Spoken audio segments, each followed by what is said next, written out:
bonus rankku fix naik terus. Tukar DG rings, diamond dan voucher game kau dapat.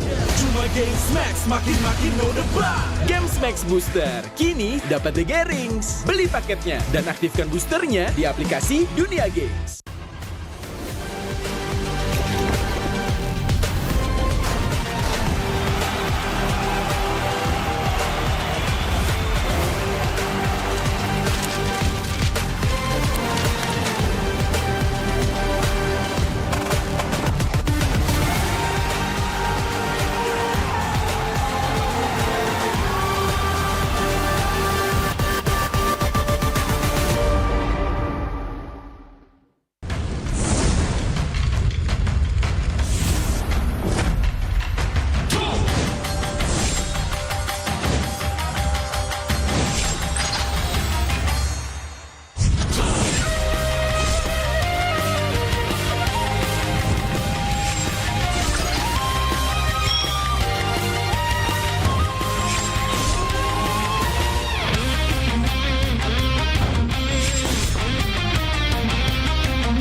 Dan terus berlari, terus ke arah puncak tertinggi.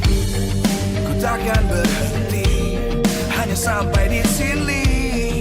Kemenangan abadi menanti. You know we won't miss if we unite our focus. And if you haven't noticed, we all live. Nyalakan apimu, hadapi semua tantangan. Hadap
dan terus berlari, terus ke arah puncak tertinggi. Ku takkan berhenti, hanya sampai di sini. Kemenangan abadi menanti. You know we won't miss if we unite our focus. And if you haven't noticed, we all live. Nyalakan apimu, hadapi semua tantangan, hadang semua serangan, jatuh bukan halangan. Bakar semangatmu, janganlah engkau menyerah. Kita akan buat sejarah. We all this, we won't miss. We all this, we won't miss. Saatnya beraksi, jalani ambisi. Aku kan menyawakan hari ini. You know we won't miss if we unite our focus. And if you haven't noticed, we all live. Nyalakan apimu, hadapi semua tantangan, hadang semua serangan, jatuh bukan halangan. Bakar semangatmu, janganlah engkau menyerah. Kita akan buat sejarah. We all this, we won't miss. We all this, we won't miss. We all this.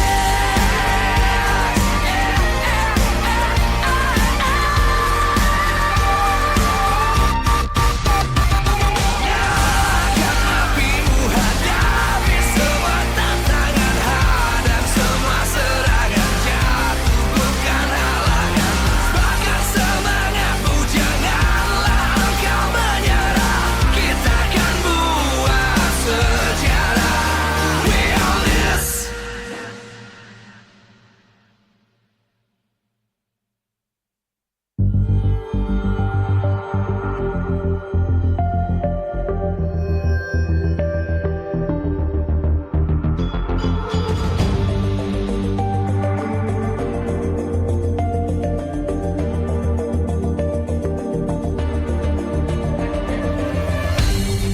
Aku kan berdiri dan terus berlari, terus ke arah puncak tertinggi. Ku takkan berhenti, hanya sampai di sini. Kemenangan abadi menanti. You know we won't miss if we unite our focus. And if you haven't noticed, we all live. Nyalakan apimu, hadapi semua tantangan, hadang semua serangan, jatuh bukan halangan. Bakar semangatmu, janganlah engkau menyerah. Kita akan buat sejarah. We all this, we won't miss. We all this, we won't miss. Saatnya beraksi, jalani ambisi. Aku kan menyawakan hari ini. You know we won't miss if we unite our focus. And if you haven't noticed, we all live. Nyalakan apimu, hadapi semua tantangan, hadang semua serangan, jatuh bukan halangan. Bakar semangatmu, janganlah engkau menyerah. Kita akan buat sejarah. We all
terus berlari, terus ke arah puncak tertinggi.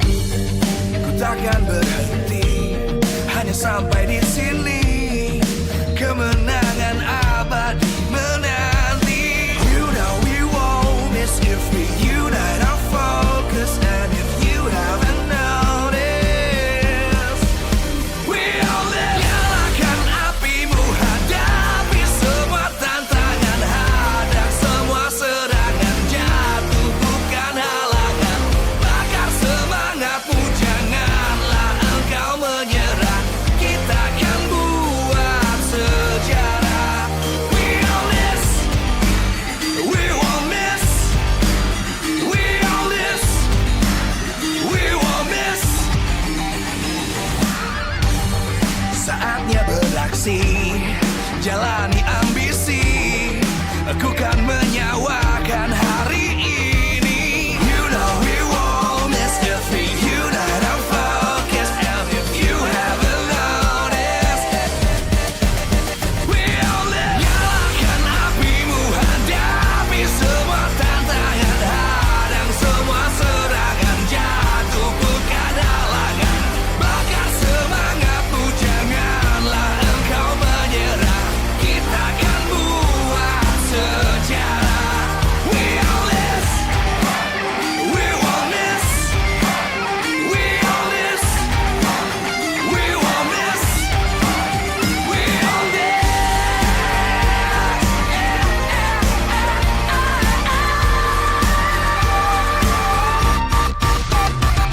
Nyalakan apimu, hadapi semua tantangan, hadang semua serangan, jatuh bukan halangan. Bakar semangatmu, janganlah engkau menyerah. Kita akan buat sejarah. We all this.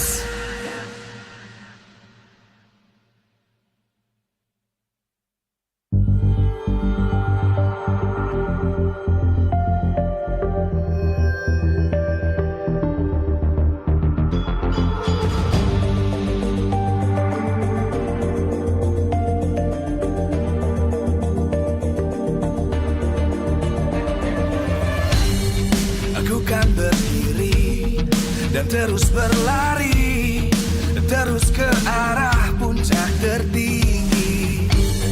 Ku takkan berhenti, hanya sampai di sini. Kemenangan abadi menanti. You know we won't miss if we unite our focus. And if you haven't noticed, we all live. Nyalakan apimu, hadapi semua tantangan, hadang semua serangan, jatuh bukan halangan. Bakar semangatmu, janganlah engkau menyerah. Kita akan buat sejarah. We all this, we won't miss. We all this, we won't miss. Saatnya beraksi, jalani ambisi. Aku kan menyawakan hari ini. You know we won't miss if we unite our focus. And if you haven't noticed, we all live. Nyalakan apimu, hadapi semua tantangan, hadang semua serangan, jatuh bukan halangan. Bakar semangatmu, janganlah engkau menyerah. Kita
dan terus berlari, terus ke arah puncak tertinggi.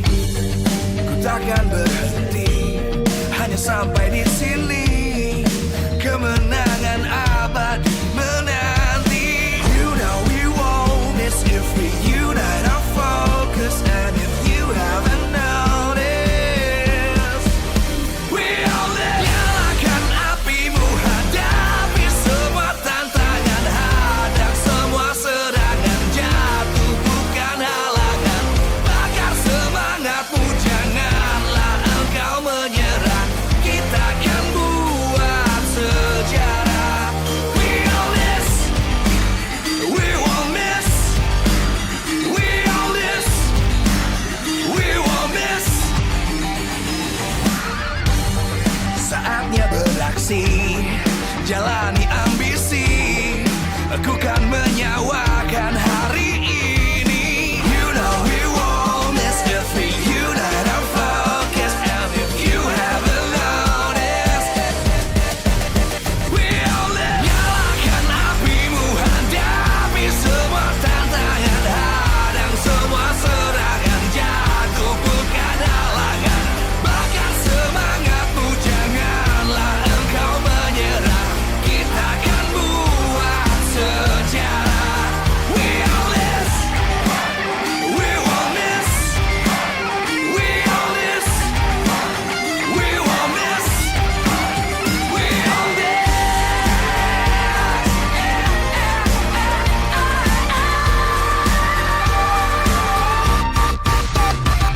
Nyalakan apimu, hadapi semua tantangan, hadang semua serangan, jatuh bukan halangan. Bakar semangatmu, janganlah engkau menyerah. Kita akan buat sejarah. We all this.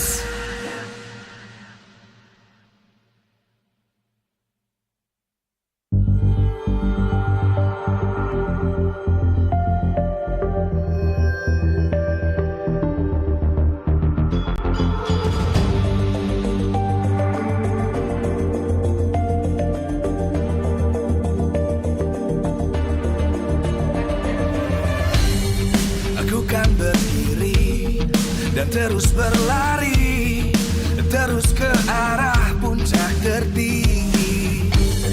Ku takkan berhenti, hanya sampai di sini. Kemenangan abadi menanti. You know we won't miss if we unite our focus. And if you haven't noticed, we all live. Nyalakan apimu, hadapi semua tantangan, hadang semua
dan terus berlari, terus ke arah puncak tertinggi.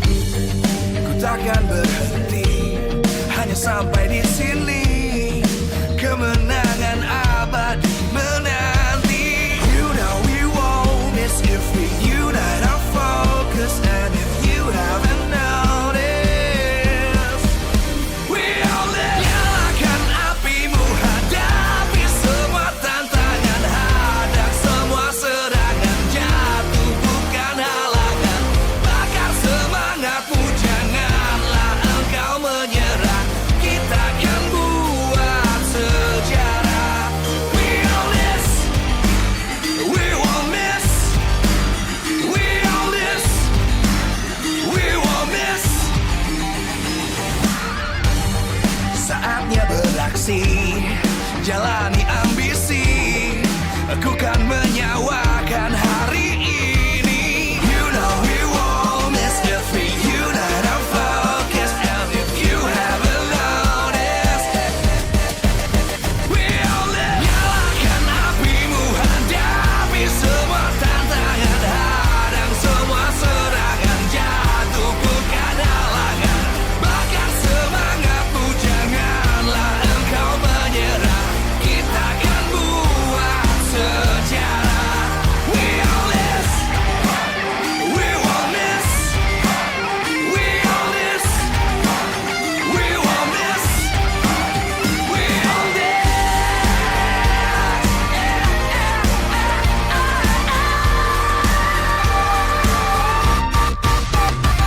Nyalakan apimu, hadapi semua tantangan, hadang semua serangan, jatuh bukan halangan. Bakar semangatmu, janganlah engkau menyerah. Kita akan buat sejarah. We all this.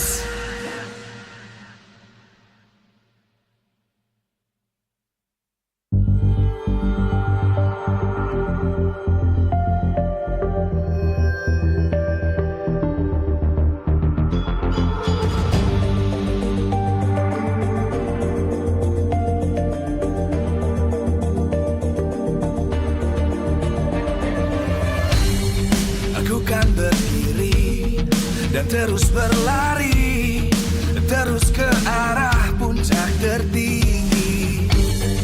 Ku takkan berhenti, hanya sampai di sini. Kemenangan abadi menanti. You know we won't miss if we unite our focus. And if you haven't noticed, we all live. Nyalakan apimu, hadapi semua tantangan, hadang semua serangan, jatuh bukan halangan. Bakar semangatmu, janganlah engkau menyerah. Kita akan buat sejarah. We all this, we won't miss.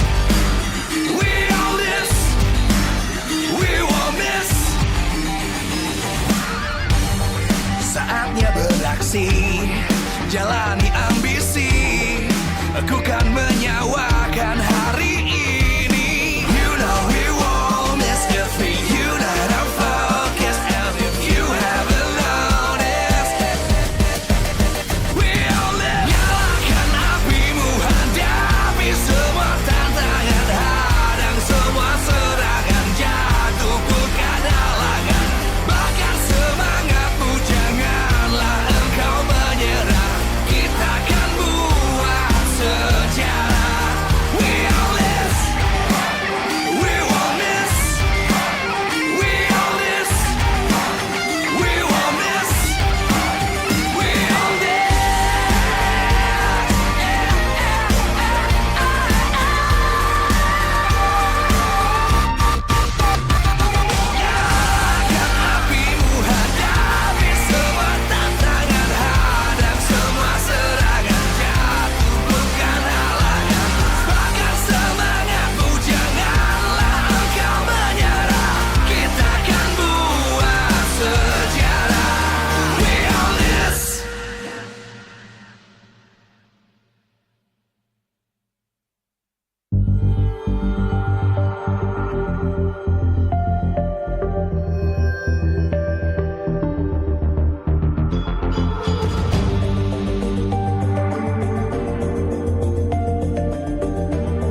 dan terus berlari, terus ke arah puncak tertinggi. Ku takkan berhenti, hanya sampai di sini. Kemenangan abadi menanti. You know we won't miss if we unite our focus. And if you haven't noticed, we only nyalakan apimu, hadapi semua tantangan, hadang semua serangan, jatuh bukan halangan. Bakar semangatmu, janganlah engkau menyerah. Kita akan buat sejarah. We all this, we won't miss. We all this, we won't miss. Saatnya beraksi, jalani ambisi. Aku kan menyawakan hari ini. You know we won't miss if we unite our focus. And if you haven't noticed, we only nyalakan apimu, hadapi semua tantangan, hadang semua serangan, jatuh bukan halangan. Bakar semangatmu. Baru Awesome intelligence tambah makin next level, always race, wasting time no more, charging obviously faster. Baru Galaxy A36 5G. Baru Awesome intelligence tambah makin next level, always race. Semua game kita gak worry, fast and easy comes victory. Baru Galaxy A36 5G. Di aplikasi GoPay, di aplikasi GoPay. Walau yang lain terus berubah, GoPay konsisten, kasih yang pasti murah. Bayar tagihan murah. Di aplikasi GoPay, transfer 100 kali per bulan. Download aplikasi GoPay baru, nggak pakai lama. Dompet andalan gamers banyak damage-nya.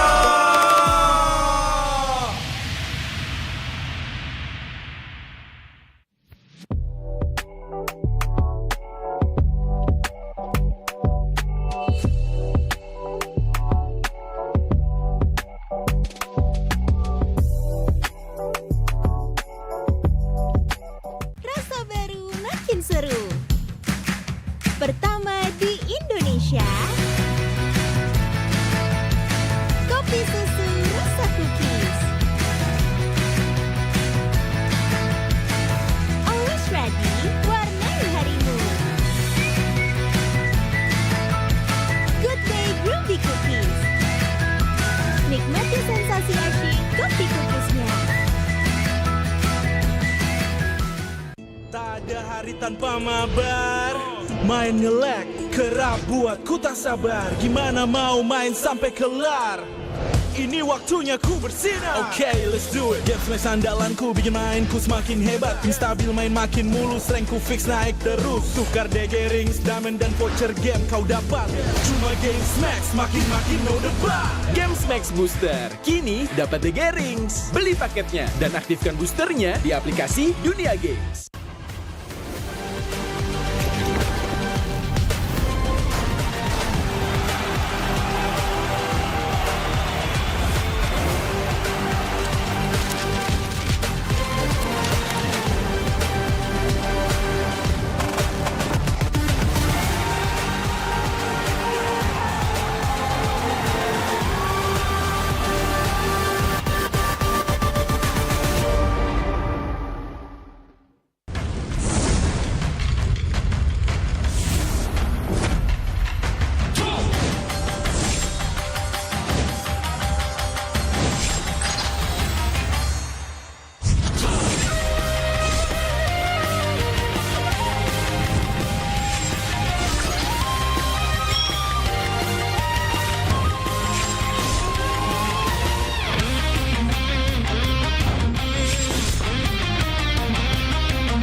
相変わらずやかましい奴らだ。今度は背中合わせでいくわよ。よっしゃ第7班ここに復活だってばよ。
Ini bakal langka. Ini dari One Blade. Ada tanda tangan gua. Kalian harus dapat semua.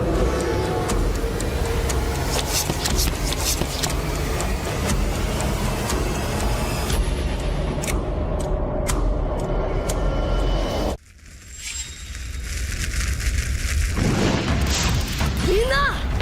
Utsumaki Naruto が帰ってきたぞ。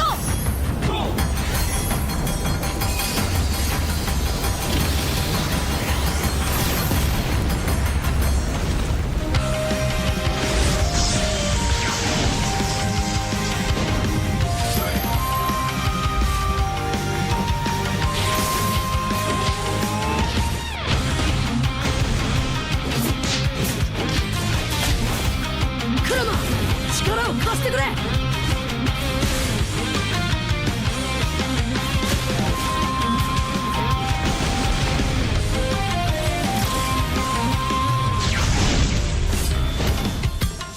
っしゃ第7班ここに復活だってばよ。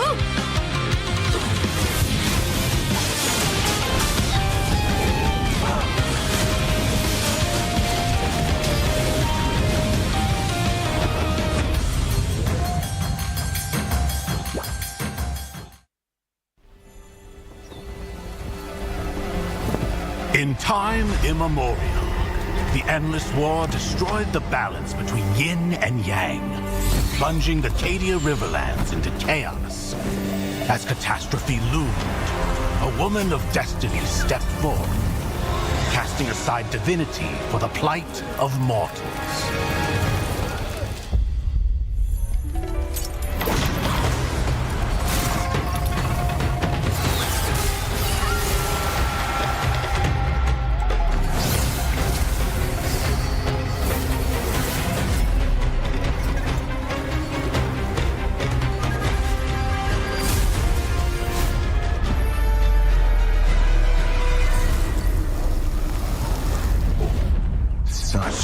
Sacrifice for a fleeting moment of peace in the mortal realm. Does thine heart not regret?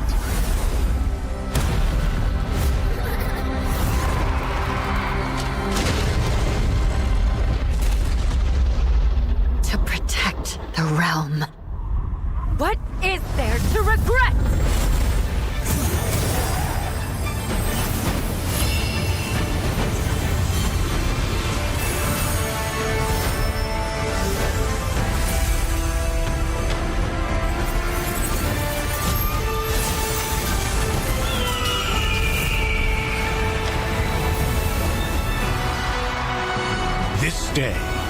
destiny descends once more.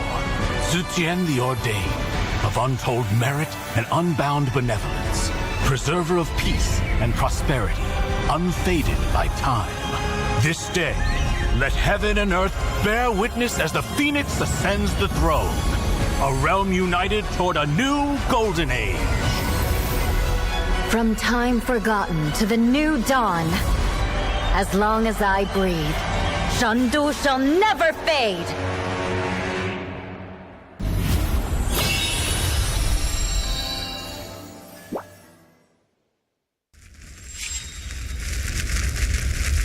Miseてやるよ。シャリンガンの本当の力をな。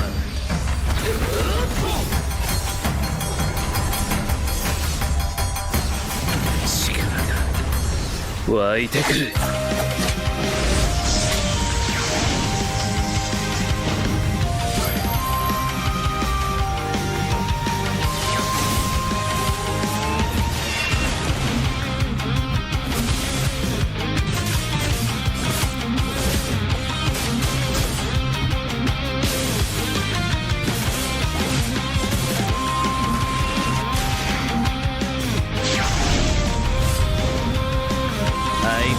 やかましい奴らだ。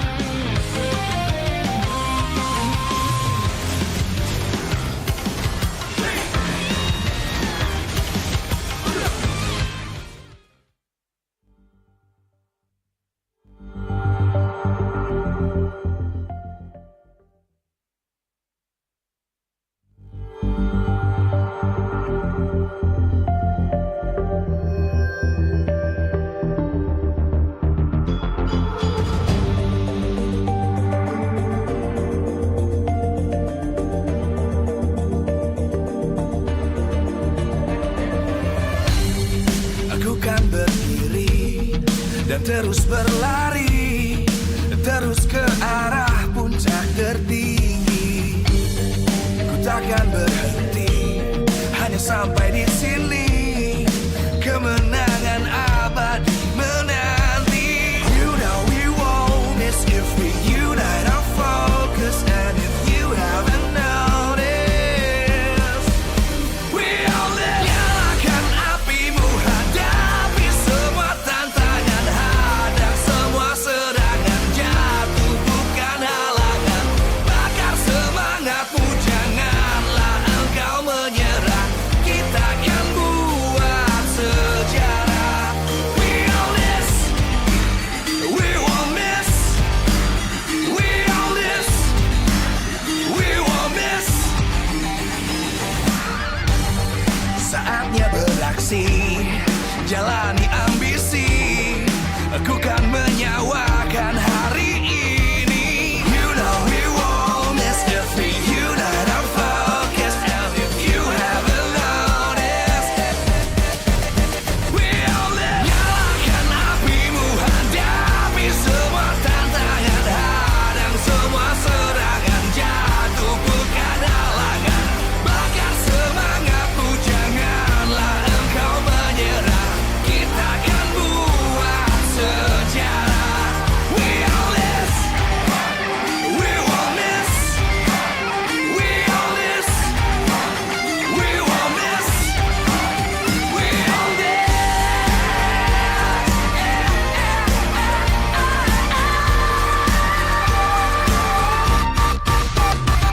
Nyalakan apimu, hadapi semua tantangan. Hadang semua serangan, jatuh bukan halangan. Bakar semangatmu, janganlah engkau menyerah. Kita akan buat sejarah. We all this.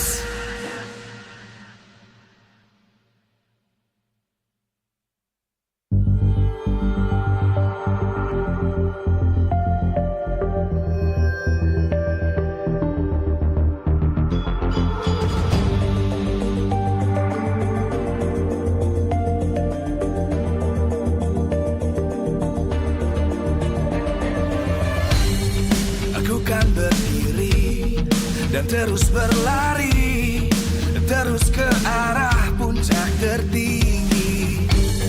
Ku takkan berhenti, hanya sampai di sini.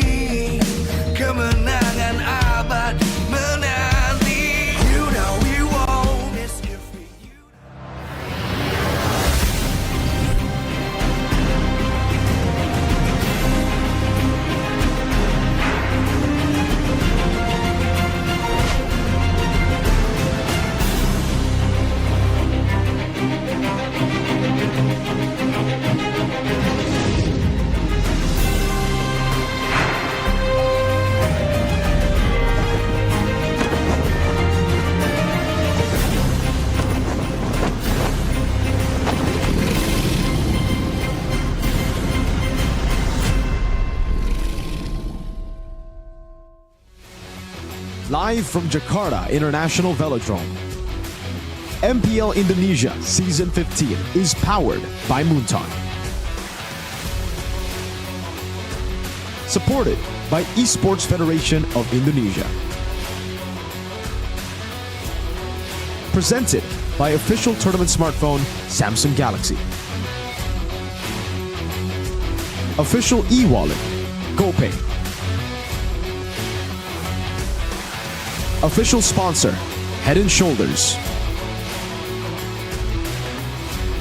Official coffee Good Day. We own this.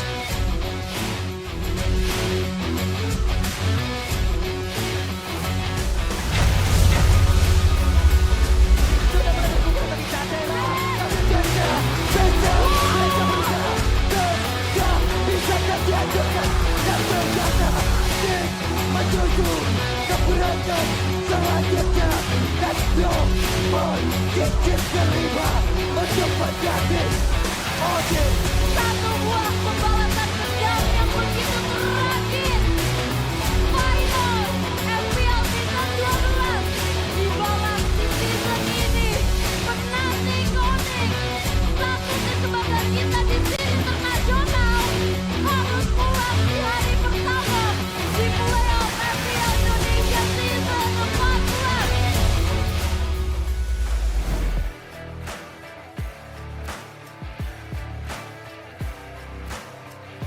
Memasuki hari yang kedua, semua super fans telah bersiap untuk menjadi saksi bagaimana 4 tim tersisa akan beradu satu sama lain. Dan di Jakarta International Velodrome, semuanya akan memandang 2 tim yang punya histori cukup panjang. Inilah dia, tim Onyx dan Geek Fam. Jika kita mengingat tentang kedua tim ini, tentu saja kita tidak bisa lupa bagaimana pertemuan terakhir mereka di babak playoff di musim lalu. Di mana tim Onyx, mereka harus memutuskan The 4P Champion yang nyatanya gagal untuk mendapatkan cincin kelima mereka. Dan semuanya dilakukan oleh tim Geek Fam dengan match yang cukup panjang di babak play-in. Geek Fam berhasil memulangkan Onyx dan membuat mereka harus berpuas diri. Geek Fam menjadi tim yang terus meranjak naik. Bahkan di season 15, ini adalah kali pertama mereka untuk masuk dari babak langsung ke playoff. Mereka berada di upper bracket. Mereka menantikan lawan mereka, yaitu kali ini adalah Onyx, kawan lama yang harus mereka jumpai kembali. Dalam pertarungan mereka memang kita melihat banyak sekali histori yang terjadi. 5 musim terakhir, Geek Fam selalu masuk dan pertemuan mereka juga cukup banyak. Mereka bertemu satu sama lain. Onyx memang cukup banyak untuk mendominasi dan mendapatkan kemenangan. Namun Geek Fam kali ini sungguh berbeda. Mereka membawa suasana yang baru dan tentu saja semangat yang terus naik. Onyx pun demikian. Bagaimana tidak kita melihat permainan mereka di hari yang pertama kemarin. Di hari pembukaan babak playoff. Mereka berhasil menumbangkan lawan yang tentu tidak mudah. The Defender Champion telah berpulang. Mereka telah berakhir perjalanan untuk season ini. Dan Onyx melangkah semakin kuat dengan langkah yang semakin bijak. Bude Clara juga ingin mengingatkan bahwa ini akan menjadi momen di mana langkah mereka mempertahankan berada di upper bracket. Tentu menjadi pilihan utama karena MSC di depan mata. 2 tim ini harus terus berjuang dan tentu saja tidak ada yang mau turun ke lower bracket. Sebelum kita melihat bagaimana pertarungan epic dari kedua tim ini, izinkan Bude juga mengucapkan terima kasih kepada semua super fans yang sudah turut hadir di Jakarta International Velodrome yang ada di rumah dan tentu saja spesial untuk kepada para sponsor dan partner karena MPL Indonesia Season 15 powered by Moonton. Supported by PBSI, presented by official tournament smartphone Samsung Galaxy, official e-wallet GoPay, official sponsor Head & Shoulder, official coffee partner Good Day. Dan kita juga punya partner in esports, ada Telkomsel, Dunia Games, dan IndiHome. Bersama dengan advertiser Kacang Sukro dan Hokben. Tak lupa pula kita punya suppliers, ada RSV Helmet, UBS Gold, Kilafood, Royal Guards, Merah Putih Mercon, Imaginary, dan tentu saja venue ini Jakarta International Velodrome. Tempat di mana kita akan berkumpul yang ada di dalam dan juga mungkin yang ada di luar, yang ada di festival. Tentu semua udah gak sabar untuk menyaksikan. Akankah ada pembalasan dendam dari Onyx dari musim lalu yang mereka sempat dipulangkan dan ini adalah kesempatan mereka untuk membuktikan diri. Ini adalah panggung yang bersejarah untuk Onyx. Mereka pernah mengangkat piala di sini. Namun begitu pula dari Geek Fam. Perjalanan indah sudah mereka dapatkan. Mendapatkan upper bracket. Langkah yang kuat dan pasti sudah mereka miliki, mereka kantongi. Dan ini adalah saatnya pembuktian untuk Geek Fam bagaimana mereka akan melangkah. Akankah lebih kuat atau malah goyah? Kedua tim akan diadu.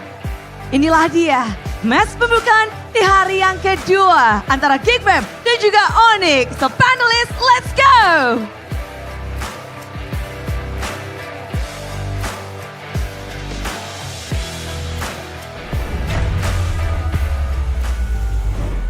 We're back, ladies and gentlemen, for day number 2 of MPL ID Season 15 playoffs live in Jakarta International Velodrome, Jakarta, Indonesia. But this time on the panelist desk, we are going to be seeing a different shift in roster here. Yeah. We have Mirko now alongside with Shevin.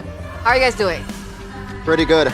I'm feeling pretty good, especially because I know that my team's gonna advance to the next round and secure the top 3. Okay, yeah. Very confident. I'm feeling great on the panel. You know, you have to be as objective as possible. You have to be a real analyst, Bigatron or out. So there's literally no reason for me to be biased anymore.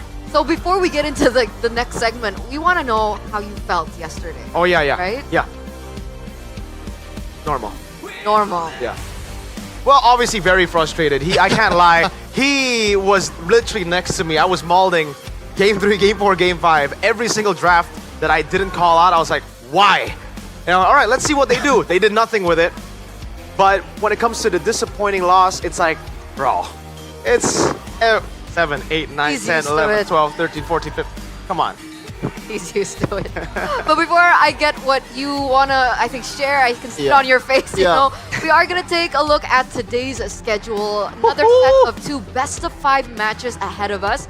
Upper brackets, Geek versus Onyx, later on followed in by RRQ and Alter Ego. Remember, upper brackets, double elimination, so we do still have the lower bracket to fall onto. So no elimination match today, but still, whoever wins these matches will be moving forward to the upper bracket finals. So obviously they do want to secure that first because it's a closer chance to get to the grand finals, and not just that, but a ticket to MSC.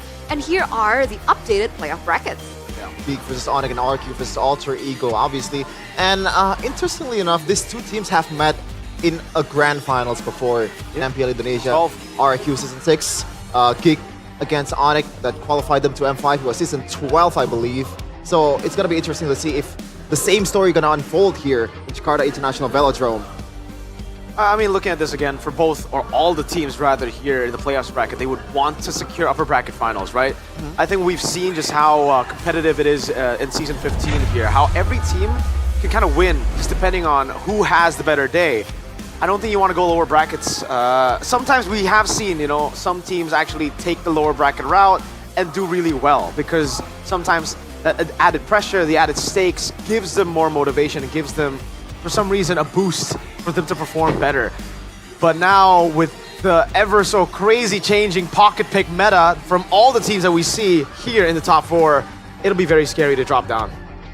Was there something you wanted to share? I just want to share a story about Mirko's frustration I love it. in the last day. We live to hear it. So the first 2 games, he was so very excited to predict the draft. Like, oh, it's going to be this, it's going to be that, blah, blah, blah, blah, blah, blah. He's telling me like all these possibilities in the draft. And game 3, it kind of dies down because like they lose the draft. But he was like, you know what? Who cares? Game 4. Game 4 happened. Game 5, he's like scrolling through Instagram, just while it's kind of sad to see. We're cooked. Man, yeah. I feel really bad for some of the players because they've been there for quite some time. Sometimes it looks like they're on their way to victory. I would actually predict BTR to be one of the stronger teams this season. has always been the case. That's true, actually. That's true. A season ago, 2 seasons ago, with Super Ken in the jungle, he looked really strong. What is it about your team, man? I don't know. At this point, it's the identity of the robots. I guess so. But ladies and gentlemen, it looks like some of the teams are arriving in the venue. We're gonna take to that. Alyssa, take it away. Kembali lagi di MPL Indonesia Season 15 dan pastinya masih di babak playoff. Dan kita akan menunggu kehadiran tim yang hari ini akan bertanding di match pertama hari kedua. Yaitu akan ada Geek Fam dan juga Onyx yang kemarin sudah menang dan hari ini akan melawan Geek Fam. Kayaknya sebentar lagi bakal hadir bersama kita. Kita culik dan kita tanya-tanya sedikit kali ya. Ada, hai, semangat, good luck hari ini. Ada Make Kids, di mana Make Kids? Oke, halo Make Kids, apa kabar hari ini? Alhamdulillah baik. Luar biasa ya, Make Kids. Kamu sebenarnya ngelihat kemarin nih antara tim Liquid Indonesia dan Onyx. Kamu sebenarnya expect siapa yang bakal lawan Geek hari ini? Udah pasti Onyx. Wow, udah pasti Onyx. Kenapa tuh Onyx? Jago aja. Jago aja? Udah itu aja, nggak ada kayak strateginya luar biasa gitu? Enggak sih, udah bakal keluar hero aneh-aneh, kan ada konsep juga. Oh oke. Dan kamu bakal melawan Kairi yang sudah banyak menunjukkan pocket picks-nya. Apa tanggapan kamu nih? Ya udah biasa sih, nggak ada tanggapan apa-apa. Udah biasa ya. Oke, kamu sudah siapkan pocket picks juga nggak sih di playoff ini? Udah, Mia Jungler. Mia Jungler, apakah nanti berarti akan dimainkan? Bisa kali. Bisa jadi ya, kita akan ngelihat. Thank you so much, Make It. Good luck ya buat hari ini. Dan kita akan melihat apakah nanti akan ada pertandingan yang seru antara Geek Fam dan juga Onyx. Kita akan lihat di match pertama hari kedua. See you. Thank you so much, Alyssa, for that report with Geek Fam. It looks like they're in shape, in form, and she had a little bit of a few words there with Make Kids. And the interesting thing is he mentioned that he's used to Kyrie's pocket pick. So that's actually something that we want to discuss later on, but how could they be used to that? We haven't seen Kyrie's pocket picks in the regular season, have we? We have, actually. Yeah, we have. I think a couple of times. X-Borg, we did see the X-Borg. So I think the pocket picks he referred to were the pocket picks we saw in the regular season. Right. Now that he's seen the Kaja, I guess they should be prepared for that. But I really feel like that was a conditional pocket pick where it only worked with the chip and the Loyi. And that's the genius part of Yep, right? He knows what the draft is building to, and I gotta say, like, it didn't really cross my mind even that Kaja jungle is even an option. Me neither. Yeah. But speaking of option, even Make It mentioned that he's gonna play Mia jungler. Yeah, I believe that. Yeah. I believe that too. Let's go. Alyssa looked like she believed it. Alyssa is too naive. She'll believe anything the players tell No, not her. naive, innocent. Innocent. Yeah. Shout out to innocent. Alyssa, don't listen to the players. 90% of the time they're scamming you. That's why I scammed them first. Scam in them? the interview. Oh, scam the You gotta scammer. be a step ahead, man. Scammer gets scammed type of deal. And I think that's what we're going to have to see here in the draft as well. For Geek and Onyx, for Geek, we've seen them do so well with really good pocket picks. So try to scam Onyx before they try to pull a sneaky one on you. So Geek Fams arrived in the building, but let's take a look at the Sky Kings with Alyssa. Kembali lagi bersama Alyssa dan kali ini kita akan menunggu kehadiran tim yang akan melawan Geek Fam, yaitu ada dari Onyx yang kayaknya akan bersama kita sesaat lagi dan kita bakal tarik kali ya salah satunya yaitu Kairi. Kita bakal lihat apakah Onyx mengeluarkan strategi-strategi baru di sini. Yang favorit semua orang yang bakal kita tarik kali ya ke sini ya. Halo Kairi. Kita culik dulu sedikit ya. Oke, hari ini bagaimana kabarnya? Baik. Setelah kemarin menang melawan tim Liquid Indonesia? Ya, baik. Baik. Sudah expect hari ini bakal ketemu Geek Fam? Ya, sudah.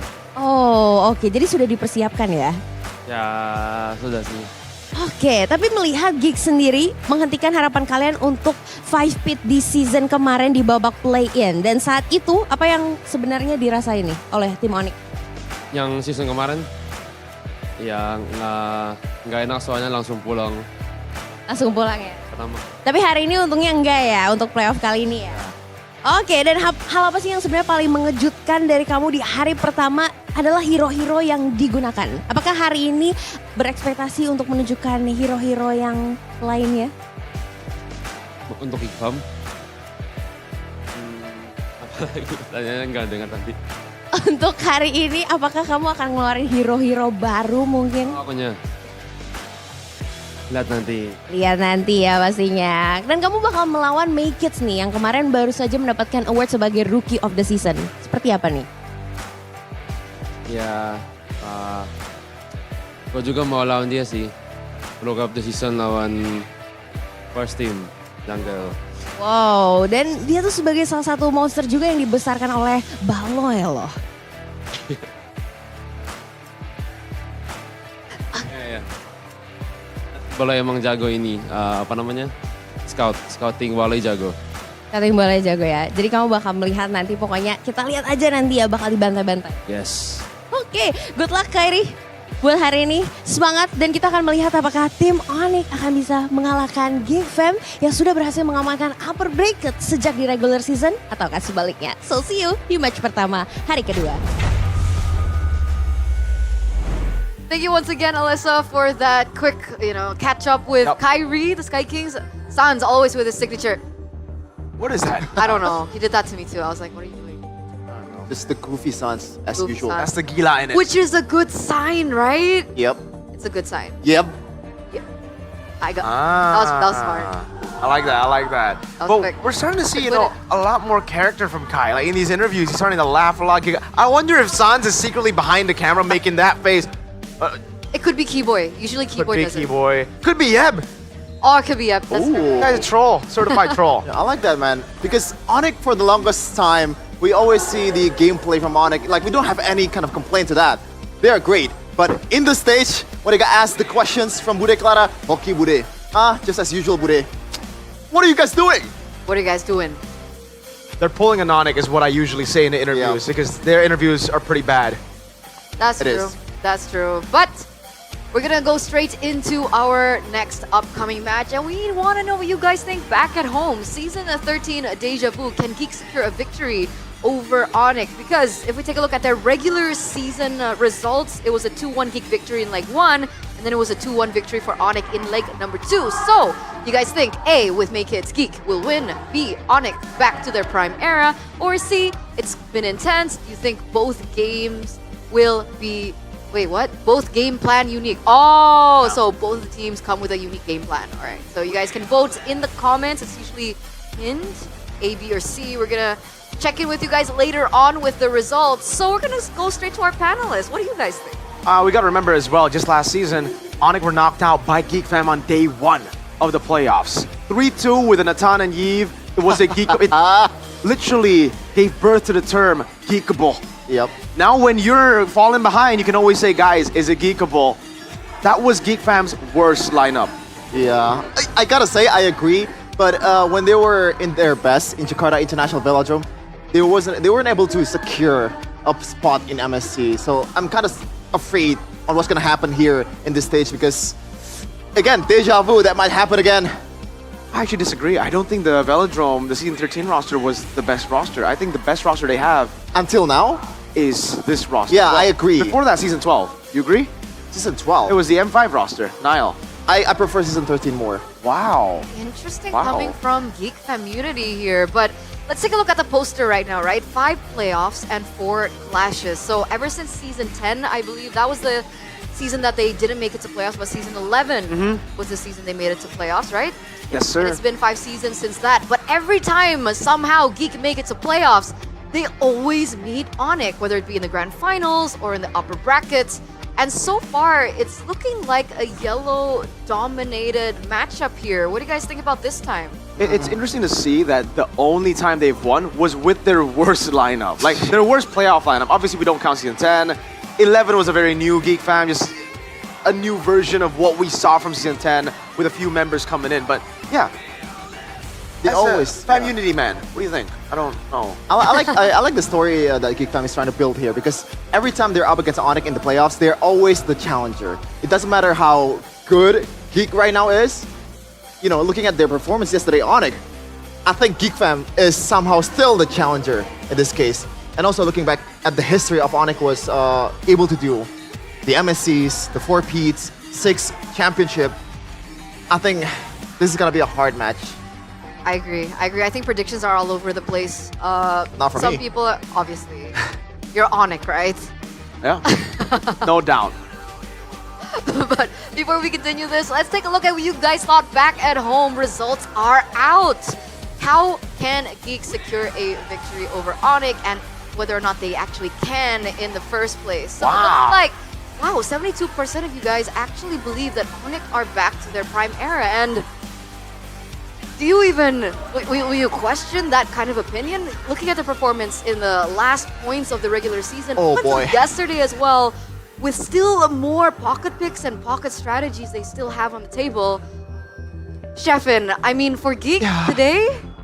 Which is really weird. You mentioned pocket picks, right? This is usually that Beloy is special in. Exactly. He excels at pocket picks. But right now, looking at Onyx hero pool and what they've brought on in the playoffs, you can see here, we got a stat here. Where's the pen? Cool. We have stats, you know, boys and girls. This is the total hero that Geek Fam has picked throughout this season.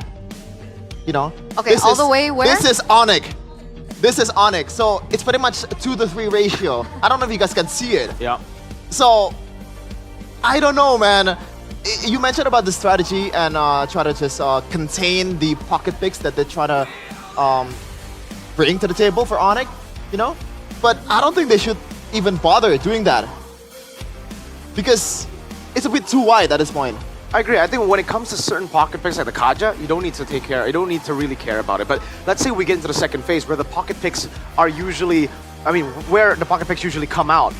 You gotta go and respect it, you know? A couple of times you want to ban out these prio picks, but respecting these pocket picks that can come out, especially when you already have utility jungles, ban out these damage dealing XP for Lutfi could be a good way to go. I can see that. Because speaking of these pocket picks, it's actually a really good topic, because if we're comparing both of the junglers, the kids that you saw with Alyssa earlier on, right? Make Kids and Kyrie, that's where the glaring, stark difference kind of happens, right? So far, Kyrie has the highest hero pool. 13 unique heroes picked in the jungle. Meanwhile, for Make Kids, only 7.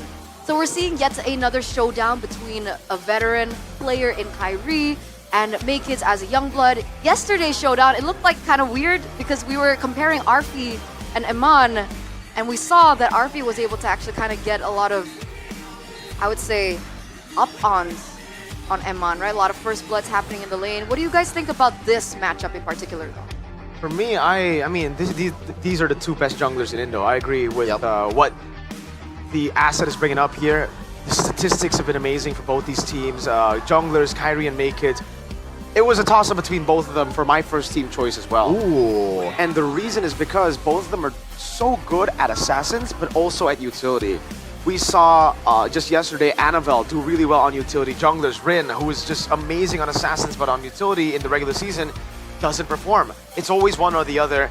These two junglers have the capabilities to bring the best out of utility, out of assassin, but it's also because the team surrounding them can do that too. Both of them can play both styles. You know why? They got something in common. What? They were Kyrie in EVOS back then in Philippines? No, right? No. Okay. I was trying to say that, but... He was in Blacklist? Yeah, Blacklist. It was a young Blacklist Kyrie, and his name was Full Clip, I believe. Yeah. Full Clip. Full Clip. Sorry, EVOS fans, for the stray. It's okay. You tried. You tried to find something. Make Kids is from EVOS. Yeah. I think right now they hope they kept them. But I'm pretty sure the Geek Fam community are happy that Make Kids is no longer in EVOS, that he's in Geek Fam right now. You can see them actually coming into the venue together. And on the other side, we have the Sonics ready to show their support for their team in the Jakarta International Velodrome. And you know what?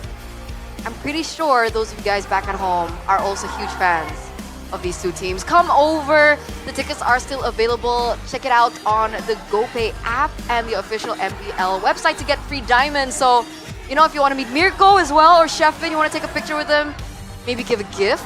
That's also possible, right? And it doesn't matter if you're not Indonesian. If you're a Filipino, there's no excuse. Yeah, Come on, Midnight's because here. Mr. Midnight, can I say the... No.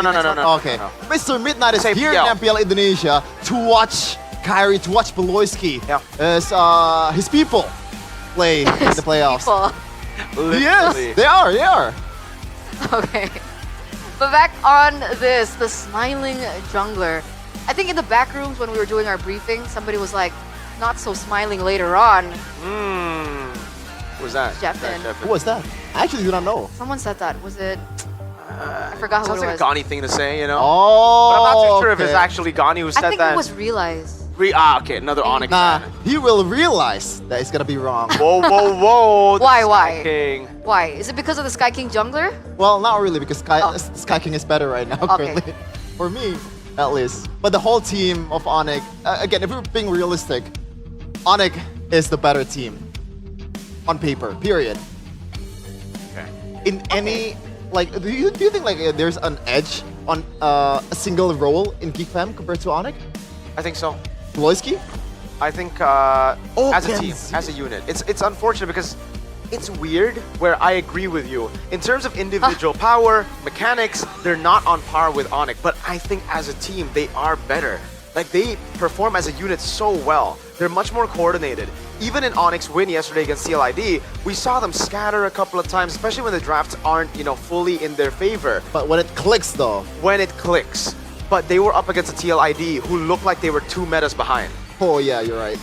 The Alpha Matildas. No, that's true. We've been seeing, I think in day number 1, a lot of blunders, a lot of bad drafts. Oh, yeah. Too many bad drafts. From a red team in particular. Don't pick Barats. But Juicin first pick still coming in as well, right? So Weird. this is where we get to see real drafts. At least I hope. Wait. I hope after saying that, Don't jinx it. Don't imagine, jinx it. right? I say that and they're like, Layla or Mia Jungle. No, I really hope here, this is where we get to see real Indonesian MLBB. Because yesterday, it was MLBB. I mean, in a way, it was a Indonesian version. MLBB also. But it's not real. Raleigh type. That was like that's something you find in the thrift store. It was like a used 2 seasons ago type of not washed properly meta. Oh. That makes sense. I would agree. I think Sheffin, not Sheffin. Why do I realize? I'm doing a miracle. I'm doing a miracle here. Yeah. Why? Okay. Realize and Arashi also shared that same sentiment, right? It was kind of cool to see how action-packed things were, especially in match number 2. But what is going on with these teams, right? Execution wasn't clean. You mentioned the drafts already as well. So it's a little bit of a recap for those of you guys who missed the action yesterday. A lot of pocket picks resurging. Do you think we might see something new from Beloyski too today? From Beloyski, I gotta say, I don't think so. Kyrie maybe, despite him picked already What 13 else junglers. can he use in the jungle? Leo Mort, Martis hasn't been Okay. picked up. Akai is still on the table. Even Dairoth, Onyx really loves the Dairoth back then for boots, or even for Kyrie if it's if it fits the lineup, because it kind of can complement all the physical damage dealer from the marksman. What season was that? Are we Oh, dude, that was season rewinding? 11. Is that true? Are we actually going back to that old meta? It looks like we're slowly getting back to there, right? I mean, we saw the Barats yesterday, although it wasn't utilized properly, it wasn't also comboed properly. Instead of a Barats Matilda, we saw Barats Badang. But I agree in a way, but also I gotta disagree. Some of those picks, I like Dairoth. I think it's a matter of time before we see some more physical shred. But it also really comes down to the composition that they want to go for. If they have a damage dealer in the gold lane, and even in the jungle, that can deal a lot of damage, physical damage, then yes, the XP Dairoth will come back. The Paquitos will come back with the burst. Imagine, right? Paquito Baksha Dairoth? gets shredded by the Dairoth, and then the Paquito starts coming in, bursting them. I do want to say, though, however, in terms of picks, why I really like Geek Fam is because they just stick to what works. We've seen a lot of team experiment, and this is the reason you brought up the whole table, the unique hero thing. Yes, Onyx have done this, and it has worked for them. But for Geek Fam, they've taken a different approach, right? Yep. Every time the Suyo was left open when it was broken, they would just pick it up. Every time the Joy was left open and it was broken, they would pick it up. Fanny as well. And for the most part in the regular season, teams would just be letting these picks go.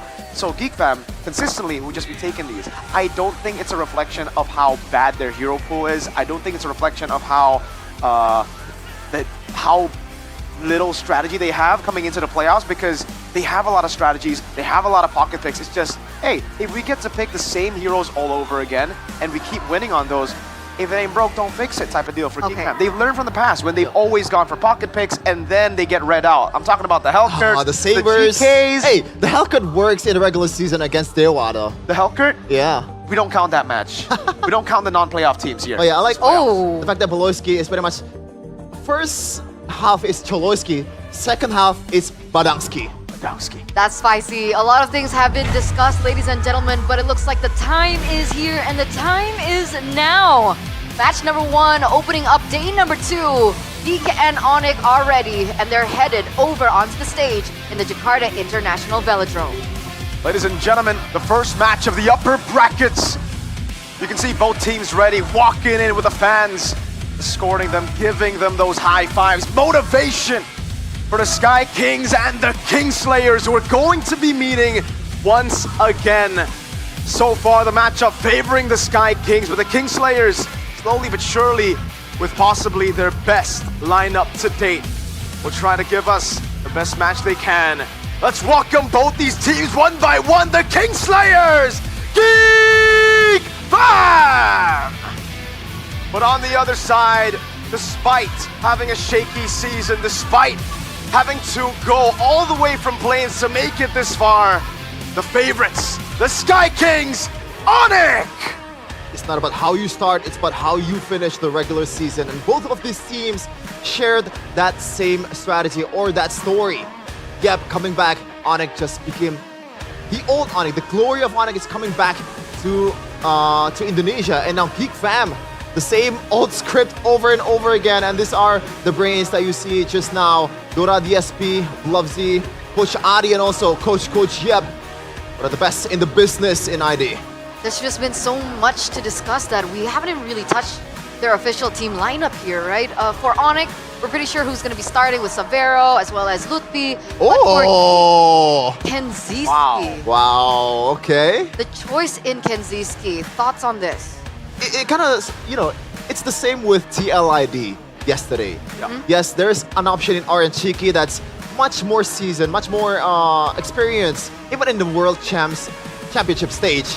But at the same time, when you see the scrims, when you see the result that Kenziski has been putting throughout the regular season, then I don't think there's reason for him not being in the lineup. I think Kenziski is the better choice here, actually, coming into the playoffs. I don't know why, but Chidera has always seemed a bit too safe when it comes to the playoffs, right? Like, the way he plays, when he's on the Natan, it works. When he's on the Claude, it works. But unfortunately, a lot of these picks aren't even meta. We haven't even been seeing the Moscovs get picked up that much. Only once by Kyo, and it won once. For the most part, I think we're going to be seeing more of these team-fighting picks, and that's where Kenziski really shines. Wan, heck, even the Harith and the Grangers. The Claude? That's also something that can explore too. That I don't like. Really? Yeah, it worked well. In the regular season. Okay. It's funny that you guys mentioned that because we don't see those heroes on the poster right now talking about Geek's meta picks. No Wan, no... What other hero did you mention? Granger, Harith. Okay, yep. I guess Granger and Harith is there. I think it's just because in the regular season, Wan is a pretty tough hero to pull off, right? A couple of teams just go for those counter picks and go for, I would say, a very... It's just about the clutch factor. The Wan is a super clutch hero that does well in a high-stakes setting. In the regular season, when everybody is so calm, when everybody's so chill, it's easier to counter such a flashy hero like that. It's also very easy to counter in the playoffs if you just don't ban Irithel. Still on that? Visiting the... Always. How long? I mean, up until they ban Irithel. Yeah. This will be the talk of the town. Yeah. But also 1-1 seems to have a resurgence here just because of the fact that Fredrin and Voxia has picked up much more often. But it's still a bit conditional at the end of the day. The Farsa has to go away. As you said, the Irithel has to go away. And even in the late game, you would think that 1-1 would have a field day because no one can catch the 1-1. But once you build the Immortalities and the Winter Crown, Wind of Nature, that's become a whole different story. There's a lot of layers that you have to uncover to be able to win the team fight. Speaking of layers, we saw earlier on the asset for Onyx. Those pocket picks, man. Look at those win rates. Almost all at 100%. All of them. All of them are actually 100%. Or Kyrie. But was Villier on the pocket pick thing? Yesterday it was. I don't think it was here. Okay. I think they deleted that. They're like, we don't talk about that Villier game. But Julian coming back in, we haven't really talked about Julian. What made it work? Do you think a lot of these junglers can actually use that to explore coming into the playoffs? I think it's also the fact that Fabian picked the Alpha first. They need someone that can deal damage, but at the same time, sustain the lifesteal, the spell fams from the Julian is going to help him to be able to survive in the team fight. And you know what's interesting? The last time the playoffs was held in Jakarta International Velodrome, Kyrie brought the Julian back too in Season 13. And they won. That was their 4P. Against? What? Against which team? Was it Geek Fam? Was it Geek? Is it not Bigatron? Dude. Oh. I don't know, actually. Wait. Huh? I don't remember season 13. Mirko doesn't remember Wait, no. something? Vigachan got knocked down. Oh, against Evos, maybe. By Evos. By Evos yeah. and then by Geek, not by Oh, there you Onyx. go. No, it's I not was Onyx. just like, Mirko's back. Yeah. I'm trying to make your life Okay. worse. Bro, I was literally tunnel vision on still talking about the point, the Julian. Because, yeah, you brought up some good points there. It was up against the Alpha. I think mainly it was the insta-kill button that the Julian brings to the table. Me and Sheffin were discussing yesterday when I was trying to predict all the draft. I got a lot of it right, and when they picked up the Kalea in the game with Julian, I think that was game 4, right? Up against Onyx, up against TL. I was like, yo, with the Kalea, they need something with an insta-kill. They don't have an insta-kill right now. And then they picked up Julian, I'm like, oh, that works. That enhanced sight is such a good way to combo together up against, with the Kalea against the Alpha. Okay, that makes sense. But I don't know. We're going to take a look at the keys to victory here first by the Samsung Galaxy. 836-5G for Geek. Yeah, those are 4 points, very long points at that. With Loiski do screening on Onyx mid duo. Do you guys agree with that? Yeah. The Cholowski, even though it's not really the most big hero in the second half of the season for Bolowski, I think it's still going to work, especially just trying to contain Sans' movement in the early game and Keyboy's, I guess, synergy with him. So if you can pick those kind of heroes, it would help them by in the long run. But for Onyx, though, here's the victory, by the way, by Samsung Galaxy A36 5G Miracle. Flex pick becomes a choice in the first draft phase. Yeah. First draft phase? That's what they did against Liquid, bro. Loi, Chip, Kaja, Jungle in the first phase. I think it's great to go with your curveballs early or very late. It doesn't work as, like, I think, a mid-series pick. It could if it becomes a really, really close series. But if you're trying to end things early, the early parts of the series is where you really want to show up those curveballs. Make them overthink. As we get into the later stage of the series, they're going to be overloaded with so many picks. What do we ban against Onyx? What do we do against this Kaja, you know? And I think that's what happened to TL. They were so confused that they ended up going, all right, 2 metas back. PTSD, flashbacks. By the way, Miracle, that's Annabelle on top 5 player board secured. That was a little jump scare for me too. Is this a flat number of lords? Or is it like an average? No, that's a flat number of lords. Flat number of lords? Yeah. Is that fair? In a way, it's not really fair because they have gone through playoffs. I guess. Teams, yeah, you're right. Oh, you were talking about that? Yeah. I was talking about the fact that each team plays differently. Some teams play with only 1 or 2 lords. A lot of other teams is playing more of a late game composition. So that's why it's kind of stat is you have to take it with a grain of salt. Yeah, because I was also thinking the amount of games that Philippine teams play should be less than Indo. Oh, actually, it's a bit more. We've been it seeing more? yeah. In their first 2 days, they went 20 games. They went all best of 5s full. Oh, because I was thinking about like regular season because of the amount of teams that they have in the league. That's a good point, yes. But I think even then, there were a lot of 2-1s in the Philippines, so it balances it out. And Na'Vi didn't get a single win. So it balances everything out, right? Literally. Random Na'Vi stray. I didn't get to see the Force Assassins on Kyrie keys to victory because I would have said something about that in the back rooms. No, the Assassins are still the #1 way for Onyx to win games. It's just if everything's banned out in the first phase, then they'll go utilities. I don't know about that, Miracle. I actually do not agree with that. Just that Radit Overkill said in the back rooms, as Eternal would say, Sans' movement is much more free when you use that utility, and Lutfi, he's known to play that damage EXP. He's much more comfortable with that, so that's why TL banned the utilities. No matter what, Onyx have 2 shades to them, right? They can utilize Kyrie utility, they can utilize Kyrie assassin, and of course everyone else will actually kind of accentuate to that playstyle. So that's what makes them a little bit more scary as we get into the drafts here, presented to by the official tournament smartphone Samsung Galaxy A36 5G. Geek Fam on blue, side Onyx on red, Hayabusa ban, Luoyi ban, Fatty Jushin ban is something that we don't see often, and like you just emoted, a Farsa ban in the first phase. Yeah, no utility bans. You know why? Doesn't matter. It's the Assassins that matter for Onyx. Utility bans yesterday by TL was because Fabian is known to be pretty bad on utility junglers. In MDL, he was called a lord for that meta. Here though, you see the Haya, Loi, Farsa, it's been so good, but they've left open so many different picks. Kalea, Chip, all up for grabs. I think Onyx gotta take, an L here and ban out the Chip. They cannot let that go up against BBB. Yeah, especially with the fact that Geek Fam, they're known to let go of the Chip because they know this is probably the best team that can counter the Chip with the Badang, with a lot of counter picks that they have. We saw Witty play a Chip against Geek Fam. We saw a lot of team played the chip against Geek Fam. Oh, what? And it does not work. But speaking of something that did not work at all in the playoffs, is the Pyraminx getting banned out by Onyx. This is peculiar. Yes, it is a prio pick for a boy back then. But now, like, would you say that's still the case? I really say that. I mean, obviously, prio pick for a boy, but I don't like both Jusin and Pyraminx. In the current meta, I think these two heroes are kind of overrated, you know, even against like blue counter, but the chip definitely something we mentioned would be first pick, will be picked up by Geek Fam, no hesitation there. Now for Onyx, this should be the Kalea choice for Onyx. Yep. If they want to go for the safe route, it should be the Granger Harith, instantly show up your MM. But assassin-wise, I don't think you want to give away the combo of the chip Joy to Geek Fam. Oh, you think it's gonna be Joy? I think it sets up for to be a pretty good Joy pick. Unless Onyx want to just let it go and go Fredrin last pick, right? They go for the Kimi and it'll be the Boxer. Wow. They go for a different route instead of the Kalea, which means Geek Fam technically have a way to now go for the Kalea, even though I'm not too big of a fan now of a Kalea and chip. Absolutely not. There's little to no damage that can be dealt.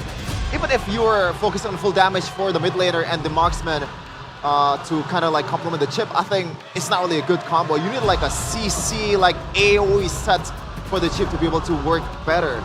Now for Geek Fam, oh man, they need some kind of dive towards the Kimi, but I don't know, man. Against a Baxia, do you really want to go front to back the normal way? Like, you want to go dive? Wow. I was thinking the Fredrin, but like, I'm not a fan here. I think there's little to no answer for the Baxia and the Kimi. Yeah, I agree. The Valentina isn't really a good answer up against the Baxia, but I see why they've gone for the Valentina, right? They're taking away those big ultimates from Onyx, and they want to get some ready-to-fight heroes. Valen, Fredrin, really good at just... Oh, it's a 1-1 early from Onyx. Seeing the Fredrin, amazing. Oh my Please lord. ban the Miracle? Irithel. Please Exactly. ban. Wow! Wait! Wow, guys! Oh my god! Wait! That's unheard of, ladies and gentlemen. Why would you ban the Irithel when you pick a 1-1? Coach Yeb, what Coach are you doing? Yeb, you're... Hey. I thought you were a good drafter. Coach Yeb, that... I think that's... He wants to win. Oh. Okay. Okay, it's getting a little personal here on the battle. But yes, the Irithel does get banned coming to the second phase. What other heroes should be, you know, the choice to look at here for Geek now? Oh man, at this point, like I don't mind the Claude, even though I don't really like the way it's set up, because I feel like they need a dive, no matter what. Because the Sparsa is gone, and the mid lane is already a Valentina, and you can't really deal damage with Valentina unless you have a good ultimate. Oh, what's left there? Does Cops want to play a damage EXP, like some kind of a Keto? Even then, it's better against a Baxia, and Kimi can just go away. Okay. Is it because they're setting up for an Edith pick for Gobs? Oh, I don't like it. Honestly, they need a bit of range here. The Granger and the Irithel ban is amazing by Onyx. Again, those two picks are usually what you would go for up against the 1-1 right in lane. If it's the Irithel, it's a pure counter. The Granger does well because you have some kill pressure early, and then you can just combo it with either a winning mid-duo or an assassin that's super fast-paced in the jungle that can kill the 1-1. Both of those options have been taken away. Onyx really setting up for the 1-1 pick, and Geek Fam are taking away the combos with the 1-1. Franco ban, Kalea ban, Onyx. I think for Geek Fam, this could be an Arlet for Gops. They want to combo it together with so many CC tools, Valen, Fredrin, and Chip. Oh my god. But Dang's gonna be the choice for Onyx, another flex still that we don't know of, because Baksha Badang can be flexed. They can still show up with like a Ling last pick, but it's not really looking too good for a Ling. Geek Fam, Arlet and what in the gold lane? They're kind of forced to go like Harith or Moskov. Harith, bad match. Yeah, I think it's gonna be Moskov. Moskov is the better choice because technically you have side control. Even when we present the option for Geek Fam, I feel like there's no like clear answer, like a really good answer for this composition. Like this has been a pretty phenomenal draft from Coach Yeb, especially with the flex that you've mentioned it earlier, Mirko. Like even Arl, I don't like it because there's a Badang now, there's a Baksha that can really deter the Arlon. We're gonna see a Harith and also oh my lord. If this goes to late game, like the chance of Geek Fam winning really matters on how this chip is going to be utilized. That's the only saving grace that I can think of. Because I think, yes, Harith is a late game hero, but is it enough against this kind of composition from Onyx? I think it is. Like, the Harith, when it comes to the late game, will do so much more damage than the Wanwan. The Kimi is the problem here. But how do you get in, though? Oh, you have enough front line, I would say, to open up. The Badang's going to go in, the Bakshi's going to go in, but it's going to be held down by the Glue and the Fredrin. So it really is a composition that plays around the Harith, that wants to enable the Harith. Onyx need a way to deal with that. They don't have the Farce already. That was why it was banned out by Geekfam. They literally set up for it. They go for a CC in the end. I'm not too big of a fan of the CC here. You do well against the Glue and the Fred, but against that CC, you might get locked down. Okay, with that being said, we're gonna throw it over to our casters. Gani, Realize, take it away. Fam marches on the domain of the Sky Kings. The Jakarta International Velodrome. It bore witness of the Sky Kings engraving their status to immortality when they were able to get that 4 feet. Ladies and gentlemen, welcome to the first match of the second day of the playoffs of MPL ID Season 15. It is me, Realize, and Gani. Yes, ladies and gentlemen, we will see how the first game will go. Remember, the team that wins this match will have a step closer to EWCMSC and will have that final upper bracket slot in the playoffs. That is what they want, and that is what they need. We need to remember, it was Geekfam that knocked Onyx out of playoffs contention last season at El Dorado Bandung, but now it is in their turf, their neighborhood, their domain. So we shall see. As we take a look at the draft, it was summed up completely by our panelists back there.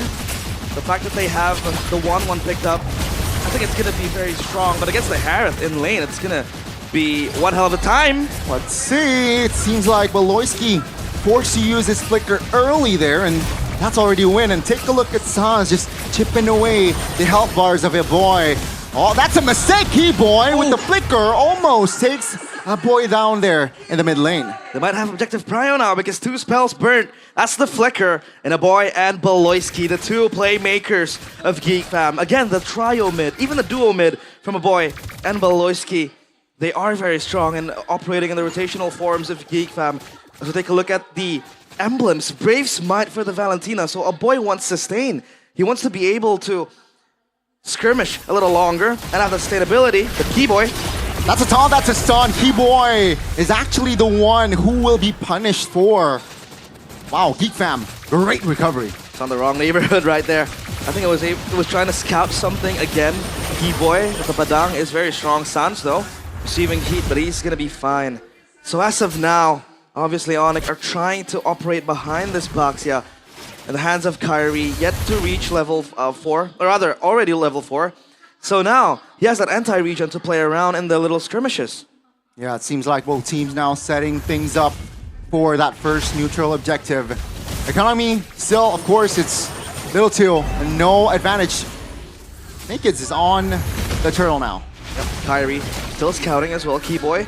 No fist crack just yet. Sans pops a traction pulse. That's a good immobilization, and that's gonna be a commitment from Onyx. They will take down 1. Oh, there you go with the Brazers, Wrath, and they are able to take down Keyboy, but now Sans with a double kill. They move on even further. Uh-oh, things are not looking good here for the side of Geeks. Gobs now chipped away as well. Beloyski though from the flanks. Oh, Gobs is so low, he's going in, Lutpi. Oh, I don't think he will survive. Another kill on the board for Onyx. And that will be free turtle for Onyx as well. 1K goal now. It's a prolonged fight right there. I mean, they were able to just hit it back and forth, and I think one of the best, I'd say, privileges of Onyx draft is the fact that they have so much fighting power. Again, with the Baxia, and the pop as well from Sans, the traction pulse. That is actually a utility ultimate, but let's take a look at the talent prediction by the new application, Go Pay. I think it's equal, but more siding towards Onyx with 3 of us, Eterna, me, and you. Yeah, it's again just chefing right wide all the predictions, but I love that confidence, and let's see, will that prediction come true or not? 1,500 gold lead, first 3 minutes, that's a lot, Realize. That's pretty much it, right, for Onyx. Again, they have so much prio on the objective takes as well. The fact that this Baxia has so much agency to move around the map, again, follow suit in the fight. That's a flicker. That's a shortcut, Keyboy. Half HP. Geek Fam now needs to find an opening. Makeit's jumping in. Not really find the connection that he wanted. A bottom side, it's still a pure 1v1. Kenzie versus Savero. And it seems like it's still equal. Savero, very aggressive. That's going to be Savero. Just going popping the crossbow attack. Good spacing by Kenzie.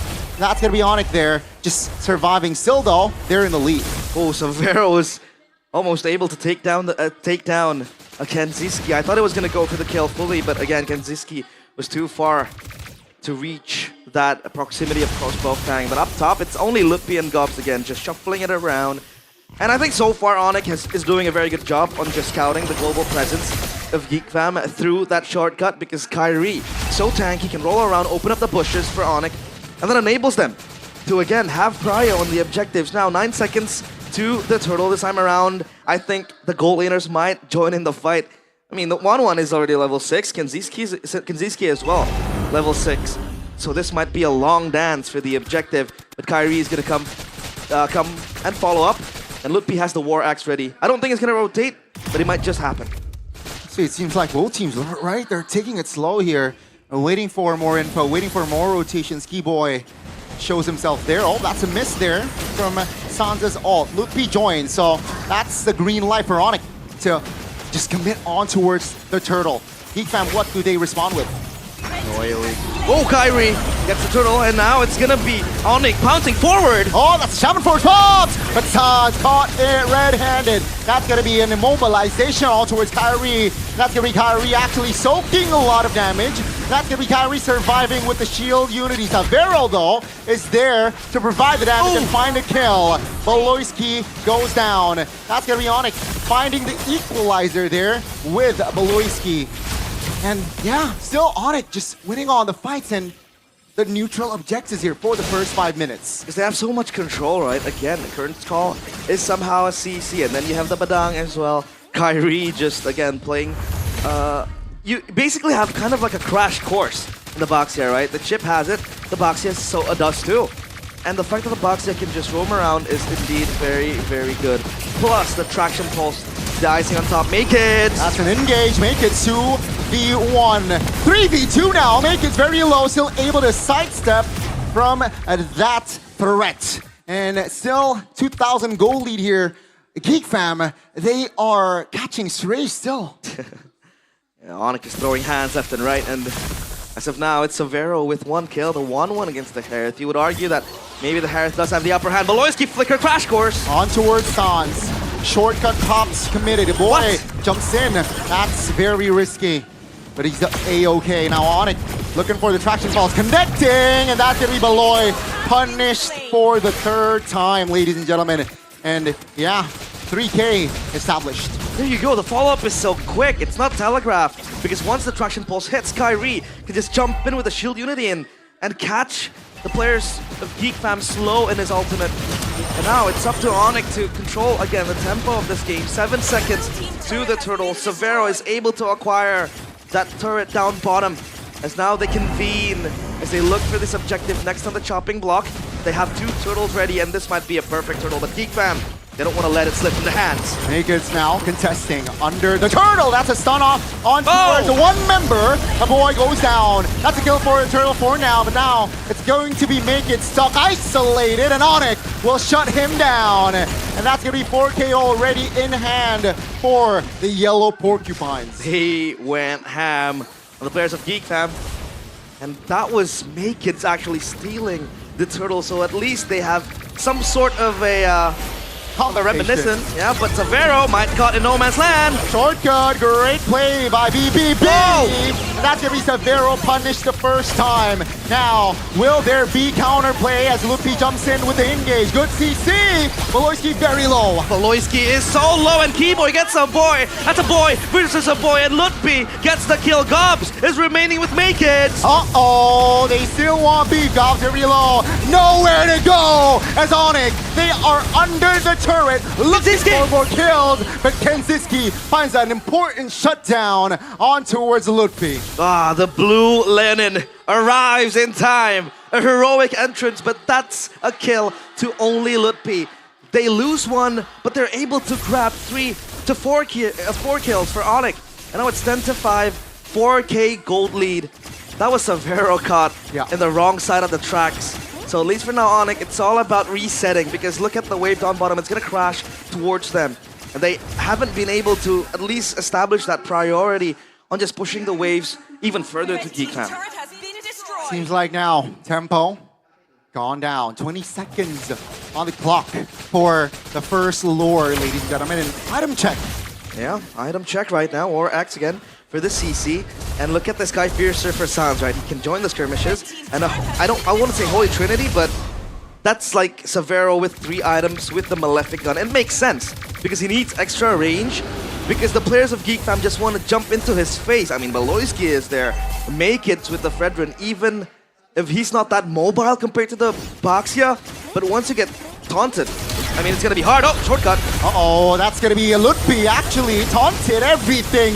Put in the kitchen sink. He goes down. Kyrie, though, from the flanks, finds Malloy. San secures the kill. That's going to be Geek Fam. Actually, now, their numbers are low. Backup is here. The Sky Army arrives in time. Sans! Kanziski will not be able to find the clutch play as Sans is there, but he will be punished 4-4-2 for now. Wipeout was close to fruition, but Gob still stands, lives to tell the tale. He has to be able to hold this Lord, but Onyx, they will try to get it scot-free. Keyboys kicking him in into the pit. I don't think Gobs is able to. Oh, Beloyski says, yes, they might with the shortcut pops. Keyboy finds the stun. Oh, shortcut pop. Kanziski and the boy falls up to with the action. Gob stuck in no man's land in the back. Let's see Lutfi trying to buy time, but Gobs will do himself as well. That's going to be Kanziski securing the kill. Onyx, though, with the boy Sans here, they're in control of the Lord, but is this the right call? Yep, have to hold this. Keyboy, oh, looks for the fist crack. They have their sights on the Lord. Geek are still meddling with it, though. They have the power to at least fight this, so Onyx knows they have to reset. They have to take a step back. But I think for now, they're still staying here, so yeah, just trying to also dissuade Geek Fam from taking the Lord. They know that the bottom lane is favoring their side. That's why they're taking their time here in controlling the Lord. And Geek Fam, they are the ones who need to respond. Either take Lord or clear the bottom side, and that's why they sent in Kanziski. But that shows that, yeah, no Herod, let's fight! They have to rush this. And Onyx, they might look for something. Lutfi bites the bullet. It's Kyrie jumping in. Traction pulse! On towards one. That's going to be a taunt. That's going to be Severo tying first in this fight. Great response as Kanziski with the shortcut was able to find the double. Oh, that's Make-It. The smiling jungler just being a terror for Onyx. And now they scramble. Make-It! Oh, Praise's Wrath was not enough for Kanziski. Stunned up, Purify Pop. Lutfi now, he is isolated. Now with the sidestep, he's able to get out, but Keyboy very low. So that's just 2-for-1 in favor of Geek Fam. That's a 2-man taunt with the Lord Steal as well. Let's make it. Just keeping Geek Fam together again with the taunt. Oh, good taunt, 2-man. Kanziski's gun under the turret, but Kanziski doesn't care. He wants beef, and he will find a kill on towards Keyboy. Oh, Onyx. Now they see that obstacle. Now they see that they might be in a cul-de-sac because Geek Fam are fighting back. They're retaliating. And the shortcut pop, they might want to fight this again. Uh-oh, is this the right call for Onyx? Good Terrify, Lutfi very low. Shaman Force pops, and Sans actually taking a lot of heat. Kyrie goes down. This is not looking good. Crossbow attack! Finds one, but Kanziski will not survive as well. Severo now still able to find the damage, but that is a great punishment from Severo. Severo holding the team together. That crossbow of Tang was so clutch. The rookie from Onyx, and now it's Onyx having that leeway to get out of their base, to control their jungle again, to get control of the river and the map. And so far, I feel like if they really want to create that push down bottom or up top, there's always going to be Beloyski with that Y walk to kind of match the pressure. But again, if that happens, he doesn't have the shortcut pressure as well at the same time.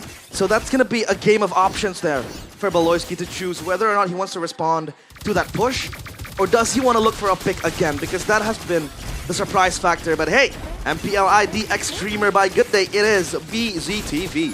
Yes, ladies and gentlemen, and I think the play that they made earlier was the perfect one. Or send Kenziski down, shortcut to just provide the surprise attack, right? Technically surprise, and they made it work last time round. So now, 13 minutes in, Onyx, they're only up 2K. And I feel like Geek Fam has a lot of ways to neutralize that situation. And a quick check on the item. Look at Severo with the Athena shield. He knows that Kenziski will just burst him down, so he needs that extra magic resistance. Now for Onyx, 20 kills doesn't really mean anything when we enter the 14-minute mark because it becomes of relevance now, right? Geek Fam, they're able to, once again, bounce the waves, push it out again. And I think another way to look at it is the fact that, like what you said, they can send a carry across the map to control the pressure, to push out the waves. But once the shortcut hits, it's a quick route to entering the fight. A 4v5 or a 1v5 even can become a 5v5 in a blink of an eye. So now, Onyx has to be able to just scout out that potential. It has been happening with Kyrie rolling around the bush, looking for flank angles that Beloyski might be able to establish. And now Geek Fam, they have dibs on the Lord. Let's see, that's a conceal. Cancelled by a boy. Keyboy doesn't really find the opening that he wants with that conceal play. Top lane favoring Geek Fam this time round. I want to see how Onyx will respond to this. They'll take it slow. Again, Severo is here. Oh, look at Beloyski. This is a flank angle. Big brain Beloy, but Kyrie will try to scout it out. No, he's coming from the back! Oh, looking for the flank angles. Finds the flicker. Oh my goodness, Sans now in threat. Severo, though, will kill Beloyski. That's going to be Kyrie, though. Just stuck. Trying to buy time for his team. Is this the right call? Kyrie's just dragged back. The jungler is gone. Make it with the winner crown. Akiri Make is also falling. Severo versus Kenziski. Rasmo attack will not be enough to take him down. Severo now trying to buy time, but he will be shut down as Sans finds a double. Lutpi just crawls in the back, and now it's up to Gobs to keep Geek Fam together. Can he hold for dear life? 5 seconds of Beloy. I think they can. Right, Gobs though will again buy time. Winner crown though will be used, and that will be almost an official wipeout there. I got very hyped for that Beloyski angle because he was down bottom in the bush and he took the Y-walk up top to get to that purple buff, but he was spotted out and that crash course was just in vain. Shortcut, not follow up as well, and this Lord is free for Onyx to take. Plunder, absolute plunder for Onyx. Yep, Onyx, they have equalized on the Lord take. They lost the Lord earlier, but this time around, minute number 16, they will take it. So in about 12 seconds, the Lord will be up. And I think they have time to manipulate the waves. All 3 lanes be in their favor. Let's take a look at the, base defense from Geek Fam, right? We know that the panel made it clear that Geek Fam were the ones who coined the term geekable. They were able to hold the base against Onyx. But I think in this iteration of the draft, it feels like the wave clear isn't the best. I mean, you have Kenziski with the Synchro Fission, but I think that's it, right? A boy maybe, but he needs to be very, very on the move. And now the Lord will march into the base of Geek Fam. Can they end this from Onyx? Onyx will have to just be satisfied with 2 lanes. That's a Son. Onwards Gobs. Taking a lot of DPS by Son. Still able to flicker out of danger. Lord, half HP.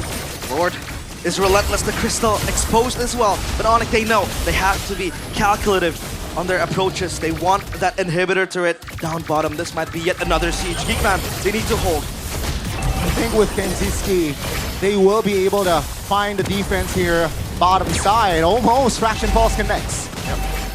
Beloyski was looking for a flank angle, but he went up top. It was so hard for him. Maybe he wanted to cut the waves coming in, right? And just hinder the top side from being pressured even more. As of now, Onyx, they get all the inhibitor turrets. So it's Onyx with the control. 17 minutes coming to 18. Geek Fam. Is it geekable? Let's see. Kenziski decided to not pop the Shaman Force to defend his inner turret there. That's a conceal. Looking for Beloyski. Will it connect? That's the question. Good spacing, Beloyski. Oh, aggressive flicker there, but doesn't land. So that's, again, a resource spent. Yeah, but it's a trade, right? Sans also burned his flicker. And as the Kimmy, you really want to be in a safe spot. you really want to distance yourself from the players of Geek Fam, and I think that's going to be information for Geek Fam to use. Maybe they might look for a pick-off against Sans, but I think that he has way too many, protection at this point, right? T-Boy again, Kyrie as well. So I think it's going to be fine, at least for now, because Onyx is also turning down the tempo. They know this flicker might eat them up from the inside, so they hold it for now. As of now, it's only focusing on, again, balancing that wave push. They're creating a tri-lane push, at least for now, to make Geek Fam clear. But number two, they're prepping for the Lord. 12 seconds onto its respawn. But I think they're also looking for a potential surprise play. They invade Geek Fam's jungle. Oh, good traction ball. Snow flicker on Beloy. Should be punished. That's a crossbow attack. Actually activated. Now Kyrie looking for a flank. Doesn't really find it. So yeah, just take a kill and they pull back. Yeah, it's all about just taking down the war crime general. It's BBP. Deleted from the fray. The Sky Kings again, just cementing their dominance in this game. Kids might look for something. Gobs flickers in. Aggressive flicker. Good Terrify there. Kenziski though is vulnerable. Kenziski will fall. And a boy will fall as well.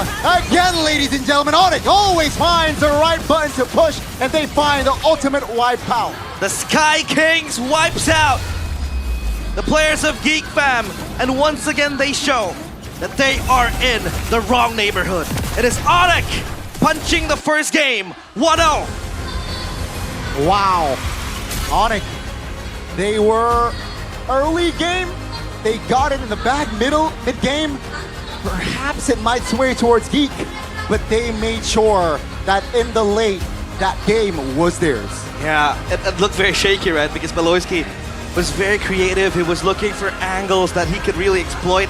But at the same time, again, with the Hypoxia, it hinders him to be so free at that regard. And again, with Sans as well, you have safe options to play with the Kimmy, right? You have the damage, you have the burst with the Sky Piercer, plus that traction pulse as a utility tool to set up for even greater engages.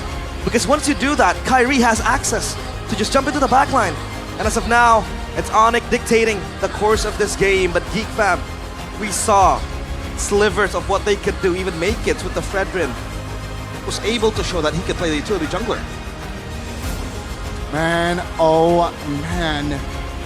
What an opening. I have to say, a convincing win. Sure, it's over 15 minutes, but overall, it was a convincing win from Onyx. It wasn't, right?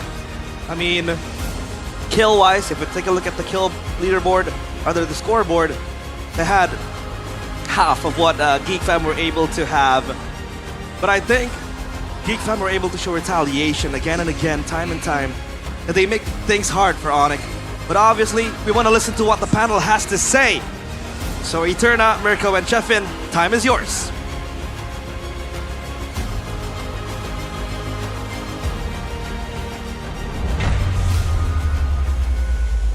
We finally get a game longer than 20 minutes. 9 seconds by all account, but it was a lot closer than the matches we saw yesterday. So, guys, break that down for us. Game number 1. You want to say something first, Mr. Community? Hey, this is the story, right? I doubted the pattern.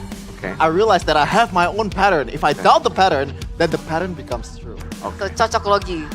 Again. What does that mean? A theory. It's a theory. Absurd theory. Yep. Yeah. But yeah, I'm happy that we got an actual game in the playoffs right now, because yesterday it was like, stomp, stomp, stomp, stomp, bad draft, bad draft, bad draft. But this time around, I feel like even though I am very much leaning towards Onyx draft, I realized there's some counterplay that Geek Fam was able to do, especially with Beloyski's chip.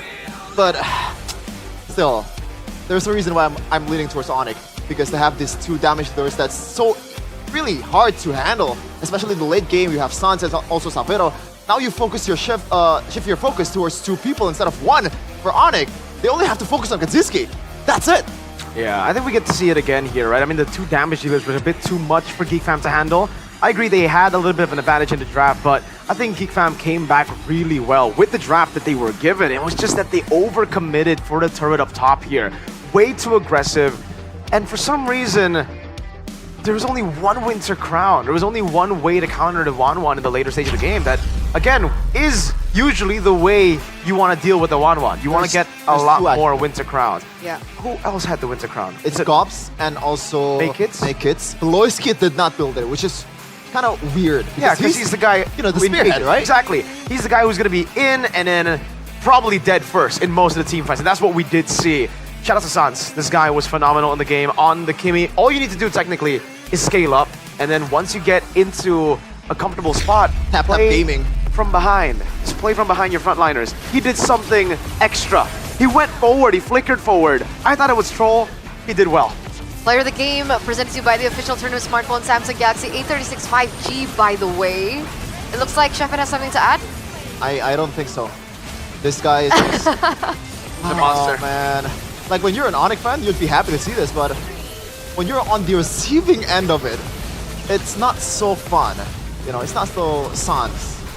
This is the play I'm talking about. I was like, yo. Like, what the hell? This is not it, Sans. I was like, oh, this is kind of troll. And then he decides, no, it's not Miracle. This is how gila I am. Again, though, this composition for Geek Fam, we gotta talk about it a bit more, right?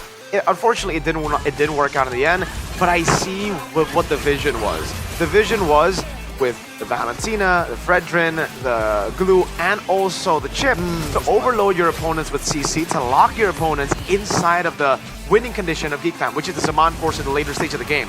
With the Holy Crystal, with the Divine Glaive, it doesn't matter who takes the damage, even the Baksha is going to be melted down. This is why the Harith is of crazy priority, and they try to play Mr. President with him. Unfortunately, some of these fights, Beloyski tried to go with a crazy flank again, trying to go for Sans. And I think the biggest mistake for Geek Fam was, number one, losing out in the early game that bad. Like, they should have, by all means, given away a few neutral objectives to trade with the Chip. Go in the bottom lane, play for your strong side, play for your main carry, which is the Harith. But they decided to contest a lot of the neutral objectives that got them in a position where they were down 4,000 gold. Then they recovered, but then they overcommitted, they overheated, pushed in way too far up top. They got punished by Severo, and then all momentum was lost there. They tried to go for a couple of Hail Mary shortcuts, and it didn't work. It ended up with them losing all 3 base turrets, and then at that point, it was kind of like a seal the deal type of objective to take. By the way, on that point, right, protect Mr. President for Kenziski at the later stage of the game. We actually heard a little bit of a gasp from Sheffin when he saw that final item come in for Kenziski. I wouldn't say a guess, but I see where the vision is, because like he's the only real damage dealer that Geek Fam has. So like it or not, you're gonna be the one that's gonna have the most burden to carry your team. And I actually kind of like that Wishing Lantern plus the Blood Wings combo. No Winter Crown at all for Kenziski, but I was actually kind of like befuffled. What's the word? Kerfuffled? What is that? I don't know. Gobsmacked, maybe? Yeah, I guess. Oh, okay, we have 2 Gobsmacks, guys. Got smacked. I saw the KDA from Beloyski. Yeah, that's normal. 088. Usual Beloyski, but a boy, 079. But what do you guys think about that build? Was it too greedy, maybe going Harith? in full damage? Yes, the Harith? I think for sure. I think it should have just been a normal build, you know, concentrated energy, sell the boost for Oracle. You would have more ways to deal with Sans. And yes, I understand there's a Baksha there, so the healing will be cut down, but you need that. We saw a couple of times, if he was able to get just a bit more HP, I think in the team fights, he would be able to win. Like, I'm talking about the Sans chase up top, right? Just a little bit more HP, he would have been able to outplay there. I'm talking about the final fight for the Evolve Lord in that mid bush as well. If he had a bit more sustain, it could have changed things. Over the Blood Wings, that I think in this game, yes, you get additional shielding, and when it pops, you get movement speed. It doesn't really matter though. There's so many more like ways to slow you down, lock you down. Weakness Finder again from 112, right? I like the concentrated energy and the Oracle. I think he experimented too much with the itemization. That's my opinion. I gotta say, in my opinion too, like the Blood Wings, I think it would have been better if we goes for something like a Genius one. Yes, that sounds insane, right? Yeah. But the only magic damage dealer that the damage dealer that they have is Valentina and also Harith. Yeah. So maybe that's gonna help just to kind of chunk the HP a bit from the frontliners of Onyx. And by the way, the frontliners of Onyx, shout out to them, Kari, Lutpi, and also Keyboy did their part. Yeah, we didn't mention them that much. Yeah, the CC was way better than I thought. I'm a CC hater, and shout out. Who's your best XP? Like, who's the best XP hero right now for you? Right now? You don't like CC. What do you like in XP? I mean, the one that there's no one that's picked in the first two phase, right? Or maybe like a Badang, but that's more like a flex, right? Maybe like a Badang or Glue, I guess. What about the Phoveus? Has the Phoveus fallen out of the meta? No, absolutely not. I think it really depends on the picks, though. I don't think you... Sometimes it's okay to go for the Phoveus if you really have just an early game composition, right? If you just want to win out the first few turtles, Phoveus gives you immense value in the team fights early on. Just because I think when it comes to level 4 power spikes, that guy has the best level 4 power spike. There you go. There you go. A little bit more information about the EXP lane. But, so back at this again. You guys were quite opinionated about the drafts. Is that something that Geek should repair or adapt to coming into game number 2? Adapt, yes, but again... Were there like really glaring problems in the drafts, in your opinion? For me, yes, but not for Mirko apparently. Because I just do not like the fact that they put all this eggs into one basket in Kanziski. Meanwhile, for Onyx, they have two heroes that literally they cannot deal with unless Pelosi gets a good set, which is kind of rare. And you kind of factor the fact that the one has the built-in Purify, Sans is just Sans, he knows when to flicker, he doesn't have Purify, he's like pretty much Kelra in the mid lane, you know? It's hard. It is. It's very, very hard. Yeah, but you know, of course, on that note, right, all these adjustments need to be made not just for this coming playoff, but also MSC, because if you guys take a look at the poster right now, we're looking at veterans in their own rights already making their way into MSC, getting that slot versus potentially the young guns, right? We're looking at Arfi, Severo, potentially Toy, and even Kenziski. You know what this reminds me of? Do you know the meme, hydrogen bomb versus a coughing baby? No. No. I'm not aware. Like, I'm sorry. Maybe I'm just trying to channel my inner doubter pattern here. If I top the Indonesian gold laner, maybe they'll be better than the PH gold laners. But holy moly, look at that lineup. Yeah. And the guy in the bottom, like he was the, you know, whatchamacallit, he got kicked out of MPL PH. Yeah. And somehow turned out better. He was a reject, I would say, right in MPL Philippines. He failed in MPL Philippines, and then in SRG, he became a monster. MSC? It just goes to show you how much potential players that fail have. That you need to give them a second chance sometimes, and it was very, very visible. Not just in Innocent, but in King Kong, in that TNC lineup. Everybody got their second chance. Everybody started to pop off, and yeah, I think right now this is a very... Too early?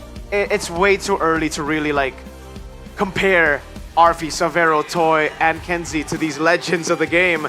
They're really good. Sometimes, I mean, Eman's the closest one, I would say, to them, and he's another Filipino goalie. Yeah, a lot of familiar faces that we've seen over the years. And speaking of familiar faces over the years, these are the forgotten heroes from the MSC Grand Finals that we notoriously know of, right? Of course, last year, Riyadh, Roger, the only thing that I think is still, you know, etched in everyone's minds. We have the Esmeralda as well as the Thamus. Now, at this point, we've seen a few of these heroes getting picked up, Esmeralda and Roger in particular. Do you guys still think that they are relevant in this current meta?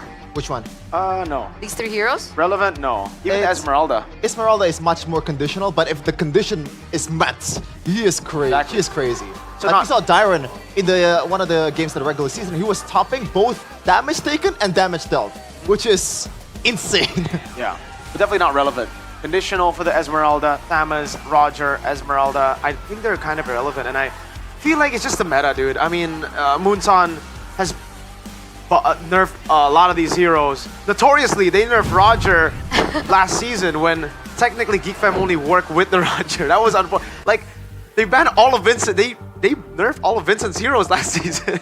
Oh, man. Feels bad. Feels bad. Hey, but we want to get to Onyx with that.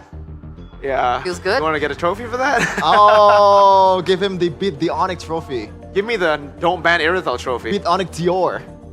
Give me the Beat Geek last season Dior. Beat Geek last season. Oh, yeah, you're right. Continue for a bit. What happens until now, they're though? finished. We're done. You're done? What about the meta this MSC? If you had to make a prediction of the face of MSC this year, who would it be? Oh, man. Everything still stays the same. Probably Fredrin Baksha. Same. Like, I feel like it's a reminiscence of what happened throughout the patches that Moonton made. We saw like the emblems are getting shaken. Oh, the tank jungle is not going to be relevant. Guess what? They're back again. Now we're starting to realize apparently tank jungle is still the way to go in this playoff. So like, oh my goodness. Do you like the tank jungles? I mean, the classics sometimes are the best choice, right? You stick with something for so long and you realize, hey, why didn't we use this all along? You know, that's kind of similar to the Samsung Galaxy A series 5G, right? It's been here since season, I don't know. It's been here since before I came. Not this version. Not this version. Different versions. But it's been, yeah. It's still Samsung. It's so good. It's still Samsung. Tell them why. For me, it's all about leveling up your content with the Galaxy A36 5G's 50 MP OIS camera. And with awesome intelligence, My Filter, create custom filters just how you like. Need in-game tips? Use Circle to search. Just circle items to instantly find information. And I think all you need to do is head over to Samsung.com/ID or your nearest Samsung store to grab the Galaxy A36 5G, starting at just 5 million IDR. Get awesome bonuses worth over 1.5 million, including a free memory upgrade and a travel adapter. But by the way, I want to say to Samsung, if you need someone that can feed you the information of MPL, call me, because when I tried the AI and I asked like which team is going to win the MPL Season 15, GeekFam was not there. Really? So they need some fixing. Currently, you need some fixing. Why? They're 1-0 up. Currently, the AI is one up in you. I don't think I'm the one that needs to be fixed. I'm not playing, bro. No, but like your prediction. Oh. Yeah. He has a pattern of like quality of you know. But anyway, yes, guys. Best in the business. And if you guys want to sit over up front in the Galaxy Zone, you guys need to pick up one of these bad boys yourselves, you know, straight right. Can you imagine the pro players literally playing in front of you? I can't. We're all the way back here. What do you... You're right. What's the... That's why I've always, you know, like... Oh, Galaxy Zone. Okay. Man. I'm a bit slow. That's why Caster over panel, right? No, actually today I panel guess is better. you guys are closer technically by like a few meters. That's enough. Oh, yeah, you're right. Just I can sniff them. Caster gang. Even though I'm on panel today, Caster gang. Shout out to... Actually, never mind. The casters today are Onyx fans, both of them. So, Hey, by the way, I hear that last tidbits of that cast, by the way. Got this casters out of here, bro. What do they say? What do they say? Oh my god. What do they say? Like something like in the wrong neighborhood, bro. Oh my god. This is what Onyx always is able to do. Wow. I Blah, thought blah, blah. must be biased. About me. Hey, listen.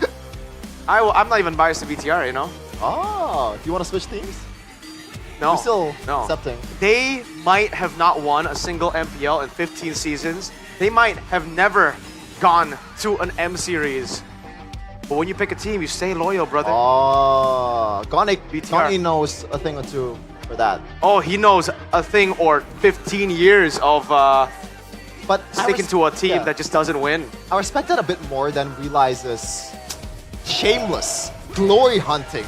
He's a Madrid fan and an Onyx fan. Can you believe that? That's like... How could you be much less normie than that?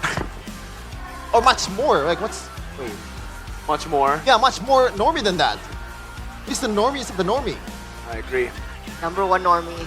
But man, look at the stage. It's sick, man. I like it. I like it at night more. Oh, yeah, for real. I like the Edith stuff that they did in the opening one. He really Oh, that was likes Edith, right? With the skin. Like... I was like, who is this? Oh, what? I didn't realize. What? That was really cool, though. I agree. What's not cool for Sheffin is game number 1, though. But obviously, we did chat a little bit about the drafts. I think we got Sheffin's take earlier on. But what did you think, Mirko? I think, again, the composition had its win conditions, and I think it was proper, too. It wasn't really horrible. They should have really played more for the trades in the early game if they lost control of it. I think the targeting as well in the early game was a bit sussy from GeekFam. With this kind of composition, what you want to do is you want to break the front line of the enemy team, right? Because you're playing without the Harith. Mid to late, that's when the Harith really starts joining in the team fights, and that's where you can try to play more front to back and play to enable the Harith. In the early game, they were letting CC, they were letting Himi, both Sans and Lutfi do a bit too much to them without punishing. They were targeting Kyrie, they were targeting Keyboy for some reason, and I think it might be the jitters. Again, May Kids, Kenzie, they're both rookies. We have seen this as well just yesterday. Arfi, it does seem like they get better as the series goes on, right? So for GeekFam, they're also a team notorious for not really changing that much in the drafts. They like to stick to what they think works. And I honestly think, despite, yes, having less damage dealers, having only one source of damage, magic damage, that being in game number 1, it's still fine. Harith, the reason I really like the Harith is because it doesn't matter if you go for a full magic damage composition when you have a Harith. Once you get the Divine Glaive, you bypass everything. Radiant Armor, Athena Shield, it's no problem. Even with the Oracle, you get through it all. It's such a ridiculous hero in this meta, and that's why we call it the modern day Natan.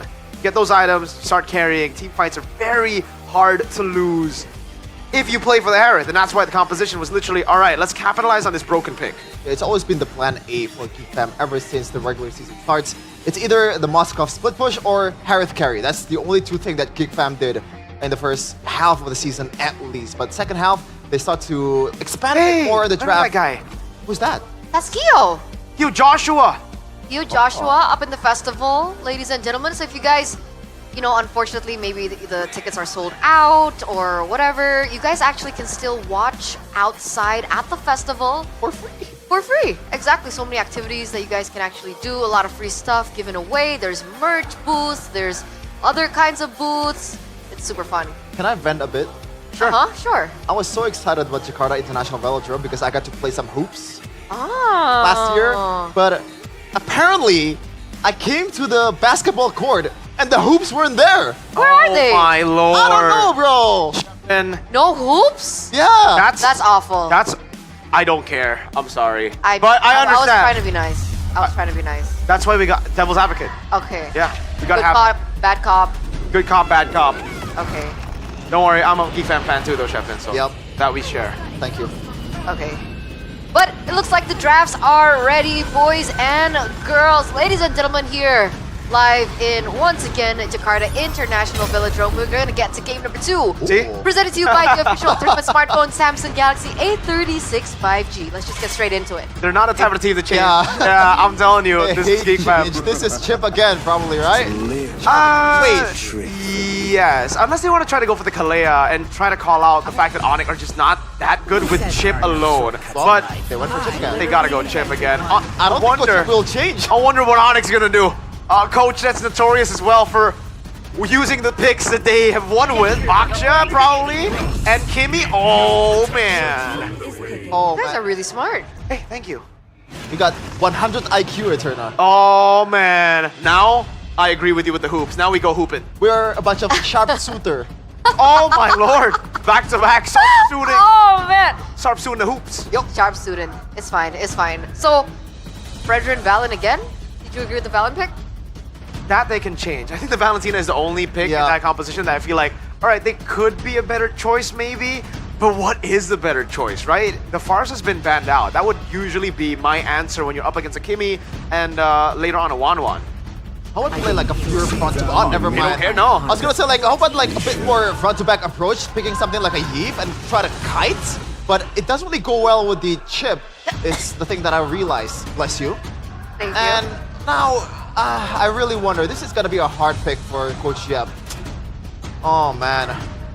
I'm weighing on the options. I just hope that they pull the, like, I really hope Yeb gets smarter, you know? Maybe pick up the Wanwan, but don't ban the Irithel. Okay, on a serious note, like, I think I've seen this in the regular season, right? Both Blovzy and I think back then it was Adi, right? They're so like, the 3 draft that's almost the same? Yeah. Whoa, it changed, okay. Yeah, they pick up the Badang and not the Wanwan. All right, yeah, the Wanwan is honestly changeable, I guess, in the composition. It wasn't the crucial, it's actually crucial, so. Yeah. I mean, it's the best option to pick if when you're up against a Chip and also Fredrin. I guess. So I don't really understand the change, especially with Valentina. It's not really that much of a threat towards a 1-1. Even Savero built Athena, by the way. I hate him for that. In a way, I like the Badang more here over the Wanwan. Why? Because the Badang is a way for them to still have a way to deal with the Fredrin, Valentina, and the Chip when they go for the portals, right? You need big AoE, you need big setting compositions when you want to beat up this kind of Chip comp in general. And if you look at the bans, Onyx are setting up for a Harith pick. They're trying to deny the enable, like the GeekFam enable Harith composition already. They ban out the Moskov. If they ban out, I think now, do they ban out the 1-1 then? if they want to go Harith. Sure. I'm not sure. This is gonna be a tough one for the gold laners. So, like, yeah, they have the option to just ban out the Harith or pick the Harith from themselves. But I think pick. The main problem still stands with only magic damage dealers. It is a problem, but once again, you've reminded me a lot of times, Miracle, throughout the regular season that it's Harith, it doesn't matter. Yeah, I mean, even the Joy, by the way, that's why GeekFam banned it, right? You look at this composition, you'd be like, there's no way it's going to be Joy. They already have magic damage, and they're setting up for what looks to be a Harith. Wait. But even Joy bypasses that. Now that is strange in my opinion. But this means that... are they possibly going for a Kalea Beatrix? Or a Kalea Granger? Franco's still there too. Yeah, but against a chip. It was banned out earlier. Kalea and Franco in game 1. He was. I mean, you can go Bea and also a Tick if you're feeling a bit frisky. Oh, I don't know about that. I think... Against Valentina? Oh, yeah, you're right. Yeah, I don't think you want to give those big ultimates, but that kind of goes with the same Kalea theory, right? You really want to give Kalea over to the Valentina, Tsunami Slam over? Maybe. My tail's been itching Yeah, okay, we get it out of the way. Kalea gets banned out here. Onyx. Is there a world where... I really think Onyx should just pick blue. And then they set up for a Granger later on. Oh, but they go... They're trying to force GeekFam to go 1-1 or Granger, and both of them actually do get countered by the Irithel. That's a pretty good move, Onyx. Yeah, I like in a way, Irithel is kind of the same as 1-1, right? It moves while it deals damage. It's the better 1-1. Yeah. You don't have the second skill Purify though, but you can still pick the Purify against this much CC that's gonna come in from GeekFam. Wow, that's a good... I think the first 4 picks throughout these 2 games, I'm leaning towards Kochia by a mile. Oh my lord! Is this the last pick, Angela? For Kochia. Yeah. They ban out Faramis too. That may be the reason. How do you counter that? But they go for the X-Borg and the call. Yeah, I was gonna say, is there a world where the Fredrin is gonna be flexed? But this is not really, you know, 100% of Fredrin EXP, by the way. The X-Borg can still go to the XP if they wanna do that. Okay, so that takes away the Angela, yeah? Because, like, there's no way. I forgot the Kimi's already picked up. You want to go Angela mid, I think, over Rome. No, I think it's still... You want to go Angela Rome for Keyboy? Angela Rome, but you have to really stick with Kyrie in the early game. In the late game, you can just go back and let Kyrie open the bushes. You know what? And that's usually not a good sign. I think they go Paquito or something. Up against the X-Borg, isn't Paquito like a smack-a-rooney? Early game, yes. Yeah, smack him in the early game, win with the composition early game, get the Irithel up in there, Kimi snowballs again. It is looking like a damage-dealing... CC, a damage-dealing XP. Oh! How CC beats X-Borg too, right? I actually haven't tried it out, but I think it's more of a skill matchup than you think. Okay. I don't think there's a massive advantage in one of them. Remnants of a similar shade, but there have been adjustments. Ladies and gentlemen, from the drafts from game number 1, we're going to see exactly how this all unravels as we throw it over to Sheffin, Sheffin, Realize, as well as Gani. Take it away. Thank you, panelists. And yeah, I am Cheffin. I have always been Cheffin. I'm not Realize. We're both Cheffin. We are both Cheffin. Right. Cheffney and Chefflies. There you go. If that goes, if that works. But what will work? Will it be Geeks draft or Onyx draft? Because now Onyx has the upper hand in game number 1. Game number 2, in Land of Dawn we go. It is still GeekFam against Onyx. Remember, ladies and gentlemen, Onyx, if they secure a game here, they will secure match point and will be a step closer to securing MSC. And here we go, right? Onyx, obviously, with that pick. It was almost reminiscent of game number 1. The pick order, they bought Kimi Baxia, white! It's similar, right? But this time they are able to punish both of the mid and roams. Great adjustments from Onyx. What happened there? You blink and you miss it, Onyx, pick up 2 kills. And those are towards Sans and Keyboy. Beloyski might be in trouble again. Still has a flicker though. Let's see, that's a great isolation, but no real follow-up. Kyrie already invading the jungles, so that's still a win for Onyx. Look at Keyboy. He's a very brave warrior. Just going at Beloyski and Kinziski, right? Again, so much pressure with the Badang and the box, yeah.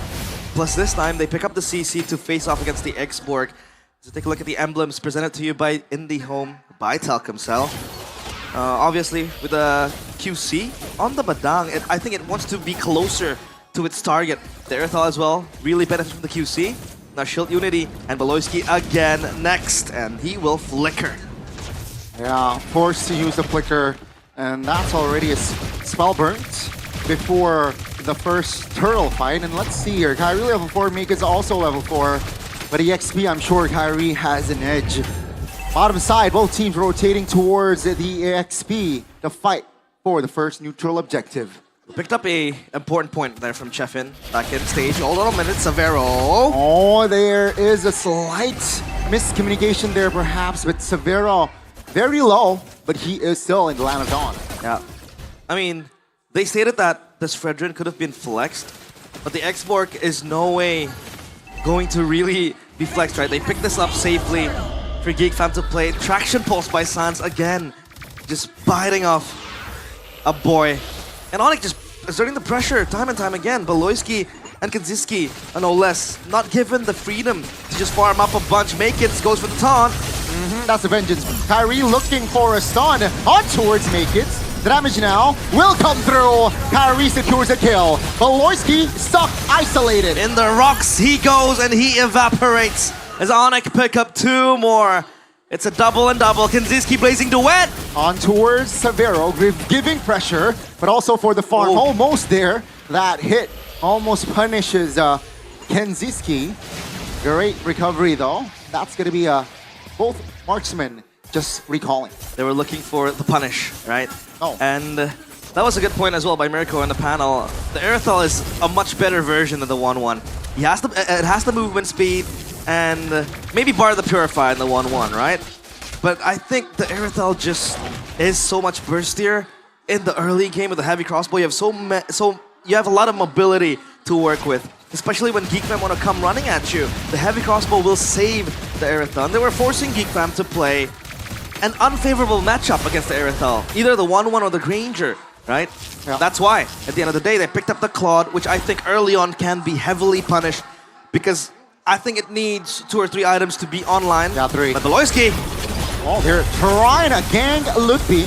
Vengeance terrified everything on the board. Whoa! But that's a response by Onyx. The backup is here. Last Insanity will not take down Ludwig, but Gobs will keep on running. That's going to be 1 for 1. And under the turret, that will be a double. Whoa! Oh, Severo. Kaczynski going at it. 1 HP for Severo. Oof. Kaczynski wins the trade. Beloyski will secure the extra 200 gold there. Onyx, they need to slow down their tempo. You can run, but you can't hide. And Kaczynski just defying the odds. We talked about the Erythal being able to bully the Claude out of its misery up top, right? And we talked about Kaczynski being one of the weaker laners compared to Severo. In the team fights, there he pops up, right? And with the Claude, I think he will be able to even exert more pressure because the Claude, as a team fighting hero, is one of the best you can have. The Blazing Duet is set up for him, but Traction Pulse. It was almost an opening there. Purple buff stolen, level 9 Kyrie, level 7 Makits. That's not a good sign here for Geek Fam. Item check, Molten Core still held on by Kyrie. The Blade Armor, so he wants that damage reflection, right? And the Erythal has completed its Pass Clause. I think, you know, the Erythal also wants sustainability in the lane and in team fights because you have that lifesteal. But for Geek Fam, it's all about just speeding up that item for the Claude. Corrosion Sight ready, so at least for now, he's able to jump in towards, you know, little skirmishes. Plus, he has the shortcut, Traction Pulse. Beloyski. Great info there. Beloyski thought that he was safe, but no, great punishment as well. That's Onyx just moving up more towards the mid lane. That's a flank by Keyboy. Force a boy to use that flicker. Makits wasn't able to save him. That's going to be mid turret taken down as well. The boy had to run back there, but he can't run from the punches. Keyboy yet again. And Sky Piercer completed for Sans. Kaczynski, can you run from Kyrie? Should have the BMI. Waiting for the right time, but no, there you go. Perhaps that might be enough to make him get away. That's gonna be Lutfi actually finding the kill. Sans will be the trade. That's a shutdown. And Geek Fam, actually this time, they're in favor. Looking for the fist crack, Beloyski so low and he's gone. But Geek are back on the pounce. Last Insanity will secure that kill. Lutfi, trying to buy time. Kyrie will also provide the damage there. 3v2, Princess Wrath will find a kill on towards a boy. Onyx, they are down in numbers, but they will and should win this one. Lutfi still dancing with his yo-yos, so low! That's the shutdown. That's gonna be Geek Fam able to find the right spacing and punish Onyx. Gold lead, still very small. That fight was so long. I mean, it was the moment where Sans died, and the fight continued even after he respawned from the base into the lane. So as of now, it's all about Onyx focusing on the turtle, and I think Geek Fam was able to at least held on to the pressure that Onyx was able to bring. Seems like tempo will go down. Remember though, neutral objective is up.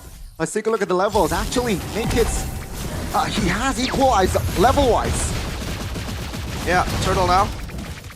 Gonna be taken down by Onyx, and that's free. Real estate for them. And up top, it's Beloyski. You know, thinking about the recall, but if Onyx walk into this, there might be a shortcut flank angle. And Beloyski's thinking about it. Severo might get caught in the clutches, but Onyx, at least they have 3 members to back Severo up. And Sans will check it. Beloyski gets found. Shortcut! What a read by Sans! That's gonna be Kyrie already body blocking, taunted. That's gonna be He-Boy also in the mix. Gobbs now targeted. No Viraga armor, and Makits will be stuck. He goes down. Makits no longer smiling. It's Onyx back. They turn. Geek Fam trembling in fear. That's gonna be Onyx again! Finding the right openings, and that will be 4 members of Geek taken down. Triple kill for Sans. 717. Call him when you need him. It's Sans. Again with the Kimmy with so much impact. It was picked off in that earlier skirmish in the Turtle Pit, but now he's back. The Sky Piercer stacks will also accrue for him. Take a look at the replay here, presented by the official from a smartphone, Samsung Galaxy A36 5G. It was initially that flank angle from Beloyski. He was chancing it. He was thinking of recalling, but he's stuck there. And at the end of the day, it was Onyx also able to hitchhike a ride into this fight.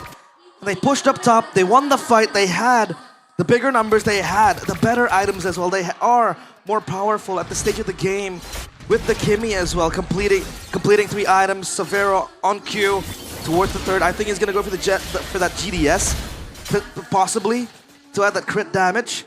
But as of now, it's Onyx dictating the tempo. They have 3.4k gold lead in their pockets. Yeah, now it's very similar to game 1, right, where they have a comfortable lead going to the mid-game. And let's see here what Geek Fam will do this time. Will it be a similar outcome from game 1 or perhaps a different one? Well, I mean, this is deja vu of game number 1, right? Geek Fam, they were behind such a marginal kill lead. Onyx 16-5 now, split by 11. So Onyx, it's their time to shine now. Make it stuck in a rock and a hard place. Lutfi might be the one to bite the bullet. The Lord is reset, not yet, just juggled. Uh-oh, that's gonna be Makits. No jungler for Geek Fam. Last Insanity will find Sans, but Gobb's gonna be traded back. That's gonna be He-Boy Tarina also just showing up in the front lines. 2 for 1, no Sans, but let's see here. Onyx should focus on the Lord. They're still wanting to go at the players of Geek Fam. Lutfi, look at the damage. The CC is so obnoxious to deal with.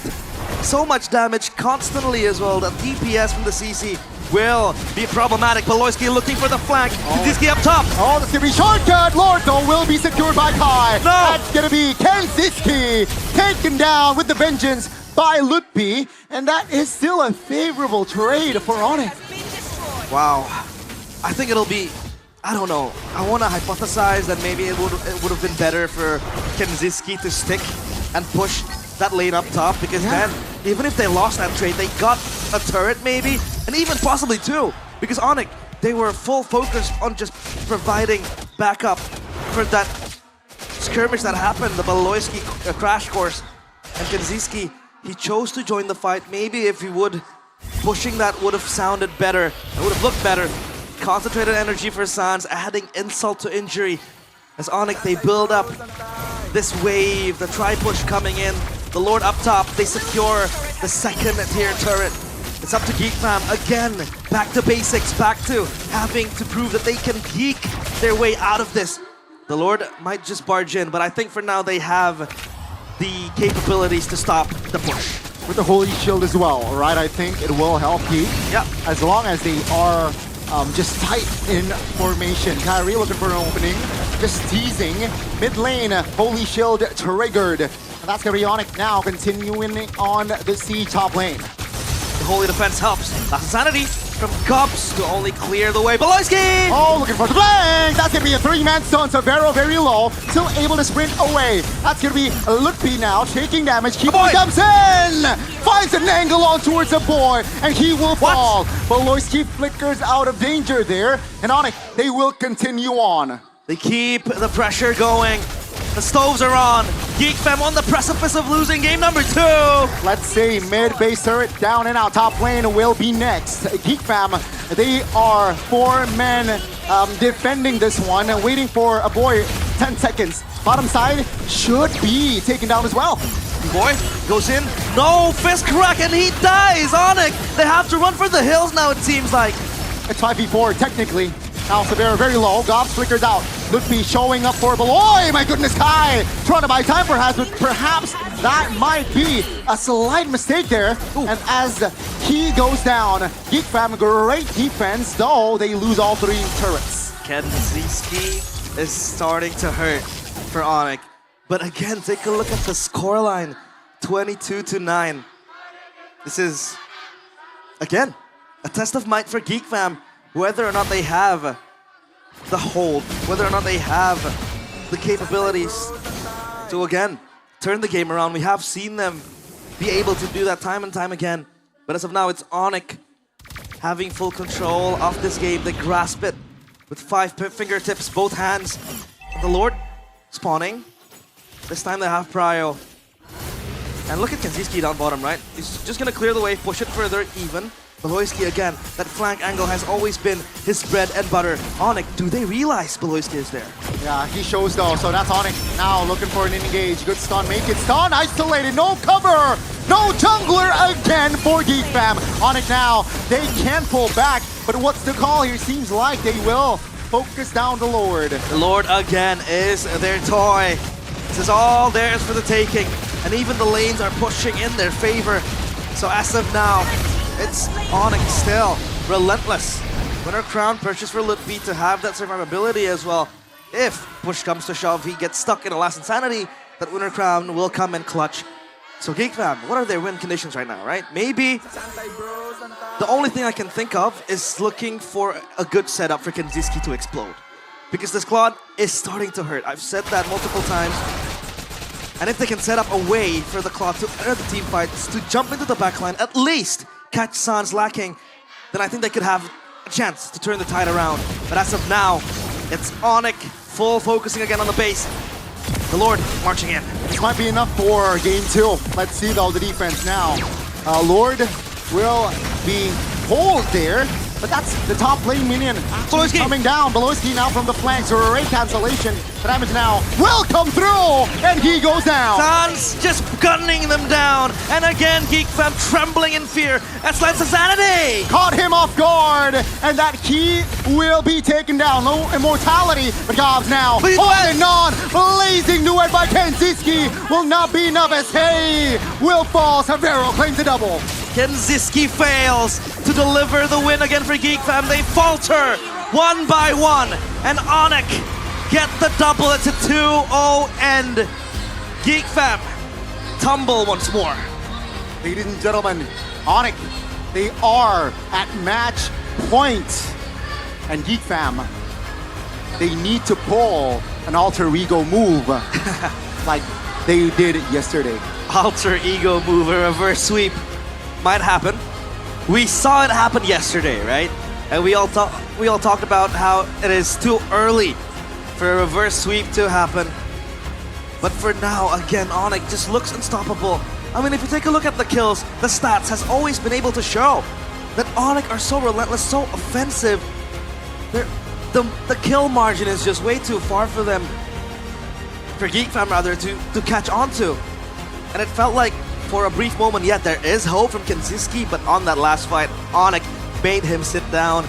The Blazing Duet wasn't enough to save the day. And that was Beloyski always actively looking for that flank angle, setting up for Kenziski again. Take a look at the replay here, the winning moment. Right, Sans was gone from the team fight. He wasn't able to join and participate again. But Kenziski, look at that, Blazing Duet. But the members of Onyx are way too tanky, right? Kyrie with Apoxia. I mean, Lutpi again with the survivability. It's just insane. But of course, panelists, will this be a 3-0? Or will this be a possible reverse sweep? Mirko, I'm looking at you.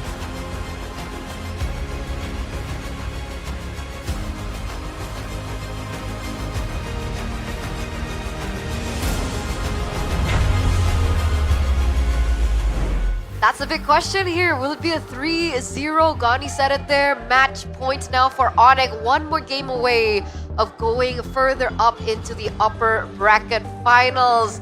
I think we have a man down on the panel though. Man down, for sure. Man down. Unfortunate, man.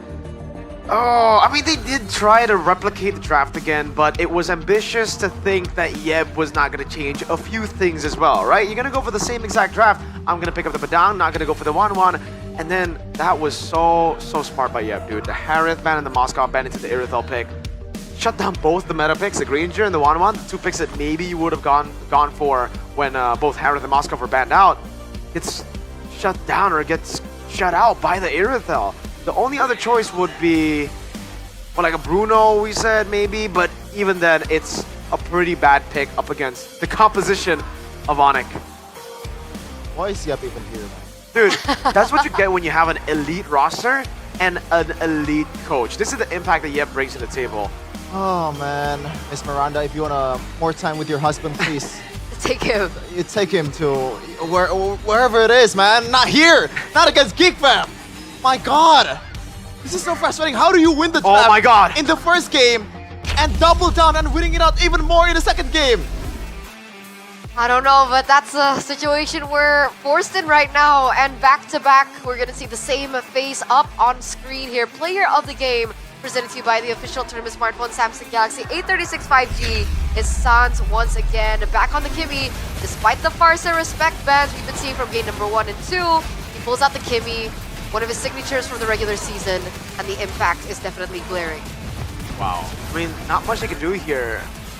I really feel like the draft, right after the draft, we already said it too, right? I mean, this wasn't game 1. Game 1, I saw an angle. I saw the way that they could actually utilize the CC to lock people down, to play with the Zaman Force. This game, they lock people down for them to die, really.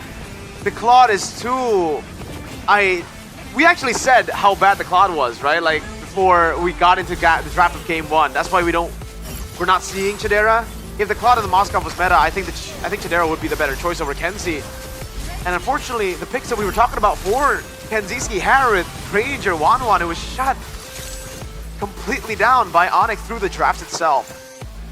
I will give Geek Fam credit though. Like, the fact that this was, in my opinion, a crazy outdraft, yet they were able to keep the gold lead so close for such a long time. I think it was, here, 13-5. The gold lead was only 1,000 away from each other. And then obviously the big triple kill happened, and then we finally got to see the gold lead go through 2,000, 3,000 gold lead. And then after that, a lot of people might be thinking, okay, why are Geek Fam fighting? But at this point, it was the only choice they had. If they continued with the trades, the Onyx snowball would just snowball to an even bigger lead. Like, the trades would not matter at that point. So it's a Hail Mary play at this point of the game. They stuck to their guts, they traded all throughout, waited for the item power spikes up until that moment, and then it gets to a time where you just have to fight or you're going to lose anyways.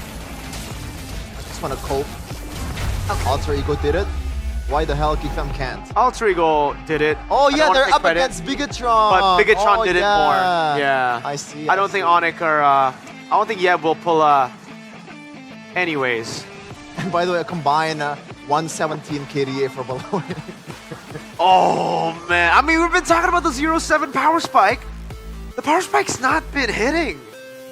I like that you mentioned Beloyski here, because I think in a lot of these scenarios there would be a situation, a favorable situation, especially for the leaks out there where Beloyski would get a proper pick on the chip, but from game number 1 and game number 2, it feels like Onyx have that blueprint down.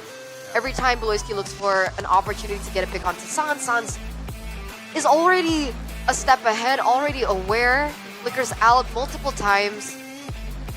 It's like Onyx have downloaded that code that Beloyski usually uses on either the Joe or even the chip in this particular situation. Yeah, and I think the change that they need to do right now is just, I gotta say, they're up against Onyx. Just let go of the chip. You're a team that knows how to counter a chip. Why not just try to, at this point, any risk is worth taking. They're down 2-0. They need 3 wins in a row to be able to pull this off.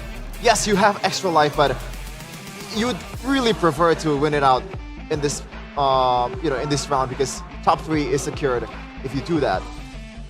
Oh man. So you would prefer the chip be picked up by Onyx? I don't think Onyx will even 100% sure taking. I don't think they'll pick up the chip, no. Unless they have a low E. If they have a low E, then going for the chip, it makes sense because then they have double teleports, and that's the only way we've seen Onyx make the chip work. In the regular season, the chip has been pretty bad on the hands of Keyboy. Was this pre or post Yeb? This was pre and post Yeb. Yeah, the chip just does not work, and I understand. Keyboy's not really that type of a player. Chip takes more just macro control. Keyboy's always been crazy mechanics, crazy vision when it comes to how to engage. Let's take a look at the items here. Really nothing too crazy when I'm looking at Kenzie's key. These are normal, I would say pretty fast considering the game was a stomp from Onyx to get those items. The only thing that I can point out is the early Blood Wings for Sans towards the Skypiercer. Skypiercer makes sense, he is snowballing, and the Blood Wings, I feel like this is interchangeable with a lot of items, but the fact that he has to trade some HPs with a boy, and if you want to win it out, that extra shield is going to come in handy. And also, just because we haven't seen a lot of export in MPL, just want to point out that Breastplate was the first item for Gobs, so less damage, but more movement speed. Maybe the main idea is try to just kite against a box, Try to survive. So it's survival, but it didn't work out. To be fair, Gobs actually played a decent game. He was the one that can nail down Sans. The only guy actually, instead of Kanziski, the one that probably has the main job of doing that. He has 731 KDA, I believe, which is really good for an XP laner.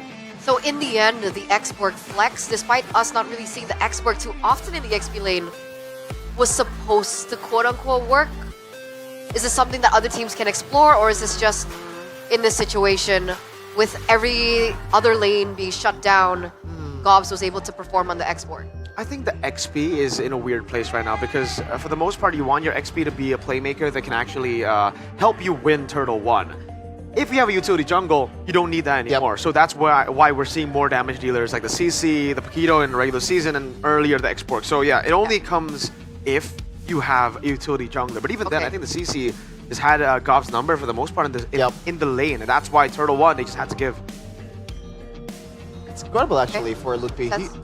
I'm the biggest CC hater out there. I don't understand why early in the season people just keep picking it. Yes, you win the lane, but what do you do when you're down? What do you do when you're up? It's just zoning, and the damage is not really that much either, even if you snowball. So the fact that Ludwig was able to kind of make it work is something that we need to give applaud to. Yeah.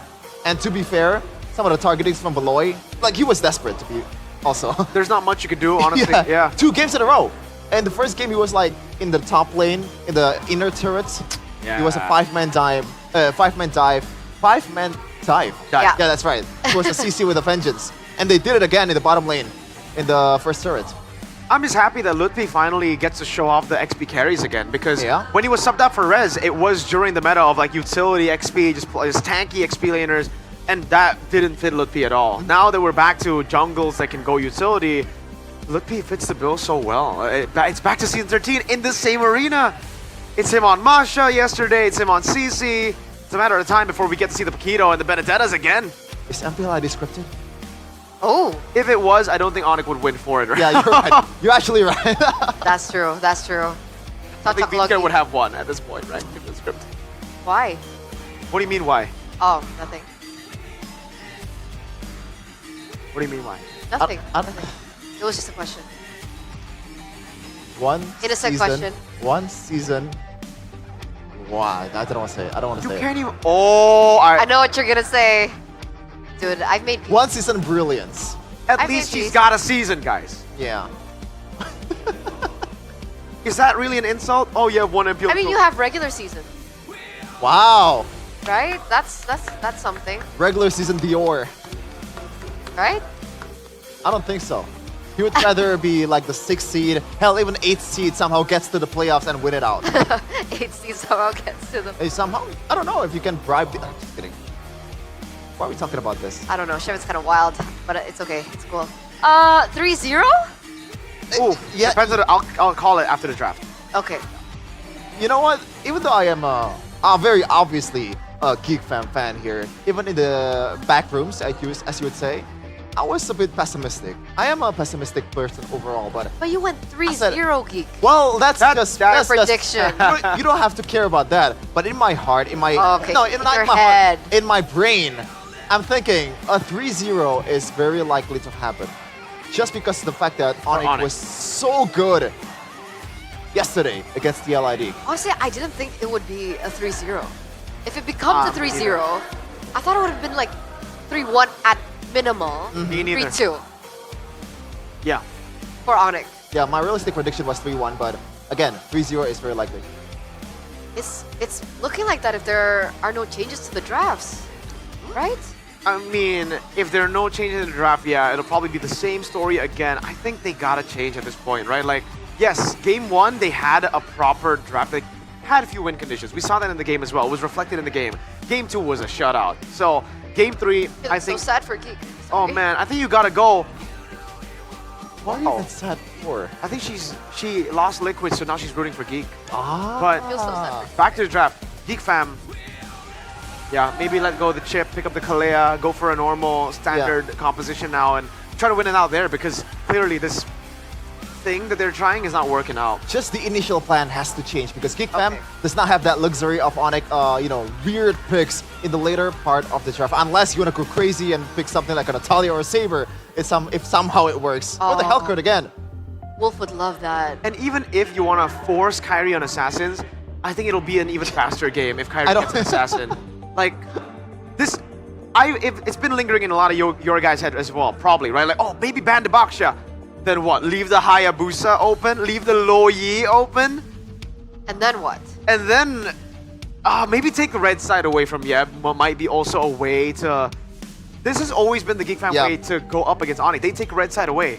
Yeb is so good on red. He has always loved red side. Beloy knows it, and I think he needs to utilize what he knows now. Take it away. Feels bad. But as I'm sad, we're gonna take it to Bude with an interview with a special someone. Let's see it first. Menegangkan, apalagi khususnya untuk tim Geek Fam. Ini adalah perdana mereka dan Bude juga melihat ketegangan ada di dua sisi. Bukan hanya Geek Fam, namun juga Onyx. Karena mereka tinggal selangkah lagi. Dan biasanya nih, kalau yang tinggal selangkah-selangkah itu malah yang lebih bahaya. Dan di tengah-tengah keramaian dari Jakarta International Velodrome, tentunya kedua super fans, kedua support system sudah terlihat. Dan Bude kepengen langsung ngobrol-ngobrol bersama dengan keluarga besar dari kedua tim. Asik. Halo, ini dari keluarga besar Onyx dulu nih. Ada Shay dan juga Dlar. Halo Shay. Berarti ini 2 hari ya datang berturut-turut. Bagaimana nih kamu ngelihat langsung di babak playoff tim Onyx? Pastinya seneng banget dan seru banget sih. Apalagi ini kan season 13, terakhir juga kita di sini dan menang. Jadi pasti pede banget. Membawa memori indah ya. Kalau di Jakarta International Velodrome, karena mengangkat piala sempat terhenti. Tapi kalau Dlar sendiri, ini playoff Onyx modenya beda ya? Ya beda, dari regular season gameplaynya beda banget. Beda banget? Lebih rapi. Lebih rapi, Dlar aja bisa kelihatan. Tapi di sisi lain, keluarga besar dari Geek Fam juga sudah ada di sini. Halo, Fasli dan juga Eko. Halo Bude. Gimana?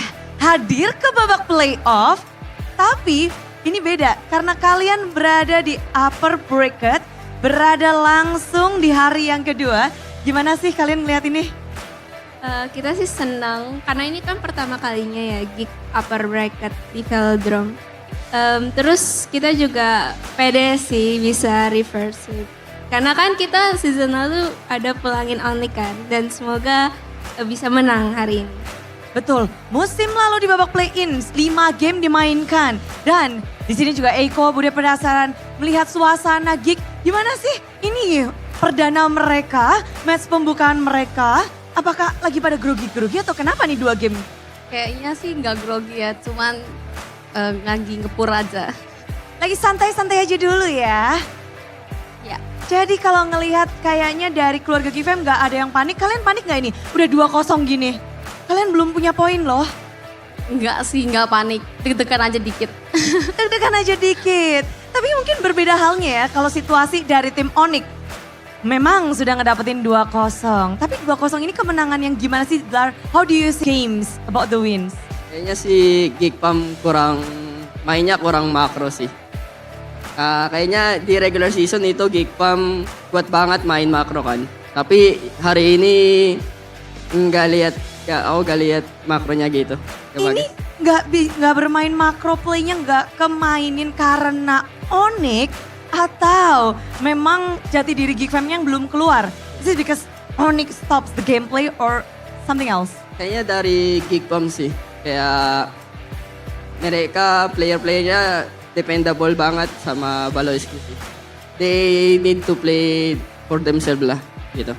Oh well, kalau itu berarti masalah yang cukup berat ya untuk Geekfam kalau dilanjutkan. Kira-kira kalau ngelihat hal ini, bisa nggak sih masalah seperti itu? Kamu kan mantan player juga nih, you're ex-player. Is it easy or hard untuk bounce back, untuk ngeriset ulang? Kayaknya gak juga sih, kayak gak susah. Soalnya ada Baloyski. Baloyskinya mentalnya kuat banget. Oke, gak susah katanya. Tapi berharap yang terbaik pastinya. Kalau kalian ngelihat ini, ada gak sih mungkin sesuatu hal yang dikasih tahu gimana persiapan dari Geekfam masuk ke babak playoff ini yang mungkin kita nggak tahu? Gak ada sih, kayaknya sih menurut aku mereka juga latihan kayak biasa aja. Mereka latihan karena kita udah tahu dari regular season mereka udah keras banget. Tapi boleh dong Che, kasih semangat dan kasih tahu seluruh Sonic untuk mendukung nih Onyx yang satu langkah lagi bisa melangkah maju. Ya jangan lupa buat dukung Onyx dan aku juga pasti dukung banget apalagi karena season lalu kan di babak play-ins Onyx kalah sama Geek. Jadi revenge. Let's go revenge. Gimana halnya nih dari Geekfam? Kasih tahu Geekfam Unity, kasih tahu Geekfam gimana semangat kalian biar bisa stay di upper bracket. Buat Geekfam tetap semangat. Kita percaya kalian bisa reverse sweep. Bisa reverse sweep semuanya. Ada yang mau revenge, ada yang mau reverse sweep. Siapa yang bisa mewujudkannya? Kita akan langsung lihat bersama-sama. Let's go panelists, Geekfam dan juga Onyx.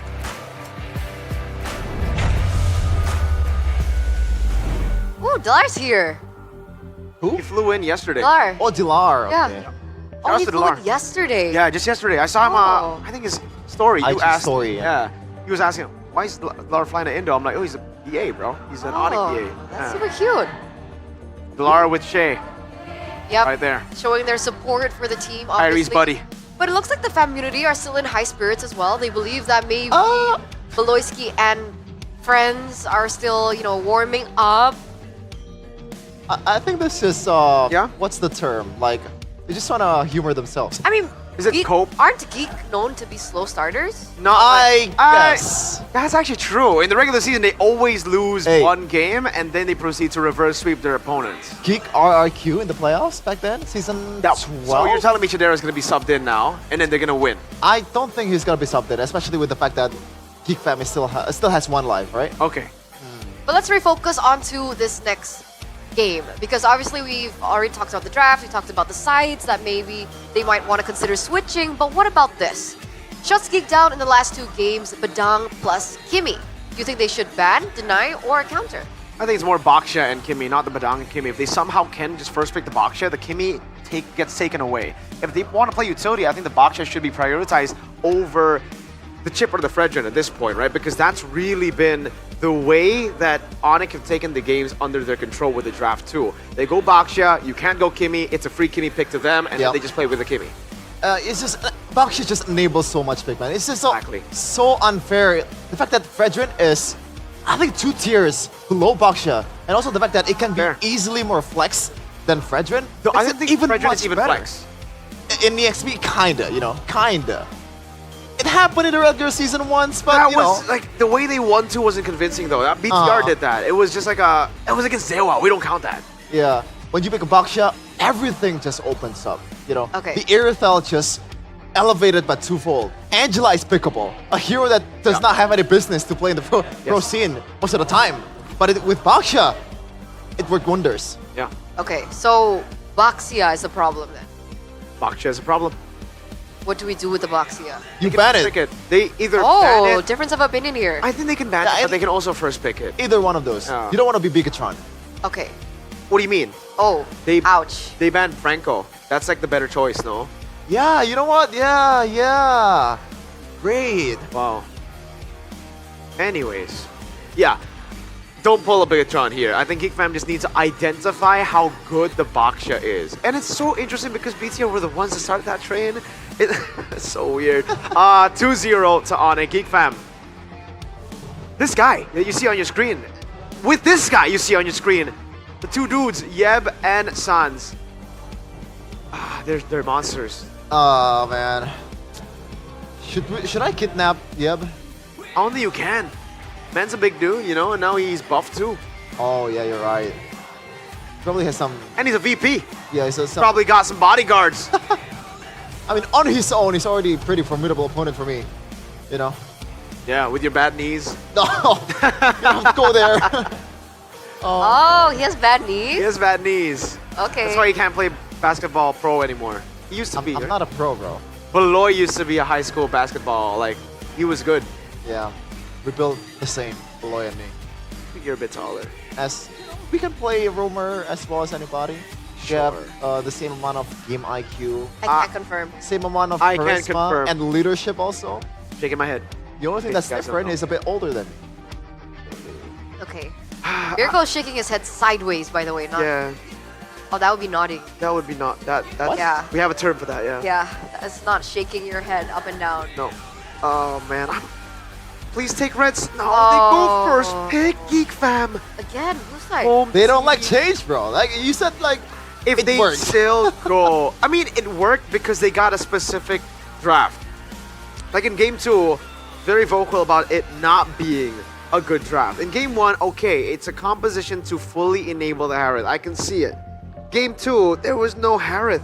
It was banned out. There's no Granger in 1-1 either because the Iritha was picked up. At least Beloyski's still smiling, right? Yeah. By the way, talking about Beloyski, is he still injured? I don't know. I don't think that he's getting better this season. It's something that he has been dealing with for a while, apparently, like that carpal tunnel. He's just been diagnosed now. So now he knows that he has it. Have you experienced it? What, carpal tunnel? Like, how does that feel? Because I kind of feel... Like cramping? Maybe. So if you... This is better with a visual. We'll talk about it later with a visual. Okay. Meanwhile, we're going to go straight into the draft for...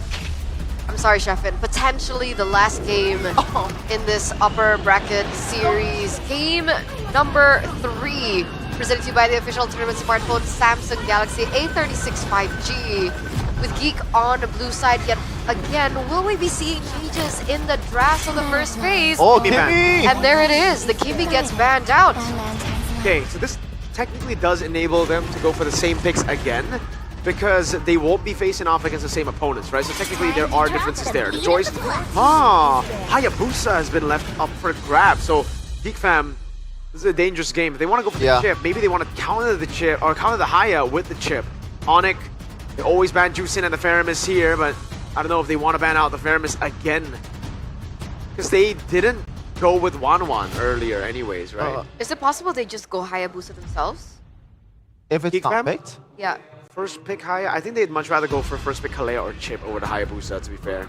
Do you think, no matter what Geek picked, there you go. do you think Onyx can go Baxia and Irithel right away? Or is that too greedy? Who? Geek? Onyx. for the first two picks. I think that we can see the Harith come in, the Moskov as well. I think. It Oh might yeah, be you're right. too Harith greedy, is still but available. it's not bad. It's not bad for sure. Geek Fam Chip, Baksha, Kalea, those are the first picks that I would have in my mind right now if I was Geek Fam. It would just be between those three. They go for the Kalea. They are going for the straightforward approach. Onyx. Will they go Chip or will they... Do they even go Baksha at this point? I don't know. I don't think so.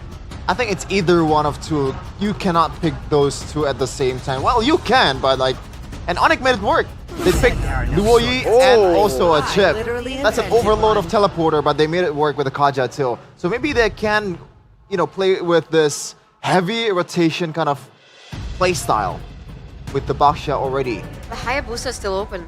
Yeah. Wait, no, yeah, you're right. I think it should be the Chip and the Haya then, right? They should be setting up for a Kyrie game. The gank across the map. The Kalea can be... Oh, huh? That's wait, you know what? I don't know, but my take? Yeah. This might actually be experimental. This is, I think so.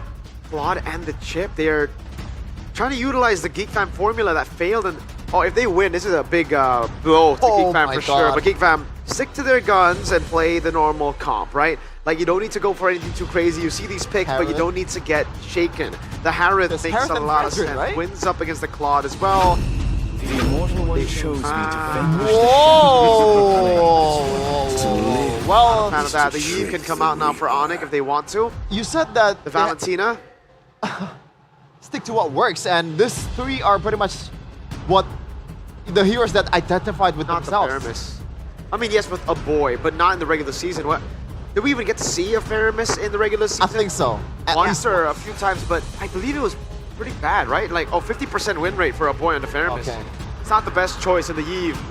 Still up for grabs for Onyx if they really want to shut down the Faramis. They can also go Valentina. Later on, they can go Edith if they want to with the XP as well.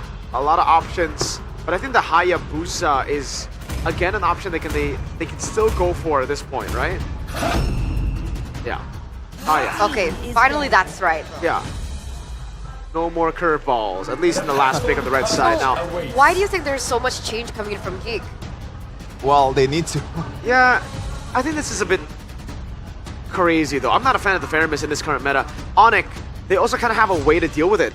They banned out the Faramis in the last 2 games. The Claude is actually pretty good against the Faramis. So yeah. If we want to talk about why they go Claude, I guess they were anticipating the Faramis pick already. That's why they also didn't go for the Valen of the Eve, just because they already have a Claude to kind of deal with that later on.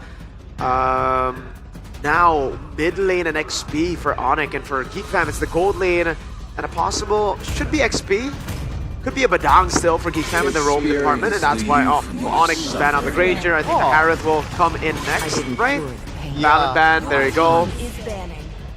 I wonder why it's Granger instead of just Badang and Harith, because it's always Badang every time Beloski encounters this chip.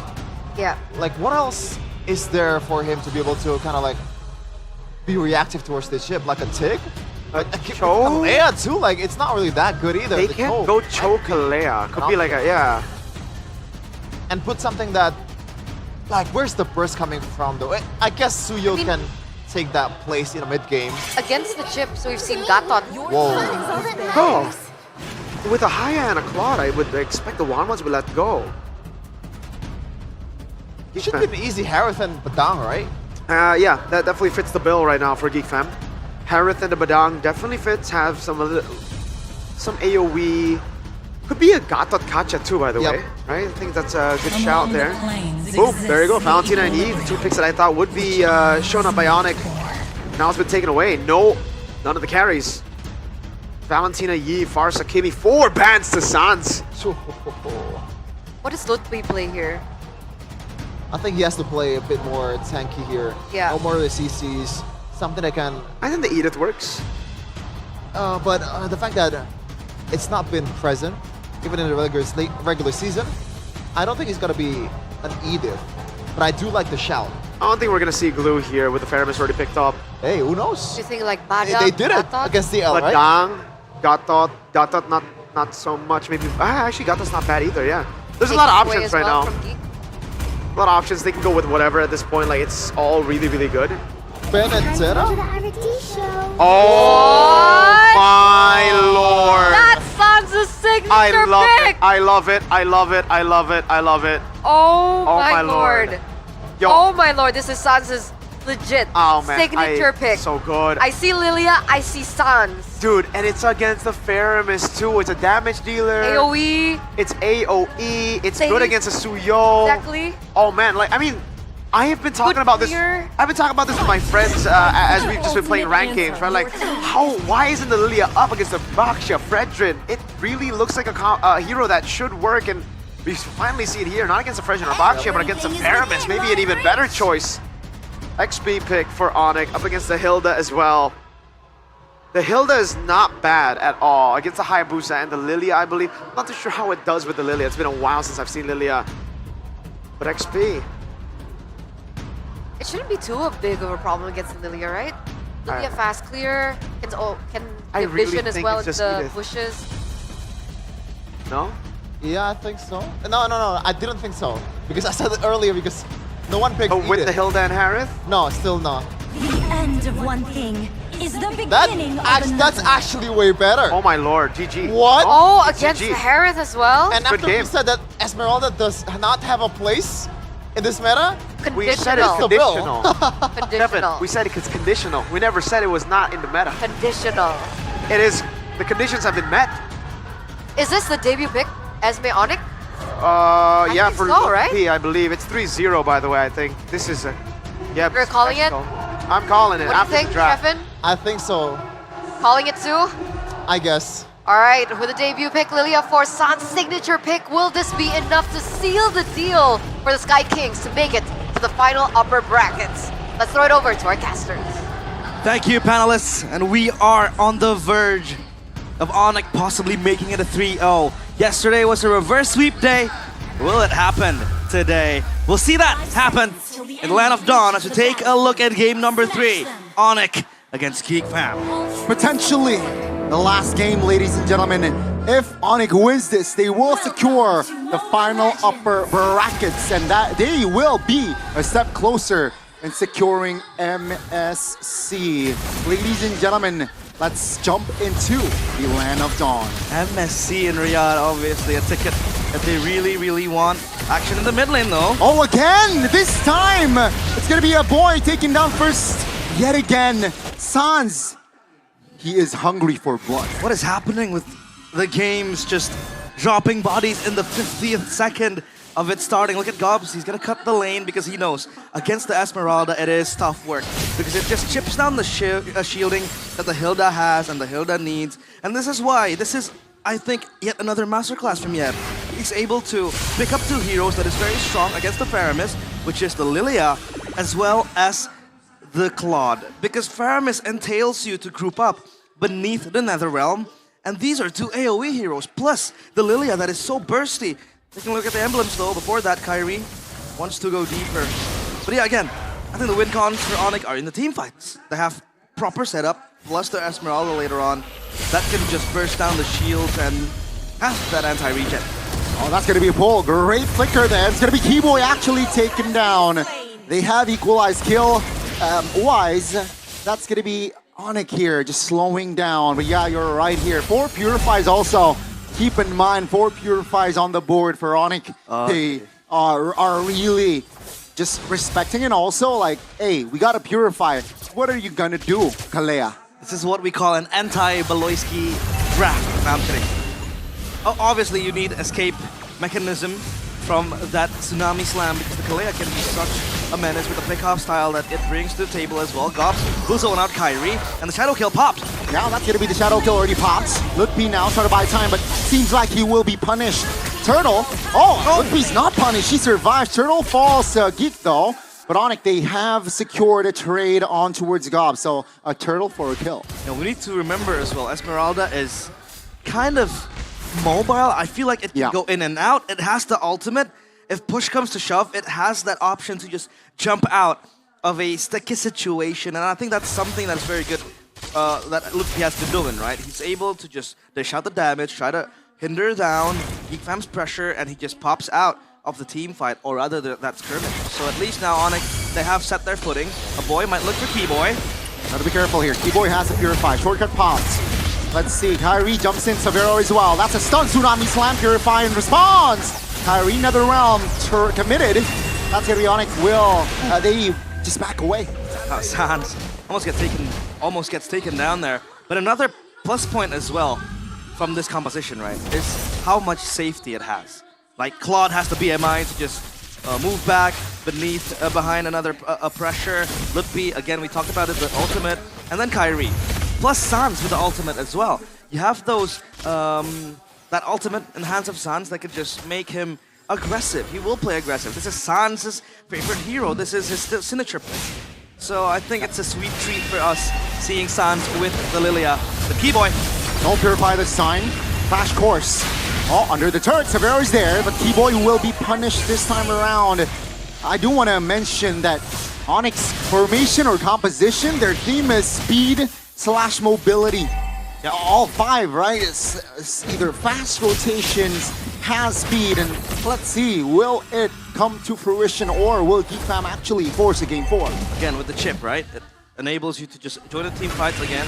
We talked about this multiple times. It was picked up twice by Geek Fam, now snatched by Onyx. Meanwhile, the game turtle is their priority. Obviously, Valoisky will come forth. Keyboy. Shortcut, great encapsulation there. Netherrealm pops. Oh, Keyboy falls again. Now, Blazing Duet pops. That's going to be the Shadow Killsman as well. Shadow towards the back. Kenziski, very aggressive flickers out of danger. Lupi trying to catch Kenziski. Red-handed, but great spacing and backup. Geek Fam punishes. Geek Fam are able to layer the team fights into perfection. They bait out the resources first. They don't commit into that one big team fight. They're able to just isolate Onyx and stop them in the pedestal. Valoisky have been so active as well with the Kalea, just looking for the zoning potential, also moving into Onyx jungle to scout for information. That is something that Chip can do. The Kalea can do that as well. And now up top, Onyx oh wait! Will this be a solo? I don't think so. It's a Hilda. Gobs will be able to retreat. But yeah, this time around it's a different feel. Game 1, Game 2, early game has been Onyx, but this time it's actually 2K for Geek Fam. This is the first time in the series that Geek Fam are able to clench control of the game. So far, they have been able to survive Onyx, I'd say, draft objective, because the fact that they picked up these type of heroes is number 1, to move very freely, to move in mobility, and number 2, to burst down and play to counter that Faramis Netherrealm. And so far, it's looking very good for them. Keyboy against Makids. Makids, where will you run? Shortcut in hand, but seems like doesn't really find a connection there. Bottom side pushed, top lane destroyed. Geek Fam, they have all the prios. I think for Geek Fam, it's all about surviving until the late game. I mean, Harith also, with 2 kills in the hands of Kenziski, will be a menace. I feel like it'll be an annoying force to deal with by Onyx. But again, they have that Esmeralda to kind of chip in that shielding, and the survivability of the Harith just becomes very, very low. For Geek Fam though, Tsunami Slam! The connection on towards the Hayabusa! Great BBB play once again! A Lutfi punish as well, and Geek Fam, they are in the jungles of Onyx. That's the ninja gone, Sans next on the chopping block, Gobs is there! Oh, that choose, Purify will save, no, not save Sans. That's gonna be Blazing Duet actually, that's Netherrealm in hand. Ladies and gentlemen, 5K almost established by Geek as Kenziski wants some party, wants a party, and that will be Kenziski collecting a kill, though he will be punished. Kyrie is back, and Gobs gets Severo. That's Toodle as well to boot, but Gobs now stuck in no man's land. That's gonna be Gobs taken down. Kyrie picks up a double, perhaps setting up a more kills there for Kai. Purple buff contest. Let's see. Not even the Black Shoes was able to save Sans. So at least Geek Fam, they won the team fight with the Netherrealm being held until the last second. So that was very, very good coming in from Geek Fam. They're layering again, rationing that spell, that ultimate. The hands of a boy. They know, they want to make sure that Onyx has expended so much until they pop it. Or maybe when push comes to shove, then it happens. But as of now, it's Geek Fam controlling the tempo again, dictating the game. 4K gold deficit for Onyx. They have to crawl their way back. This Esmeralda though, come the late game, I feel like it'll get slower. It'll Behold in place by Geek Fam for Onyx.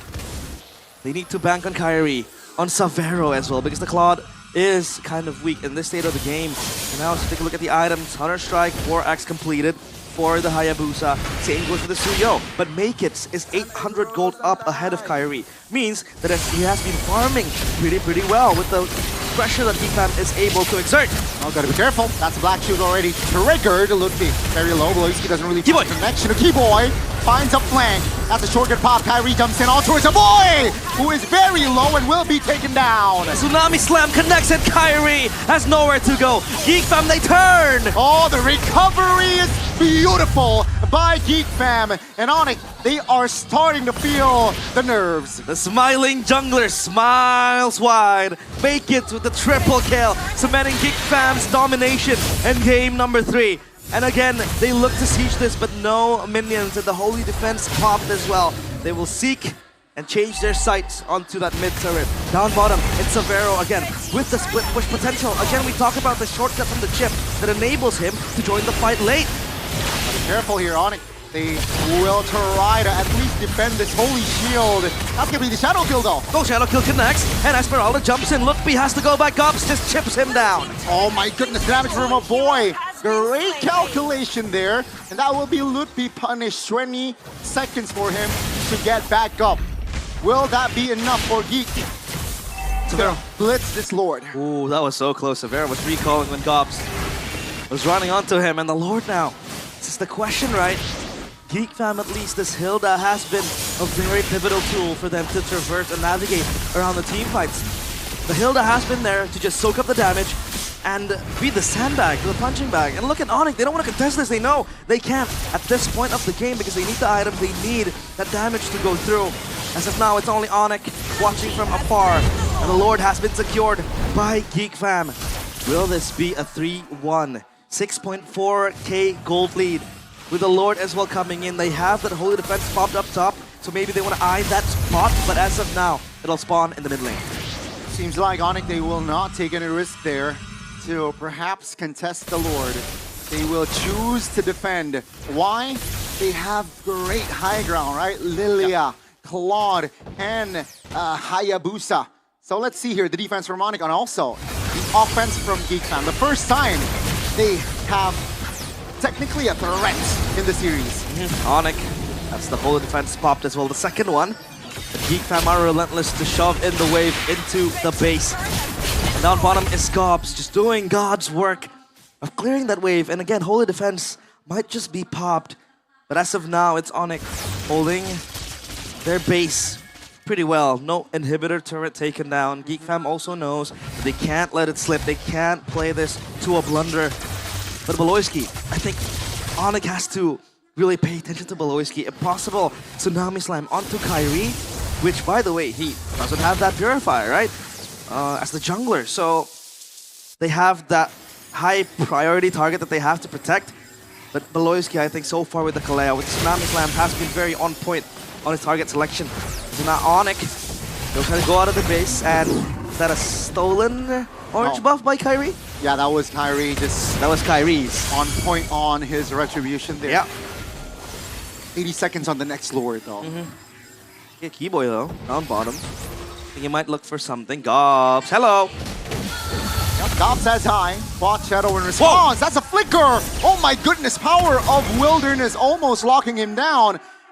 Okay, Keyboy is there to provide a backup. Concealed Tarina, at least by time. What? Kyrie has a shadow. Kensiski, oh my goodness, this time around, Kyrie will not be able to find an escape play. But just great anticipation there from the side of Geek. Kyrie was caged like a bird. Up, Tsunami Slam! That's a Purify.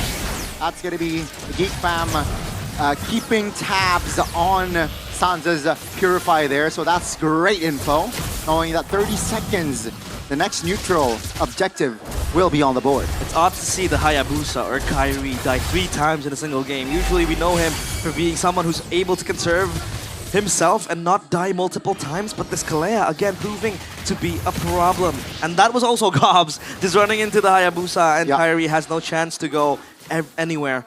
Take a look at the items. The Harris is insane, but Onyx with the rumble in the jungle. Another realm. Let's see this fight. Make it trying to provide the damage. They have info. Keyboy very low. Kensiski has enough space to take him down. Look, he almost taken down, but off-camera kill. Technically, Kyrie goes down for 30. Everything swings to the favor of Geek Fam. 9.3k gold lead. Tsunami Slam again. Purified. Yeah, that's also, again, just info after info, right? No Purify, Sans, and Lutby. Solo Lord. Just Solo Lord on the Suyo. Will we see a game 4? Perhaps. Perhaps. Possibly.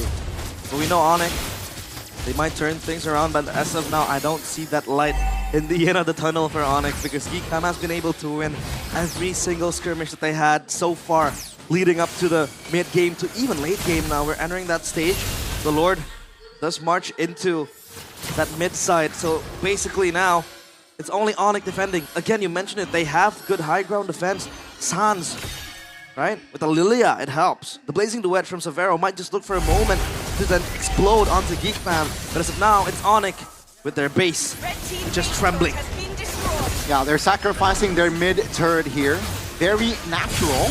And let's see here. Geek Fam, what will they do? Black Shoes triggered. Kensiski comes in with challenge for Severo very low. Keyboy pops a Purify, but he will fall. This might be the end. Onyx, they have nothing else to fight for. As Geek Fam, they will not go down without a fight. 2-1. And Geek Fam, they get their first win of the series. Onyx still at match point, but wow, Geek Fam showing another color in the series, and yeah, convincing stuff, convincing win. A Geek Fam will force a game 4. I don't understand. They were forcing the draft to be so favored on towards them.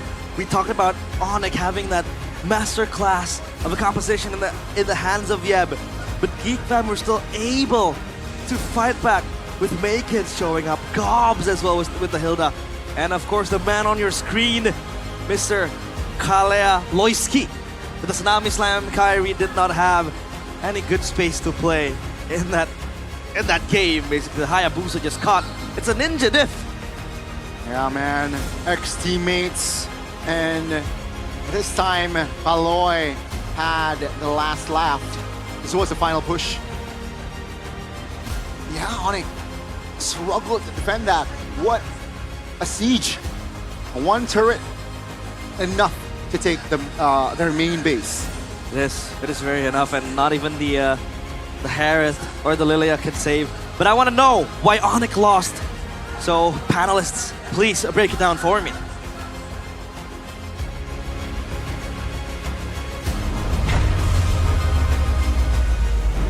After major adjustments from Geek Fam in the drafts in game number 3, they actually come back. 2-1 now, Sheffin. I thought, is this the fabled Lilia Sans? Who is that? Whoa!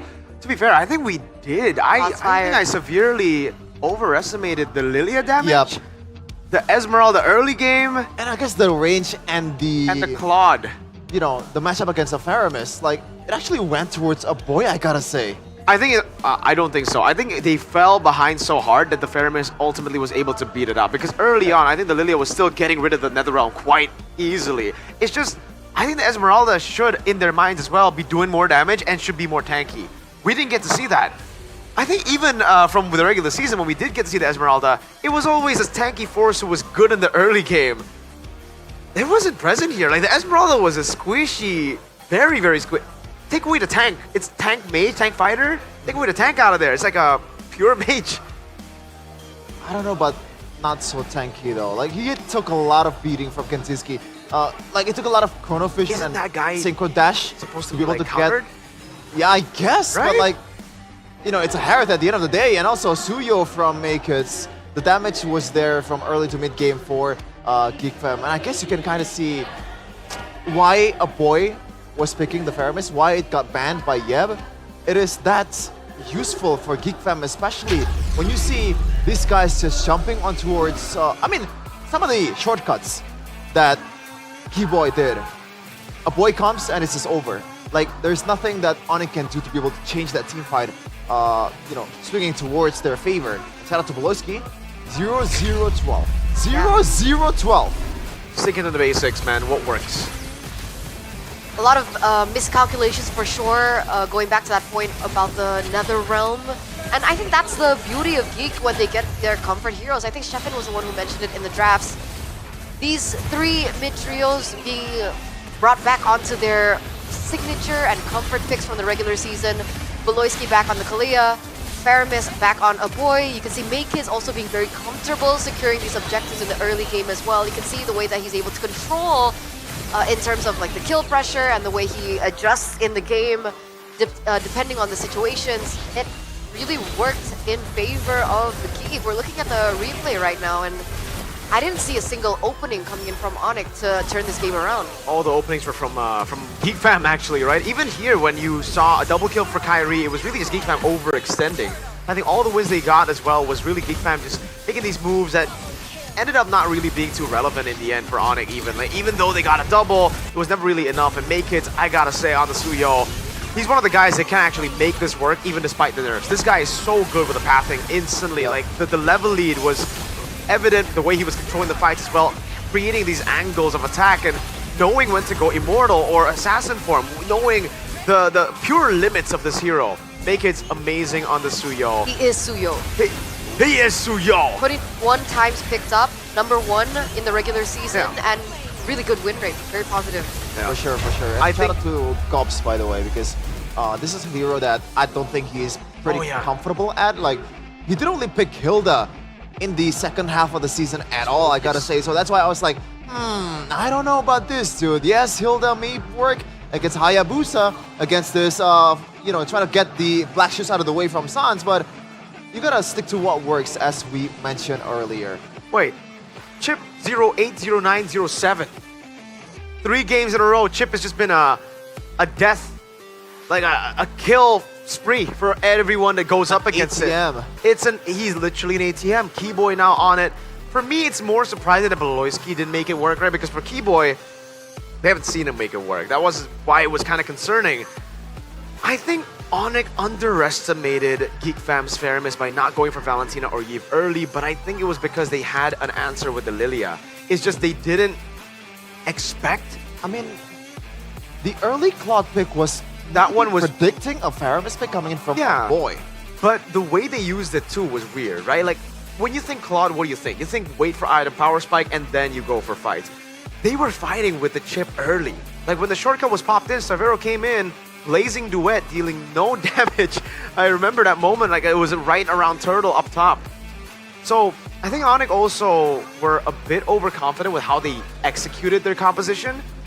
But in the end, I think it was just severely miscalculated as well. Like, they were expecting way more damage from Lilia, they were expecting way more tankiness and damage from the Esmeralda.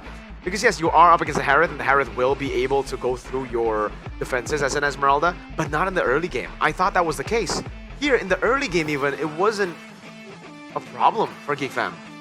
At no point of this game was the Esmeralda relevant, despite it being, should be, like, against a Faramis, Harith, this comp early, it should, by all means, be a solid choice. For sure. Looking at the items though, I mean, look at where Savero is at right now. Only 2 items secured, not even a, he has a magic blade, so that's a counter towards the magic damage from Kanziski, but it's definitely not enough when you have a snowballing Harith, and also Maykiz is, in a way, the main trouble too. When he got his item in a mid-game, already securing that towards the endless battle. He didn't even go for something like wings, usually. At this point, he went just deep with that one. Fun fact, I'm a Suyo main this season.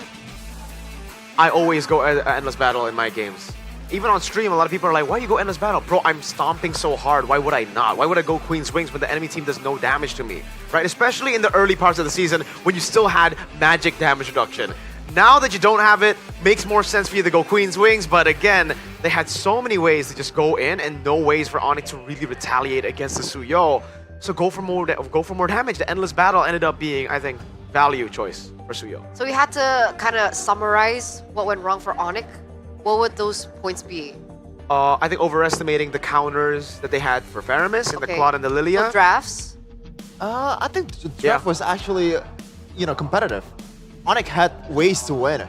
I think before we saw the game, it made sense. I agree with you. Like, because we had our built-in calculations in our head. But after seeing that game, I think practically we were proven wrong. The theories that should have worked did not. The Esmeralda, not as tanky. So I think, it could have been an experimental draft for Onyx to try to curveball their way into a 3-0. Okay. And that's it. In terms of execution, it was okay? It was pretty bad too. Okay, we'll unpack that just a bit because we are going to throw it over to Alyssa before we get into that. So, Alyssa, take it away. Hai, kembali bersama Alisa Natali pastinya masih di MPL Festival karena Alisa melaporkan langsung dari Jakarta International Velodrome. Dan hari ini Alisa lagi ada di depan boothnya GoPay dan kita lihat ada keseruan apa ya, kayaknya banyak aktivitas menarik di sini. Hai, dengan kakak siapa nih? Nama aku Genix. Kak Genix, aku pengen tanya dong, ada aktivitas menarik apa sih di boothnya GoPay? Wah, banyak banget ya. Ada spin wheel, ada brawl star, dan nanti ada gue star juga yang datang ke sini. Dan kita bakal bagi-bagi hadiah. Terlebih juga kalian bisa nyobain 40 mini games yang ada di GoPay. Wow, ada 40 mini games, ketemu guest star, bisa ketemu brand ambassador favorit kalian dan bisa main bareng juga ya? Betul, main bareng. Karena di sini juga ada activity one-on-one yang bisa kalian lihat di belakang. Wow, jadi kita langsung aja nih ya, kita grebek yang lagi one-on-one ya. Kita lihat kayak udah dari tadi nih ya, bentar lagi udah apa? Wow, kita udah dapetin pemenangnya. Congratulations. Siapa namanya nih? Nama saya Ervan.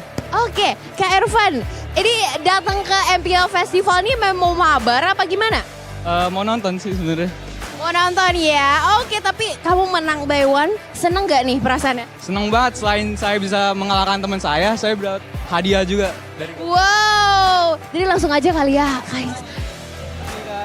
Yeay, congratulations. Boleh dong dibuka dong. Dikasih lihat ke penonton nih, biar pada main langsung ke boothnya GoPay. Karena ada berbagai keseruan yang bisa kalian dapatkan.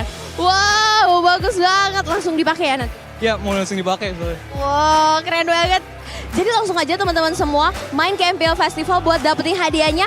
Thank you so much. And kalian bisa langsung main lagi ya, bisa langsung nonton juga. Dan pastiin kita tunggu kehadiran kalian di MPL Festival karena festivalnya gratis. Dari tanggal 11 sampai 15 Juni 2025 di Jakarta International Velodrome. So see you di Jakarta International Velodrome. Bye!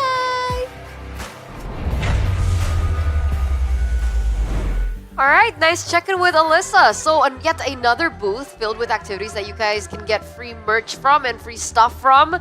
So go ahead and check that booth out. Yesterday was the Franco Hook and there they have the Mabar Barang and stuff like that, which is pretty fun at the MPL Festival. So I went there yesterday. Have you tried the Franco Hook? No. No, did you? I haven't, but I think it looks... You only get one try though. It looks harder than it looks. Yeah, it looks harder than you thought. It is harder than it looks. It is harder than it looks. Harder than it looks. Looks harder than it looks. Than it looks. Yep. But speaking of, anyway, we actually have something super cool that is new as well that you guys can actually collect back at home, and that is the MPL cards. Get the goods. Cash. Get the goods. Cash. You good for it? Yeah. You good for it? Yeah.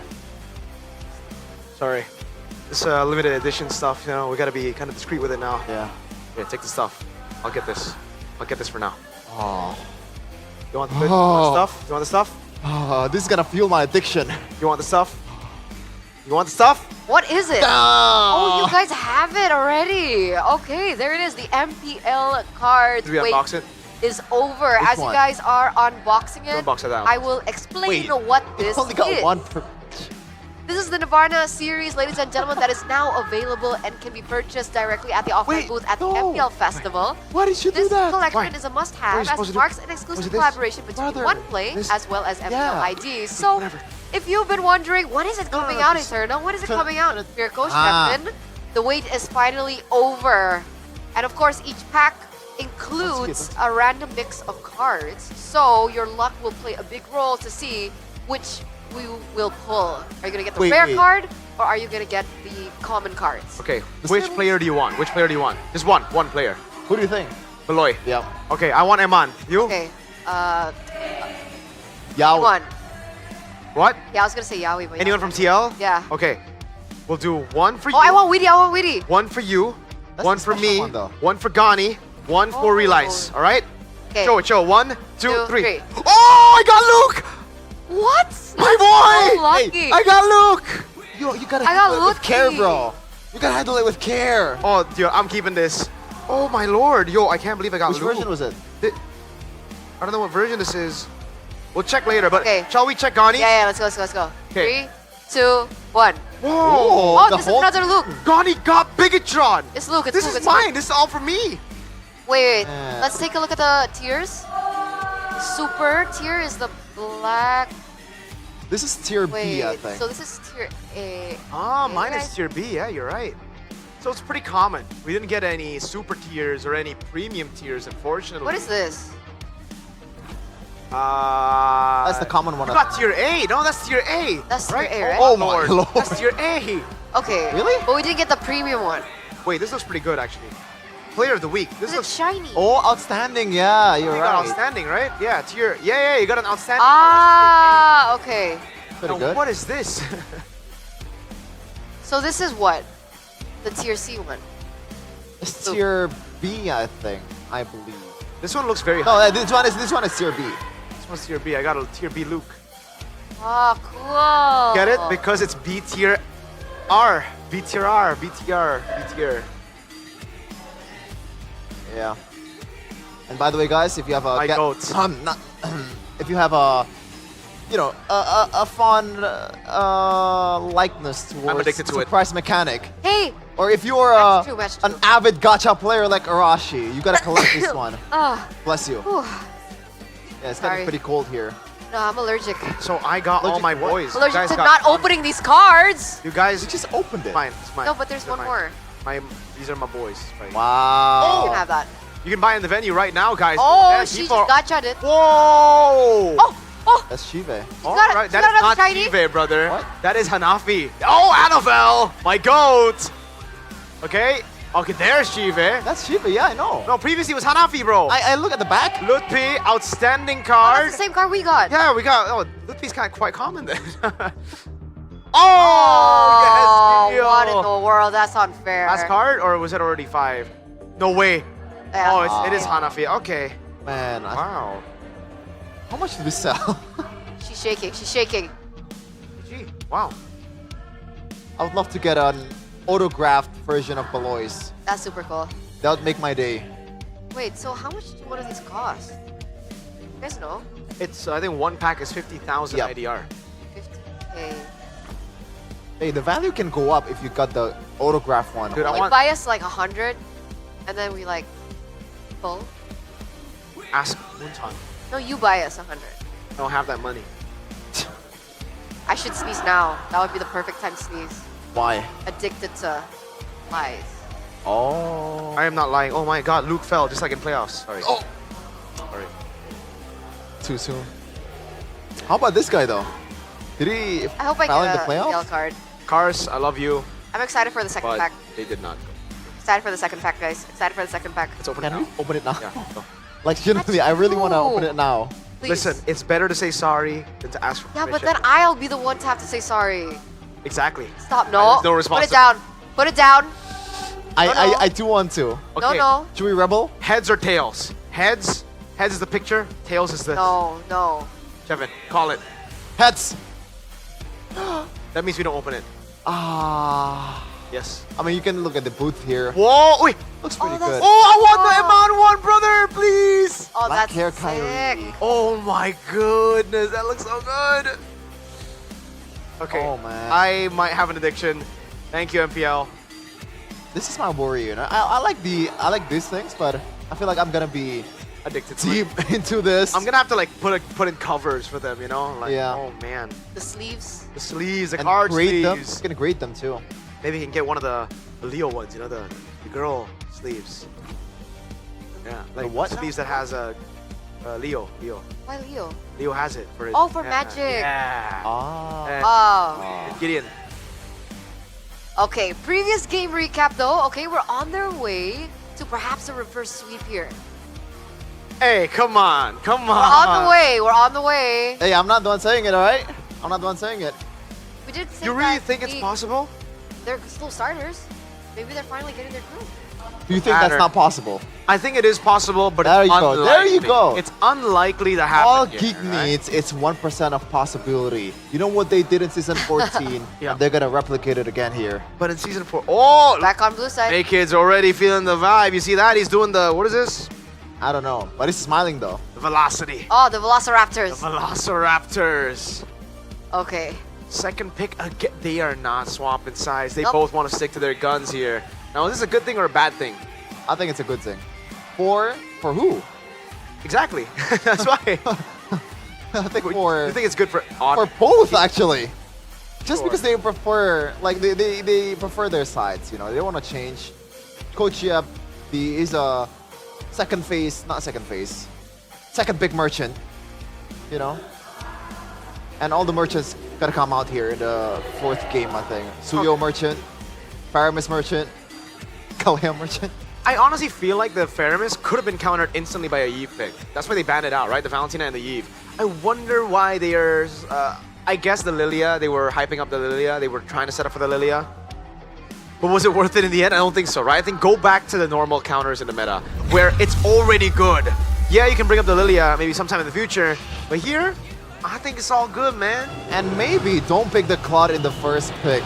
Yeah. You want to try to... No one's gonna pick that, right? Yeah. Like, no one's gonna pick that. You can secure that in the second phase, and it would be fine and daddy. And there's a lot of replacement, I think, for the Claude. Not only the greatest marksman there is, but we are going to the second. Adjustments will need to be done here, No ladies and adjustment. gentlemen, as we get into game number 4. So far, it is looking quite similar, right? The drafting phase presented by the official smartphone Samsung Galaxy A36 5G. There it is, exact same. Kalea, go for it again, Geek Fam. If it ain't broke, don't fix it. Unless they want to go to Chip again and then raise the death. Well, you can see the script, right? First game, it was a stomp. You know. Second game is a Second stomp. game, minimal adjustment, still a stomp. Third is a stomp. Now minimal adjustment, it's a stomp again. All right, Onyx. Now, do they go for the Yves just to try to sniff out a possible Faramis pick instead of the Claude plus the Badong? No, they steal away the Harith and the Badong. Another solid answer, yeah. Yeah, a lot of more sustainability, and you can kind of roam around the map with the Badang a lot more safer, and you don't really have to pick that Purify that Keyboy did in the 3rd game, because like when you're picking a chip and going for a Purify, like you kind of shoot yourself in the foot. You still go Suyo now for Geek Fam, right? They've set up for it by banning Kimi, Farsa, and the Joy. Those are the 3 heroes that usually bring trouble to a Suyo pick, but now the Harith is on the other side. Do you want to go with Granger here? I think the safe choice is going to be Granger or Moskov plus the Suyo. Moskov? I don't think you want to go Faramis here, right? They do. Suyo and Faramis against the Harith Badang. Now Onyx have a shot to... They can go for the Hayabusa again here, but I think after last game, it's better to go for the Yves. There you go. Yves for Onyx. For the second phase of the bans here, looking at Geek, they don't have that gold lead just yet, and right away the Claude ban.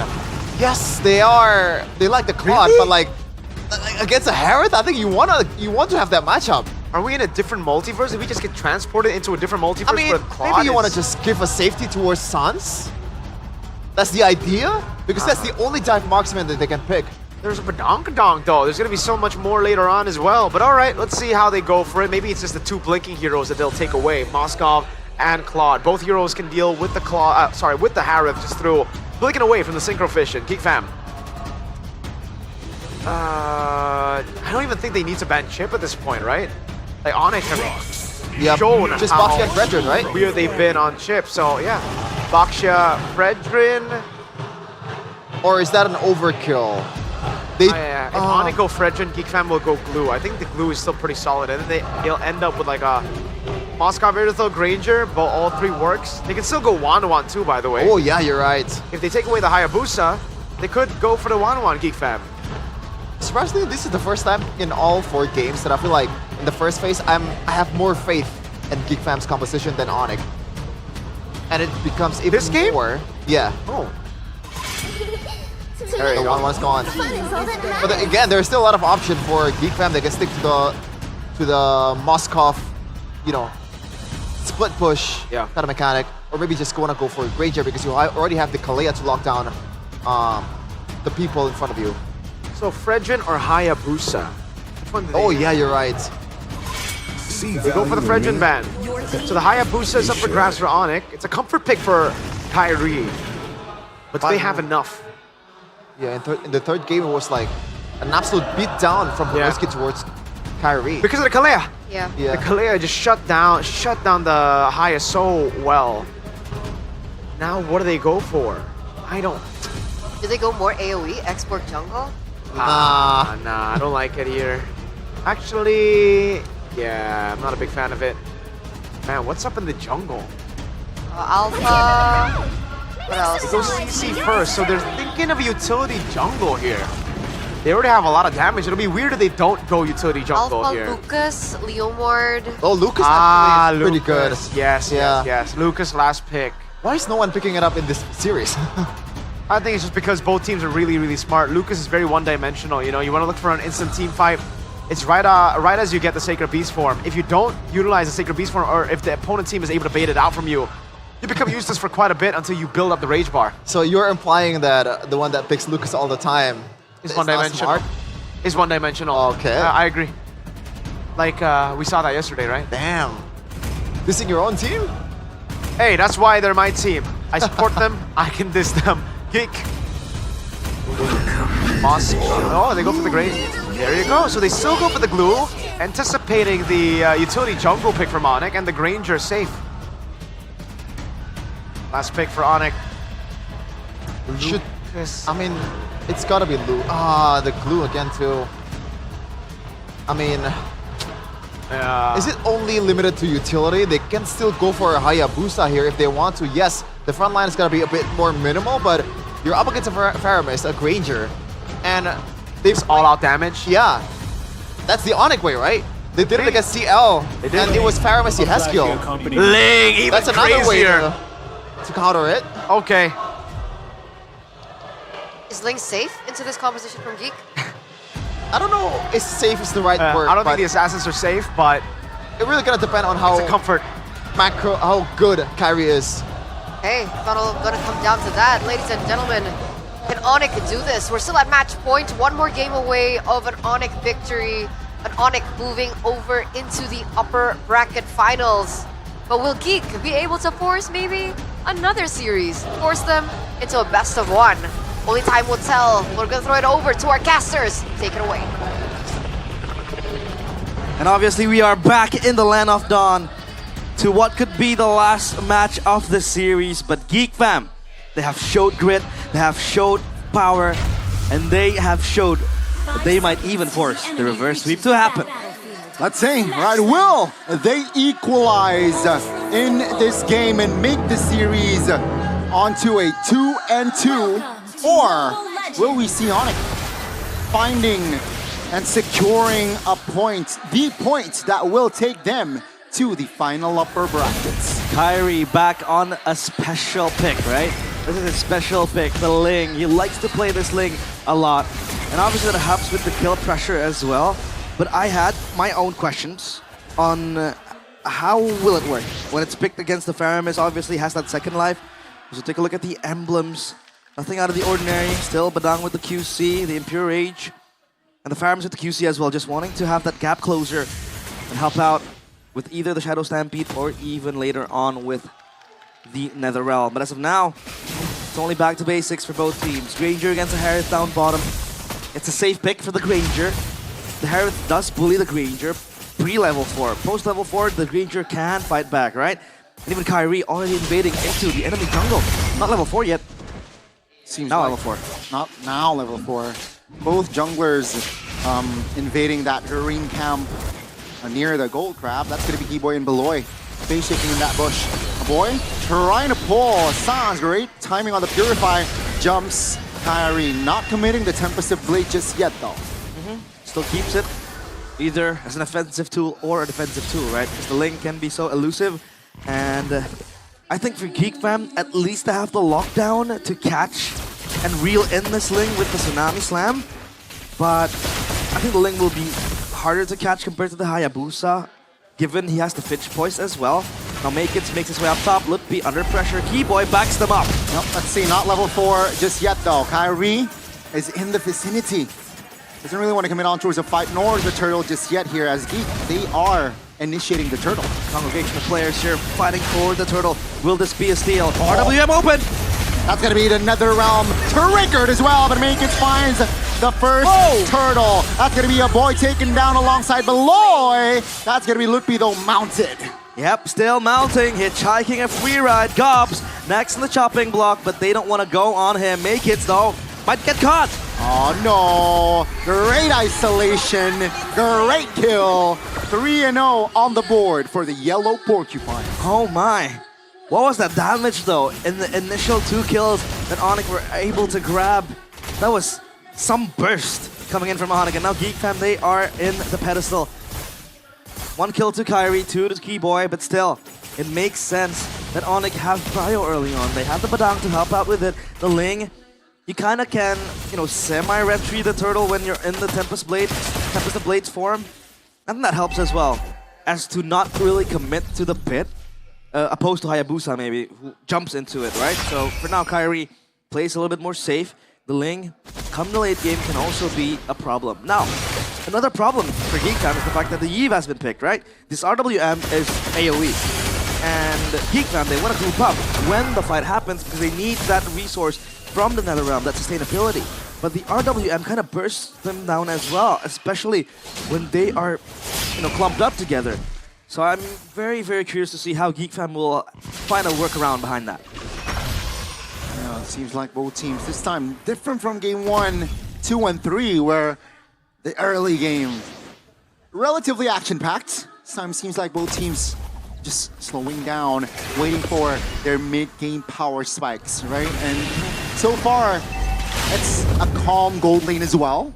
Nothing too crazy, but we might see a change after the next turtle take. Yep, 7 seconds, 5 onto the respawn as well. Kenziski is here, and at least for Kenziski, he is able to bob and weave in the fight from afar. He has that range, right? For Severo, it is him having to get close to the players of Geek Fam. 3-man knock-up Keyboy, very low. Makins finds the turtle. That's gonna be the RWM though, locking Beloy down as Severo picks up the kill. Oh, they go straight into Lutpi, and Kenziski still unable to put him down, get him down. Lutpi survives, only Keyboy the casualty. It's a trade between roamers, but the turtle was secured for Makins. 2 out of 3 so far. Let's take a look at the items. Hunter Strike completed for Makins, the Berserker's Fury as well for Kyrie. So at least the junglers are battle ready. War Axe for Lutpi as well, to have that sustainability, to have that life kill, the spell vamp, excuse me. And it enables him to be in the team fight much more longer. I mean, we have seen Lutpi with a CC, right? Just jumping into the backline, just holding them in place. Just looking for the flank angle, looking for the backline. Up top though, Kyrie faces Gobs. Yeah, gotta be careful there. And seems like Ranger or Kenzie is on his way towards that Sky Piercer. So, yeah, you know, Onyx, they gotta be careful. And Geek Fam, once Sky Piercer is inside the arsenal of Kenzie, they need to funnel the kill on towards just Kenzie, right? So that stack can be optimized. Oh, I mean, look at the pressure from Suyo as well, right? I mean, it is equally matched from the Ling, because the Ling can do the same, even better. Because the Ling has the Finch voice up. Beloyski was looking for a Tsunami Slam, concealed play, but Onyx, look at that peel from the Granger. That Sonata was just dissuading them from continuing and turning it around into an engage. But as of now, Onyx, they know that this Granger might grow much more danger by the minute. Like you said, Sky Piercer, once that's ready, it can be very, very bleak for them. Because the Granger with the Sky Piercer, very easy to proc, right? You just need to stand back from afar. You have that potential of a burst down. Especially as a Granger, you really want to have the stacks going. The earlier, the better. It translates into even greater late game. And against a Yve, you don't need to commit into the chess box of the Yve, right? You can hit from afar. You have that Sonata like I talked about previously. So as of now, Geek, they have safer options in the table. Uh-oh, gotta be careful. That's gonna be real world preparation locking members. Now Lutpi, first one to fall. The Lord, or rather the Turtle, still secured by Makins, but they're stuck in the middle. Kyrie still survives, but look at Gobs mounting. Uh-oh, isolated, has the flicker, spent it. That's gonna be Gobs though. Taken down. Great calculation there by Kyrie. 2 members down and out. Though, Onyx, they lost the turtle. 3 for 3 for the turtle. Make it turning up when needed. But look at Onyx with the side lane pressure again. Kyrie, this guy knows how to time his movements, right? 1 second you see him down bottom in the lane, just pushing that wave in towards Geek Fam. The next second you see him next to you in the objective, the neutral objective. But so far he hasn't been able to win out on the retry battles because Make-It, obviously with the Suyo, you have the Soul Sever that kind of helps you to tone down the threshold of the HP, and it just bursts down the objective. Plus the retry on top, which makes it kind of hard to, win out that retry battle, especially on a professional level. As of now, though, it's Onyx still leading the kill department, plus the gold lead as well, dwindling slowly.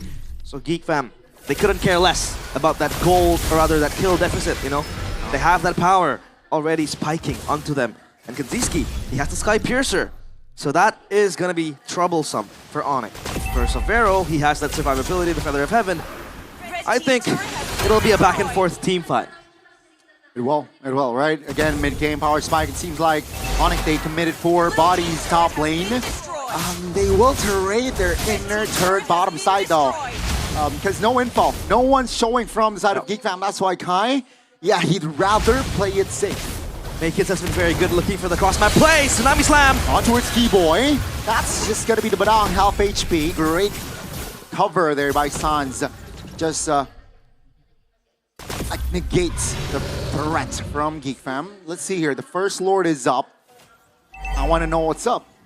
Well, I mean, for Onyx, I think they kind of have a harder time to kind of navigate onto the Lord pit later on because Geek Fam, they also have the Peel Gobs to the front line. Against the CC, obviously the CC can't really soak up the damage as much as the glue does. Plus on top, they have the Netherrealm, and then they have the Loiski to jump in with a Tsunami Slam or with a save. So I think Onyx needs to wait.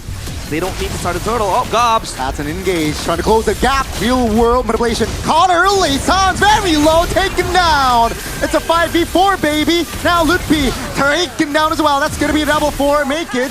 Actually, that's going to be a trade. Tempest the Blade finds Kenzie. Kyrie with the swords, very sharp. Make-It might look for a clapback. That's C. Severo trying to space out Make-It. Make-It oh! so lethal on this Suyo. And he adds another kill as Keyboy will not find a way to escape. That's almost a wipeout. Make-It is Suyo, and Suyo is Make-It. Look at him just having that killer instinct. He might smile, but he stares deep into your soul, and that's a Vero gone. This Lord, 3 for Geek Fam. The opening from Gobs was just so amazing. He went on towards Sans. Yeah. And that was the right opening. That was the right call. And yeah, First Lord will fall to the Geeks. That was also a forceful RWM, right? Sans, he was forced to open it up, asked to not have the follow-up come help Gobs. But he was bursted down quickly. I mean, the boy was quick on the pounds and helped the players of Geek Fam, or rather Gobs. And take a look at the real-time gold grab. It's just boosting up. It stonks for Geek Fam. Oh, Kyrie. Might be naughty, but no. Geek Fam, they have their sights on this mid turret. The Lord as well down bottom. Severo has to clear this, but he has to be careful. Gobs might just jump at him. Unfortunate there. The Holy Shield did not land on towards the Lord, so this might favor the Geeks very, very well. They will not push their pressure there. They will chill and back away. Kyrie is trying to relieve the pressure, clearing the mid. I mean, he's cutting the waves, right? Up top, down bottom, or rather in mid. And it creates the fact that the waves can't really crash onto that second tier turret. So Onyx, they have safety measures, but as of now, Geek Fam are always favored in the team fights because they have the sustainability, they have the defense. Lutpi is just yo-yoing his way. Office crack finds a boy. No mid laner, no Netherrealm for Geek this time, and Gobs isolated here. Shortfall. Severo claims the kill. Great response there, Onyx. Now just 3 men standing for Geek. And thankfully, our boy is playing a fair miss, so that death timer is indeed very, very low. 16 seconds, and now he's back on the Land of Dawn. And Onyx, this might be the time frame, the window, where they might look for something. A turret, maybe? But look at Geek Fam, they're clumping up together. They won't defend it, because they know they have to respect Onyx power as well. It's slowly creeping up. Kyrie with 3 items, the endless battle for that extra 2 damage as well, right? Wishing Lantern for the Yi, for Sans. Adds even greater burst damage, and the passive from the Wishing Lantern as well kind of dissuades you from moving forward. But look at Makids, he has that Queen's Wings purchased. So at least he has that physical damage reduction in case he gets, you know, toppled down by Kyrie. So it's just back and forth, mid-game. We are almost at late-game territory. Turret-wise, still favors the Geek.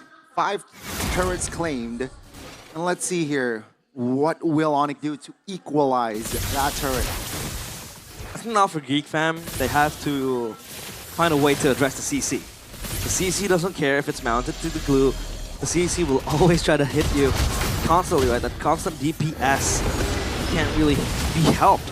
I mean, sure, you have the Nether Realm, but the RWM can come through, and then you're all silenced, and you have no way out of that chess box from the Eve. But Geek Fam, they're focusing the offense on this Lord, and Make It this year as well. Kyrie might look for something down bottom, but it's Keyboy with the conceal. Severo! Oh my god, almost finds a solo! That's gonna be the Tsunami Slam!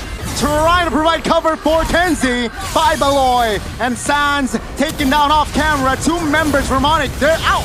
Oh, look, B just bursted down! And now it's Keyboy, only with his fist, not his sword. Oh, the 2 perimeters created by Geek favored them as Make It picks up the triple. And that's just gonna be Kyrie recalling. No, he went down, so it's a wipeout, and Geek Fam, they might push the bottom side, and is this it? This might be it. I mean, they're not going for the Lord. Kyrie has to defend this. Which types of blades? Let's see, Severo's there. Boy, bursted. Crystal. Take a look at the main base, ladies and gentlemen. That's a defense. Clutch defense by Onyx. Kai picks up the Maniac, and that's a wipeout for Onyx. Divine intervention from the Sky King. Who else but Kyrie? Picks up a Maniac, wipes Geek Fam clean. And now they want to look for that push towards the base. A boy is up, Blood Wings purchased, gives him extra damage and defense, but a boy! Oh, the turnaround, a boy! It's over! It is all over! Onyx secures Game 3, and they secure the final upper brackets. Kyrie!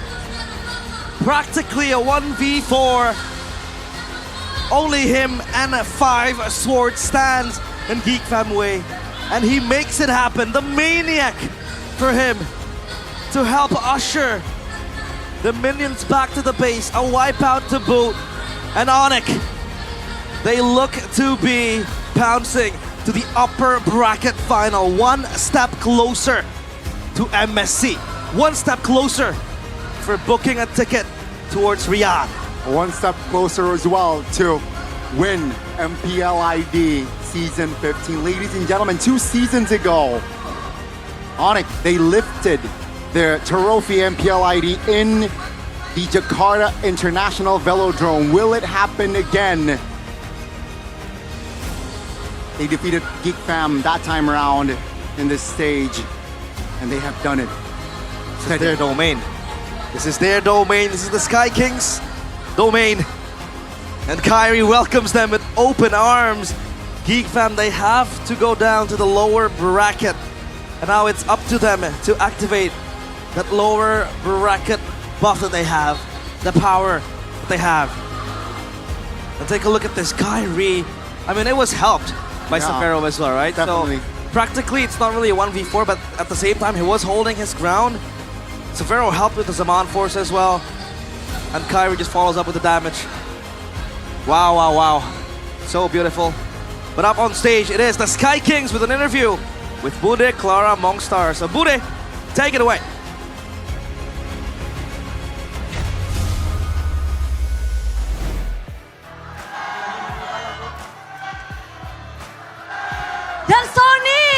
sedang merayakan Onyx yang bertahan di upper bracket. Perjuangan yang pastinya berbuah manis untuk mereka. Pembalasan dendam berhasil kalian lakukan. Kalian sempat ditaklukkan di game yang ketiga. Tapi gimana sih pada akhirnya bisa menang nih 3-1 melawan Geek Fam? Yang pasti seneng sih, keinget season kemarin kan kita kalah di playoff juga. Oke, apakah itu menjadi motivasi tersendiri untuk menghadapi mereka hari ini? Ya benar, motivasi banget. Dipulangin di hari pertama nggak enak ya? Ya nggak enak. Nggak enak. Ya. Dan sekarang bertahan di upper bracket, menurunkan mereka ke lower bracket. Seberapa sulit perjuangan kalian untuk berada tetap di upper bracket? Seberapa sulit? Ya lumayan sulit sih Bude, pertahanin buat menang-menang gitu. Pertahanin menang-menang. Apakah ini ada suatu keunggulan karena kalian sudah menjajaki? Kemarin udah sempat main di sini nih. Gimana sih lihat kalian Geek Fam untuk hari ini? Apakah mereka tidak seperti Geek Fam yang ada di regular season atau gimana? Ya yang pasti beda lah, dia lebih lebih improve daripada sebelumnya. Wow, dan ketika improvement dari Geek Fam ternyata bisa kalian kalahkan. Ini cukup menarik karena ini seru banget di babak playoff ini, bahkan banyak kejutan-kejutan yang terjadi.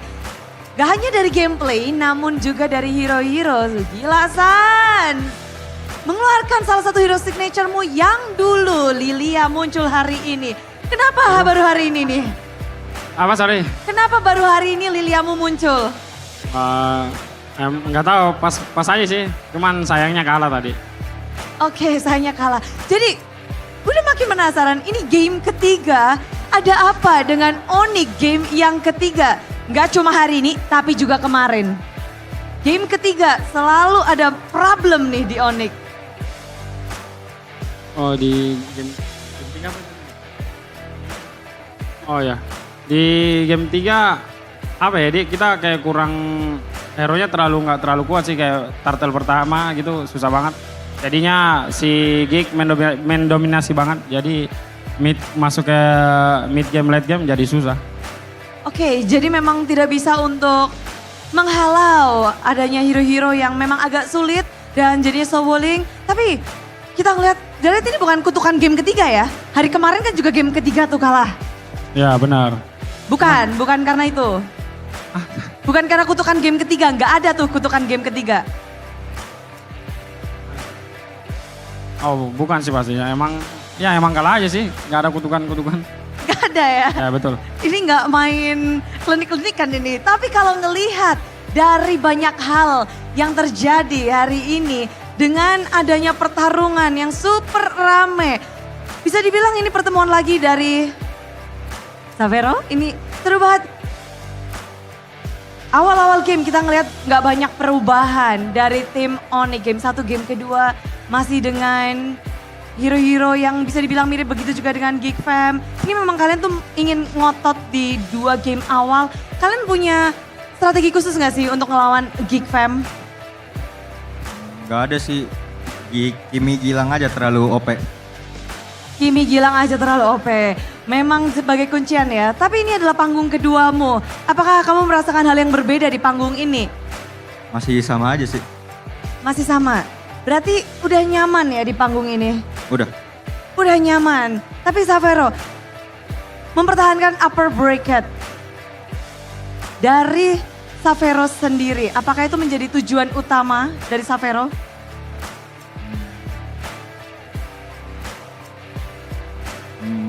Enggak sih, sebenarnya tujuan utamanya ya EWC sama juara. Oh, mau lewat jalur manapun yang penting juara dan EWC. Ya. Tapi tinggal 1 langkah lagi sebenarnya. Setelah ini kalian menang, besok kalau kalian menang otomatis jadi grand finalis dan otomatis masuk EWC. Jika menang, makin selangkah lebih dekat lagi. Apakah dari Savero sendiri ada sesuatu yang mungkin Savero simpan? Karena kan selangkah maju. Ada persiapan diri sendiri belum? Lihat aja match selanjutnya. Lihat aja match selanjutnya. Tapi menarik di mana match kali ini tadi ditutup dengan adanya maniak dari Link milik Kairi. Kairi, kamu menutup game 4 dengan sangat set. You close the game really fast with your maniac. What is in your mind at that time? Apa yang kamu pikirin tuh di game keempat? Apa ya?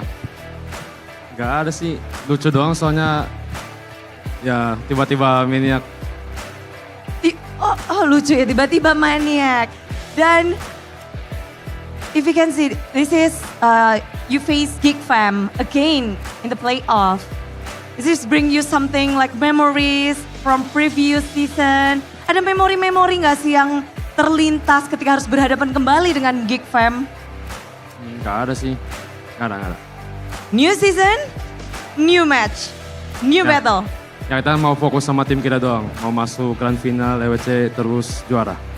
Oh, pokoknya cuma fokus dan fokus aja.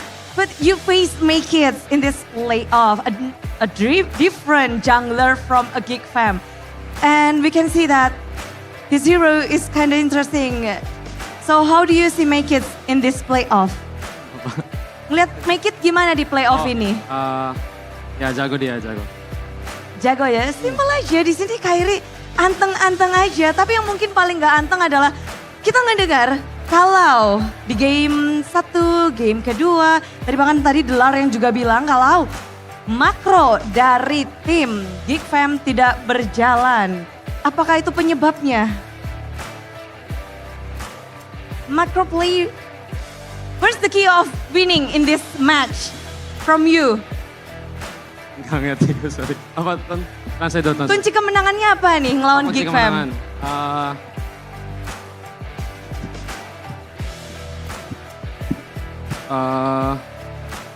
Gilang sih kayaknya, Gilang. Gilang kuncinya? Sans. Oke, Sans. Keyboy dulu deh, kita kasih ke Keyboy. Boy. Macro play dari Baloy bisa dibilang game 1 dan game kedua tidak berjalan. Apakah memang kamu sengaja dengan teman-temanmu fokus kunciin Baloy dengan chipnya jangan digerakin atau bagaimana sih? Apa yang kalian fokuskan untuk menghalau Geek Fam? Ya kalau buat Baloy yang pasti kita udah persiapin banget lah. Karena emang hampir semua dari Baloy juga otaknya. Jadi kita cari celah juga buat gimana biar Baloy gak main, gameplay dia, makro dia gak main. Gitu doang sih. Jadi apakah game 1, 2, dan 4 itu adalah kuncinya? Iya. Cuma game 4 gak terlalu puas lah karena menangnya gitu. Benar kayak gitu ya, gak clean seperti game 1 dan game kedua. Tapi ketika kalian sempat lagi dan lagi terseok di game ketiga, apakah kalian menanggapi ini dengan santai atau bagaimana? Kalau buat game 3 ya lebih santai juga sih, kayak ya udah emang Geek Fam juga pasti ada perlawanan. Kita balas next game aja. Balasnya next game aja, tapi ngomong-ngomong tentang bukan next game, next match akan menjadi menarik karena ini akan menjadi lawan kalian untuk esok hari.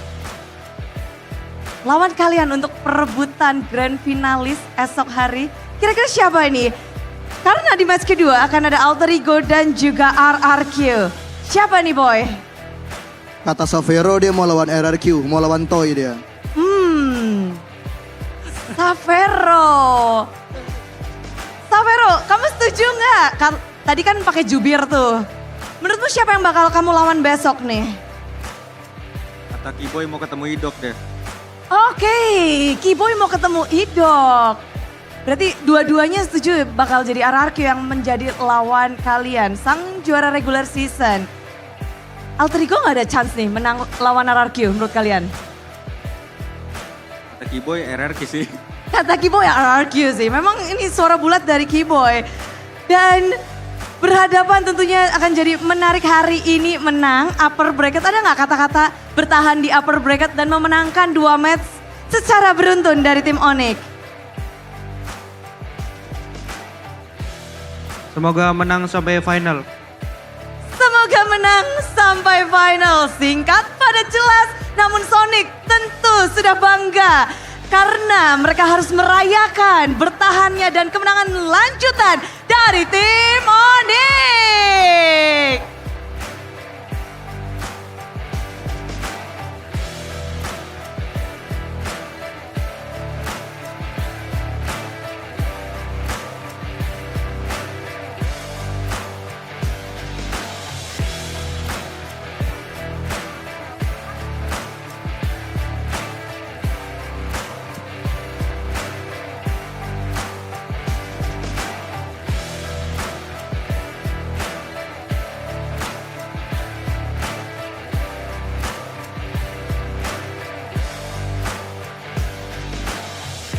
Yes, itulah dia kemenangan 4 game yang harus mereka lakukan dalam Best of 5 Series.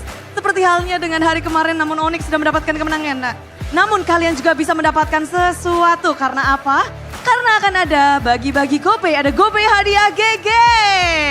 Caranya gimana? Langsung saja, inilah dia cara untuk mendapatkan GoPay Coin secara gratis. Buat kalian yang sudah punya aplikasi GoPay, langsung aja dibuka aplikasi GoPay-nya. Setelah kalian buka aplikasi GoPay, langsung buka kamera. Setelah kalian buka kameranya, nanti tinggal scan di layar putih yang nanti akan muncul QR code dari GoPay. Dan setelah kalian mendapatkan QR, kalian scan, langsung aja klaim hadiahnya dan otomatis GoPay Coins akan masuk ke dalam GoPay kalian. Mudah, singkat, padat, jelas, dan semuanya pasti happy. Sepertinya udah pada siap, semuanya udah ngangkat tinggi-tinggi dari Sonic juga nih. Lalu Geek Community dan semua super fans yang hadir, bersiaplah. Inilah GoPay hadiah GG. Aduh, sibuk semua nih.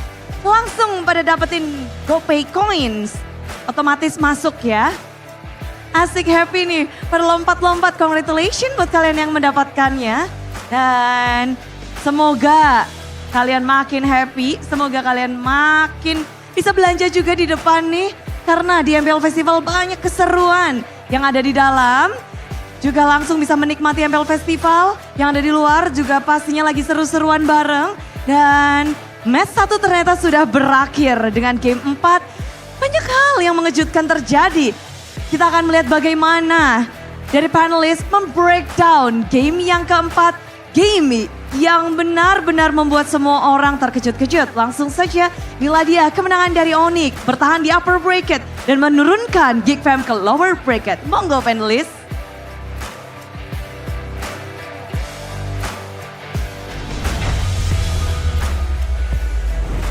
Almost on their way to a comeback, but unfortunately it wasn't enough. That final push sealed the deal for Geek, and they will have to try and get to the grand finals from the lower brackets. Yes, Mirko, you got BTR cards.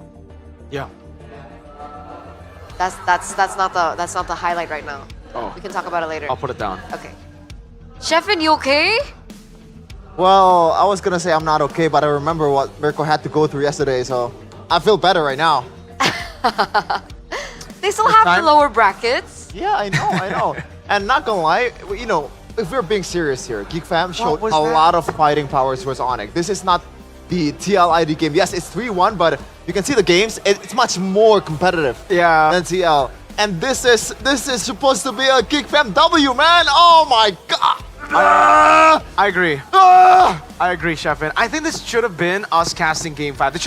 We should be in the draft right now for Game number 5, but unfortunately, greed killed them, literally. I think it might be his call too, Mr. Beloy. Unfortunate stuff, but when you're in the biggest stage, when you're on the biggest stage, those are the calls that can literally make it or break it. In this case, it broke them. But man, just like what the boy said on stage, Sans, he's back. He's so good on Kimmy. He's just so good. That's why he deserves to be the player of the match, presented to you by the official tournament smartphone Samsung Galaxy A36 5G. And we get to take a look at his heat map. And for the first 5 minutes, it looks like he's dominantly in the mid lane. Yep. So is there something else that he should have been doing? Is it because he was on the eve? Yeah, you're not that mobile when you're on the eve, right? Usually when you go on the Farsas, on other picks, you want to be a little bit more mobile, so you use wings by wings to rotate across the map. Usually it's like a lot more ganks, but for the eve, you're really it's mostly about mid-prio. You get mid-prio, play for the turtle, you get a good real-world inflation, and in this case, that was what was visible, right? Honestly, the Netherrealm was always never a factor in a lot of the early game fights. It was always countered by the Eve, and this is why the Eve and the Valentino were banned out in game number 3. Geek Fam knew that these two were the counters to the pick that they went for in the early phase. I think they even expected the Eve to come out. The way to beat it in the later stage, in the mid game, was with Gobs getting angles. I gotta say, Gobs is so good. Like, he's really, really good. The two guys that I want to give props to is Geeks, XP and Jungler, make kids as well. What a performance.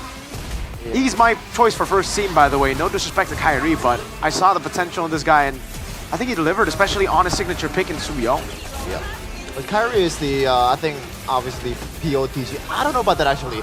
4 kills in the later part of the game to seal the deal. I think it was it's more of a I'm giving him the maniac.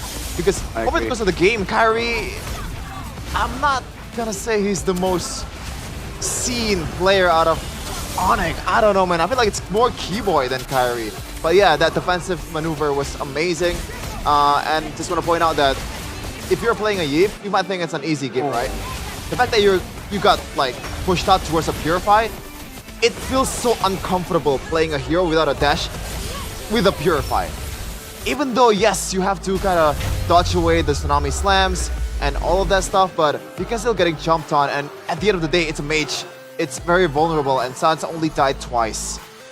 Man, I really gotta give props to Geek Fam. They are, I'm honestly, like, despite the loss, I'm impressed.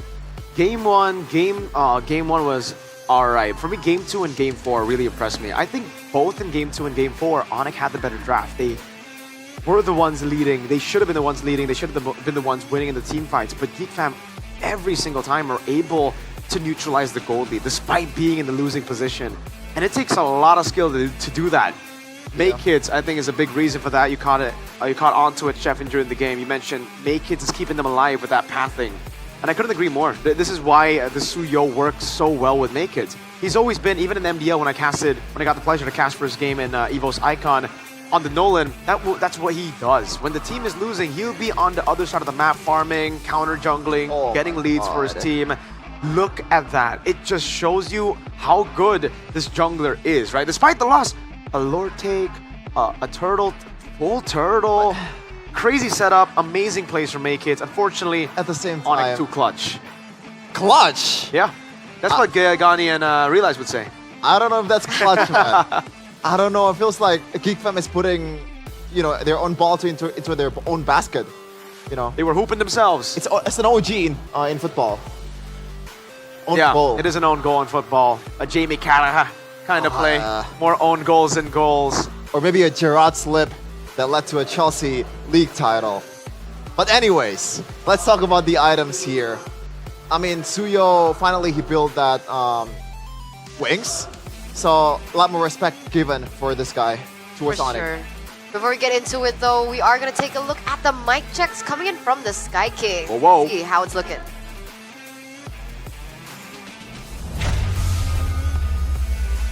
Bisa lama-lama udah Mega ya Bapak. Jangan sabar. Lihat dulu menanya. Sama-sama Mega ya. Sabar. Menang itu bawa kita. Mau gue yang clear nggak tips-tips? Boleh dikit boy. Gue aman soalnya. Udah 3 oper aja kita ya. Dikit doang. Langsung lor guys, atas tuh chip tuh. Atas dia juga. Sabar guys, bisa nggak di-chip nih? Let's go guys. Gua stay. Gua kena guys. Gua kena. Warin. Sky ya. Gak ada fikir, gak ada. Santai. Nice one. 19 guys ya. Aman. Mas golong. Go TW guys. Coba paksa bawah ya, siap perang aja. Coba cari portalnya aja sih. Kalian bawa aja. Kita bisa cari portal guys. Coba cari bawah guys, bisa ada. Bawa aja. Gua dari sini ya. Gua lepasin dulu sih atasnya, gak bisa. Ada di gua guys. Masuk guys. Aman, kancing dulu guys. Kita balik. Bisa. Ayo. Enggak ada kancing. Guys, barin aja. Kostum tuh. Ya, tahu dia. Aman. Gua tapen. Gak bisa lari dia. Nice. Bisa lagi guys. Ayo. Gue ikat tuh. Cip. Masih kuat nggak pada guys? Kuat. Masuk. Tahu semua dia. Berapa kayak ulti gue guys? Ulti gue nggak ada sih 17. 13 detik Leton hidup aman Mas Yan. Gue sempat sih hidup. Kalau yang nggak fleeting itu sih. 10, 9. Gue sempat tarik sih. Ada gua. Oh sempat. 15 doang. Aman sih, cuma top doang deh. 6 detik gue ya. Dia pada nggak ada skill dulu kayak. Majuin kayak. Maju. 2 detik gue. Rata. Ayo maksa tower. Gak ada wave. Mid guys. Aja. Bisa mid gak? Mid aja tower sih guys. Mid bisa. Dia paramis doang ya guys. Satu lord. Udah ini. Aman guys. Chill. Ya udah. PD. Oke, aman. Wow, the mic check was very tactical, right? All throughout in the final moment where we saw the, what do you call it? The OG? The own goal. The own goal, the OG happen. It was also they knew that they were going to be able to take it because of the skills that were depleted from the side of Geek. So, cool. Yeah, good call by Keyboy. They have no resources, Kai, just go. And then he went in, did that, got a maniac. Great calls. I didn't take Keyboy for a shot caller. He was very vocal in that game. I mean, yeah, if you're playing a roamer, then you have to. I don't want to break down this game, man. I don't have the energy. You don't have the energy because Geek Fam lost. Yes. And the way they lost too. Yeah, it's more that. It's more that than the other. Would you take a complete outdraft or would you take a game like that? Like, which one is more devastating? It's a bit of a dilemma because this game kind of gives me hope too in the lower bracket as well, because I saw that they were able to go toe to toe with Onyx. That's going back to their prime form. Yeah, but ladies and gentlemen, it looks like Buddha is ready at the jersey wall, so we're gonna get a quick update from her.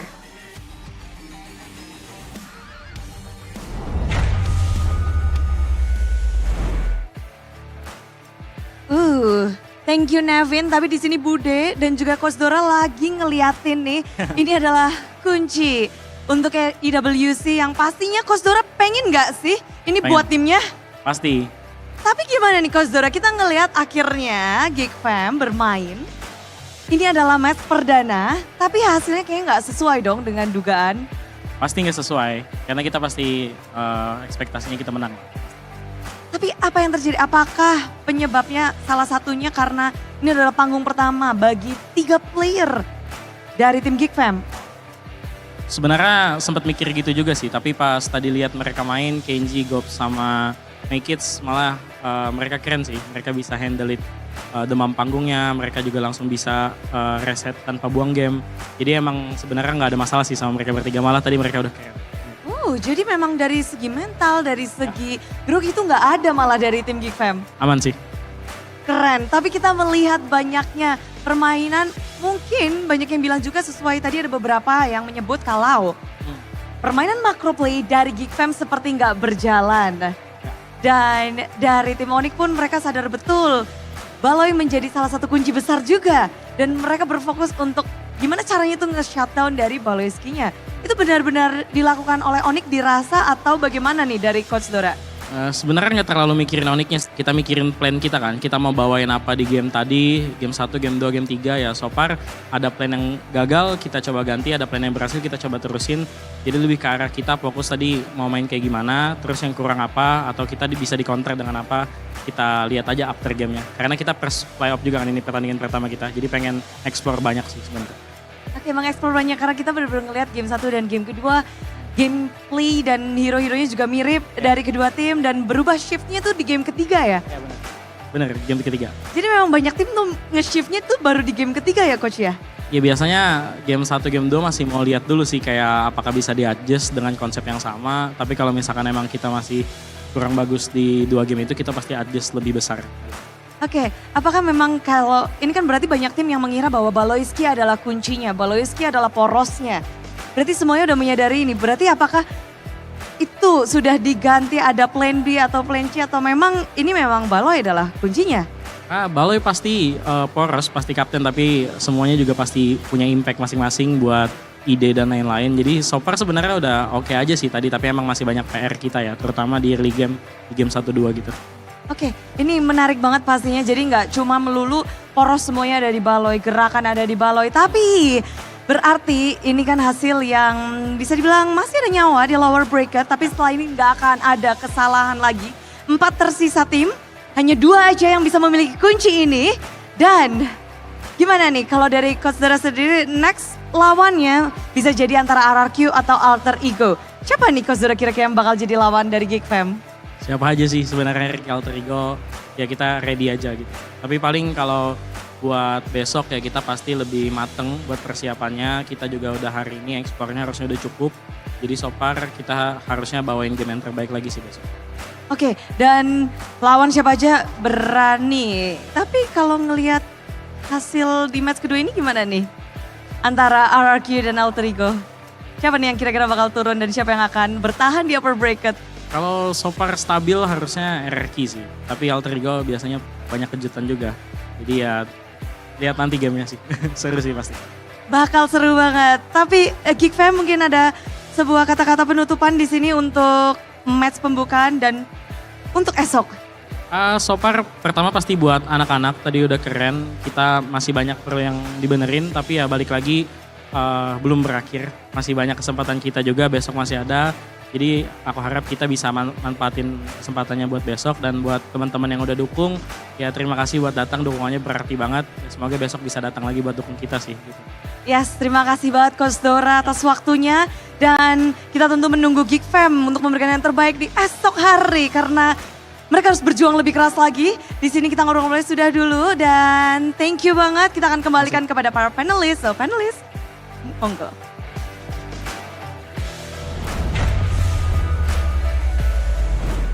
It's good to see that Dora DSP is so positive, right? He understood that, yes, okay, we lost today, but the kids, the young blood, which was something that Bude Clara Mongstar actually made a point to ask, is how have they been feeling coming onto a stage as big as this? Because technically this is their first MPL playoff run, right? Bigger stage, more people watching, more pressure obviously coming to the playoffs. And Dora DSP mentioned, it's all fine. That was something that he even considered as a potential problem.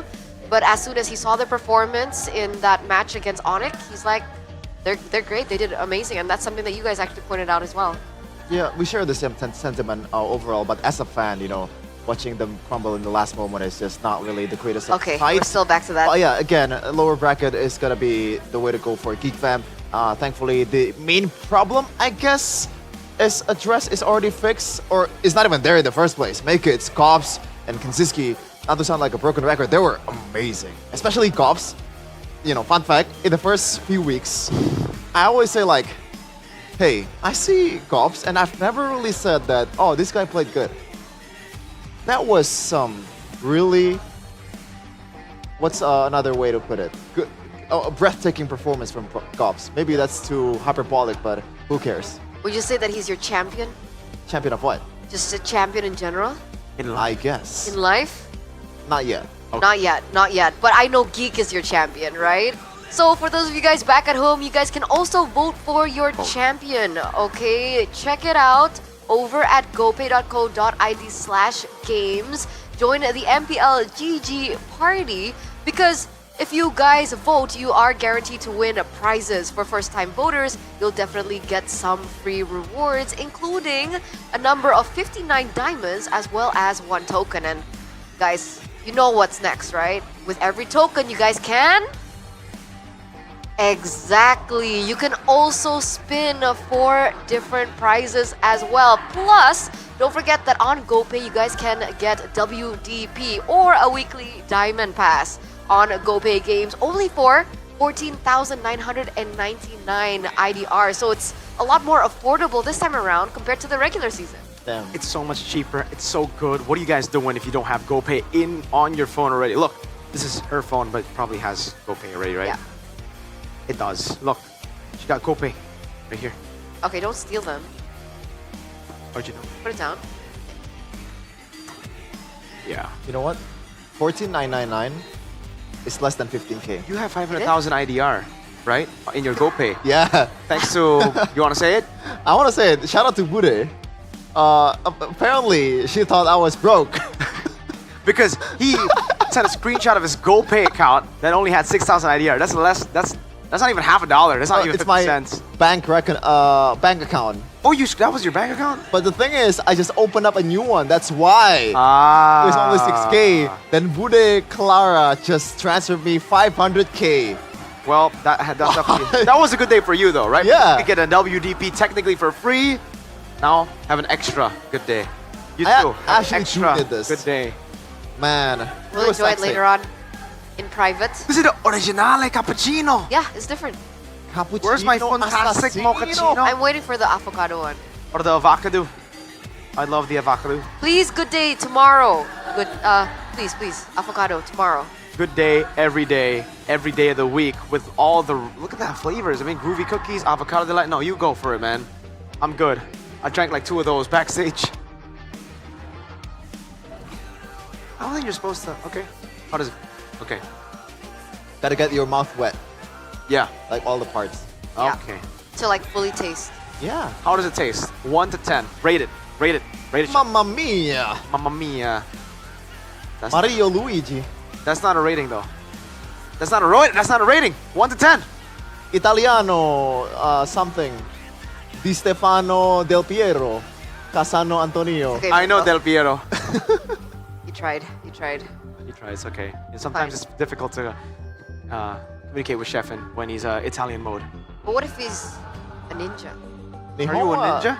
Nihon chotorake dikemas. That is Oh, that is that's crazy. Very fluent in Japanese, my friend. Yeah, kinda in Japanese and Japanese. But Okay, Arashi, I'm not on the okay. level of Arashi, you know. Oh, he Arashi that guy. has all the cosplays. He lives and breathes Japanese.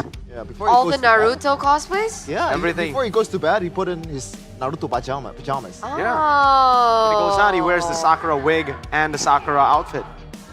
I That's don't kinda think weird. that's right, and I don't want to see that. Why? Neither. Why? Why? You guys hate? You guys hate Sakura? No. You also hate Gaara because Arashi has Not cosplayed Sakura's Gaara. fault. He also has Gaara It's because also he not plays Gaara's mage. fault. It's JP's fault. Trivia. Poor Turna. JP. Who's Gaara's brother? Boturo.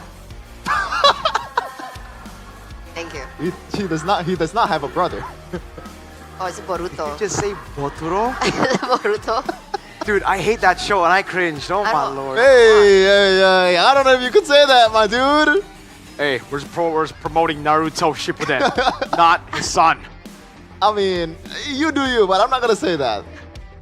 I don't There's know. some pretty good fights in Boruto, by the way. I like the skins. Like, you don't have to follow Naruto to enjoy the skins. No, you do. No, not really. No. No.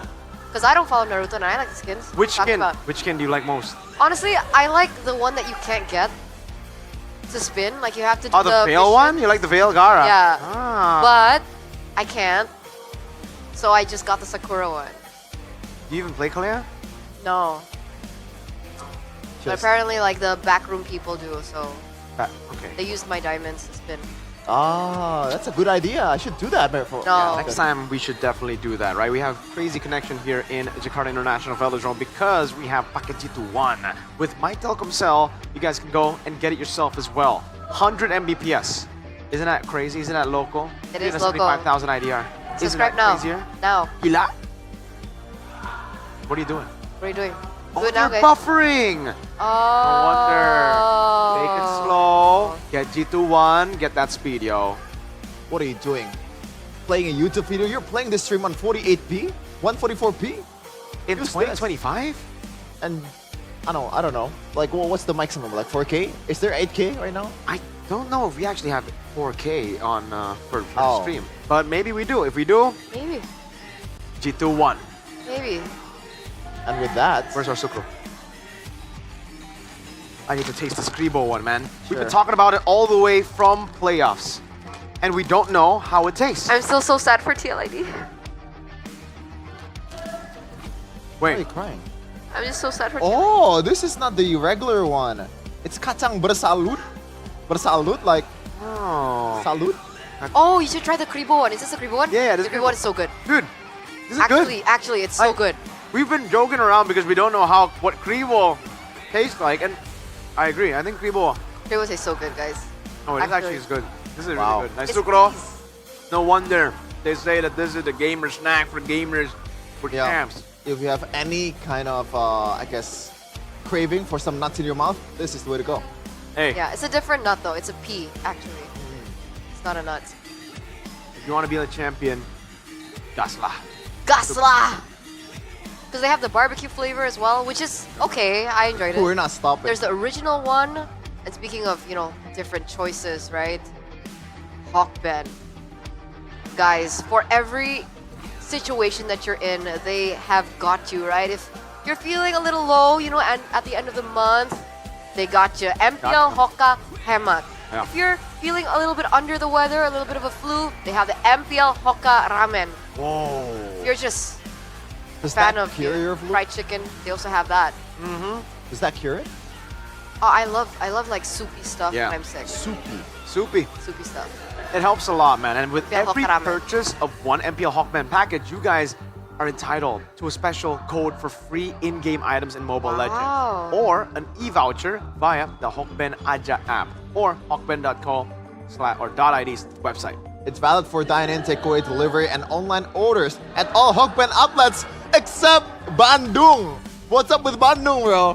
What's happening over there? I haven't been there since playoffs last season, so I don't know. They got blacklisted. What happened to Bandung? Not for you, Bandung. Sorry. I'm sorry, Bandung people. I'm sorry. It's because they got to enjoy MPL last year. So next is gonna be Jakarta. No Jakarta next.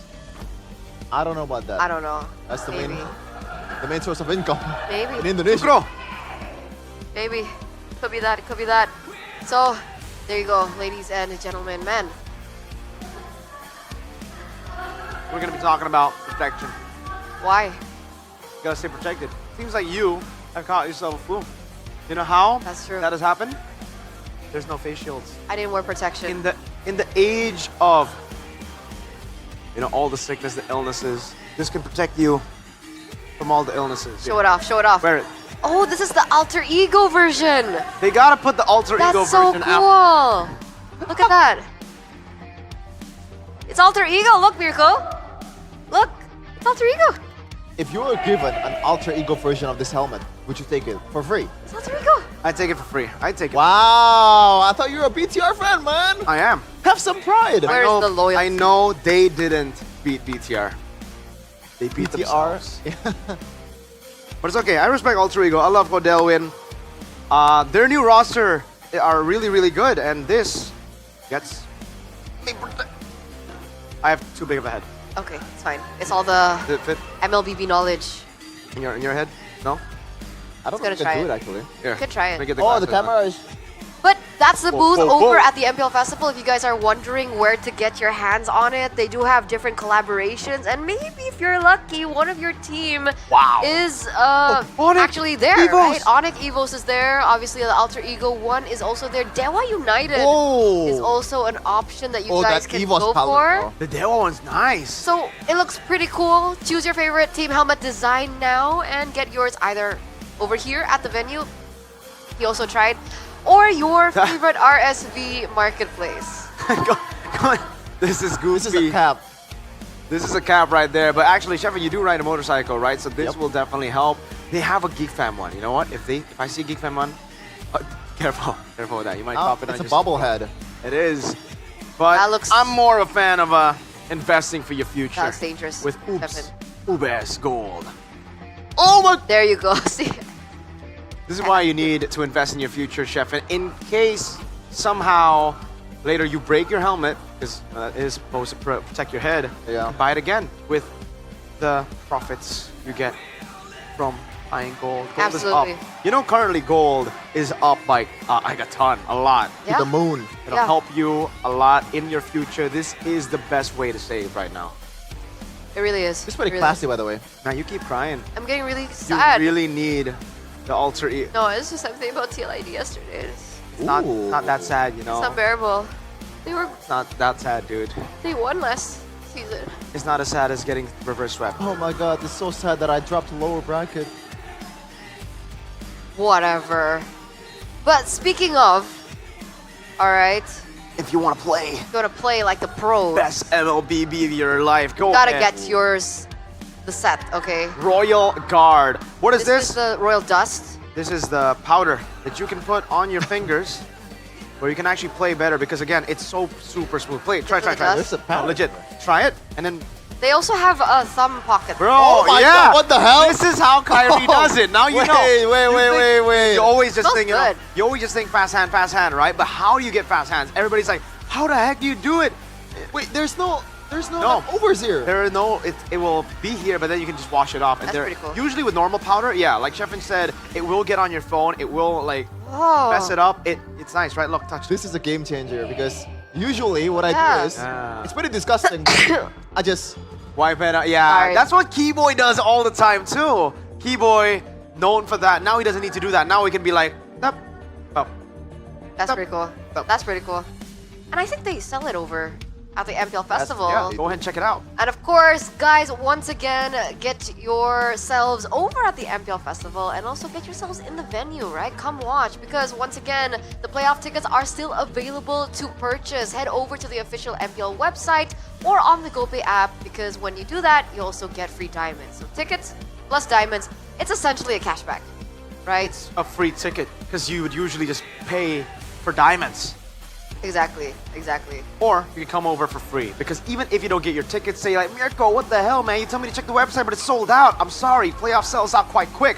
But you can still enjoy MPL ID through MPL ID Festival Season 15. We got watch-alongs, we got meet and greets. Use the BTR picture. Yeah, and you can get all of these, the ones that we mentioned, the cards, the Royal Card, Samsung even outside. Samsung, RSP helmet. UBS, Good Day, everything. Sucro. Sucro merch too.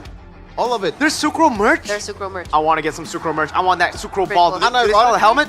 The Sucro and RQ jacket, varsity jacket, is actually pretty good. Dude, Yeah, it's pretty cool. RSV needs to collab with Sucro where they put the Sucro helmet. That's actually a That's genius And idea. it's edible? Okay. Yes. I don't think it protects you that. I agree. Okay. I agree. Sure. But, ladies and gentlemen, that marks the end of, just kidding, not the day, but just the first match, because we have one more match ahead of us, best of 5. We're gonna go on a short break before we get into it. Alter Ego. Or RRQ. Who do you Who's got? gonna win? One last trick shot. Boom. Okay, 3, 2, 1. Oh, he did it earlier. He did it earlier when you were doing the... Oh. One more. Oh, it went in! Bye, guys!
baru Awesome intelligence tambah makin next level always race Wasting time no more Charging obviously faster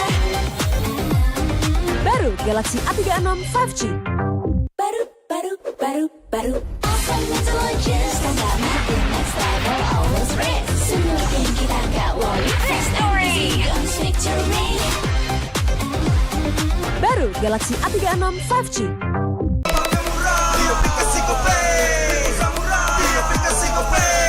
Walau yang lain terus berubah Gope konsisten, kasih yang pasti murah Bayar tagihan murah Di aplikasi Gope Gratis transfer 100 kali per bulan Download aplikasi Gope baru Nggak pakai lama Dompet andalan gamers banyak damage-nya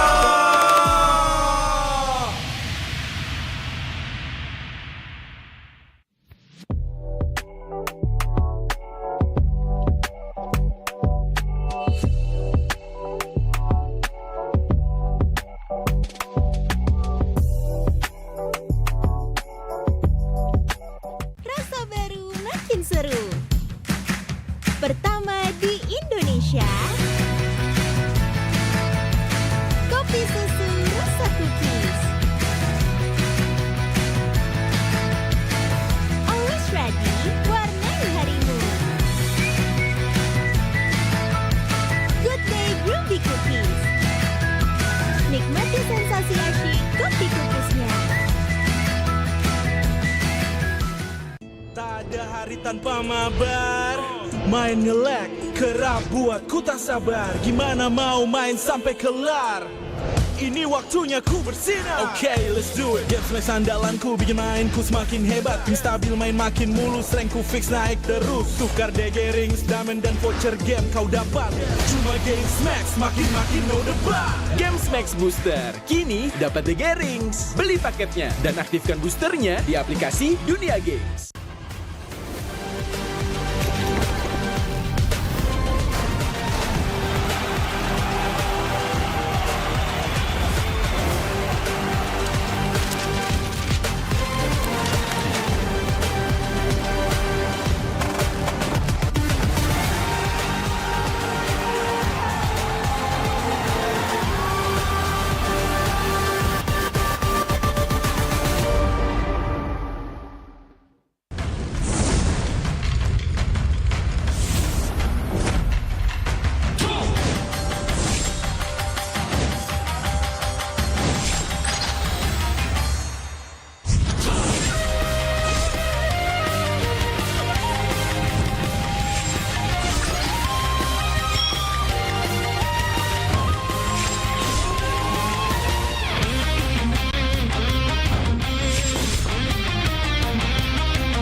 相変わらずやかましい奴らだ。今度は背中合わせでいくわよ。よっしゃ第7班ここに復活だってばよ。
Ini bakal langka. Ini dari One Blade. Ada tanda tangan gua. Kalian harus dapat semua.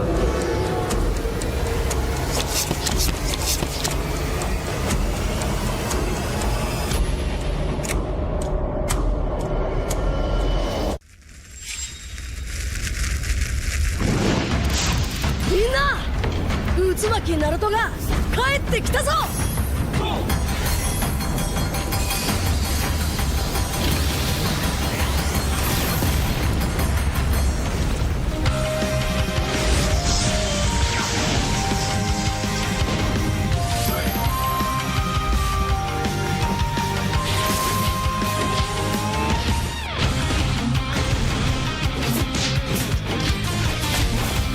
Kurama! 力を貸してくれ!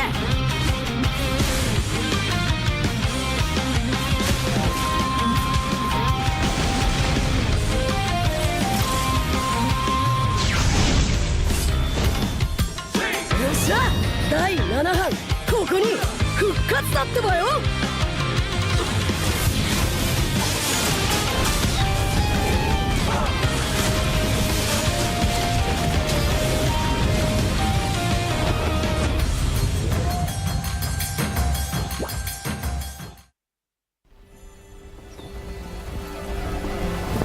In time immemorial, the Endless War destroyed the balance between yin and yang, plunging the Cadia Riverlands into chaos. As catastrophe loomed, a woman of destiny stepped forth, casting aside divinity for the plight of mortals.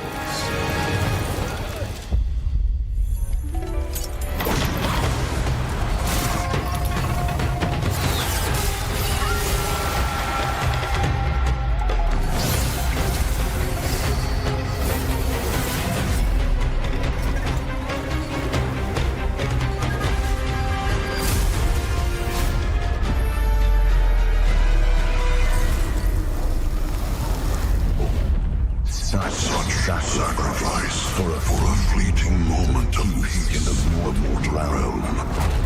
Does thine heart not regret?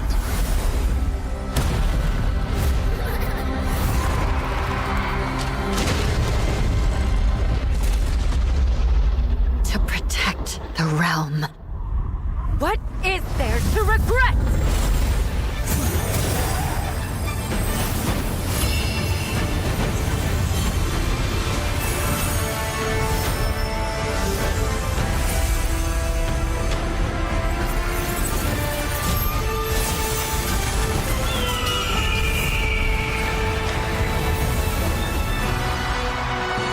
This day, destiny descends once more. Zutian the Ordained, of untold merit and unbound benevolence, preserver of peace and prosperity, unfaded by time. This day, let heaven and earth bear witness as the Phoenix ascends the throne. A realm united toward a new golden age. From time forgotten to the new dawn, as long as I breathe, Shandu shall never fade!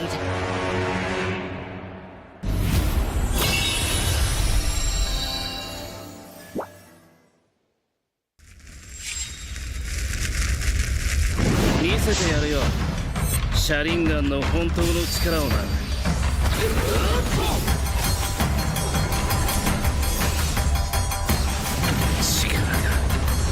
湧いてくる。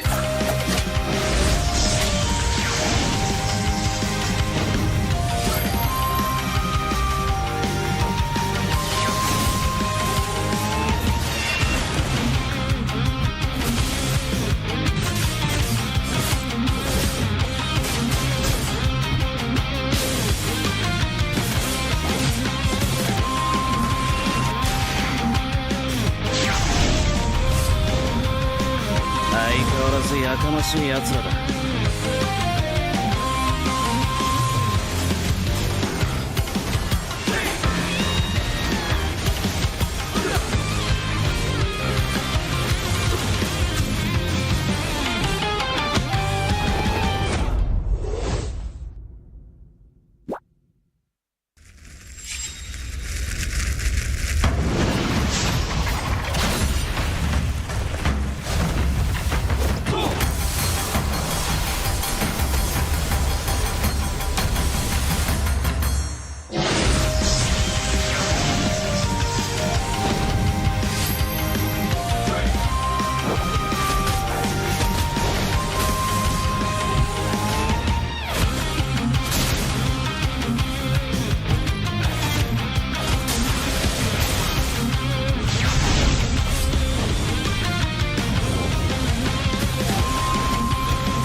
They said there's a limit in the women's league. In MWI, we say limit?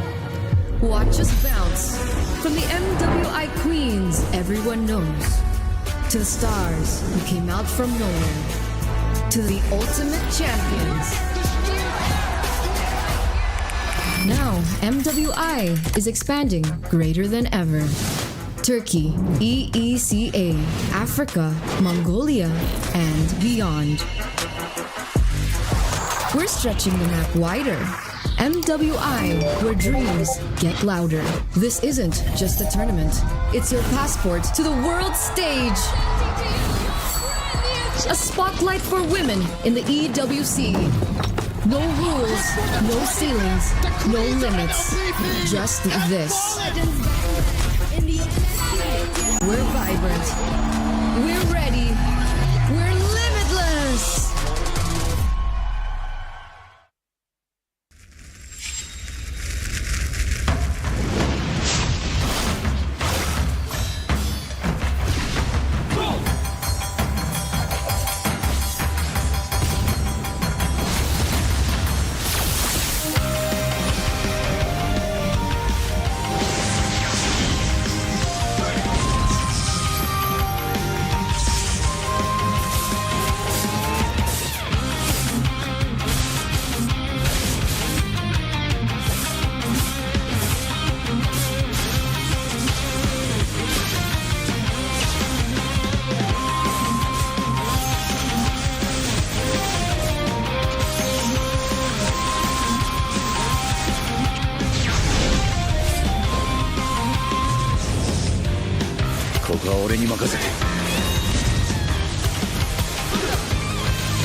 私はもっと強くなる。やっしゃなら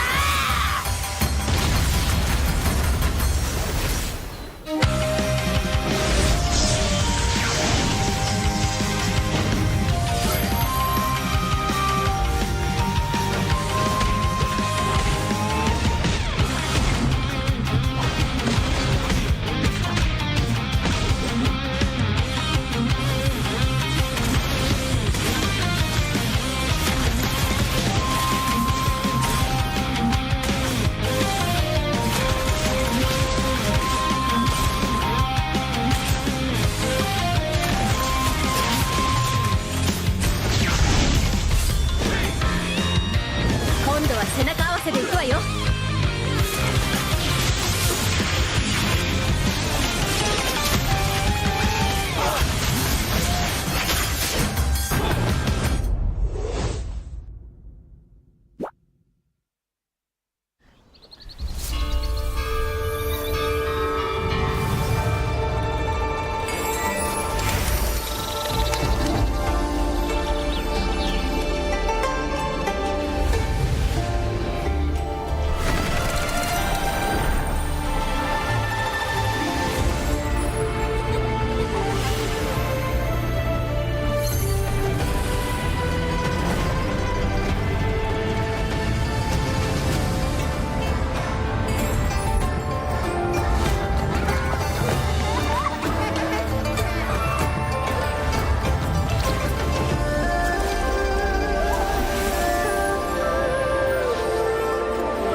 baru awesome intelligence tambah makin next level always race wasting time no more charging obviously faster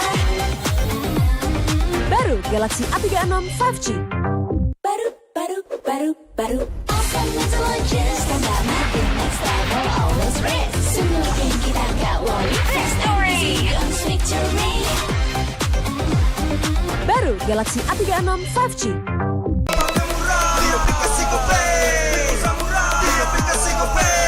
Walau yang lain terus berubah, Gope konsisten, kasih yang pasti murah. Bayar tagihan murah di aplikasi Gope.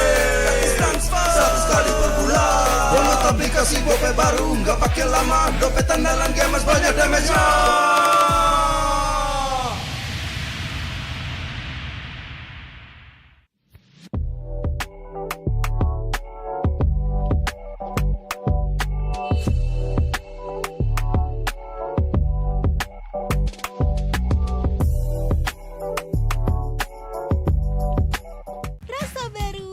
Seru pertama di Indonesia, kopi susu rasa cookies. Always ready, warnai harimu. Good day Groovy Cookies. Nikmati sensasi asyik kopi cookiesnya. Tak ada hari tanpa mabar. Main nge-lag kerap buat ku tak sabar. Gimana mau main sampai kelar? ini waktunya ku bersinar. Okay, let's do it. Game smash andalanku bikin mainku semakin hebat. Tim stabil main makin mulus, rankku fix naik terus. Tukar DG rings, diamond dan voucher game kau dapat.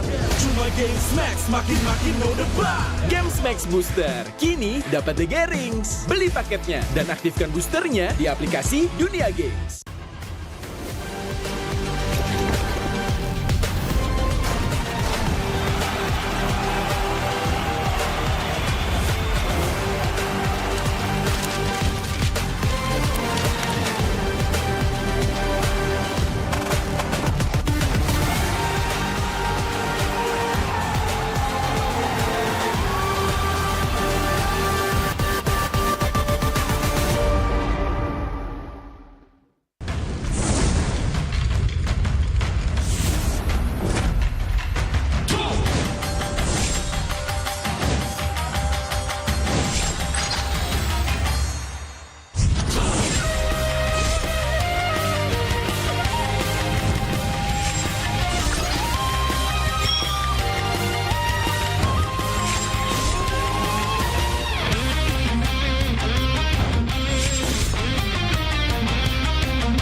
相変わらずやかましい奴らだ。今度は背中合わせでいくわよ。よっしゃ第7班ここに復活だってばよ。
Ini bakal langka. Ini dari One Blade. Ada tanda tangan gua. Kalian harus dapat semua.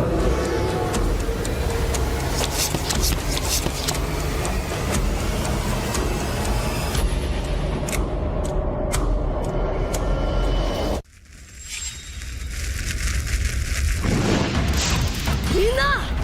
Utsumaki Naruto が帰ってきたぞ!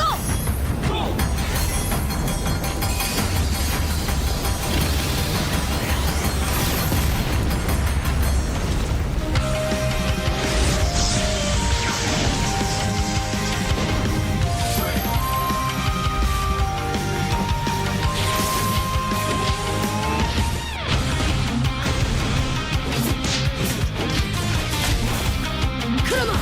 力を貸してくれ! よ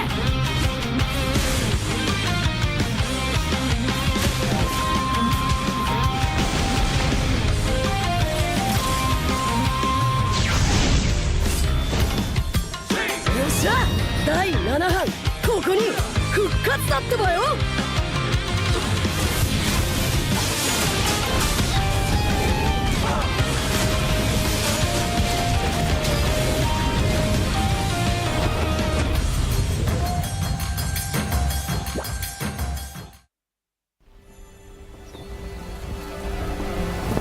In time immemorial, the endless war destroyed the balance between yin and yang, plunging the Cadia Riverlands into chaos. As catastrophe loomed, a woman of destiny stepped forth, casting aside divinity for the plight of mortals.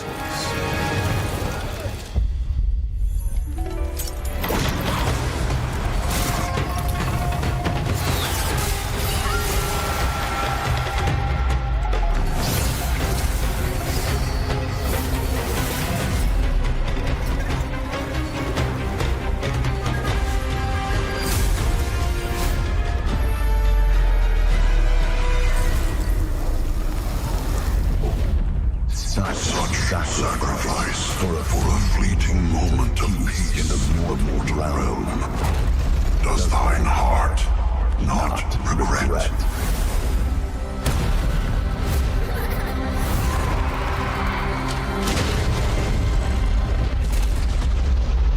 To protect the realm. What is there to regret?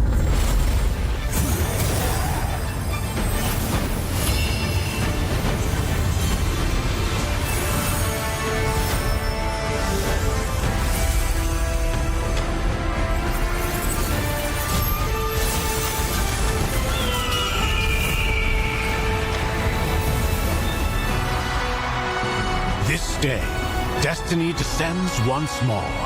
Zutian the Ordained, of untold merit and unbound benevolence, preserver of peace and prosperity, unfaded by time.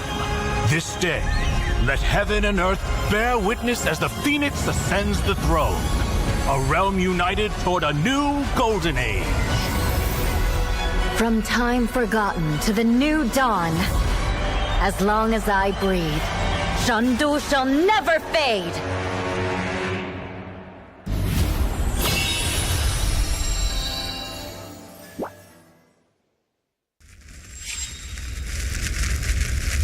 Mise te yaru yo. Sharingan no hontou no chikara o na.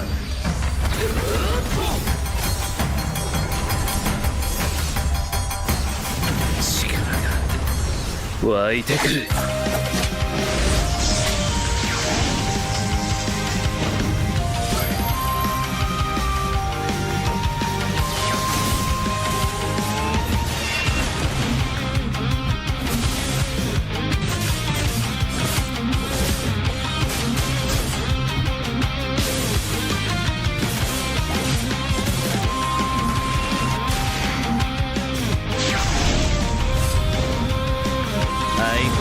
やかましい奴らだ。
They said there's a limit in the women's league. In MWI, we say limit? Watch us bounce from the MWI queens everyone knows, to the stars who came out from nowhere, to the ultimate champions. Now, MWI is expanding greater than ever. Turkey, EECA, Africa, Mongolia, and beyond. We're stretching the map wider. MWI, where dreams get louder. This isn't just a tournament. It's your passport to the world stage. A spotlight for women in the EWC. No rules, no ceilings, no limits. Just this. We're vibrant. We're ready. We're limitless.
はもっと強くなる。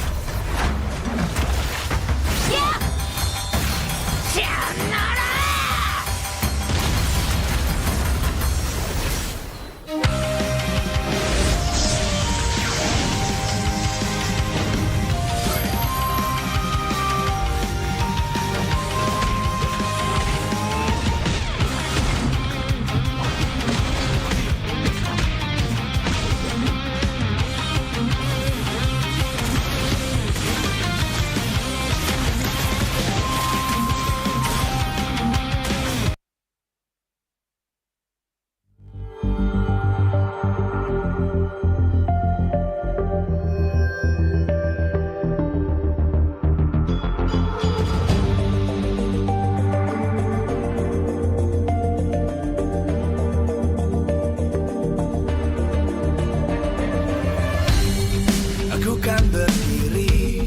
Dan terus berlari, terus ke arah puncak tertinggi.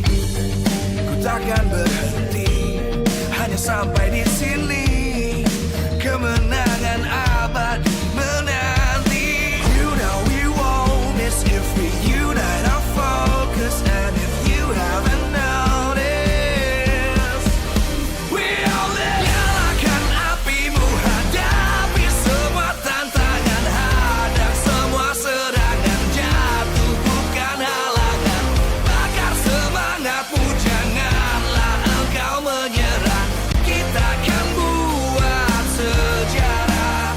We all this, we won't miss. We all this, we won't miss. Saatnya beraksi, jalani ambisi. Aku kan menyawakan hari ini. You know we won't miss if we unite our focus. And if you haven't noticed, we all live. Nyalakan apimu, hadapi semua tantangan, hadang semua serangan, jatuh bukan halangan. Bakar semangatmu, janganlah engkau menyerah. Kita akan buat sejarah. We all this, we won't miss. We all this, we won't miss. We all this.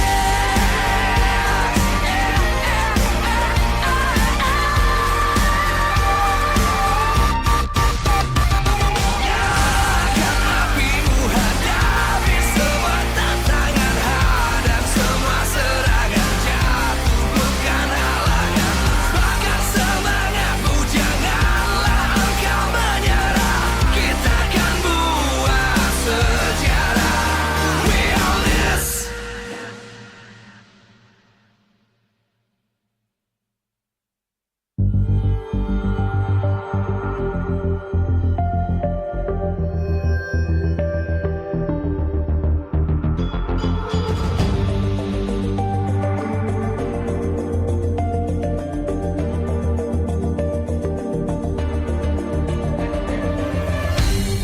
Aku kan berdiri dan terus berlari, terus ke arah puncak tertinggi. Ku takkan berhenti, hanya sampai di sini. Kemenangan abadi menanti. You know we won't miss if we unite our focus. And if you haven't noticed, we all live. Nyalakan apimu, hadapi semua tantangan, hadang semua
dan terus berlari, terus ke arah puncak tertinggi.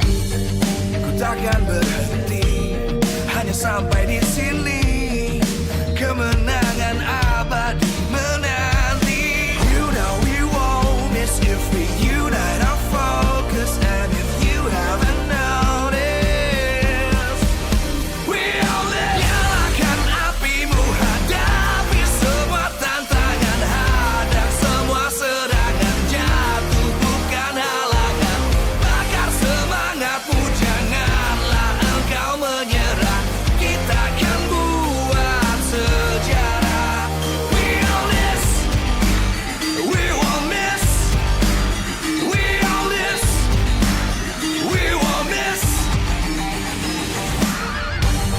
Saatnya beraksi, jalani ambisi, aku kan menyawakan hari ini. You know we won't miss if we unite our focus. And if you haven't noticed, we'll nyalakan apimu, hadapi semua tantangan, hadang semua serangan, jatuh bukan halangan, bakar semangatmu, janganlah engkau menyerah, kita akan buat sejarah.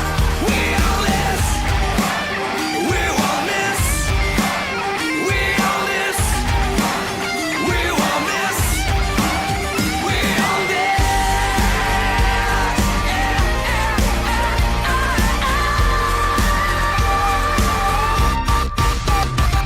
Nyalakan apimu, hadapi semua tantangan, hadang semua serangan, jatuh bukan halangan, bakar semangatmu, janganlah engkau menyerah, kita akan buat sejarah.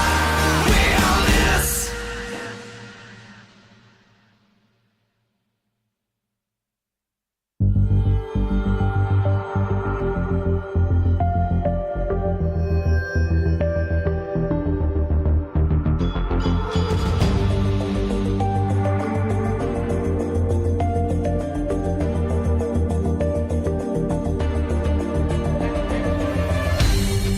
Aku kan berdiri dan terus berlari, terus ke arah puncak tertinggi.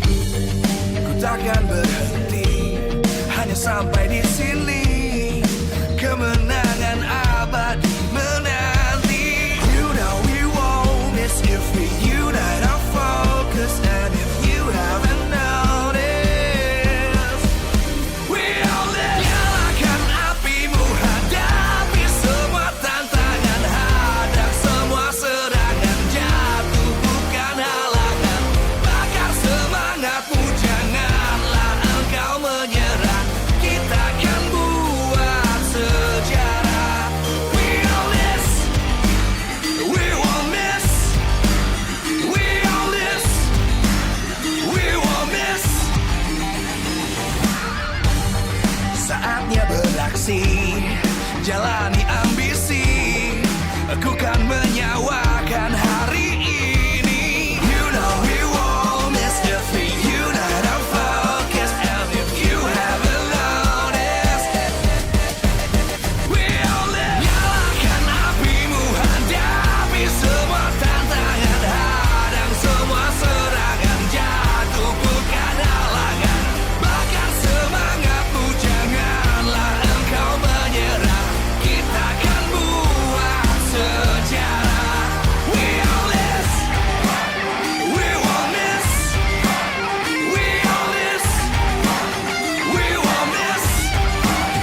terus berlari, terus ke arah puncak tertinggi.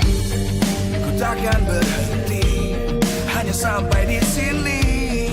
Kemenangan abadi menanti. You know we won't miss if we unite our focus. And if you haven't noticed, we all live. Nyalakan apimu, hadapi semua tantangan, hadang semua serangan, jatuh bukan halangan. Bakar semangatmu, janganlah engkau menyerah. Kita akan buat sejarah. We all this, we won't miss. We all this, we won't miss. Saatnya beraksi, jalani ambisi. Aku kan menyawakan hari ini. You know we won't miss if we unite our focus. And if you haven't noticed, we all live. Nyalakan apimu, hadapi semua tantangan, hadang semua serangan, jatuh bukan halangan. Bakar semangatmu, janganlah engkau menyerah. Kita akan buat sejarah. We all this, we won't miss. We all this, we won't miss. We all this.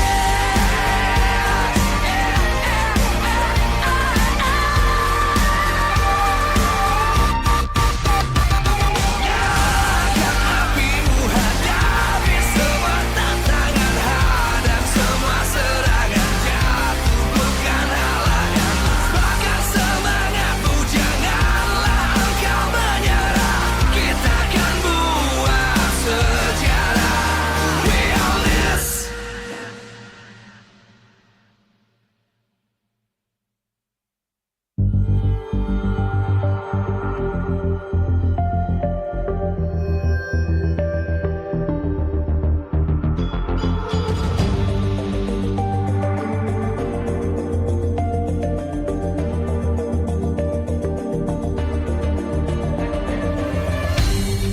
Aku kan berdiri dan terus berlari, terus ke arah puncak tertinggi.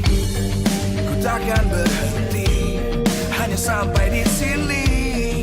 Kemenangan abadi menanti. You know we won't miss if we unite our focus. And if you haven't noticed, we all live. Nyalakan apimu, hadapi semua tantangan, hadang semua serangan, jatuh bukan halangan. Bakar semangatmu, janganlah engkau menyerah. Kita akan buat sejarah. We all this, we won't miss. We all this, we won't miss. Saatnya beraksi, jalani ambisi.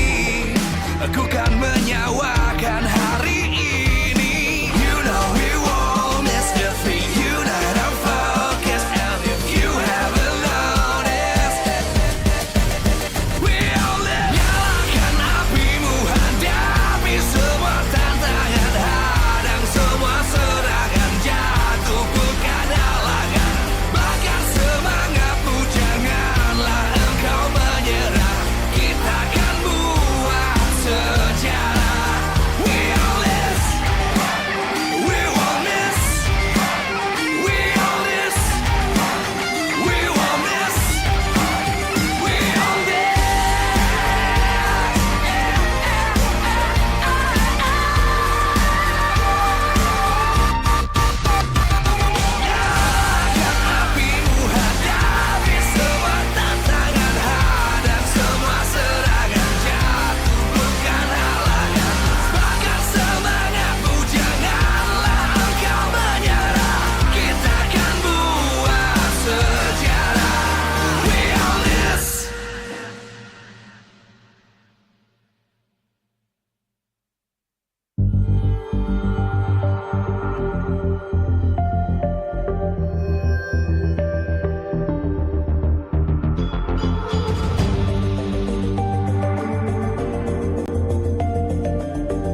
terus berlari, terus ke arah puncak tertinggi.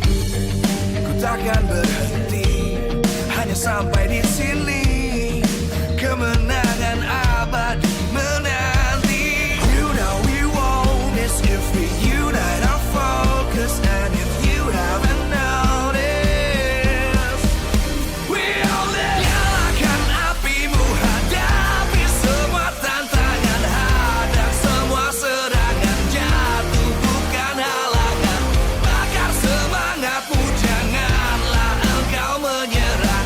Kita akan buat sejarah. We all this, we won't miss. We all this, we won't miss. Saatnya beraksi, jalani ambisi. Aku kan menyawakan hari ini. You know we won't miss if we unite our focus. And if you haven't noticed, we all live. Nyalakan apimu, hadapi semua tantangan, hadang semua serangan, jatuh bukan halangan. Bakar semangatmu, janganlah engkau menyerah. Kita akan buat sejarah. We all this, we won't miss. We all this, we won't miss. We all this.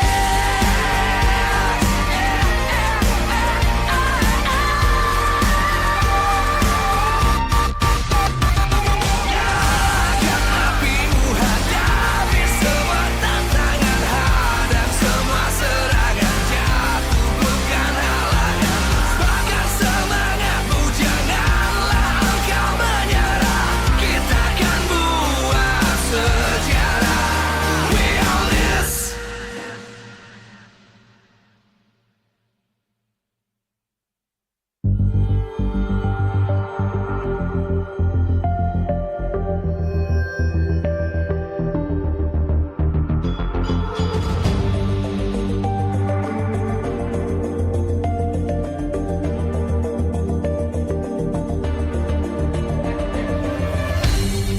Aku kan berdiri dan terus berlari, terus ke arah puncak tertinggi. Ku takkan berhenti, hanya sampai di sini. Kemenangan abadi menanti. You know we won't miss if we unite our focus. And if you haven't noticed, we all live. Nyalakan apimu, hadapi semua tantangan, hadang semua serangan, jatuh bukan halangan. Bakar semangatmu, janganlah engkau menyerah. Kita akan buat sejarah. We all this, we won't miss. We all this, we won't miss. Saatnya beraksi, jalani ambisi. Aku kan menyawakan hari ini. You know we won't miss if we unite our focus. And if you haven't noticed, we all live. Nyalakan apimu, hadapi semua tantangan, hadang semua serangan, jatuh bukan halangan. Bakar semangatmu, janganlah engkau menyerah. Kita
terus berlari, terus ke arah puncak tertinggi.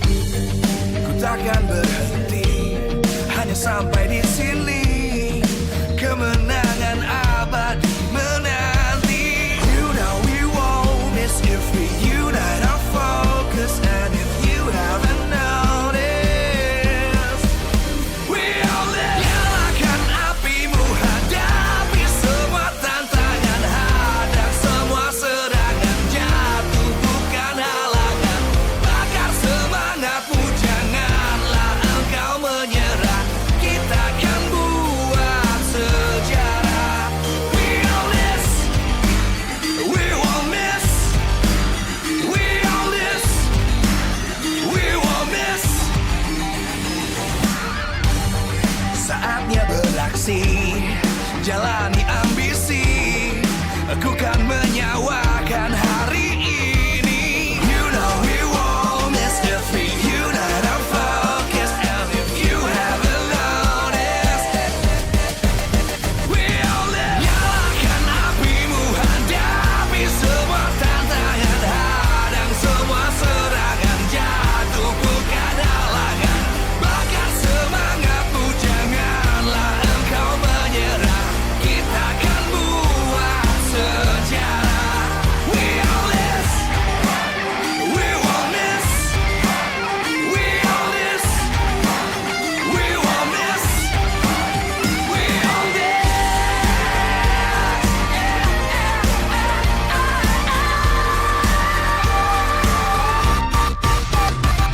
Nyalakan apimu, hadapi semua tantangan, hadang semua serangan, jatuh bukan halangan.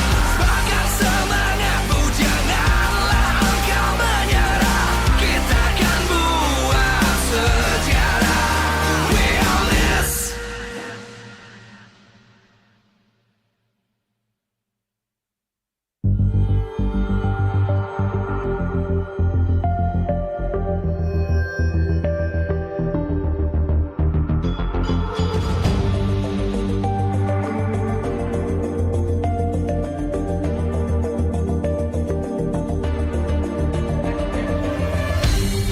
Aku kan berdiri dan terus berlari, terus ke arah puncak tertinggi. Ku takkan berhenti, hanya sampai di sini. Kemenangan abadi menanti. You know we won't miss if we unite our focus. And if you haven't noticed, we all live. Nyalakan apimu, hadapi semua tantangan, hadang semua serangan, jatuh bukan halangan. Bakar semangatmu, janganlah engkau menyerah. Kita akan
dan terus berlari, terus ke arah puncak tertinggi. Ku takkan berhenti, hanya sampai di sini.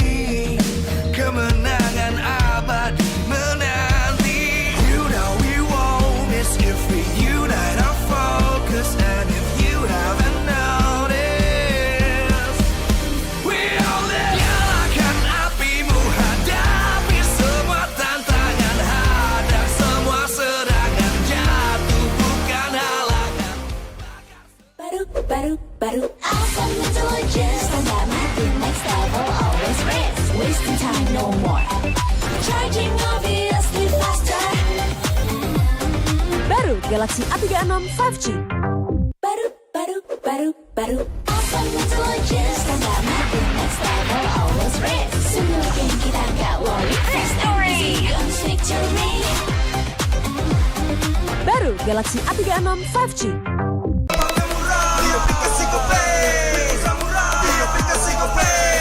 Walau yang lain terus berubah, Gope konsisten, kasihnya pasti murah. Bayar tagihan murah di aplikasi Gope. Gratis transfer 100 kali per bulan. Download aplikasi Gope baru, nggak pakai lama. Dompet andalan gamers banyak damage-nya.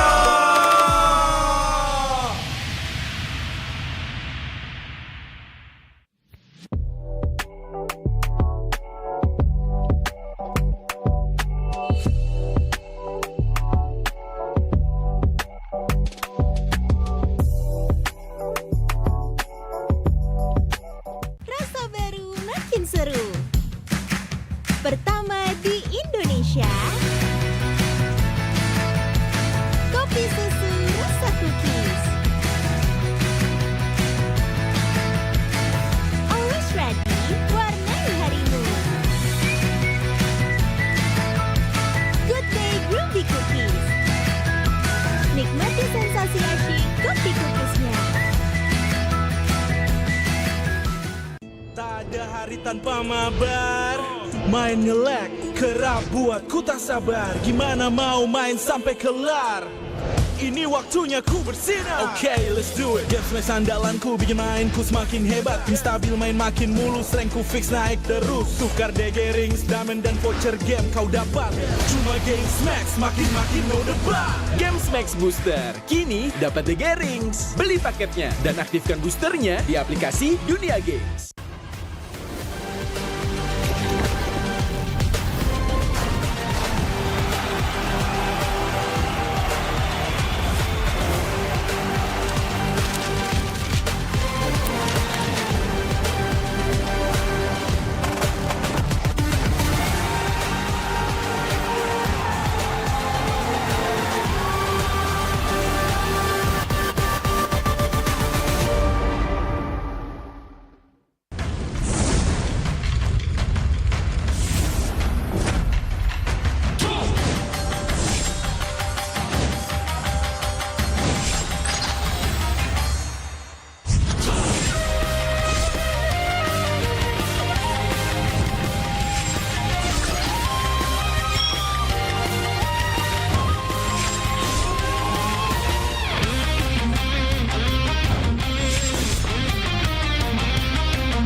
dan terus berlari, terus ke arah puncak tertinggi.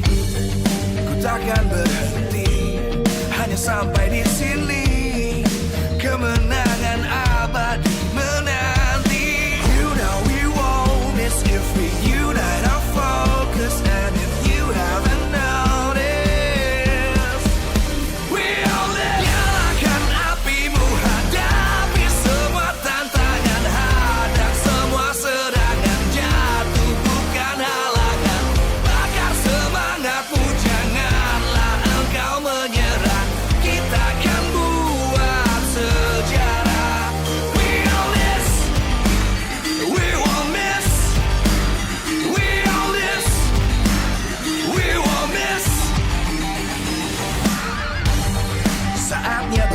mati, jalani ambisi, aku kan menyawakan hari ini. You know we won't miss the beat, you know I'm focused, and if you haven't noticed, we all live. Nyalakan apimu, hadapi semua tantangan, hadang semua serangan, jatuh bukan halangan, bakar semangatmu, janganlah engkau menyerah, kita akan buat sejarah.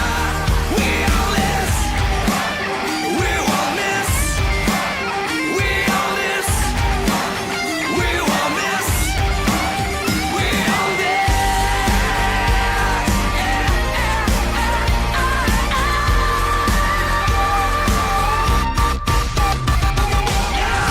Nyalakan apimu, hadapi semua tantangan, hadang semua serangan, jatuh bukan halangan, bakar semangatmu, janganlah engkau menyerah, kita akan buat sejarah. We all this.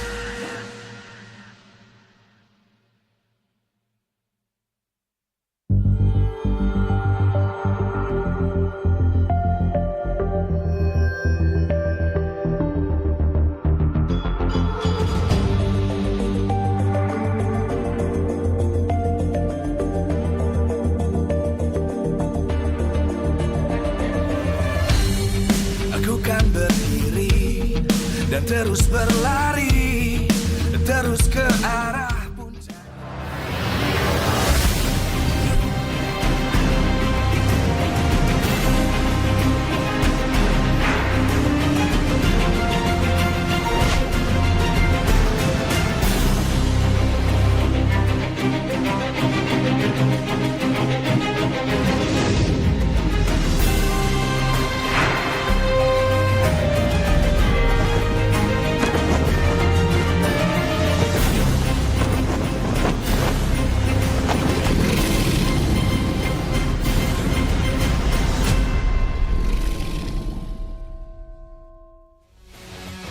Live from Jakarta International Velodrome, MPL Indonesia Season 15 is powered by Moonton. Supported by Esports Federation of Indonesia.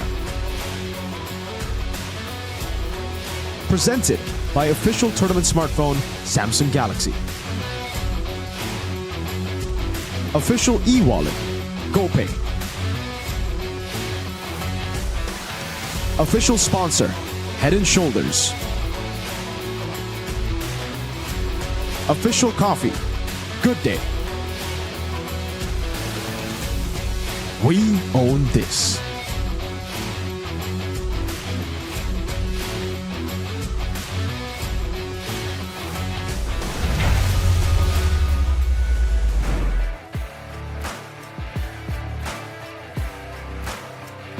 Gemuruh dari seluruh super fans yang ingin menantikan pertarungan yang akan diberikan oleh raja dari segala raja dan juga El Familia yang sesaat lagi akan kita saksikan bersama-sama. Inilah dia upper bracket match untuk tim RRQ Hosti dan juga Alter Ego. Dari Kingdom yang mereka benar-benar menyaksikan debut dari RRQ Hosti di babak playoff. Semuanya tentu tidak sabar untuk bagaimana match ini akan berlangsung.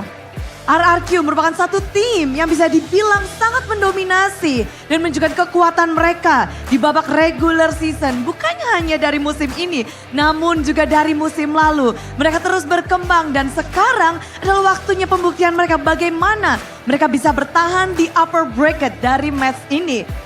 Namun lawan mereka hari ini adalah Alter Ego, di mana Alter Ego secara mengejutkan berhasil memenangkan match play-in mereka. 5 game mereka babat dan pada akhirnya mereka melangkah melaju ke babak playoff hari ini.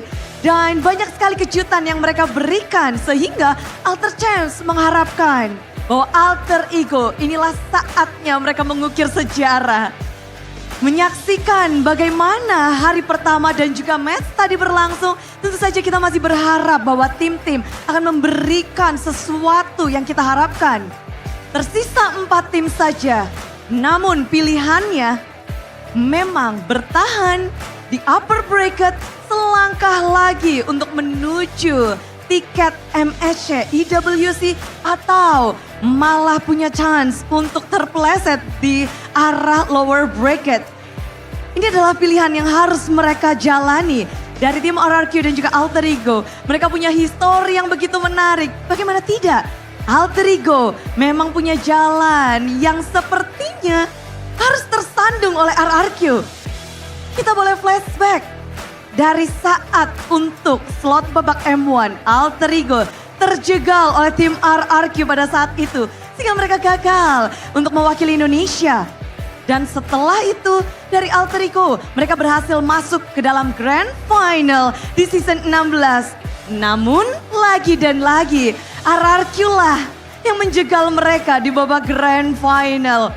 Alter Ego punya kenangan buruk terhadap tim RRQ, namun kali ini tentu kedua tim mereka harus bisa melampaui dari segala macam yang telah mereka lalui. Dan tentu saja kita mengharapkan di season 15 ini tim RRQ dan juga Alter Ego benar-benar bisa membuktikan diri. Dan sebelum kita melihat bagaimana pertarungan epic dari kedua tim, izinkan Bude mengucapkan terima kasih kepada super fans yang lagi ada di festival, yang lagi ramai banget di sana. Ada Kingdom, ada Alter Champs, dan juga semua seluruh pencinta Mobile Legends yang berkumpul. Dan tentunya, ini penuh banget ya yang ada di Jakarta International Velodrome. Bude mau dengar suaranya nih, karena baru kali ini adalah panggung perdana dari tim RRQ. Mana nih? Semangat dan suara dari Kingdom!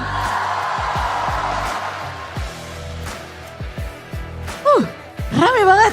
Benar-benar berasa atmosfernya, tapi Alter Champs kayaknya lagi mau ngumpulin suara, mengumpulkan semangat. El Familia, Alter Champs, mana nih yang percaya sama Alter Ego? Mulai ya, di sini terbentuk satu persatu, semuanya ingin menjadi satu suara mendukung tim favoritnya. Dan dukungan juga terus berlanjut dari para sponsor dan partner untuk MPL Indonesia Season 15, powered by Moonton, supported by PBSI, presented by official turnamen smartphone Samsung Galaxy, official e-wallet GoPay, official sponsor Head and Shoulder, official coffee partner Good Day, dan kita juga punya partner ini sports, ada Telkomsel, Dunia Games, dan IndiHome. Bersama dengan kita punya advertiser Kacang Sukro dan juga Hokben. Tak lupa kita punya banyak supplier, ada RSV Helmet, UBS Gold, Kila Food, Royal Guard, Mercon Merah Putih, lalu Imaginary, dan juga venue ini adalah Jakarta International Velodrome yang sudah mulai terisi penuh, di mana semangat dari para superfans tentu akan tersalurkan kepada tim-tim yang akan bertanding. Raja dari segala raja, mereka memang mendominasi Alter Ego di babak regular season. Namun Alter Ego sepertinya sedikit berbeda. Dengan draft-draft yang menarik, gameplay yang unik. Bagaimana kedua tim akan menjawab satu sama lain. Inilah dia, pertarungan upper bracket antara RRQ Hoshi dan Alter Ego.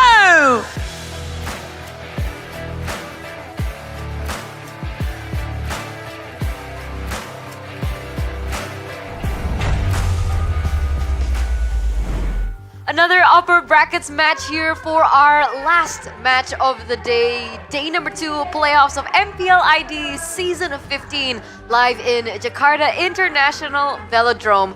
Welcome back to the English panel with me as your desk host Eterna, alongside with Mirko and Shefin once again. And it's coming down to this. I mean, the venue is packed right now. You can even see the Kingdom still rolling in, but we can already feel their voices. We can already feel their support, the crowd, the vibe. It's electric.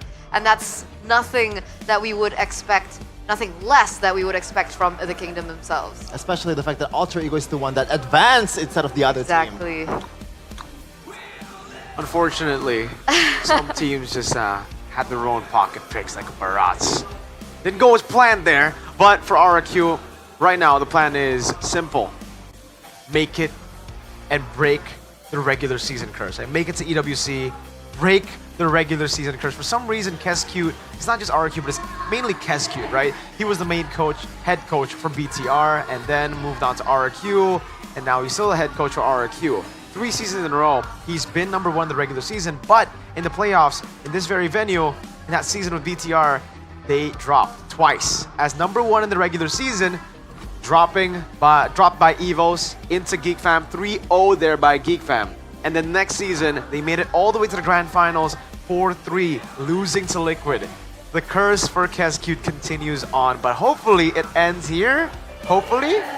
It kind of hurts, man. Even in Jakarta International Velodrome last year, he was forced, like the whole team, basically forced to, receive the awards, the first teams, the best coaching staff of the season, while also knowing that you're not there in the playoffs, you're just there to receive an award. Yeah. And surely Kescute does not want to relive that experience here in JIS. But, there's something that Kescute said that made me a bit more hopeful towards RRQ. Okay. He said he only brought out like 40% of his strategy in the regular season. Wow. All right.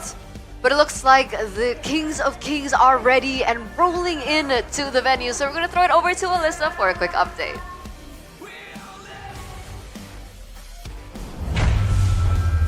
Bersama Alisa Natalie dan pastinya di sini Alisa lagi menunggu kehadiran dari juara regular season kita, ada RRQ yang hari ini akan bertanding melawan Alter Ego. Nah, kita akan culik salah satu pemainnya ya yang kemarin juga baru memenangkan MPL Award di season 15 ini. Halo Dok, apa kabar hari ini? Alhamdulillah sehat.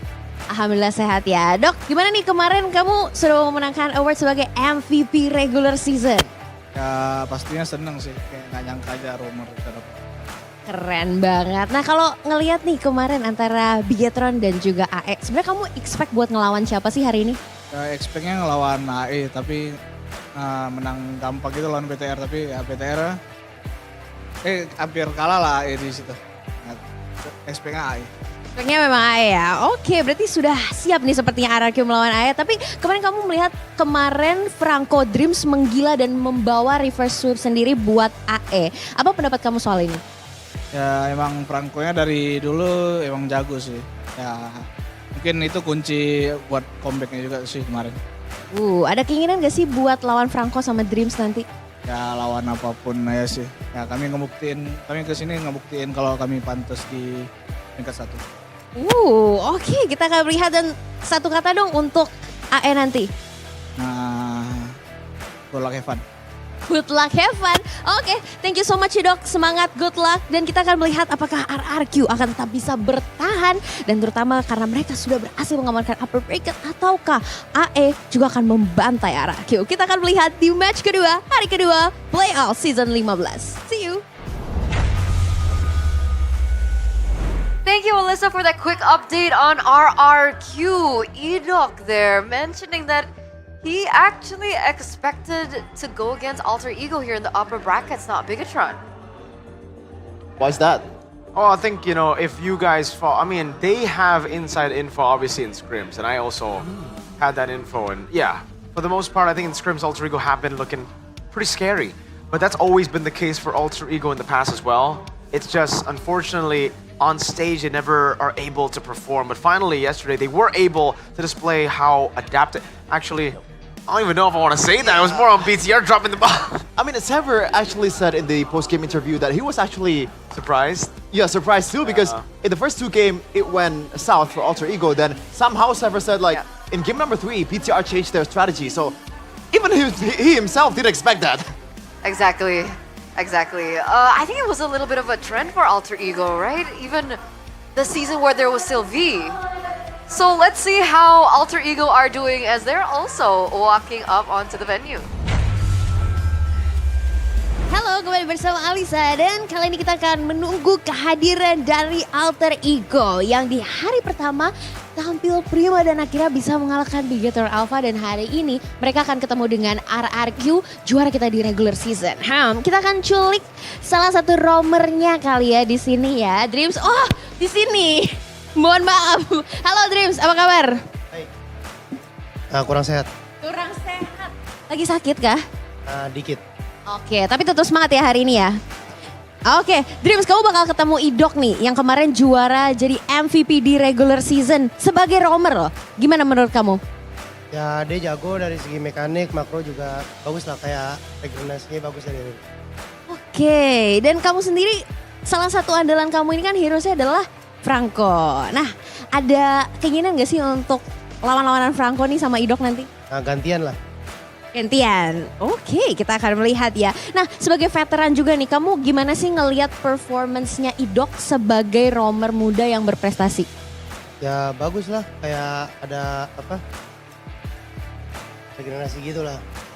Oke, satu kata dong buat RRQ. Keren. Keren, wow, kita akan lihat ya, semoga AE bisa menang melawan RRQ. Good luck ya Dreams, thank you so much, sampai ketemu lagi, good luck. Nah itu dia tadi bersama Alter Ego dan kita akan melihat apakah hari ini Alter Ego akan berhasil mencetak poin melawan RRQ ataukah sebaliknya. Kita akan lihat di match kedua, hari kedua MPL Indonesia Season 15 Playoff. See you. Thank you so much, Alyssa, once again for the report now for Alter Ego. And it looks like Dreams is feeling a little bit under the weather, so hopefully he does get well soon. Hope it doesn't affect his performance today. I hope it's a metaphor. I hope it might be like a figure of speech, you know? Okay. I hope it's not actually him feeling sick because that would be bad if he's not healthy. I mean, maybe he's just trolling Alyssa because Alyssa, as you said earlier, is pretty innocent. So Yeah, could be. I mean, his nose was a little red. Oh, So- Rudolph. I don't know. I mean, hopefully. Not a good sign. To be fair, Dreams, he's the type of guy to consume so much sugar. Yeah, I heard about this. Like, to the point that his teammates are concerned about his well-being. Like, I'm not even Tell joking. Shevin Apparently, about the guy consumes like, you know, teh-tarik?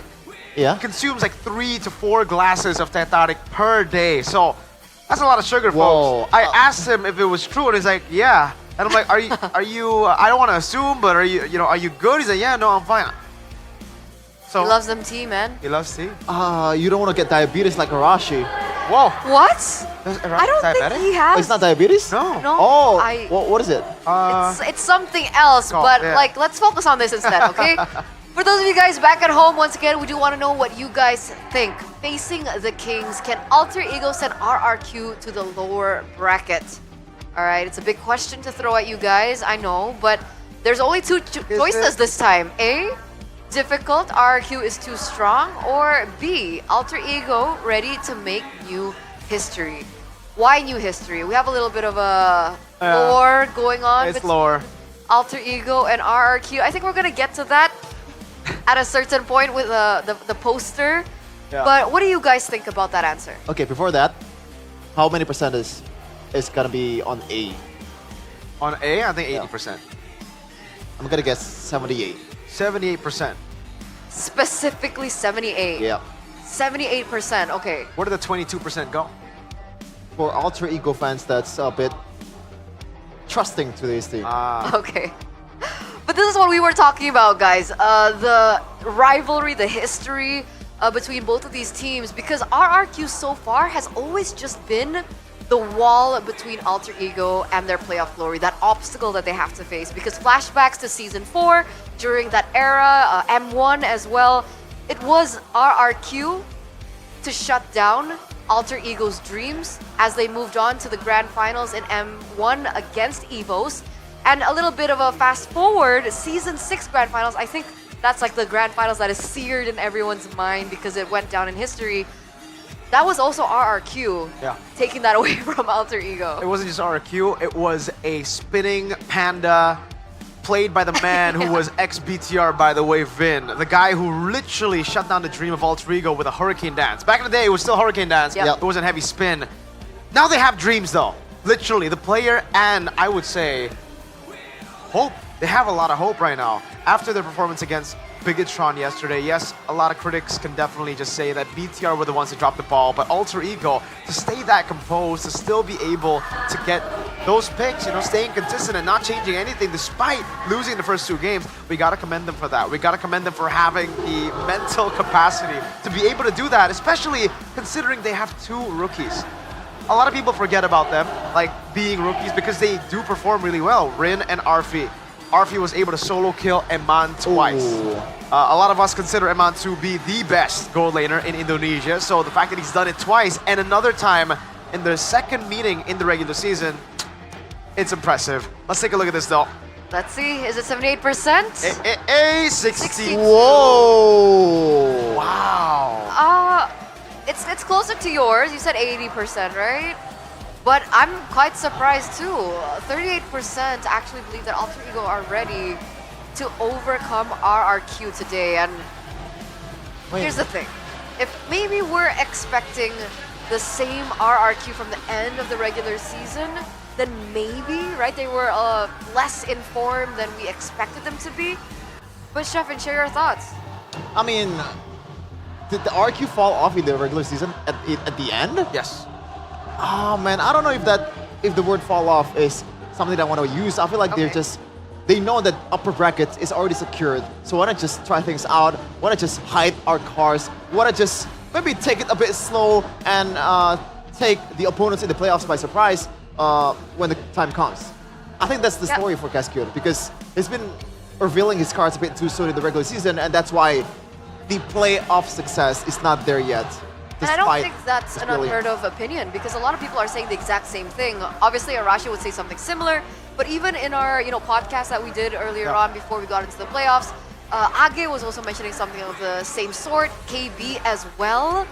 And speaking of hiding strats, we've seen some strats finally coming through for Alter Ego, especially in their match yesterday against BTR. We finally saw the Franco coming through. So with Dreams and Hijime as their iconic duo facing off the iconic duo from the other side, which Mirko mentioned earlier on, Rins and Edok, how is this looking? Do you think it's a fair fight? Do you think one has an upper edge against the other?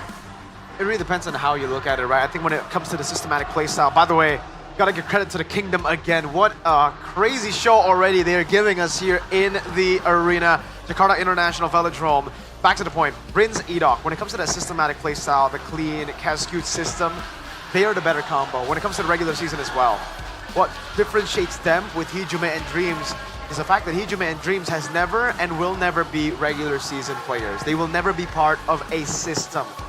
They are clutch players that have a lot of individual flair, and that individual flair is mostly seen in the playoffs. Season 11, carrying EVOS to make it to the Grand Finals, making it to an MSC. Season 13 doing the same thing here in the Jakarta International Velodrome after a crazy dip in the regular season. That was without Hijime, by the way. It was only just Dreams, but it was Falcon. Still though, I would say the narrative sticks. With Dreams, with Hijime, they are so clutch, especially after seeing how clutch they could be. Match point down 2-0 against BTR, picking up the Franco. Having it banned, having it be such a big hurdle to BTR that BTR decided to ban the Franco over banning the Baksha in Game 5. You can even see on the poster here that Dreams has appeared twice over the years, right? As one of the most iconic players of the season. So he was, I can't really see it right now. Do you see it? Was it season 11? It was season 11 and season...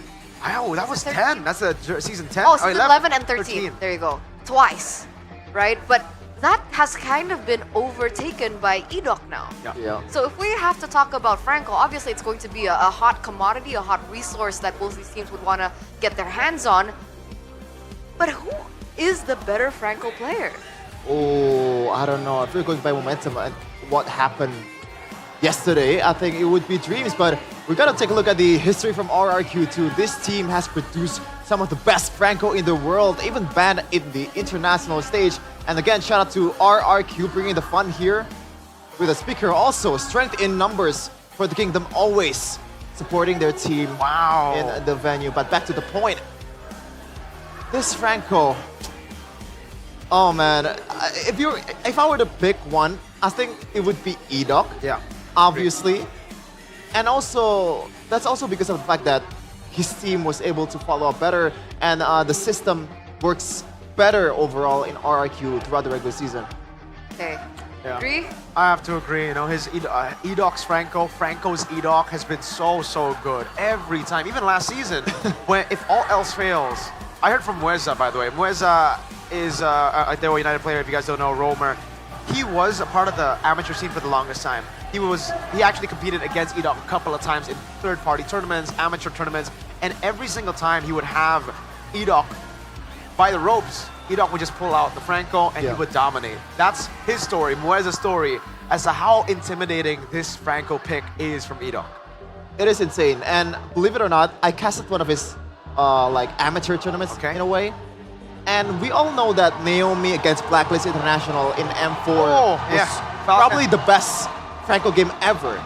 I saw a better Franco game than that.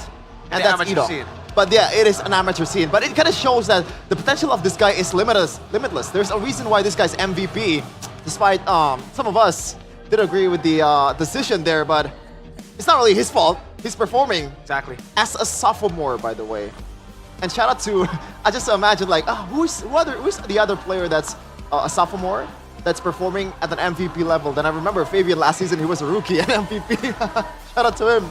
Something about these rookies for the past few seasons. I think Indonesia has steered in a direction where they finally start to believe in the young kids, right? The new talents. They're not just wholly relying on the veterans who, unfortunately, season after season after season have kind of failed to pick up that international trophy. So I think that was a huge shift in change after the SRG win last year at MSC. So now we're coming full circle on the way to MSC once again. And the big question is whether or not these teams, these young kids, can actually make it. It's their testing ground. So it looks like both of the teams are ready. We're gonna welcome them into the arena, up onto the stage, on their battle stations here at Jakarta International Velodrome.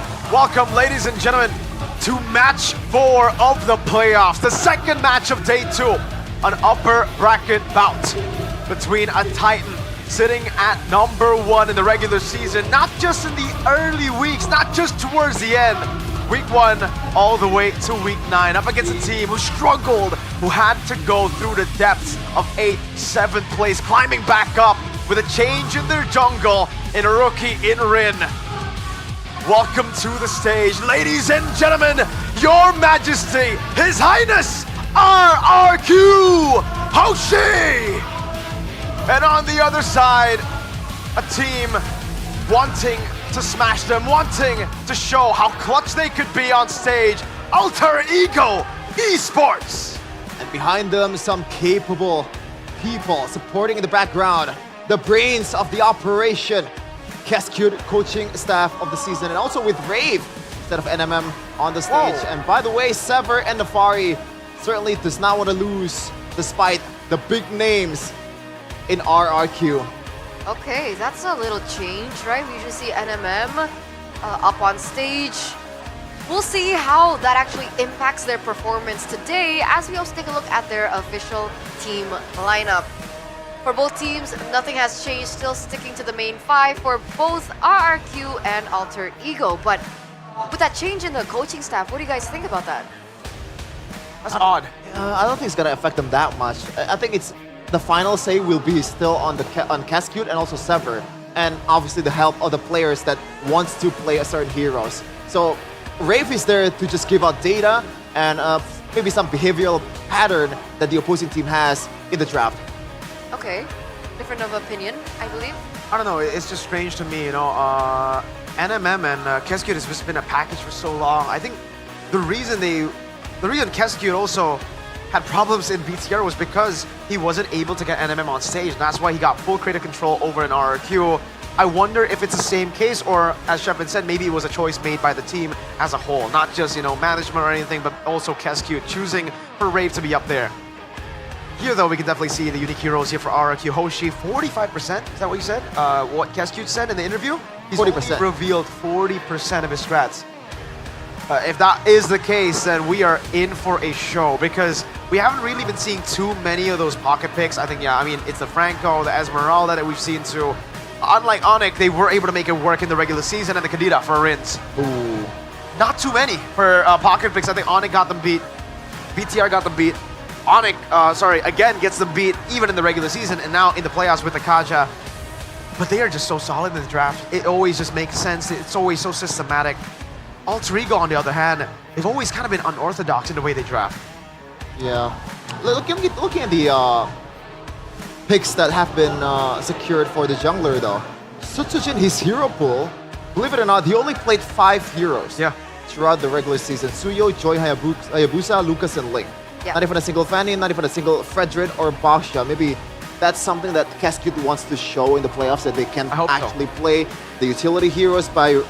Meanwhile, Ren, this is like almost, maybe not Kyrie level, but there is some pretty odd picks here. Export, not really the most odd pick there, but Leomord is there for him. So options are not limited for Rin, maybe except the Fanny, which is weird. He's a very mechanically sound jungler, but Fanny maybe is like a different hero overall. So do you think that the Fanny would even be banned out? We've seen a lot of these teams actually completely ignore the Fanny. Is this Maybe! the matchups that we're looking? Yeah, I think it's going to be the Right? same case as the matchup yesterday against BTR, right? Ultra Ego and BTR completely ignoring the Fanny in the drafting phase because both of them technically are not comfortable on the Fanny.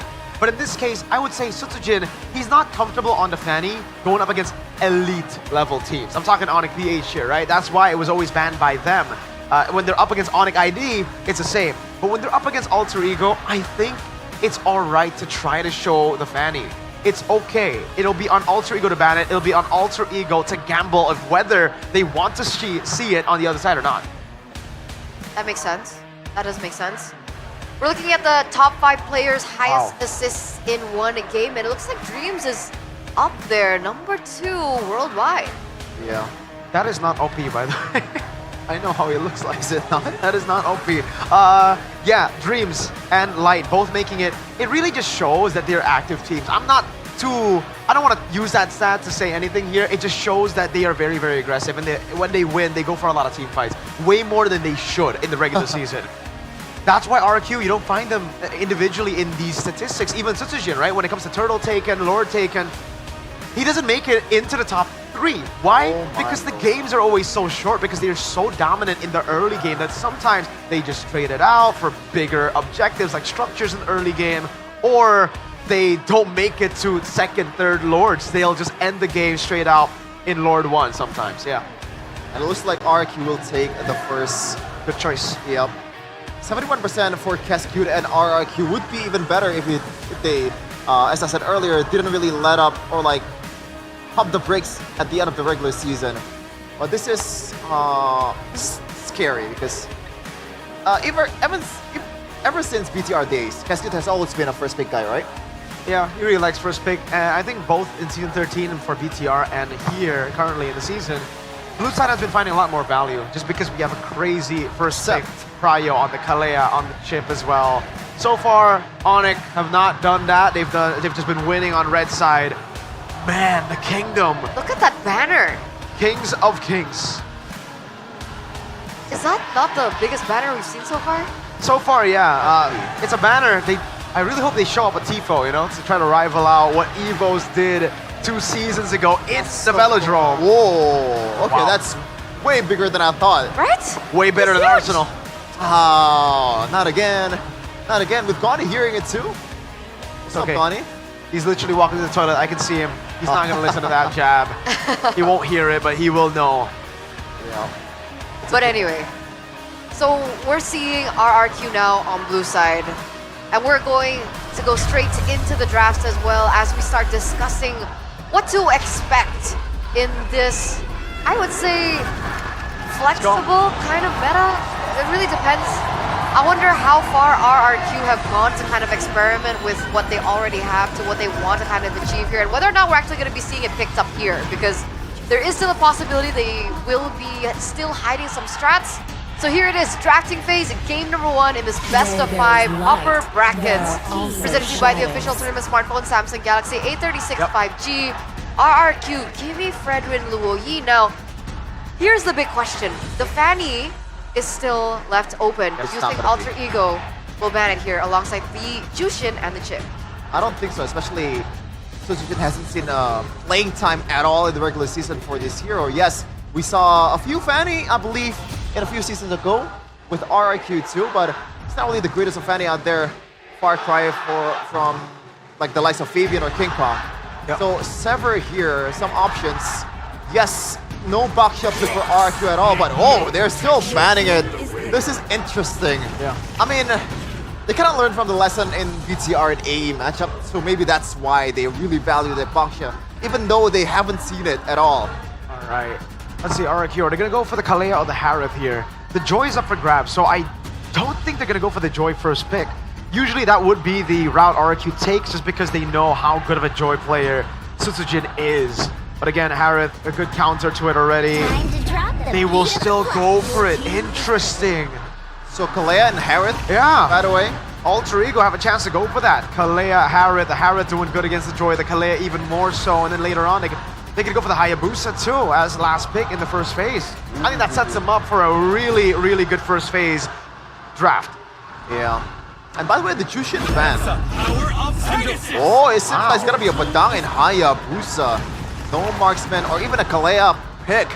Now, the Kalea and Joy synergy, or maybe lack thereof. I think there is some synergy there, but the fact that Hayabusa is picked by Alter Ego, and we saw what Beloski was able to do to Kyrie on a Kalea to a Hayabusa, this should be an easy one for Edok unless he wants to use his like flexibility in the second phase to be able to like surprise Sever and Alter Ego even further. I mean, if you pick a Kalea right away, that's already a flexibility to explore the second phase. Wow, but it looks like it's gonna be a God Thought, a hero that I believe we haven't even seen in the playoffs currently.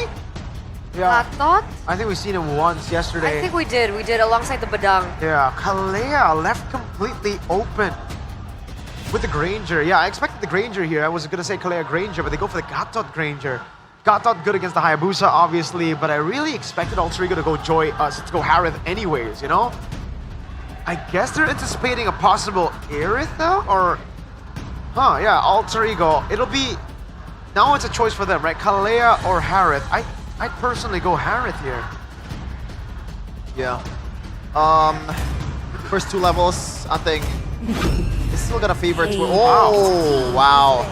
I mean, Farsa has been seeing a rise in picks in the playoffs just because of the fact that he is the only mage that can deal that long range burst damage, and that's trouble for Toy. But they do have an answer to Gatot Kacha and the dive from Sutsujin with a Joy, and he's a really good Joy player too. So it's not gonna be that easy for Hijime to be able to set up a good feather airstrike. Is Harith just not prior for Alter Ego? He banned out Valentina. Let me check the win rate actually. RP 3 games, 67%. So he can play it. Yeah. We did see him lose on the Harith yesterday up against BTR. That was the game that they were able to go. Oh, a legend in the building, R7! There you go, that's the Harith. It's just weird that we don't get to see the Harith in the first phase. I guess Alter Ego know that for the most part when they win through just winning out the mid trio. When Rin is doing well, when Hijime is given a pick that he can excel on, so maybe that's why they've gone for the Farsa and the Hayabusa instead of the Harith in first phase. Alter Ego, ban out the Valentina. Is it going to be another Rin's ban here? If it is, I wonder what it's going to be. There's not much. What, Eve? I want to say Kadira, but that's a reach. I think just ban out the Kalea, right? Like, yeah. Kalea is up for grabs still. Obviously, Alter Ego can still take it. Oh, that's a better. They go for the Franco, and this means that I think Alter Ego still have their eyes set on a possible Kalea pick for themselves. Yeah. I mean, for both teams, they haven't really revealed their EXP/roamer yet. We haven't seen a lot of Gatot Kacha EXP. It's mostly on roam, but it's possible for Mr. Zyron. Now for RRQ, if you want to ban out another gold lane, that should be an Irithel, an easy one for them. It's a good lane matchup against Toy's Granger, and also it's also a way to evade some of the damage that's gonna come in from the electrifying beats. Alter Ego, what do they want to open up with? Surely it's gonna be a gold lane, or do they want to hide it until the last moment for Arfi, for him to be able to be effective in this game? Yeah, I think just flex it. Pick up the Kalea now, flex the Badang as well, and then later on you can pick up a 1-1 if RRQ decides to go for more tanky members. Get the crossbow tank down, even though Granger is going to be a tough matchup, you already have the Hayabusa and the Farsa to enable a possible 1-1. I'm just picking maybe the Moskov as well on the side, if they really want to just play for side control, right? Because with the Irithel and the Harith banned out, this is kind of what we expected after not seeing the MM in the first phase. Ooh.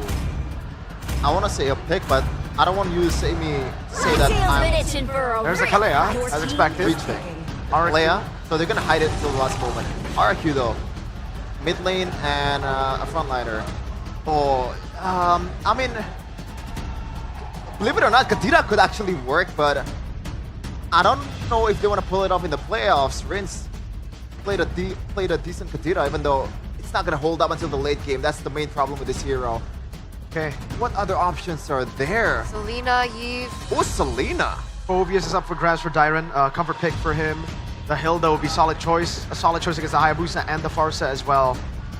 I don't think you want to go for glue here, right? Because it's not that like guy that you want to just stick on. Everybody's so mobile. So yeah, I think it'll be Hilda or Phobius. There you go. Paramis. I guess they already have enough damage with the Phobius, Granger, and the Join. There's not really a lot of risk. This Phobius also technically cancels out. Oh, the Paramis is a good counter to the 1-1 they're expecting here too. Technically just forces Alter Ego to go Moskov and play for mid to late, where as RRQ continue to just play for the snowball early. Good choice. By the way, the first total fight for RRQ is going to be pretty strong, especially with the Netherrealm and Phobius jumping all over the place.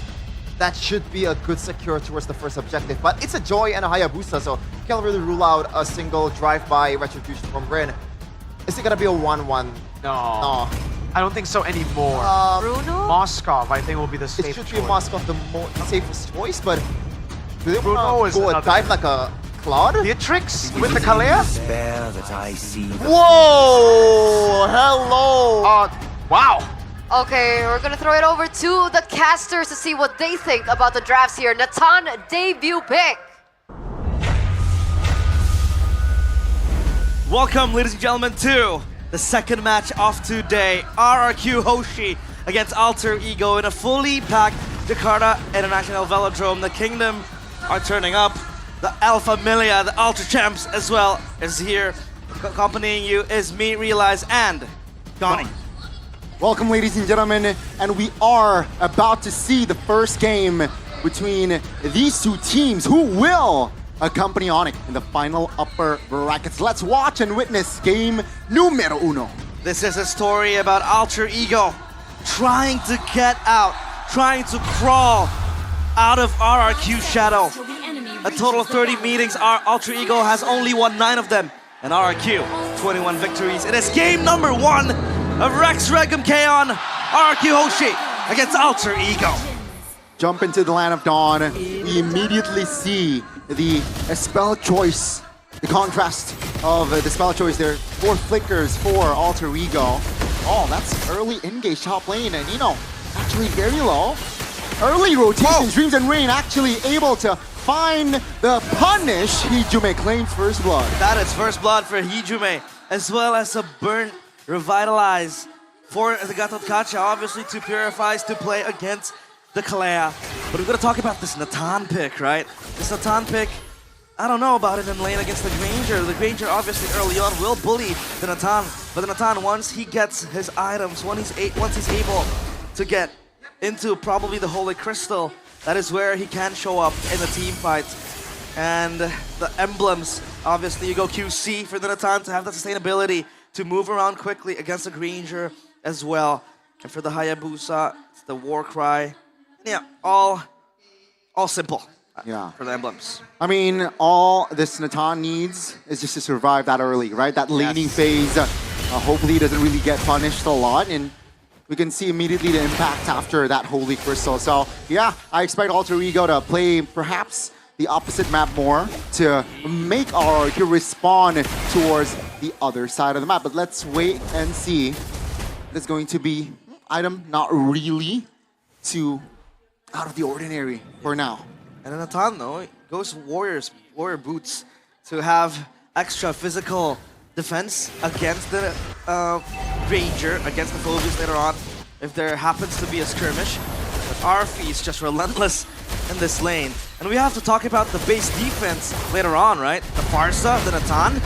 Now Dyron wants to contest this turtle. It's Rin and Sutsujin together for the airstrike. Hijume! That's a pull! That's a wings by wings! And ladies and gentlemen, Sutsujin has a kill. That's gonna be Dreams. Stunned. Half HP. I don't think they can contest this. Great taunt And that's going to be Alter Ego now in shambles, perhaps. Rin has to run away. He can't fight this. Not even the ninja can do anything with his shurikens. And Dyron will just put Nino at bay. That's RRQ winning an early trade. The turtle as well to boot. So this is them just saying that we're ready to rumble. You gotta talk about, obviously, the playstyle that Alter Ego have. They want to rumble, they want to brawl out, but Dreams might go for Rins. Feather Airstrike locking Rins down very low on HP. But he survives, ladies and gentlemen, with that Purify popped. It actually made him, allowed him to escape from that Feather Airstrike. So Alter Ego, they need compensation fast. That is important, but we gotta take a look at the rotational plays from Alter Ego. They have quick rotations, right? With the Farsa, with the Hayabusa, the Badang. Sometimes, right? Talent prediction by the new application, go pay. Unanimous decision, RRQ Hoshi. Wow, 3-1 most, including me and you. Yeah. Chefin voted for 3-0 though. By the way, the whole stadium is booing Papulong for going against RRQ. Obviously, he's anti-RRQ. No, I'm kidding. All right, so now we're gonna talk about the Faramis pick as well, because this is a very good pick against the Hayabusa. I thought it was not good, but then Mirko confirmed that, you know, well, you have the Nether Realm, but again, the Hayabusa can just bait that out, right? That's a possibility, but that's an important pull by Rins. That's going to be RFE as well with the taunt. No Natan, Nether Realm pop. AOG. Let's see. AOG cancelled. Dreams 1 HP. Oh, he's keep going. Sutsujin can't get the beats right off. Oh, AOG. Oh, counter. Goodness. One shadow doesn't land. Luckily for the side of RRQ members. Rin trying to find perhaps a kill here. Sutsujin, does he know that Rin is there? There's way too many pressure from RRQ. I mean, you have the AOG, and then you have Sutsujin just running at you, plus the Nether Realm. So I think they have that defensive option, right? Now Nino against Dyron, they're going ham.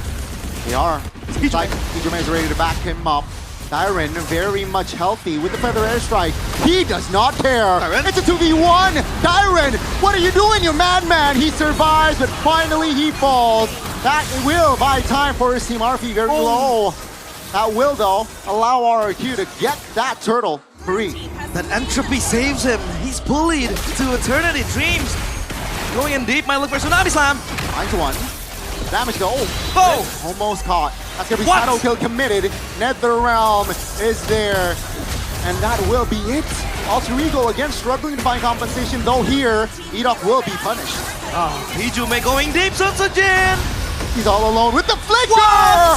Hijume finds a solo! And that's gonna be Hijume with the trade by Dyron. That's a 1-for-1, but still, the killer instinct is there. High action. Sutsujin just casually walks up. That's my buff. And your life is mine as well. But thankfully the trade is there. And Toy, that was the Sky Piercer completed. Toy, he's gonna be fine, I think, but the turret falls, so at least he's okay. That's a trade he wanted to take. But Alter Ego, you know, regardless of what's happening, RRQ winning the trades left and right, they're still able to survive. Sutsujin! Be careful, this is a 3v2. RP taunted! Sutsujin finds the kill. Great setup there by RRQ. This Natan. Oh, but Hijume is able to get Dyron off screen. Now Rins under pressure. Dreams has to relocate. So let's talk about the problem that Natan has right now. Obviously, that early gank from RRQ with Joy running at you, it's gonna be very hard for him to just play defensively. I mean, you have the entropy, but again, wait, Dreams. Oh, a little bit too aggressive there. Resource being spent to move back. That's not a good sign in top lane. 2v1, potentially Quad Shadow used already, and that will be it. I can't seem to really finish my points because the actions keep on coming, keep on happening. But what I'm trying to say is the fact that there is no proper peeler for this Natan, right? I mean, the Badang technically can. The Kalea just pushes the enemies away. But there is no strong front line, you know what I mean? A tanky one. But so far, it's RRQ on the offense. Hijume pops the ult. That's already in. Oh my goodness, Prince! Bricks it down by the combination of Natan and Hijume. That's going to be the shadow kill on towards Edok and Toy. A-okay, but that's gonna be the cancellation, baby. Combo wombo, all in, on towards RRQ. Rina has to run for the hills. It's Styron that bites the dust. Edok in the middle. Can he survive? The round, trying to buy time, trying to provide the damage. Toy is free hitting. That's gonna be Rin jumping back. Rin's very low, and he will fall the second time alongside Toy. RRQ 4 members short. Edok! That snipe was close to taking him down, but Arfi is back. 2 kills to his name. The turtle in their sights. That turret as well in the middle. And he's gonna go up, clearing that wave because he doesn't want to crash onto Alter Ego's turret.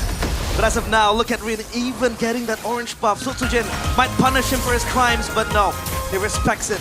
He respects Dreams with the Kalea.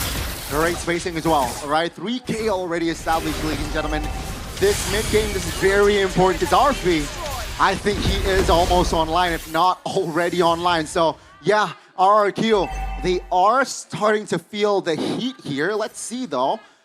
It's still, they are able to neutralize from this in this next Lord take. First Lord will be up in 70, so let's see what they can do to at least neutralize the situation.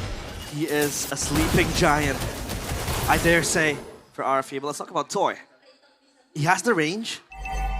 He has the potential to just poke around towards Alter Ego, but Hijume has been so on point with the Farsa. He's able to bait the Netherrealm, he's able to pop something, but Dyran gets pulled in.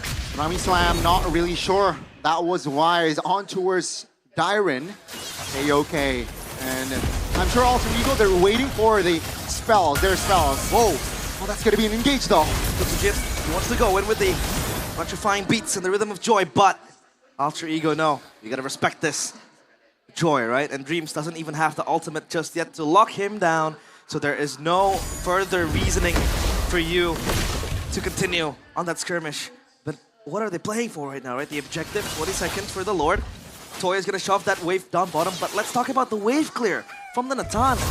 He's gonna be easily able to just bounce the minions back, so that's gonna be a problem. Rin goes in. Oh, this might be another round. Pop to Toy!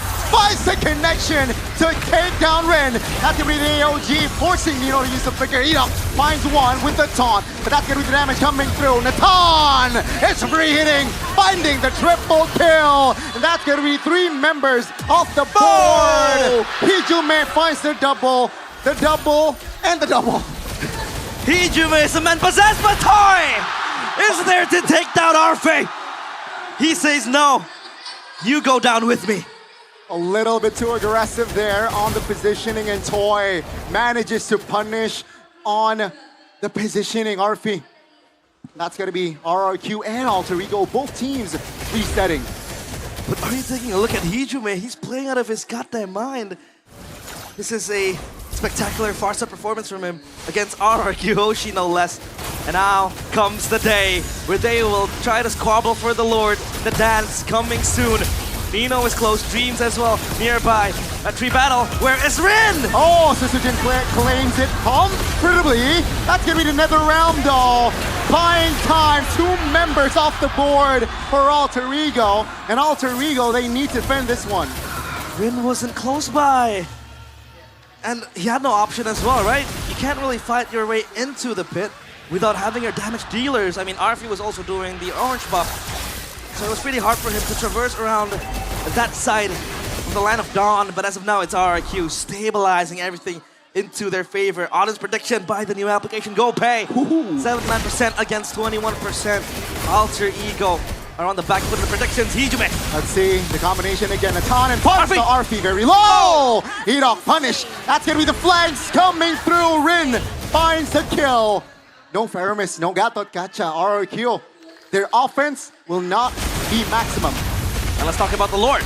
I mean, the Lord can be acquired by RRQ. They're able to seize it. But talk about the Natan, Arfi, right?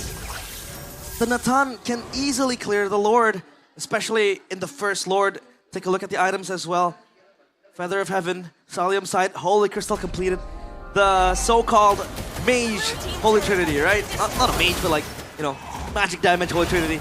And it works for him. Now he can join the fights. Now he can dish out the damage needed. But for Toy, he's on a 4-item spree.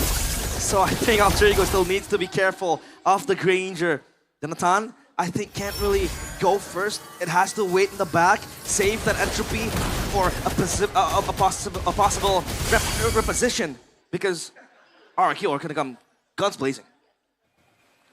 They are. And again, tempo going down. 70 seconds on the clock for that Lord to spawn in the Land of Dawn. All spells are up though. So keep in mind that both teams are ready for a fight. They are. Rin has to be close by now. Oh, Toy! Very low. Yikes. Almost taken down there. Yeah. That hurts. That really hurts. This Ranger is starting to bite. Is starting to be dangerous. Hey, again, we say Danger, Granger. And for RRQ, it's all about just keeping the Granger safe. I mean, Sutsujin, you can jump into the back if you want.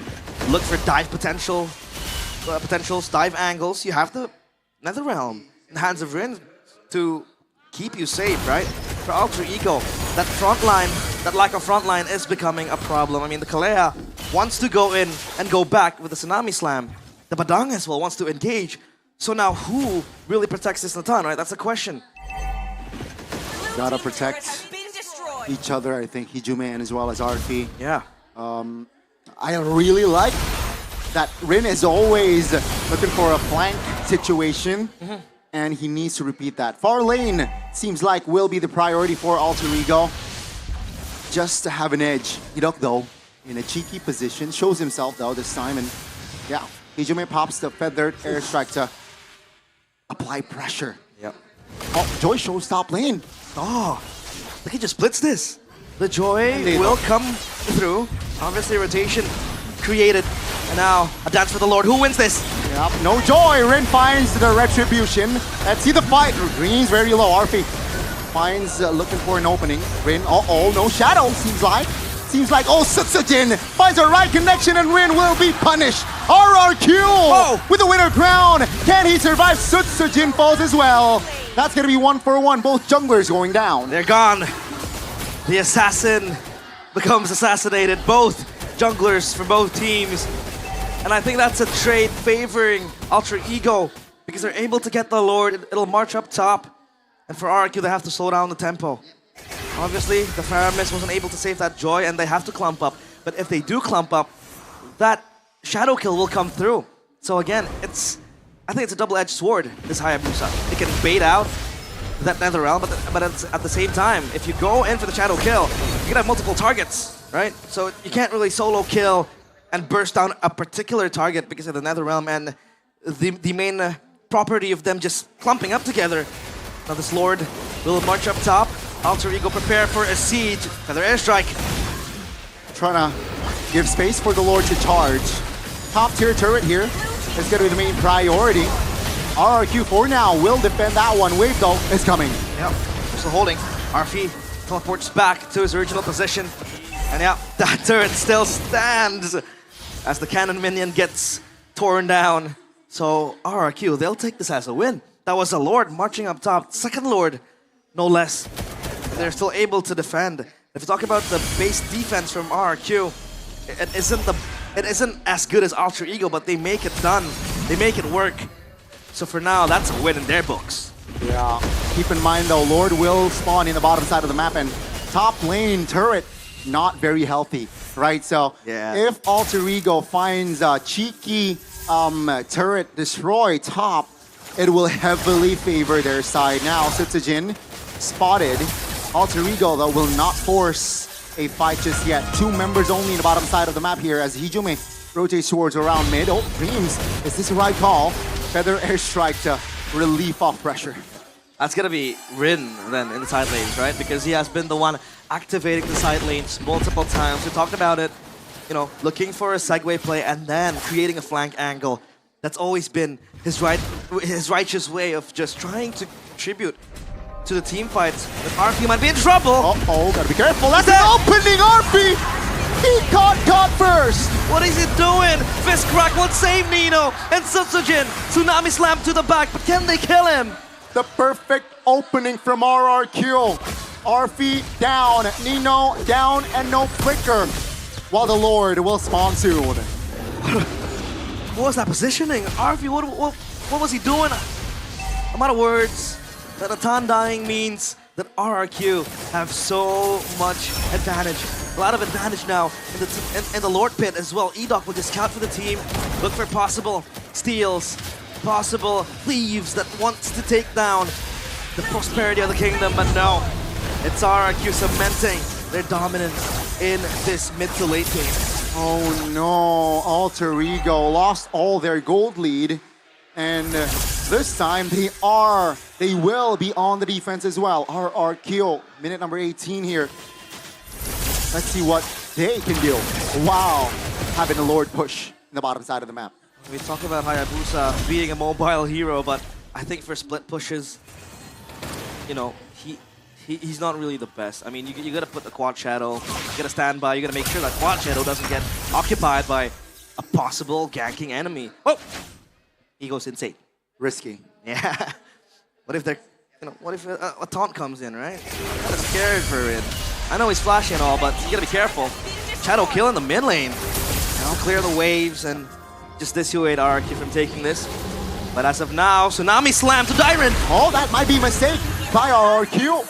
Dyron got caught, and Lord is already shredded in the bottom side of the map by none other than Arfi. So, yeah, not really much of numbers on the board for RQ with that Lord take. But the shield play. They weren't able to get there in time. So Sutsujin is going to be safe.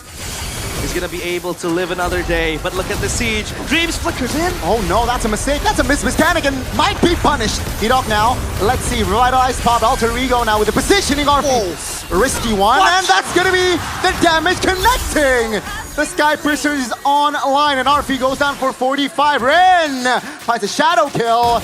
No shadow this time. He bought the immortality just to be safe. And RRQ, they will not do business just yet. Rin went for the shadow kill, but his shurikens are dull at the moment. But Arfi again being caught. Was that a tick of a glowing one or something? I don't really understand. But the Sky Piercer proc went through and was able to take down Arfi. 6-5 for Arfi. Let's take a look at the items. Athena's even for the Granger to be more safe against the Natan damage. Dyron. Under the turret, Tsunami Slam, a Nether Realm, clutch one. And they got the mid turret as well. RRQ, they have been the decisive one the last couple of minutes. They take that trade, obviously they do, because, again, I think it's going to be a trade of ultimates. If Hijume opens up the Feather Airstrike, then Rins has to open up the Nether Realm as well. Regarding the situation, if they're clumped up together, yes, he will. So even if they do lose that Feather Airstrike, at least there's info that they can re-engage to an RQ that is without a Nether Realm, without that sustainability, that life-saving ability. And now, it feels like Alter Ego are on their wits' end. They will try to wait for possibly a single play by RRQ. It's an evolved roar. Again, Dyron.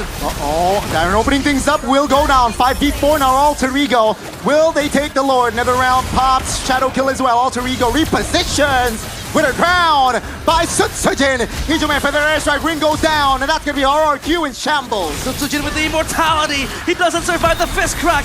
Not there yet, and there you go. Edok goes down. It's Toy. Oh my goodness, Toy all alone. Immortality will not save him, ladies and gentlemen. Alter Ego, they find the first strike in this best of 5. Behind those 3 masks lies the thirst for chaos.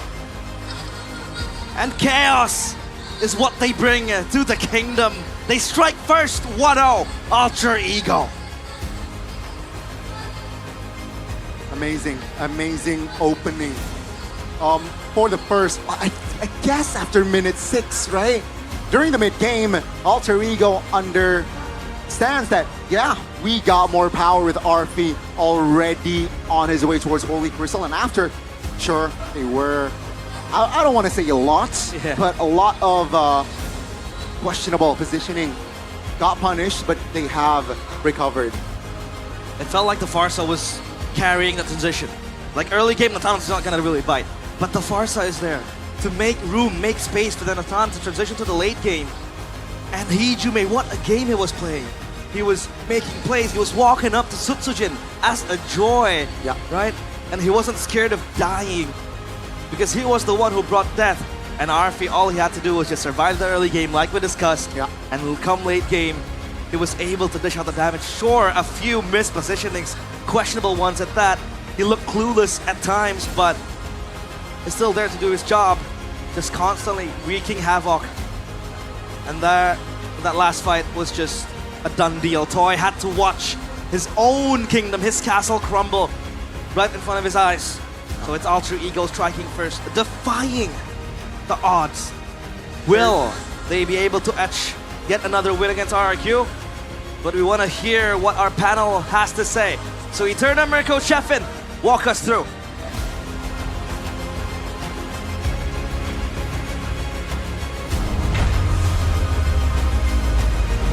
Thank you, Realize. Thank you, Donnie, for that game number 1. Alter Ego leads this best of 5 series. Who would have thought? Wow. Not Sheffin, he predicted 3-0. Exactly. And I was kind of doubting your statement where, oh, Hijume and Dreams, they're clutch players. I mean, like, are we being serious right now? Apparently no. Hijume was like absolutely dominant in that game. Yeah. I mean, to be fair, he got the Farsa, he got the range advantage over pretty much everyone else in RIQ. And Edok, oh man, should we revisit that third pick of Gatot? Oh, we should. I think that we were already kind of phased by that pick, right? All of us were kind of confused seeing that. We were expecting a Kalea with the Granger, that was for sure. But I want to just bring the attention back to Alter Ego first. You know, in the first 3 picks, we were talking about how maybe they have to go for the Harith up against the Joy. But now it shows. For Alter Ego, their main strength is their trio mid. The gold lane can be whatever it is. As long as it's a safe pick for RFE, we've seen this in the regular season. The carry, when they got the Savage against RRQ, a safe pick for RFE, something consistent. The Natan is another good option, another weak side gold laner that just needs to farm, just needs to survive in lane up until an item power spike. Then he becomes a factor. I have to say, I think Alter Ego are taking this route because RFE is known to make mistakes. I think they know this.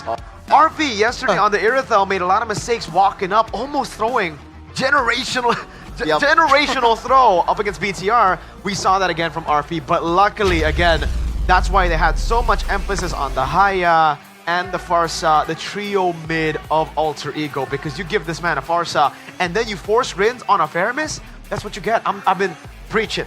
Guys, this is a damage-dealing meta. When we are in a match of a Farsa versus Faramis, that Faramis is kind of cooked. And that's why he is given the player of the game, presented to you by the official tournament smartphone, Samsung Galaxy A36 5G. And even in the drafts, we were kind of questioning that third pick Farsa in the first phase, but it looks like taking that away from RRQ was huge, but the way that they were able to utilize it amongst themselves was also a big ground breaker here in game number 1 to lead the series against RRQ. Maybe not so much questioning, but it's more like we expected a different draft. But Farsa has been picked quite a lot in the first phase, or even the first pick in the second phase for a lot of teams in the playoffs so far. It shows you the value that this hero brings to the table, because it's essentially a long-range burst damage, something that other mages cannot afford to do if you can go front to back. And you can't really, get to the backliner of the opposing team, but when you're a Hijume on a Farsa, you can do something like this. And with the itemization also, the Genius won a rush in the second item to kind of complement the fact that Mr. RP needs some items to be able to deal more damage in the late game.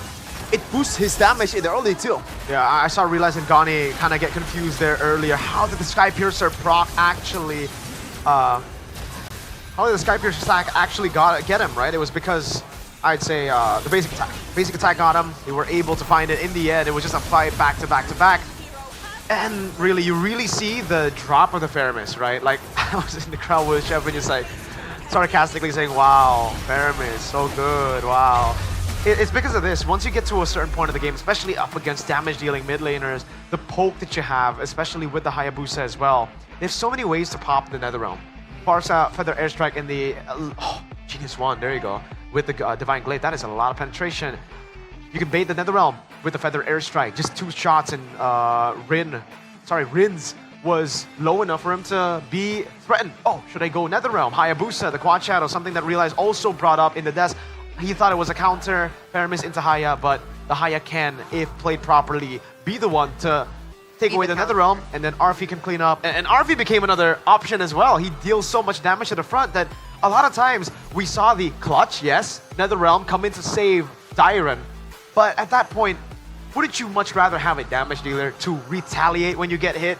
Because your Nether Realm, when you use it passively, when you use it reactively, becomes a wasted resource. And it kind of shoots you too when you get the HP bars depleted. Yeah. Then you're stunned. And Exactly. RP in the late game, 2 hits, that's more than enough to get the Nether Realm out of the fights. I think once upon a time, though, the Nether Realm was a successful tool to negate the kill pressure that an assassin can offer, which is maybe the direction they were going for in the early game. But looking at it, face value in that particular game, that Nether Realm was just...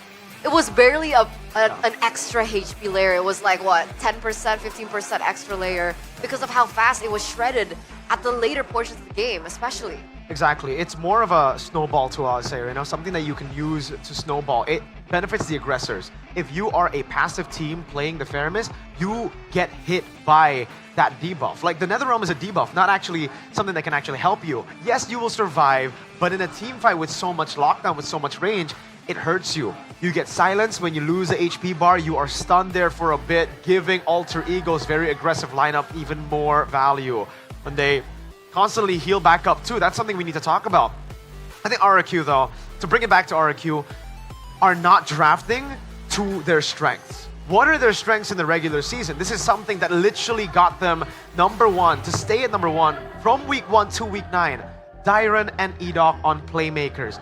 Phoveus was a solid pick. I like that. The Gatot Kacha on Edok. Every single time we see Edok play something like a Gatot, I'm not a fan. He's the game changer. He's the X factor.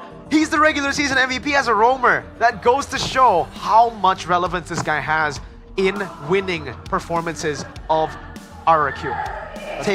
Give him a Kalea, man, please. Yeah, obviously, but speaking of X Factor, shout out to Nino, by the way. I think out of all the Alter Ego members, the one that I'm most surprised to see, you know, usually Nino does not go hand in hand with the word composed, you know, but he is not extending at all. The face crack was incredible, and I feel like he's the second MVP in this game. I agree. Yeah, just the sets is awesome.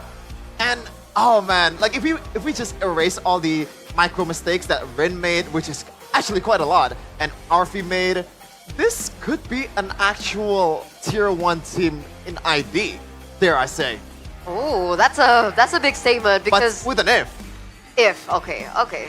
Still a big statement though, right? Because talking about that, once again, we are on our way to MSC, and will Alter Ego finally be able to kind of catch up to these teams that we've seen time and time again show up at MSC, right? Of course, IDNS still takes the cake there at being present 5 times. Todak, unfortunately, wasn't able to represent MPL MY last time around with SRG stepping up to the plate. This year as well. Onyx, though, are still a shoo-in to maybe level things out with IDNS 4 times. Onyx are the only ones that are still in contention for making it to MSC right now. Evos are out, RSG, SG are out, it's Flash from SG, Todak are out. IDNS, I'm not sure. I think they're not going to represent. Yeah, I think they lost. So it's just Onyx who can make their 5th appearance. Another, you know, a team that could try to take that mantle away from IDNS for most appearances. 2 MSCs as well, by the way, for Onyx. So really good stuff for Onyx. They look like they're en route to go for that Alter Ego, though.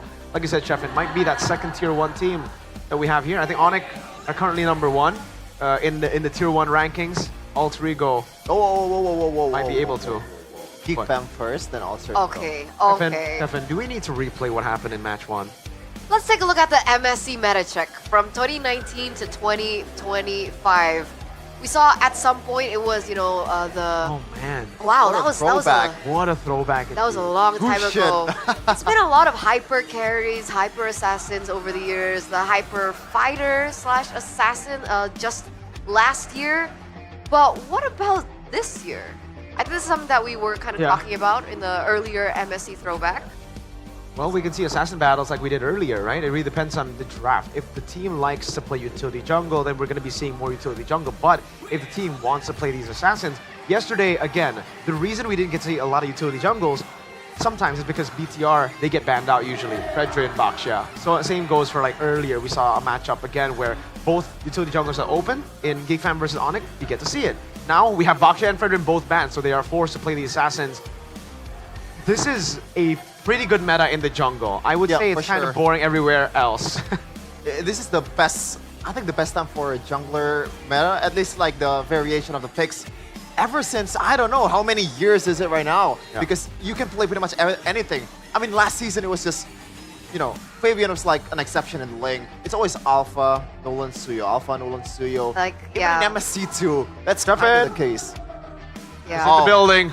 Oh, Sheffin, it's your segment. Sure. Hurricane by head and shoulder. Sheffin, you heard the shore because he's glued to the screen. He can't stop. He's speechless right now. Drinking his juice like a good boy. Head and shoulders. Go ahead and take it, ladies and gentlemen. Get it. You want the lemon flavored one, Sheffin, or do you want the menthol? Do not ever call me a good boy. Don't worry. That sounds disgusting, man. Do you want to be a bad boy? No, it's like, especially you don't call me a good boy, bro. What do you mean? What do you mean? But Arashi can call you a good boy. Oh, Rashi can call you a good boy. Maybe I give him that card. Oh, so Arashi. All right.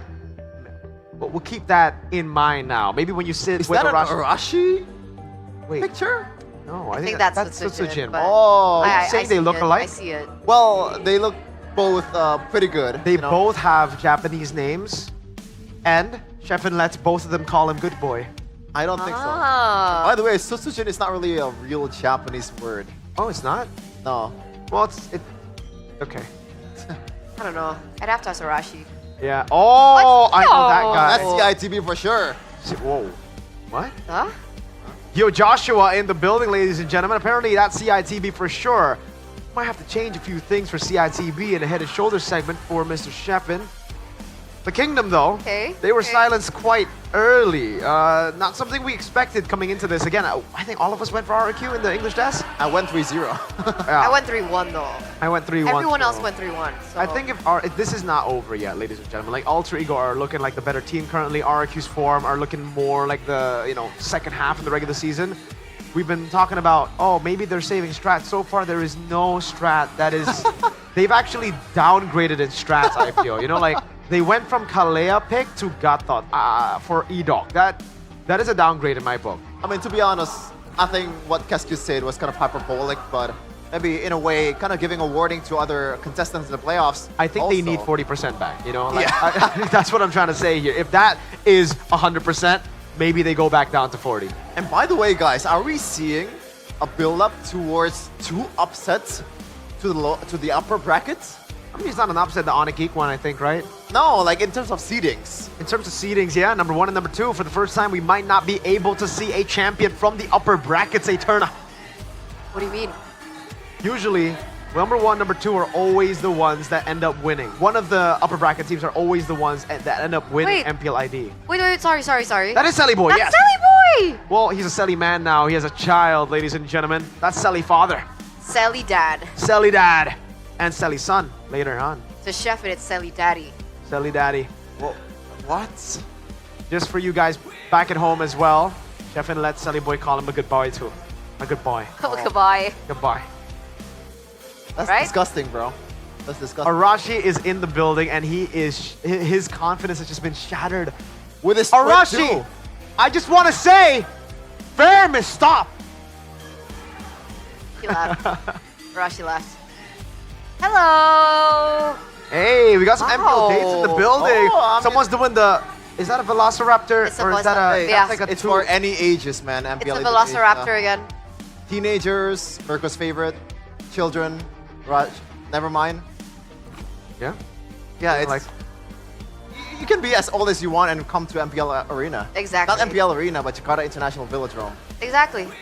You know the MPL Arena travels wherever their MPL is being held anyway. So you can call it MPL Arena, that's fine. And remember, the tickets are still available once again, guys. So what are you waiting for? Go ahead, go to the official MPL website or, of course, the GoPay app to get your hands on the ticket plus free diamonds. This guy, Eterna, is an anomaly. Jume? Yeah. I mean, quite literally in that party. Exactly, he's quite literally in that party. But what I mean by that is the fact that this guy has a crazy ego. We've heard from crazy things from, not wanting to play with certain teams, saying that I'm a world champ. I don't need to listen to y'all. I want better teammates.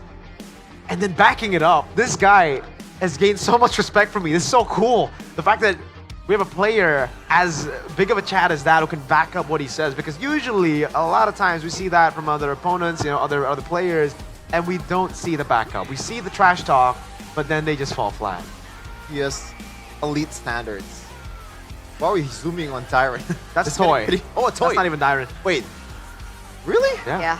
I'm sorry. Like the hair. What about this? Who's this? That's Streams. No. That's not. Edok. No, I'm joking. Now it's Edok. That's Edok, and that would have been so fun. Yeah. What? Who's on your screen now? Okay. The one in the middle. That's Mr. Kesman. Nope, that's Kes-Cute. Not Kesman. Get better, nerd. He's not entirely That's the wrong. coach, Savero. Savero. Yeah. What? They decide to stay on second pick selection. Yep. All right. RQ back on blue side. Again. RQ back on blue.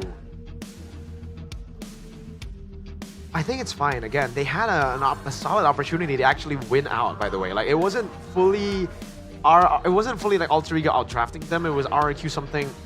It felt like RQ outdrafted themselves in a way. And they pulled a BTR real quick. I was about to say. Yeah, they were like overthinking a lot of the picks. They instead of going for the safe choice, Isn't that a Kes-Cute problem? Overthinking sometimes? in Season 13, last time the International Velodrome, yes. But And SPS? Season 14 I finals. don't think SPS was an The Iksha? overthink. I don't think that was overthink. I think that was just he got outdrafted by TL. I don't think that was overthinking. But to be fair, RQ was in some part winning in that matchup against Alter Ego. Especially when they got a few of maybe 1K-ish gold lead until Edok just decided to just dive into the turret without any backup at all. But we're on to the draft here. Presented to you by the official tournament smartphones Whoa. Galaxy A36 Wow. 5G. Kimi Phobius Luoyi this time, so the Fredrin has been left open. Meanwhile, from the side of Alter Ego, Chip, Jushin, and Abaxia. There you go. Oh, thank goodness. Kalea first pick. That's the change. They're gonna have to go Farsa though again, I feel. Again, the Farsa Badang is a solid choice to open here. You have a lot of security with the Farsa. A really good mid laner. You have to remember that in this current meta, getting a good mid laner is actually kind of tough. We were talking about the possible heroes that could replace the Feramis in game 1, and yeah, there's not too many with the Luoyi, Jushin, and Kimi banned out. Yi was the option, but even then it was kind of tough. They go for the Hayabusa and the Badang though, just like in game number 1. So not Farsa Prio.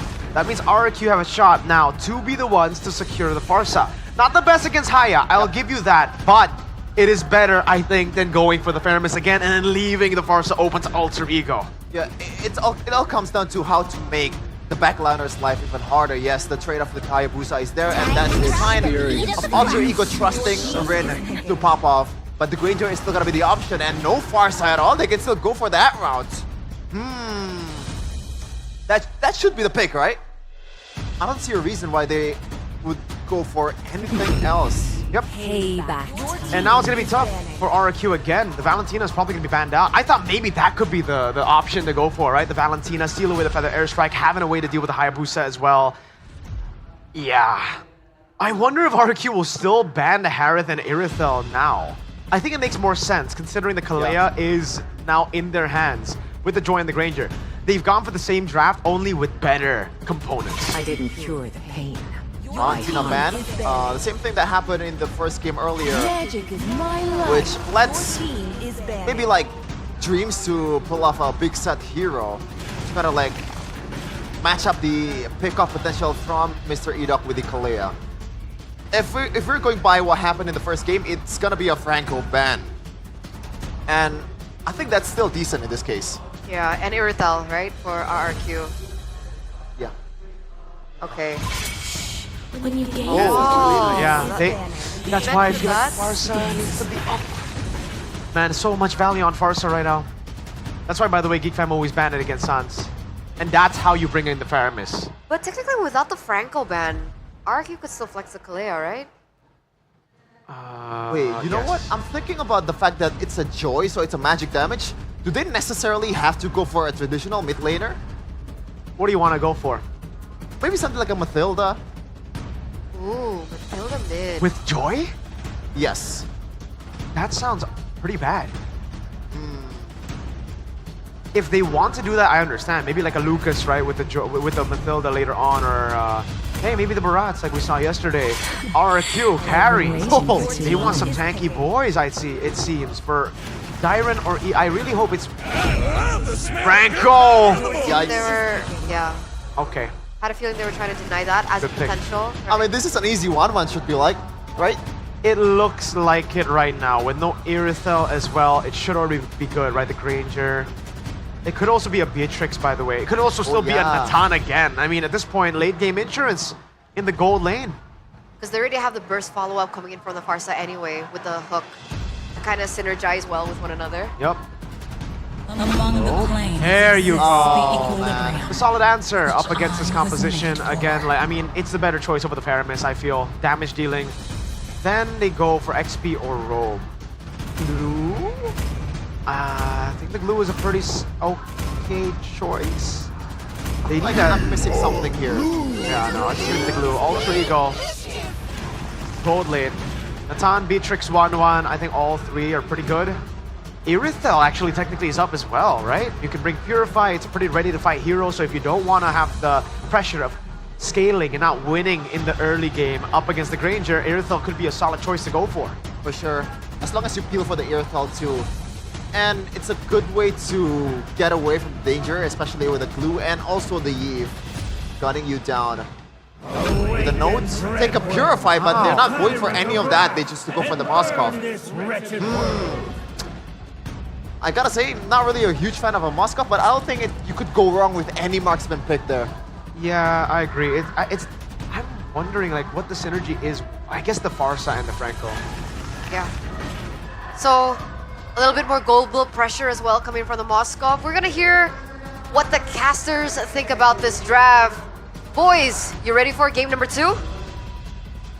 Yes, we are indeed ready for game number 2. It is looking spicy. We talked about it from the draft. We were able to see that it is bound to happen. That brawl type of play, right? That early fight, a lot of skirmishes. And now in game number 2, it is looking much more interesting. Will Alter Ego be able to secure a match point? Or will the Kingdom clap back? It is Alter Ego against RQ Hoshi in game number 2. Ladies and gentlemen, let's watch and witness game number 2. Alter Ego against the audience predictions, of course. They won game 1. Let's see though, that's a flicker already and a hook spent by Dreams early on. Oh, that was an early hook towards Susujin. Again, with the Franco early on, you can exert so much pressure, right?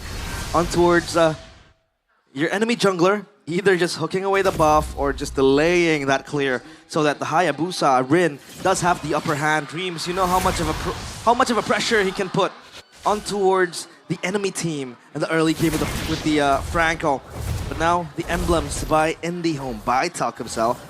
Concussive blast for the Franco, same goes for the Kalea. It helps with extra damage and clear. Now, again, with the hook, right? Sutsujin, he's kind of delayed in reaching level 4. I think we're in still number 3, but as of now, they're taking it slow. For RRQ, they know early pressure is kind of hard when they have a Franco. Oh, that's gonna be Rin popping the shadow kill. Not enough damage just yet to take Idok down. But that will be it up using his flicker. That's a flicker. That's a very, very good info for Alter Ego. They know the Kalea might just be, you know, nearly inefficient in the next skirmish because the Kalea does not have the flicker. But for now, it's Sutsujin going to Dreams. Oh, gotta be careful. Dreams, no flicker. Punished by Sutsujin. That's first blood. Uh-oh, Rin. Almost there. Picked off. Edok was pummeling around. Rin almost got caught right there. But it's Nino with the Badang again. Just trying to put RQ at bay. You know, that fist break, fist crack combo can be lethal. Changing the game, changing the course of the match. So as of now, it's Sutsujin with full control of the turtle. They know they can't really contest that. So Alter Ego, they let it go. They relinquish that objective. Yeah, it seems like it's going to be similar to game 1 where Alter Ego did not have control on that first neutral objective take. Let's see the outcome. Oh, that's going to be the Tsunami Slam on towards Dreams. A little out of position, and Dreams will be punished the second time. This is why RRQ prioritized the Kalea first pick. Oh, Rin, shadow kill. Yep.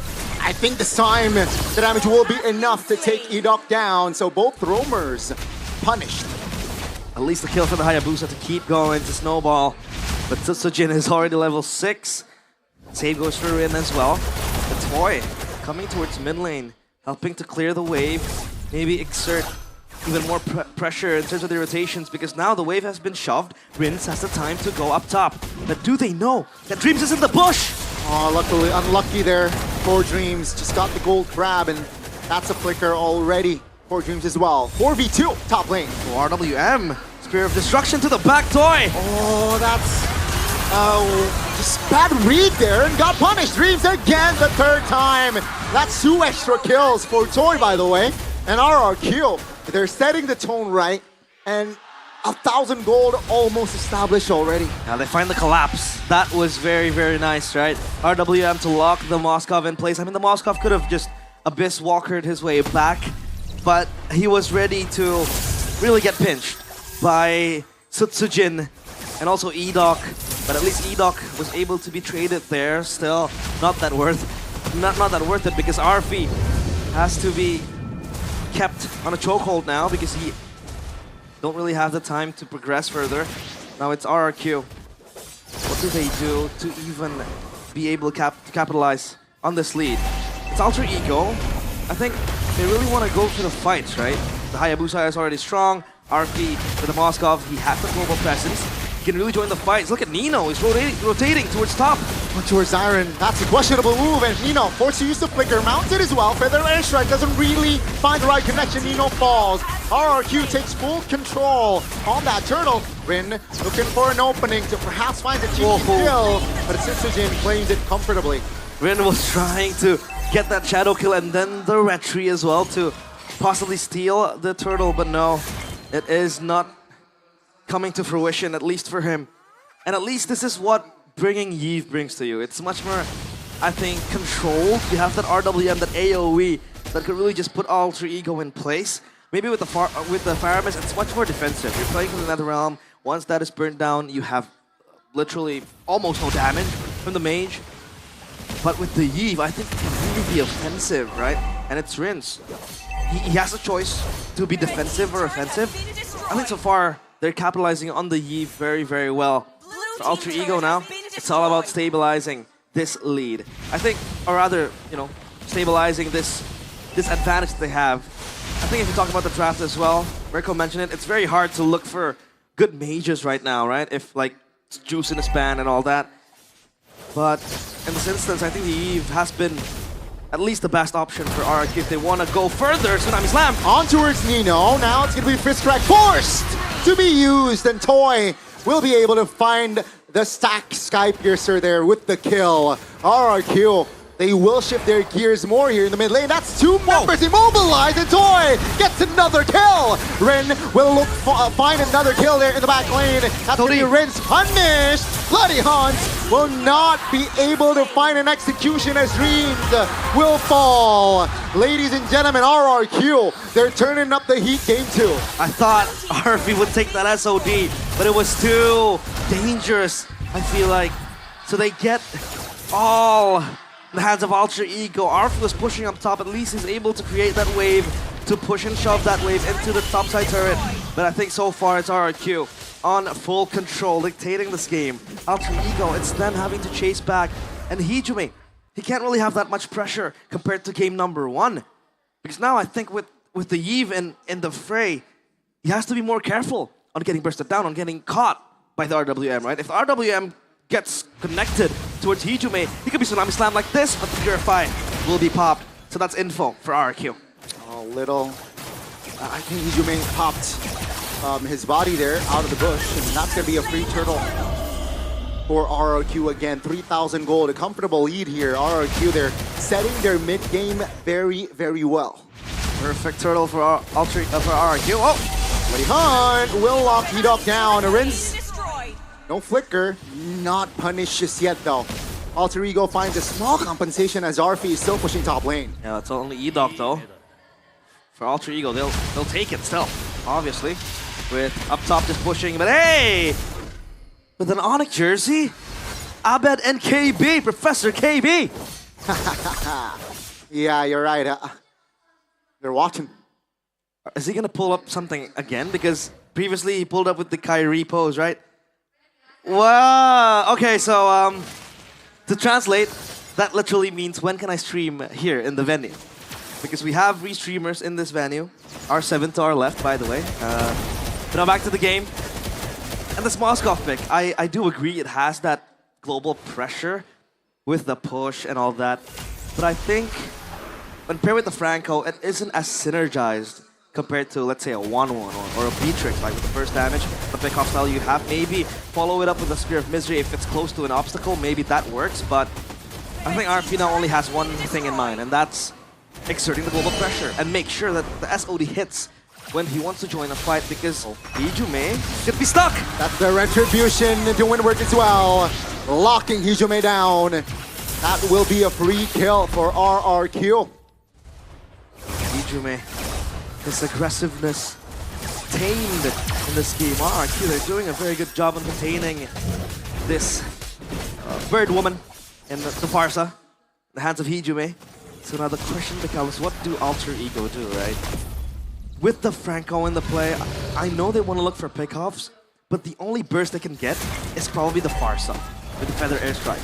It's not as quick as, say, a Beatrix or maybe a carry with a quick DPS, or even the 1-1 who can pop the Crossbow of Fang from the weakness point. Tsunami Slam, Nino. On towards Nino though, so let's see what will Alter Ego do. Oh, Greens with the flicker, bunch of suppression. This is the right play, perhaps it's Joy. Actually will find the Lord. Susujin taken down, that's gonna be Nino. Going back, and Rin perhaps looking for a kill, but yeah, RP is still pushing bottom side. Yeah, look at RP. He's doing the heavy lifting up top, and even down bottom, he's able to get the last turret in outside of the base. But for RRQ, it's that Lord marching in, helping them to clear the wave as well. So Alter Ego have to send someone to respond to that Lord push. As if the wave clear, they have beautiful wave clear, right? With the Moskov, and then you have the Farsa as well with Feather Airstrike. So I think that could really help if push comes to shove, the Lord gets closer to the base. Yeah, bottom side isn't looking too hot either for RRQ. So seems like it will be just a 2-lane push for this first Lord. Mind you, Holy Shield still up. Oh, let's see, 2v1 potentially shadow kill. Spence, Rin.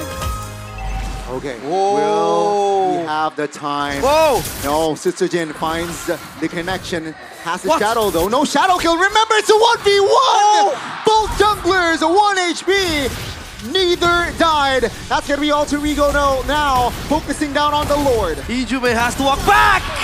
Toy with the assassination! Puts Hijume to rest. That's a double as well. Toy is just toying Alter Ego at this point. Shadow kill. Oh, great Wind of Nature to negate all the damage. And that's gonna be the lockdown. The big cuff pressure from Edok. Locking Rin down. Toy is godlike, the SOD lands, but RP can't take it. And RRQ, they are content with what they're able to get. Topside turret, and even an important kill towards Rin, and even Hijume previously.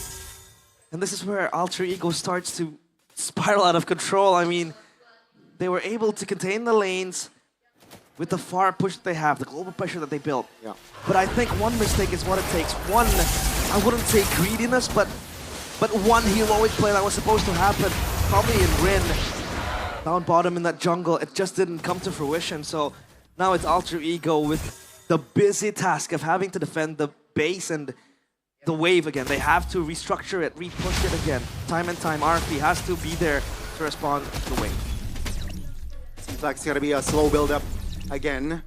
30 seconds on the clock for that Lord, so RRQ, they know. Yeah, let's not take unnecessary fights here, and let's take more important ones later on. And RP though, Rose Gold on the way. Fleeting time for the Franco. Adds more ultimate cooldown reduction.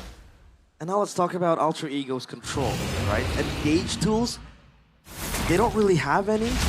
Maybe it's only them waiting for something to bait.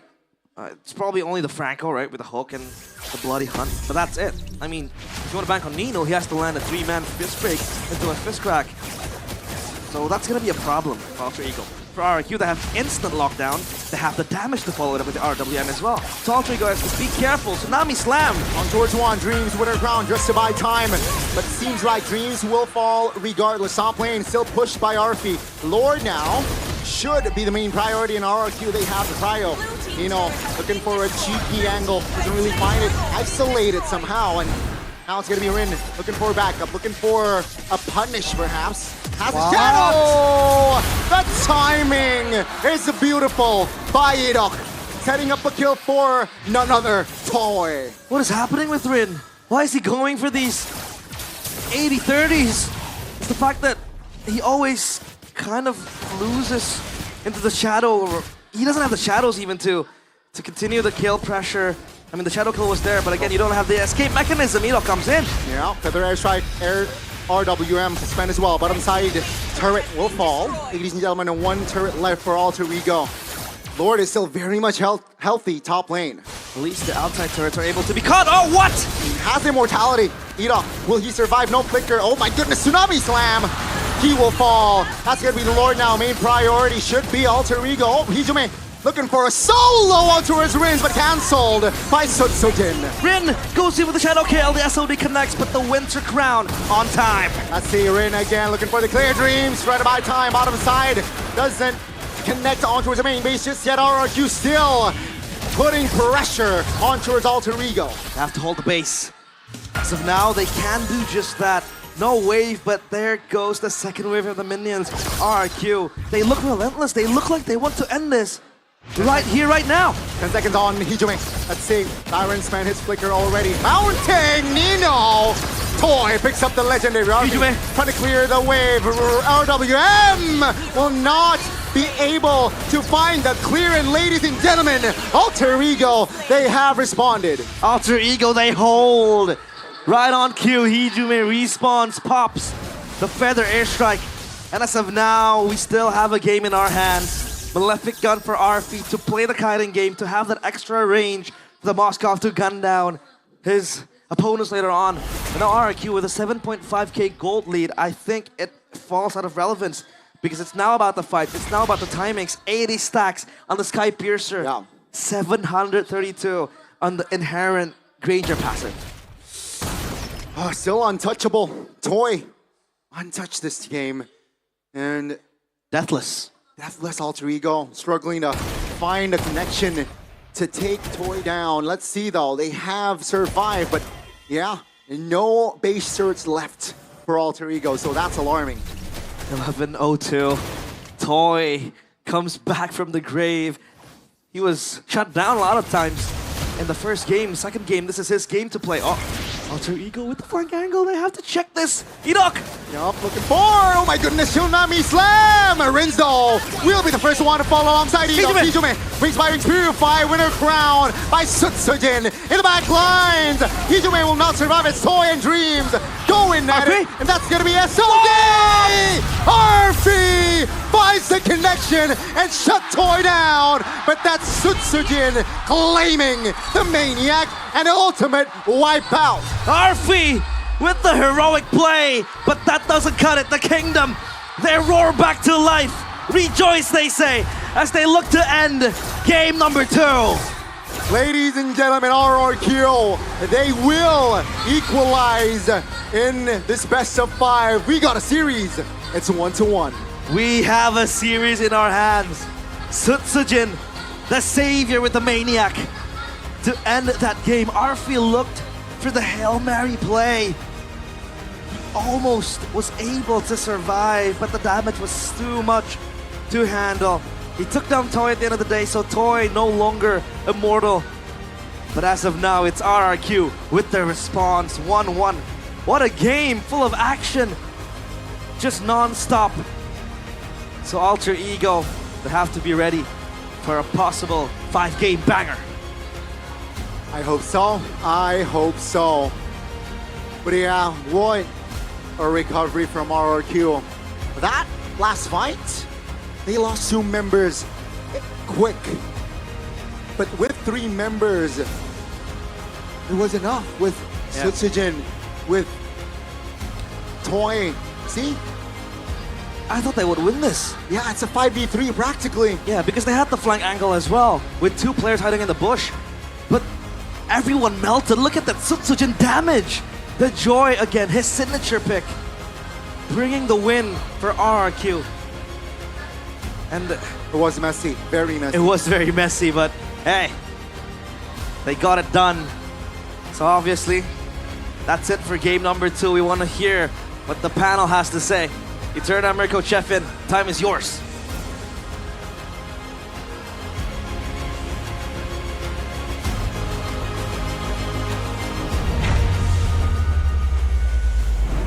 Thank you so much, boys. It looks like RRQ have fought back. The Kings of Kings have fought back, going 1-1. That was a little too close for comfort, though. That was nearly a 2-0 for Alter Ego. Almost the clutch factor kicked in again, but this time not for Hijume and Dreams, but rather RP on the Moskov. That I question personally. Like, I mean, why go for the Moskov? It takes so long. It's so conditional.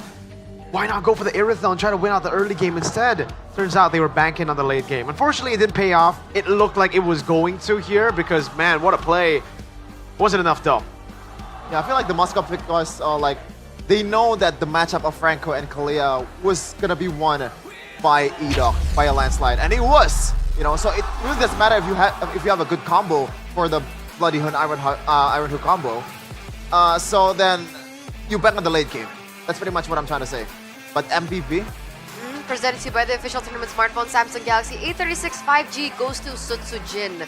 I think a big standout moment was at the end, the really end, the moment where Arky nearly pulled in a crazy performance. The fact that Sutsujin was able to take him down really was just the nail in the coffin for Alter Ego there. But these are highlights from the early portion. What did you guys notice the most? How they've been able to enable the Granger. I think the Granger getting enabled is so good. Something we didn't get to see in game number 1, mainly because there was no way for them to really push the tempo, for them to engage. On the Gatot Kacha, on the Faramis, it's kind of difficult. Meanwhile here with the Yve, you can see the catch potential just by utilizing the RWM earlier in the mid lane and the matchup. This is why I expected the Irithel over the Moskov. With the Irithel, you can actually hold your own in the lane and hold the Granger back. When you're really good at Moskov, there's a chance that happens as well. But for the most part, Granger has a bit of an advantage against the Moskov, in wave clear especially. When he's able to shove the lane so much easier up against the Moskov, he will get more prio on Gold Crab. He gets more prio for double lane to get more gold and then to snowball. And I think that was what was visible here in the game. 80 stacks so early.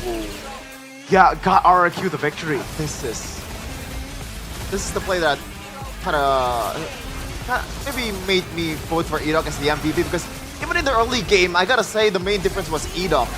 Do you notice how many feathered airstrike Hijume did in first game compared to the second game?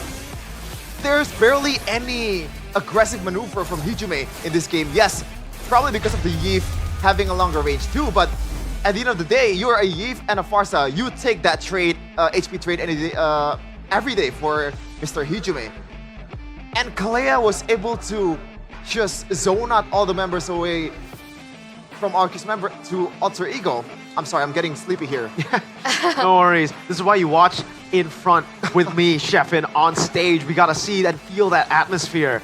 Here though, I think it's just the same composition for Araki Hoshi as game number 1, but with better components. Touched on that a little bit in the draft because I really don't like the Faramis, by the way. And then the Gatot Kacha, maybe I dislike that even more in game 1. Kalea pick and the Yve later on was just phenomenal. Again, I like the fact that you pointed out the Kalea. Yes, the threat of just being there, the threat to cancel the Franco as well, right? Because we saw earlier, you asked the question, Chefin, how did Dreams not get prio in the bush? He didn't get the bloody hunt because Edok was able to tap skill 2 first.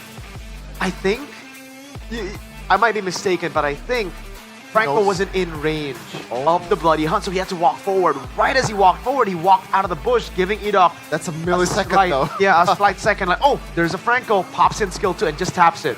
Remember, you can tap that ability and it would just go to the closest target. Boom, gets a knock up and it stops the Bloody Hunt. He had to Winter Crown a bit late, Bloody Hunt a bit late. And just that microsecond, that millisecond of not being able to get the catch changes a lot of the dynamic in the fight. By the way, looking at the asset here, Rin and Sutsujin, a whole different game being played in game number 2. Rin, I don't see any improvement from what his playstyle was in the game number 1.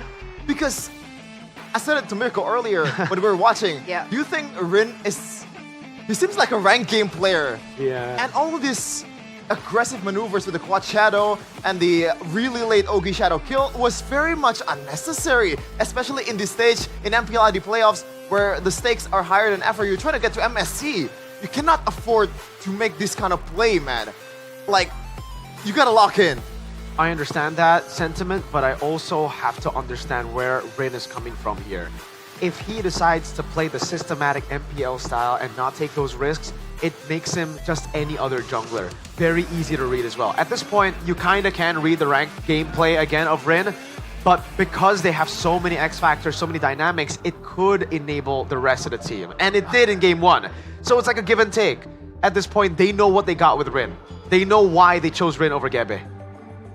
I don't know, man. It feels like every time Rin has an opportunity to use the Quad Shadow and the Shadow Kill, he will use it to poke. That's what I don't like. As long as he can deal damage and try to get the HP bars as low as possible, even though he knows that he's not gonna secure a kill, he went for it. And I think that should not happen as an MPL jungler. But I have to agree a little with Sheffin right there. I think there are a lot of moments, especially it was very glaring in this particular game where he overstepped a lot, and then that kind of really costed the whole point of him being on the Hayabusa to begin with. So obviously adjustments will have to be made once again. I think we keep saying this game after game after game, but that's literally what they have to do in a best of 5. It's so different.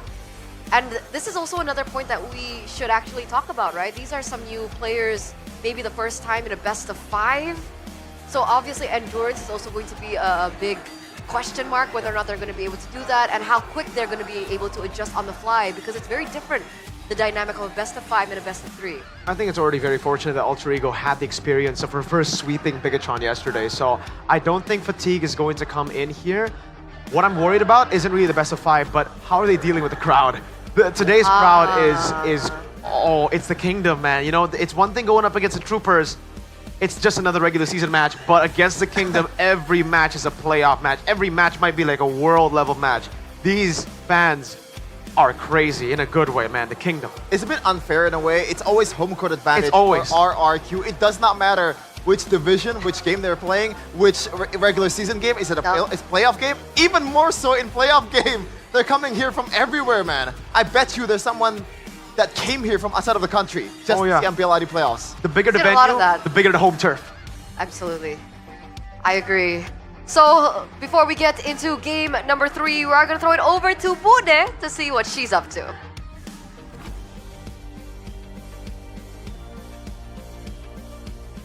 Bude? Kita melihat bahwa di MPL babak playoff tiada yang mudah. Semuanya benar-benar berusaha untuk mendapatkan kemenangan. 2 game sudah berlangsung dan jantung kita benar-benar diuji. Coba, Bude mau dengar suaranya, gemparkan Jakarta International Velodrome. Alter Champs! Aduh, loyo sekali nih Alter Champs ya. Nanti harus lebih kelas. Tapi dari Kingdom, masih penuh di sini. Coba Kingdom, mana semangatnya? Wow, suara Kingdom mendominasi. Ketika kita melihat 2 tim sedang berjuang, 2 tim sedang berusaha.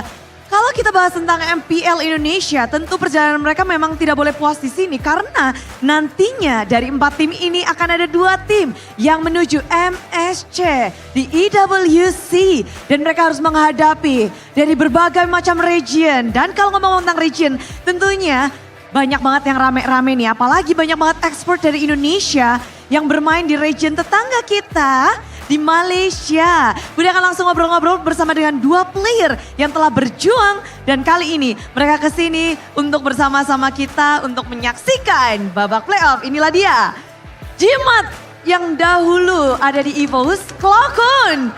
Halo Bude. Halo. Halo. Sekarang berarti masih di Famos. Ya. Klokun Famos dan juga ada anak yang hilang tiba-tiba di tengah-tengah MPL. GB dari Todak. Ya Bude. Todak atau alter ego nih? Alter ego lah tetap. Oh, balik lagi. Semoga Kode Limin mau sih. Oh, jadi statusnya masih belum jelas ya sepertinya untuk GB ya? Ya masih digantung Kode Lin Bude. Oke, tapi setelah berjuang di sana, apa sih yang GB rasakan? Berarti kan kamu setengah di Indonesia, setengah ada di Malaysia. Apa yang kamu langsung mungkin ada culture shock kah? Atau ada sesuatu yang bisa kamu share? Paling buat culture shock gak ada sih Bude, cuma bahasa di sana harus lebih nyesuaiin juga kan. Soalnya ada beberapa yang beda juga sama Indonesia gitu. Jadi paling soal komunikasi doang. Bahasa berarti itu menjadi salah satu ya? Iya. Tapi gimana kalau misalnya environment-nya, dari kompetitifnya? Kalau kompetitif mungkin sama-sama keras ya, cuma kan kalau di sana yang paling mendominasi SRG kan. Jadi ya gitulah, tim lain mungkin bisa dibilang 80 semua rata-rata. 80 semua rata-rata. Ada penyesalan nggak masuk babak play-in, play-off? Pasti ada sih Bude, soalnya dimarahin Kode Elwin kemarin. Sampai Kode Elwin bikin permintaan maaf ya. Tapi enggak, ini memang seru banget ya Kode Elwin. Ngelihat GB di sini juga pasti kayaknya shock. Tapi yang lebih shock lagi di sini adalah Klokun, kamu mendadak juga muncul di MPL Malaysia. Yeah. Dan bersama dengan Famos.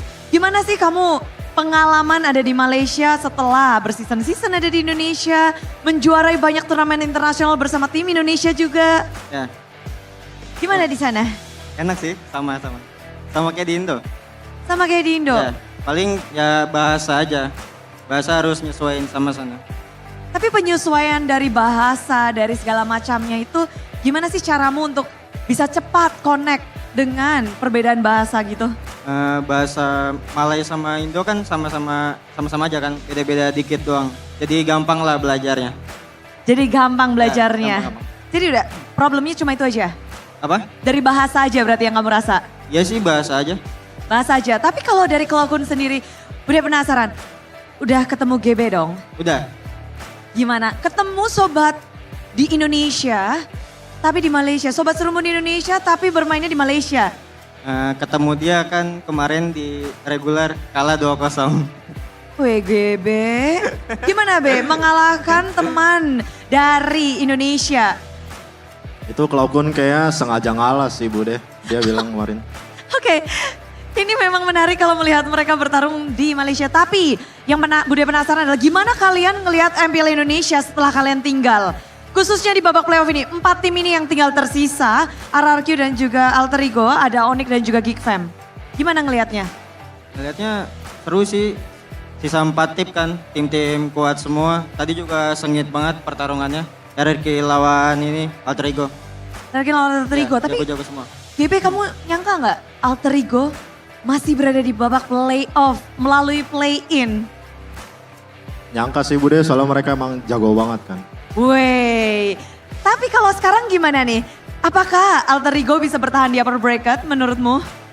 Pasti masih bisa, soalnya Navari masih punya banyak strategi khusus. Strategi khusus, itu dari dalam dapurnya ya, dari Alter Ego. Kalau pertanyaannya berbeda, kamu udah melihat peta kekuatan dari MPL Malaysia, dan kamu juga udah melihat peta kekuatan dari MPL Indonesia. Tim Indonesia bisa nggak nih bersaing untuk IWC? Karena di IWC lalu yang menang adalah tim SRG dari Malaysia. Udah bisa bersaing belum nih? Udah, kalau dilihat dari game-game yang kemarin udah sih. Tim MPL Indo kuat-kuat semua. Apalagi 4 tim sekarang kan, ya kuat-kuat semua.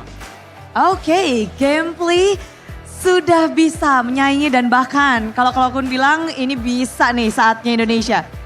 Bisa, game juga bisa? Bisa banget Bude. Bisa banget. Ya. Sekarang kita bisa nggak ngelanjutin ke game 3? Bisa. Bisa, dan kita satu suara. Dan Jakarta International Velodrome bersiaplah untuk menyambut game ketiga. Inilah dia, tim RRQ dan Alter Ego.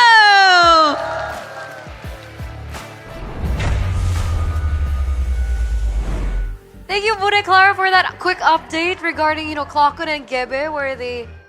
Later, not yet. Not yet. Okay, fine, fine. If you want to, it's okay. If you want to, it's okay. Let's let him. Oh open. man. All right. Earlier on, he had a really good Why am I pull, so excited? right? 3 It's fun. BTR It's fun, right? cards. You guys can actually get your hands One on for it you? as well. This one's special. You guys Whoa. check it Is that out now because the Nirvana series is now Right. available, and you guys can actually purchase it directly at the offline booth at the MPL Festival. Alter Ego.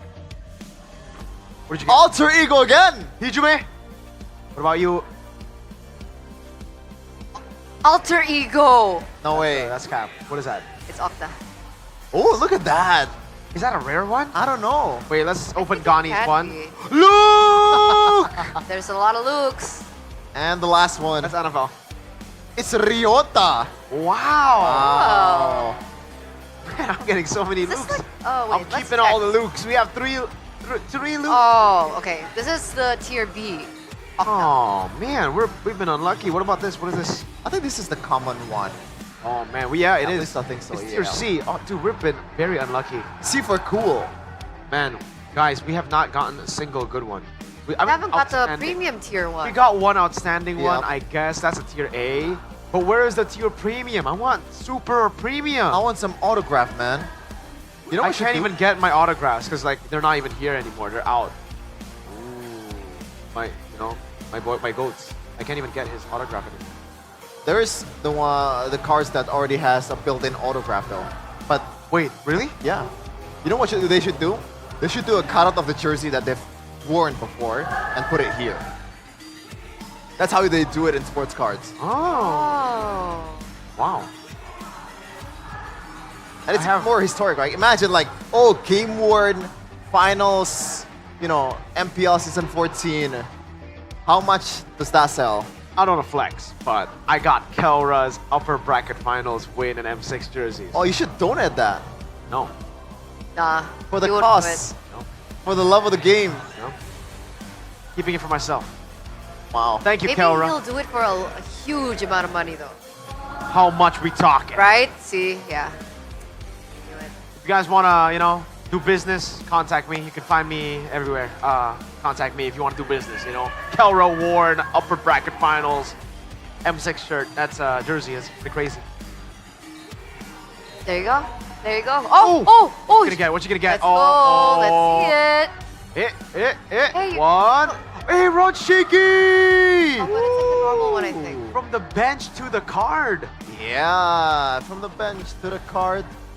Ouch. To Grim House. Oh, Sans! Wow. That's pretty cool. Not Sans. All right. Please get a Okay, premium. next one. Please break our unlucky train. Oh, boom. That's the team card. Ah, liquid. Oh, liquid. Everybody's getting liquid except you, Eterna. Chive. XPTR, by the way. Of course you're gonna say that. Witty! Oh, I want that card though. Oh, man. And look at that post too. Cold. Oh man. She's an RQ fan. She trade, right? Do we have an RQ one? I don't think Oh. so. Yeah. Well, maybe they'll take the Luke one, or maybe they'll take the Alter Maybe, Ego. maybe. Octa! Octa! XRQ. Give him Octa. XRQ, by the way. Yeah. Yeah, that's a I hope she'll want to trade. Well, I don't even know if you can find her in the crowd. There's a lot of people. That's true. This is the first time that we've seen the Velodrome packed up until in front of us. No, we saw that last season 13. Oh, No, I this mean, season. this Well, yeah, because yes, If it's RQ, if then it's RQ, I think even always surprised. Like, even every season. outside, it's packed. In the Oh, festival. because you went there earlier. Yeah, I it's wonder packed. what's the jersey ratio between RQ and their opponent. 9 Actually, to Alter 1. Ego. 9 to 1. 9 to 1. 9 to 1. With Alter Ego Wow. too? I mean, Alter Ego has a lot of fans and loyal ones too. I don't know how they do it, man. The branding must be amazing by Alter Ego. Oh, guys, Alter Ego takes first RQ. pick. Yeah. That's a change. But was it a necessary change? What did you guys think about the drafts? Because I like it. It was good. the Like answer they would be there. just corrected everything that they, all the mistakes that they did that they went for in game number 1. For Alter Ego. Oh, for Alter Ego? Yeah. I actually like the composition too, up until the Moscow. I feel like if they wanted to go for the Hayabusa, the Farsa, and what's Badang? Like if they really wanted to play that trio mid, they have to get a stronger pick in the gold lane because they would lose out Prio in the mid. They would lose out Prio, even in XP. I feel in that with that composition, they would need to make it up for it in the gold. So some minor tweaks are needed here as we're entering the drafting phase for game number 3. Big change. Alter Ego on blue side this time around and RRQ on the red. Drafting phase presented to you by the official tournament smartphone Samsung Galaxy A36 5G. Chip Jushin off the bat banned out by Alter Ego. RRQ go for the Baxia and the Joy. So that's been taken away actually. Left open in the past 2 games. Yeah. They're not afraid of the Fredrin. They're not, no. Mainly because the Joy is banned out, right? If you're afraid of the Fredrin, usually it means you want to go for the Joy. Like, you want to pick up Joy. That's why the Fredrin was banned out in game 1 by RRQ. And to be fair, Rin has used the Fredrin, and it does not look good at all in regular season. Yeah. And what I'm trying to say is there's a certain tier, even though we always say Baxia Fredrin, but clearly, one is better than the other. It's gonna be a Badang, so maybe they're signaling towards a Kalea pick for Dreams the first phase, like the first pick. Yeah. Oh, he is open here. You're right. The Loi could be the choice, especially with the Baxia already taken out. Baxia, Joy, Chip already banned out, Badang is taken out. Yeah, I think the normal choice would be the Kalea ban right now for RRQ. And then it'll be kind of weird for Alter Ego because, yeah, the Loi would be first pick if the Kalea gets left open. I think Alter Ego are just deciding between Kalea and Loi right now. Like, if it's first pick, if it's left open. But what would RRQ even ban right now? Like, yeah, probably just the Loi, right? Seal's been itching for a Or Kalea, yeah, there you go. I like that better. Kalea ban and then the Loi here for Alter Ego, I believe. Or do they want to go something like a Farsa first over the Loi? Oh, I think Loi is... Wow. I mean, you know, it's a good answer towards the Loi and the Farsa, but from what we looked in the first 2 games, it didn't work. Yeah. RRQ, I think the safe choice would be to go for the Loi themselves, and then there's no Badang. Oh. Dude, there's no Badang. They go for the Granger. Experience the youth. Granger. And oh, they don't go Loi. Gatot, what? Again. The Flex Gatot. Again, not a big fan of that, but I understand the Gatot is a way usually to deal with the Granger from Alter Ego.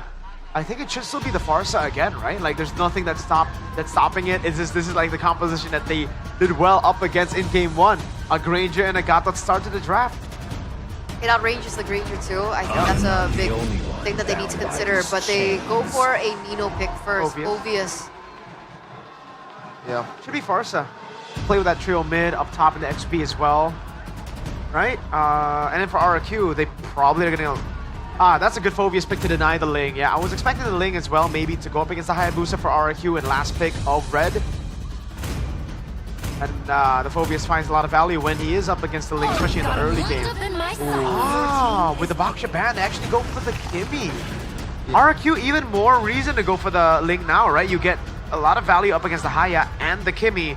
It's just the Phobias that you have to deal with later. But you already have a Gatot Kacha technically to deal with it. So if I were RRQ, I would really think about the Ling. If they want to save it to the second phase because it hasn't been banned out, they go Farsa here, right? Yeah, because so far the picks for Sutsujin is very, very limited unless, as Keskut said, they want to bring out that 60% of playoffs, maybe especially for Sutsujin. But do they want to go actually for a Farsa here? Payback. Yep, they do. So not a Ling just yet. Nope. And for Alter Ego, they can technically flex this Kimi towards the gold lane, even though it's not really a thing anymore, I think. Especially the playoffs. Yeah. But I don't know. Now it should be the Irithel ban, I think, right? For Alter Ego? For RRQ. Yeah. Like RRQ ban Irithel. I mean RRQ, yeah. Maybe the Irithel plus Moskov too, because this would be... Yeah. Oh, that might be too greedy though when you already have the Kimmy. So yeah, Harith is a better choice. Yeah, Harith and Irithel would be the better choice. Just take away the ready to fight mid-game heroes over the Moskov. Alter Ego Will shut down Sutsujin. will go for the shutdown on Sutsujin, but remember, I don't think they should be concerned about the Regin. I think they should be concerned about the Ling. They have a Kimi and Haya. The Ling is still really good. Yes, all RQ will have a lot of damage, maybe a kind of a greedy composition if they still go for Ling with the Farsa and Granger, but it works. Because Alter Ego need a lot of resources too with the Kimi and Haya, and possibly still a gold laner that we have yet to see. It wouldn't be too crazy if RQ ban out the Selena too, right, by the way? Because the Selena could still walk up as the Kimi goes gold. Yeah, Selena, for Hijime, 5 picks, it's actually pretty decent. High compared to the other mid laner, but the numbers for the win rate is not really that great, 40%. And as you predicted, it's going to be an Irithel. I wonder if Alter Ego wants to ban instead of a Ling, or just kind of, I was going to say Lucas might be an option, but Glue. Just to secure a matchup for Mr. Tyrant 2. Wow. That should mean that they're not going to go Ling, because we were talking about greed. That's a lot more resources they need. But if they're really just banking on winning out in the early game, then I'd still say sure, Ling. It's really good against Kimi, really good against Hayabusa, and the CC is actually a really good pick against the Phoveus. So remember how we were talking about the Phoveus being a pick to deny the Ling? If you have CC shutting down the Phoveus in lane, the Ling should technically be enabled to go for the Kimi and the fights in the turtle early. Alter Ego need a bit more prio in their composition. I don't know what will get them enough prio at this point. Oh, that is not prio. Oh man, I actually thought about the Khalid, but against this, do you think it's good? For like, I like to be invasive, especially towards the backliners. Against the Farsa, against the Granger, it makes them a bit more afraid to show up in the map in the early game. But again, it's a Gatot and a CC. That's where the main problem comes. And this is also another problem in Lucas. Okay. Because seeing the CC, I understand the sentiment that you were explaining earlier on, but they would have to go for more utility in the jungle, no? Yeah, a bit more utility. All right, so there it is. The signature Lucas pick-in for Sutsujin here in their third game for RRQ. They're 1-1 right now. Will RRQ be able to go match points? Or will Alter Ego get to that point first? Ladies and gentlemen, let's throw it over to our casters. Thank you, panelists. And we are en route to game number 3. And what has been a nail-biting series. They're both equal, 1-1. Who will break the deadlock and confirm match point? It is game number 3 of RRQ Hoshi against Alter Ego. Ladies and gentlemen, let's welcome you to the Land of Dawn. And you're right, realize who will bring this home and take that match point first. Alter Ego this time around, though, will be on the blue side, so let's see what they will bring to the table. Interesting draft, obviously. There has been talks about the Ling by the panelists, but the Khalid ended up showing for Alter Ego alongside the Claude. The Claude makes sense because you kind of want to have a dive towards the backline, especially the Farsa. The Khalid facilitates that as well. But I think the Khalid is even more better against the Granger. You just jump into the Granger and the Granger cannot really, gap close against you. Especially with the low mobility, but Edok. Very low. Still able to get out though. Revitalized pop, that's info. And that's gonna be Rin jumping towards the mid. Doesn't really find the right connection there with the quad shadow, so he does not pursue more. Oh, okay. No first blood in the first minute. But still, he's holding on to that safer option.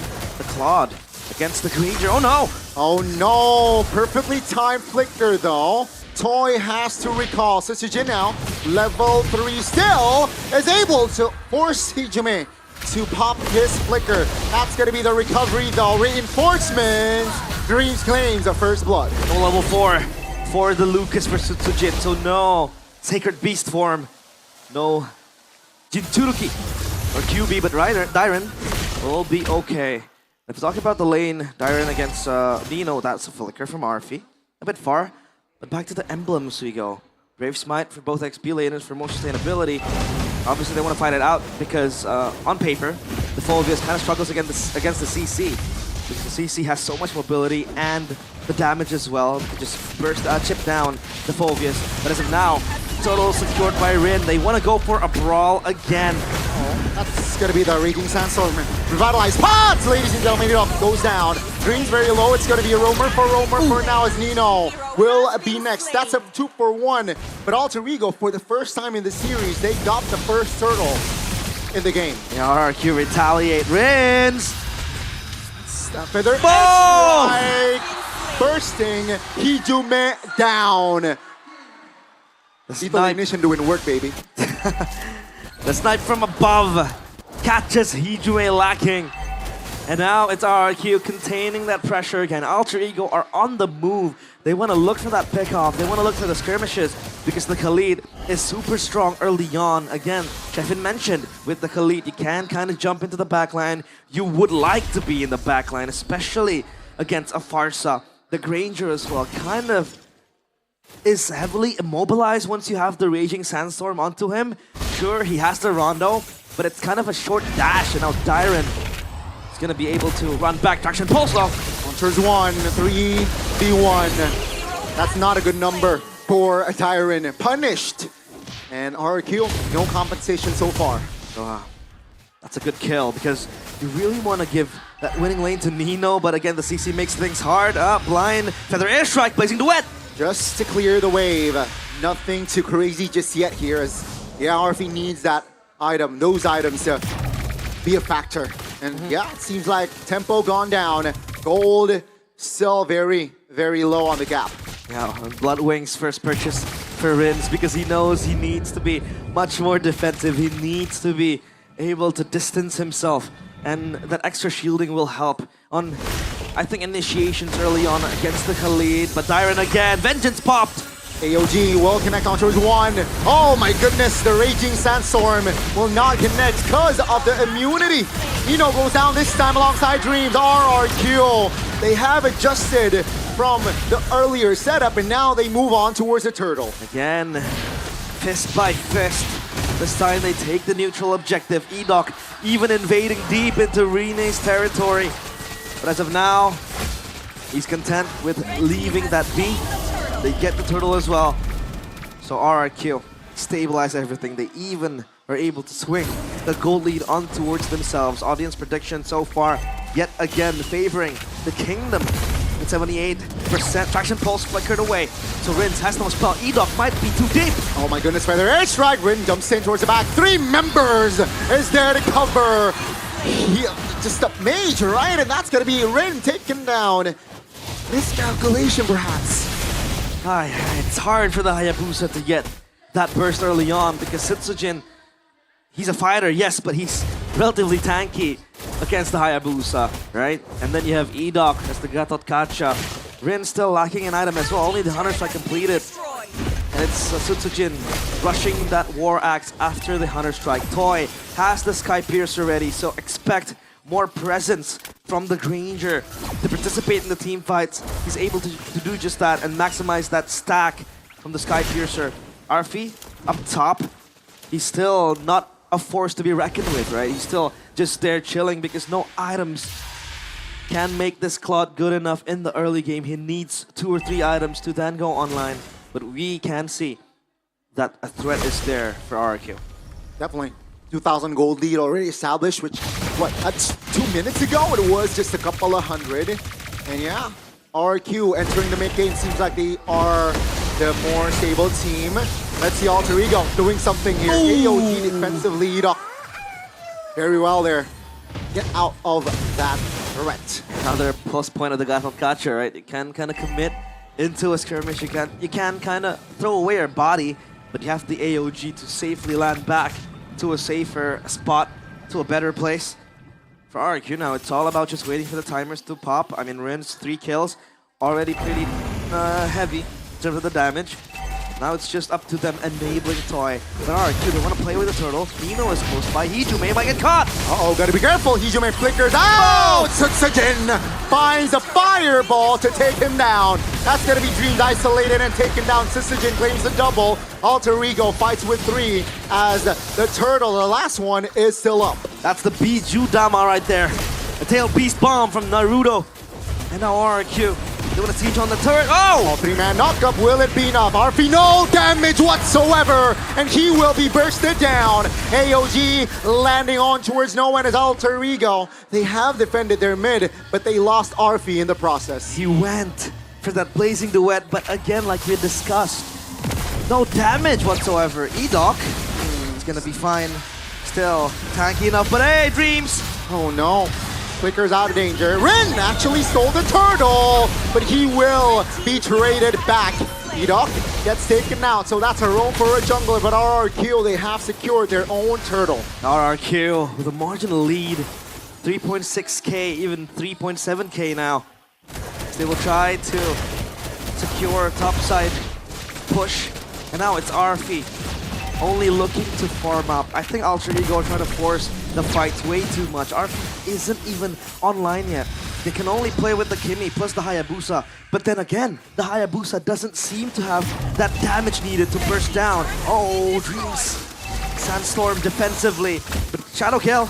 Oh, no threat whatsoever with that Shadow Kill. Decision move forward and from above. That retribution very clutch. Sutsujin got it. He is, though, 2 levels above Rin. Absolute blunder there from the Lucas from Sutsujin.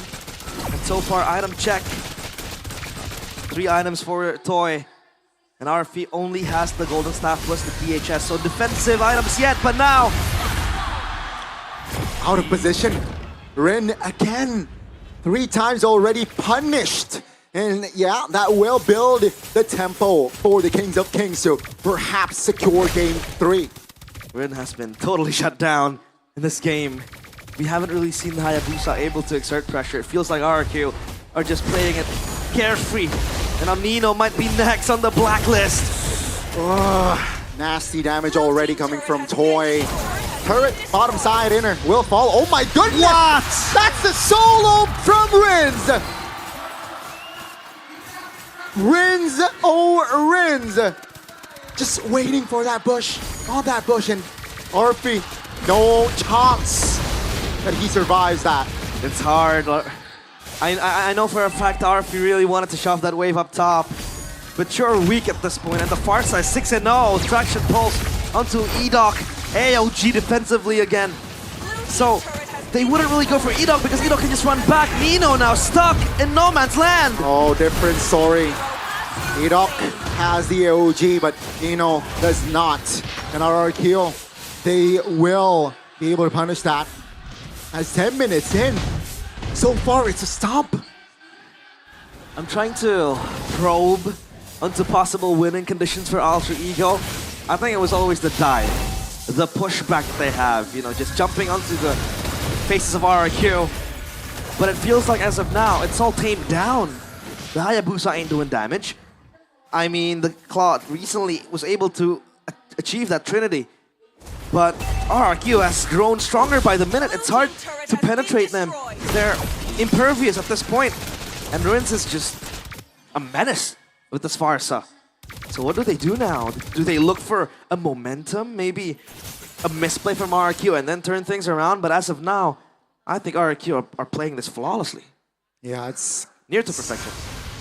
The tight formation from RRQ makes it so hard for Alter Ego to find an opening. Real world, just feather airstrike, right? Yep. That's already zoning, what, 2-3 members of Alter Ego, and that will be enough. RRQ, they don't need to force it. I think Alter Ego could play around that traction pulse. I mean, it's always a utility tool for the Kimi, but again, that question that has to be answered is who bursts down? Who can burst down the players of RRQ? And even Rin against Dyren 1v1. AOG on top! Oh no, no shadow whatsoever, ladies and gentlemen. No. 0-4-3 from Rin. Ay, Shuriken's broken. Jutsu's gone. No chakra for Rin, and now they siege. Raging Sandstorm will not do anything. RP! Sutsujin though, finding an opening. Winner crown! Oh my goodness, he survives that. Now it's gonna be Dream, Tijo Man, Nino defending. Vengeance pot by Darren. That's a pull, great taunt, but Nino will not survive. Toy is there to secure the kill. Toy is toying with Alter Ego. Again, he has that range to just poke down and burst down. Alter Ego, Hijume, even under pressure, shadow kill defensively to at least clear the wave. AOG to Dreams! Oh, nasty formation, nasty setup, nastier execution. RRQ, they took down 2 base turrets practically with no Lord. Good night. Sweet dreams. It's RRQ, 8.9k by the second. They are looking even stronger, and for Alter Ego, it's looking very bleak.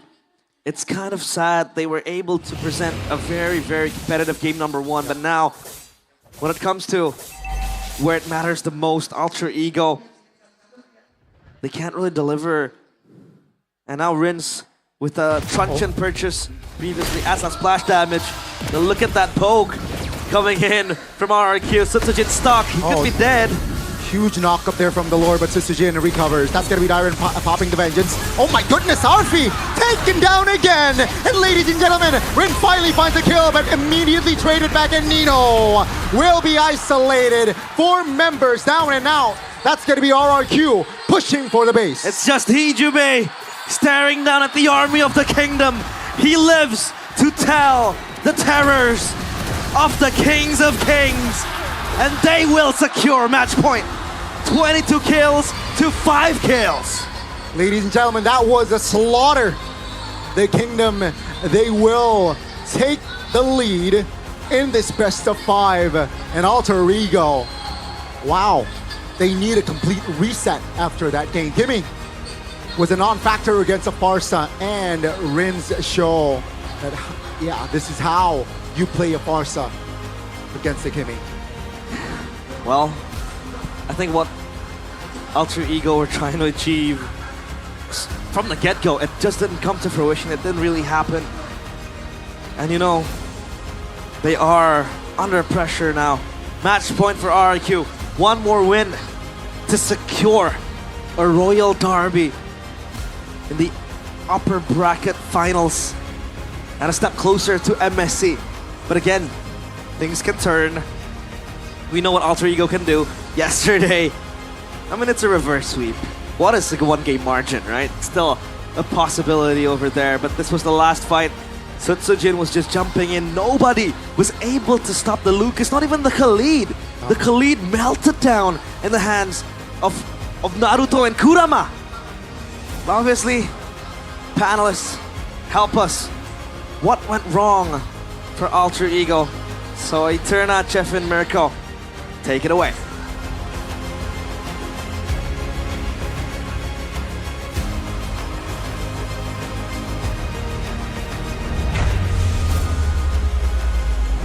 Thank you so much, Realize. Thank you so much, Goni. Match point. Yeah. Earlier, Realize posed a question. What went wrong for Alter Ego here? 22-5. It looked like a complete outclass in the execution as well.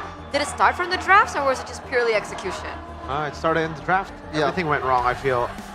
Earlier, I could see the vision, like the Hayabusa first pick, sure. It's a comfort pick for Rin, but you need to build for Rin, just like in game number 1. If you want the Hayabusa to excel, a player like that, someone that Shevin already mentioned, plays like a ranked game player, you need to give him the lead. He only knows how to snowball. He doesn't know how to play from behind. And that's what we saw there. They pick up the Haya, they facilitate the Haya with a winning lane in the Phobius, and then they went Kimmy. Should have been Farsa. It doesn't make sense to me. You go Phobius Haya, those two want to win early, and then you go Kimmy. What the heck is the Kimmy gonna do in the early game? Like there are massive concerns from me right now to the Alter Ego coaching staff, because it almost seems like at this point they're so inconsistent in the draft. They might just be fluking out in the draft. Like the reason they might be doing well in the draft might just be, okay, our template works. When the template doesn't go through, we have no idea what's going on. We have no understanding of early how to snowball, how to build a composition for their winning conditions. So everything feels a little mixed up. It feels too inconsistent for it to be like them act. And then they proceed to go with the Khalid again, another early pick, and then a Claude. Claude is so bad in this game. Like, it's not even RP's fault. Oh man, one of the reasons why Khalid hasn't seen a light of day for quite a while in MPL Indonesia is the fact that he falls off really, really hard. If you want to play a Khalid probe, you gotta win the early game. You gotta somehow make it that the Khalid can roam around the map and can deal damage with safety. But when you lose out on a trade against a Farside the mid game, that is just that sentence from you. And shout out to Rins, by the way. One of the plays that he flickered so early on that feathered airstrike. He knows that he can get the kill. The bravado, the gal on this guy. But this guy though, you gotta tone down on the testosterone and also the adrenaline. The Ren. Oh man. To farm, the quad shadow to farm in the later stage of the game is unacceptable. I agree with you. This pick here, if you replay this clip, Rin was dead before this team fight happened, and then a few of the shots here, Hijume getting sniped down by, oh, it was Nino who got, wait, was it Hijume? No, it was Nino who got sniped down by Toy. But yeah, Rin, you really shouldn't be quad shadowing in enemy territory. Technically, your jungle is enemy territory when you're left with your own base turret. Amateurish movements from Rin.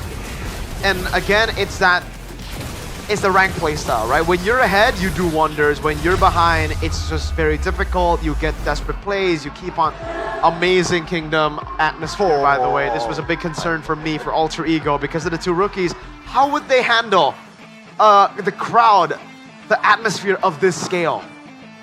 It's hard. You can only hope that you're not gonna feel the jitters. The weird part is, this is Rin we're talking about. This is a guy that, you know, we know him for the assassin, but in this playoff, you can say he's a Baksha merchant. The lane, it didn't work. 0-7-0, probably one of the worst jungler game this season. And he won in Baksha and only Baksha. And when it got banned out, then what do? You want to shift it to Frederick? Because it didn't work either in the regular season. Tough. I agree. It just really is tough at this point. But I gotta give props to RRQ. You know, we can stand here and complain about Alter Ego, about, you know, the inconsistent draft, about the composition that really just doesn't synergize together.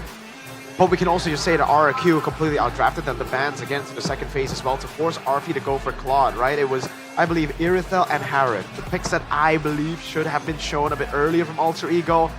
I wonder why they're not giving RP the Harith. It almost seems like they've lost trust in RP's Harith completely, and now they're putting RP in tough situations. And the Natan pick was great in game 1, but mainly because they already had such a strong trio mid that could carry in the early game towards to a point where the Natan will be relevant. Here they try to do it again, but with a pretty significantly weaker mid laner against what RQ had. The Farsa. Let's take a look at the itemization here. Bloodwing's first item is the glowing one. At this point, I think the Lightning Truncheon early could have been built by Rins, and he should have still been able to walk away with it, you know? Yeah. I mean, this is just... Overall, it's pretty standard. Maybe we can point out the fact that Hijume got a Wind of Nature quite early, and questionable Sky Piercer. Yes, maybe he tried to win the early game, but you really want to go for a Sky Piercer? I think at that point, they were already losing. So chances are it's not going to work. He's not going to be able to execute these guys in the front lines. And traction pulls barely deals any damage. You got engaged on, but pretty much all 5 guys of RRQ, especially Rins, putting a bounty on his head. Complete domination in the mid lane. Oh. Yeah. I'm just confused again looking at it. The Lucas pick was also just really good after the CC. Like, get that winning lane. It was already a greedy composition with the CC. I thought it was going to be Link still because it just looked like such a better early game draft that they could pull off the Link. And it would be more of a shutdown to the Kimi.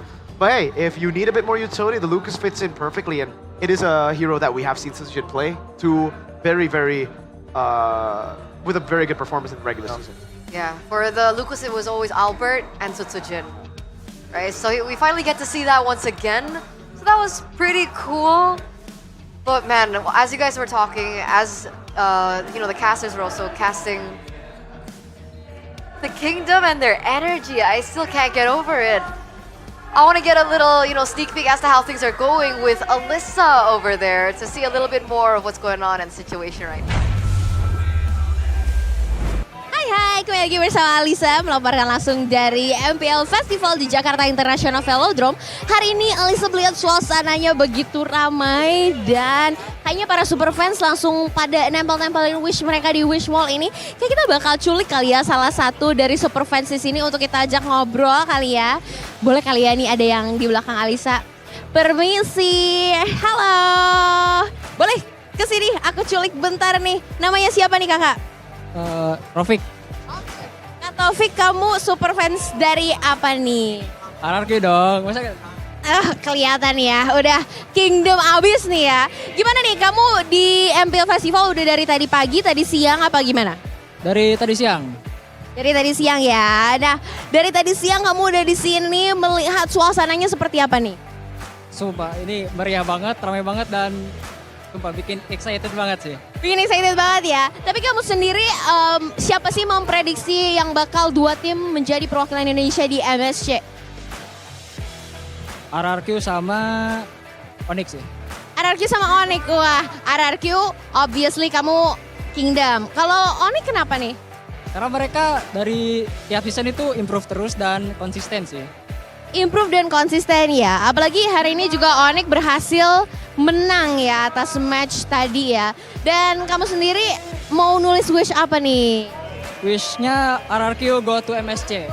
Kasih lihat dong. Keren banget dan semoga beruntung ya RRQ bisa lanjut ke MSC. Thank you so much Taufik. Enjoy MPL Festival dan jangan lupa teman-teman semua, aku tunggu kehadiran kalian di MPL Festival karena ada berbagai keseruan yang pastinya gratis dan langsung aja datang. See you di MPL Festival. Thank you so much, Alyssa, for that quick update over at the MPL Festival where there is a wish wall. So you guys could actually come over, write down your wish, put it on the wall. Well, that's what a wish wall is essentially. Wow. But it's pretty cool. And she also mentioned how packed it is up front. And You know it's proven to work? You know what else is cool? Go ahead, guys. That's your job. What do you mean? It's What your is my job. job? To market this. Yeah, I was getting to that, but yeah, I was about to say, you guys are, for those of you guys at the MPL Festival, obviously if you're there the entire day, it can get a little bit hot, but how can you remain cool? And that is Head and Shoulders. I prefer the lemon one, honestly. Yeah, Okay. menthol version definitely helps with the cool in, but I prefer to stay fresh, have that cool lemon scent that Chefin actually hates. Both are great, both are refreshing, both Equally are great. No, one is better than the other. I think this one is better. Switching opinions. Oh, Despite I like the- the lemon one more. So whichever kind of guy or gal you guys are, you have two flavors there that you can, explore around. 100% itchy, wet dandruff, yuck. It gets 100% wiped out with Head and Shoulders. But also, on that note, we do want to remind you, Kyla Food is at a discount of 50%. So you guys can actually scan the QR code to, check that out because holy crap, it's so good. It actually is. We bought them just now. We actually did, this, we actually bought the baso achi, right? It was Well, the sabla. it's in their stands, but That's true. It kind of counts, right? It's so good, especially when you put in a bit of a sambal there. Just a touch of sambal. Midnight put it too much, and right now he is still in the toilet for about 2 hours. Yeah. To figure out how to fix the problem. Late night cravings, lazy days when you can't be bothered to Midnight cook. cravings. Midnight cravings, emergency hunger situations. All here. This is your solution. That's This it. instant black absolutely slaps. Eterna, do you know what a sablak is? I do. Believe it or not, Yeah. this guy does not know what a sablak is So this before he bought entire it. time when we're talking about the Ultra. I thought it was just a term for Onyx fans. Oh. Have you actually tried a real sablak before? No, why are Onyx fans called sablak? What does that I don't even know. Because honestly, the reason why is because generally women like sablak. That makes so much sense. Do you like So, sablak? I don't. So the thing is, You're not a or Yeah, usually college students and uni students, they are really into spicy food and late night cravings. It's all solved with the sublog. It's so easy to make. Well, not really. You know, it's pretty much a lot of MSGs, a touch of salt, and the ingredients are pretty cheap too. And by the way, we're actually promoting Kyla food, not just sublog. Yeah, talking about Kyla food because women at a certain time of the month sometimes they like to crave spicy food. That's where the sublak comes in. Oh, I've heard of this time of the month. That's very sexist, Rush. A rush? Connie? That does not. Who am I? I realize. Yeah. Because we're both Jawa. Wait, really? Yeah, we're both Jawa. Are you? Yeah. You're Javanese, both? Who and who? Realize. Oh, realize. Are you Javanese? A little. What do you mean a little? I have mixtures. Doesn't count. Mixtures. Yeah. That's an So you don't interesting you don't count half? Technically, yes. I'm a Javanese and Sundanese. A touch like a sprinkle. Whatchamacallit? Yeah, a sprinkle of Netherlands, believe it or not. Dutch. And also like 10% Arabic. Virgil van Scheffen. Huh? Virgil van Scheffen. Can you name 3 Dutch players without a fan in his name? With a van? Without a fan. Without a van. Cody Gakpo. I can. Why am I thinking about this? The Ligt. And then, hold up. I know this one. Give me a sec here. Why am I. Xavi Simons. Okay. That was pretty fast. That was actually pretty slow. I should have more. There are a lot on my team. It's harder than you thought. I can go for more. Sure. Just need a little bit more time. Yeah. But do Alter Ego have time? I mean, they have quite a bit of time to figure out what's wrong here, but will they solve it? I think that's the main question. Yeah. And I think the answer for me right now is no. I think they have time, but I don't think they have enough time. I don't think they have the strats really. I mean, at this point, like against BTR yesterday, it really felt like BTR were the ones to outthink themselves and to out-strategize themselves. Yeah. Here for RRQ, they are really just keeping it simple. After trying to change things, after trying to play a different game in game number 1, they've gone back to their roots, gone back to how they've won in the regular season, gone back to 40%. So speaking of like going back, technically Alter Ego yesterday won with a completely different kind of formation, right? Rin on more utility, tank, and Nino more on damage. But today, it's a completely different look for Alter Ego. We're looking at the Alter Ego that we usually and commonly see in the regular season. Do you think that's an avenue that Alter Ego can explore today? So the thing is, the only thing that they've tried with the utility jungler is Baksha. It's proven to work. The Fredrin does not. So that's the only thing that can allow them to play Nino on a damage jungler. Damage XP? Yeah, damage EXP. So maybe if you want to go crazy, because this is time to go crazy. This is a match elimination point for Alter Ego. Maybe just bring out something like, what else is there, Rico? Like what's other utility jungler that... Baxia again. It's banned out. Technically, Alter Ego were the ones to ban it out 2 out of 3. Oh, wait, by the way. Oh, what's this? Who's the better Farsa user? You guys can actually vote. Type the player's name right now in the live chat to pick between Rins and Hijume. You wanna ask because me? obviously, other than the Baxia pick, the contested pick that has been a common trend, especially in this match, is the Farsa. Okay, Miracle. Or Reno. Was this Farsa not clean yesterday? Come on, guys. Come on. Wow. When he got his hands on Farsa. And then they were like, nah, never mind. You know, you're too good at the Farsa. We want to lose here. As clean as their hotel rooms right now. Oh, that is... To be fair, harsh. they didn't even get hotel room. Oh, okay. So... Exactly. It's non-existent, like their playoff run. I could say the same thing about you, lady. Hey, I made peace Lady. with it. It doesn't bother me. You can't hurt me. One Can't season hurt. wonder. You can't hurt At me. least you got something. That's true. I don't... What's your SPS first runner-up? What's your MDL? Right? What color is your MDL? And Alter Ego don't have an MPL. Oh, they have an MPL trophy, actually. Never mind. Can you Yeah, just technically now. claim the women's trophy? There are levels to how petty and how desperate I am. I am not Gani level of desperate yet. Are you? Wow. Yes.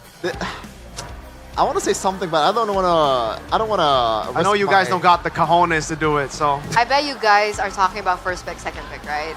Oh yeah, for sure, Exactly, Sure. exactly. Oh, it's so cute! Oh, is that the Velociraptor? That's a Velociraptor! I've never seen that variant before. She's Hyper Velociraptor. That's cool, that's cool. Why is it Velociraptor? Why not Stegosaurus or like It's Velocity. Velocity, I don't think you Velociraptor. do a Velociraptor. Is that a TikTok trend? Yeah, Velocity. This is a drafting phase. Yeah. Presented to you by the official tournament smartphone Samsung Galaxy A36 5G. Ladies and gentlemen, this potentially could be the last chance for Alter Ego if they still want to make their way to the upper bracket finals. Will they be able to do that? It all depends here in the drafts. Alter Ego on blue side, RRQ on the red side. Chip, Jushin, Ranger banned out. RRQ though, take away the Baxia once again, and the Joy also gets eliminated. Should be still Kalea. Yeah, this is the reason we haven't been seeing the box draft picked up by Alter Ego. It's because it's banned out by RRQ in first pick. Baxia Joy and the Haya, Kalea left open. I honestly feel like this should just be a Kalea pick for Alter Ego. Oh, this is going to be a full jungle ban. They are playing into what they think is tilt. Rin tilted in that game is what RRQ think, and now they're shutting him down. So, like, what other options is there for Rin? He played the Lancelot, he played the Ling. Let's say the hero pool Suyo. this season. That's it. Joy, Suyo, Lucas, Haya, and Ling. That's it. That's Susujin. Oh, Joy, Hanzo, Haya, Ling, Suyo, Fredrin, Lance, Leomord, Baxia, Export. Yeah, you don't have to mention all of it. Yeah, because some of the picks are okay. Kalea first pick for Alter Ego. Already RRQ. No Granger this time around. The Badang is left open. I think the Badang should just be picked up here together with the Farsa. Right? It's been of crazy prio right now.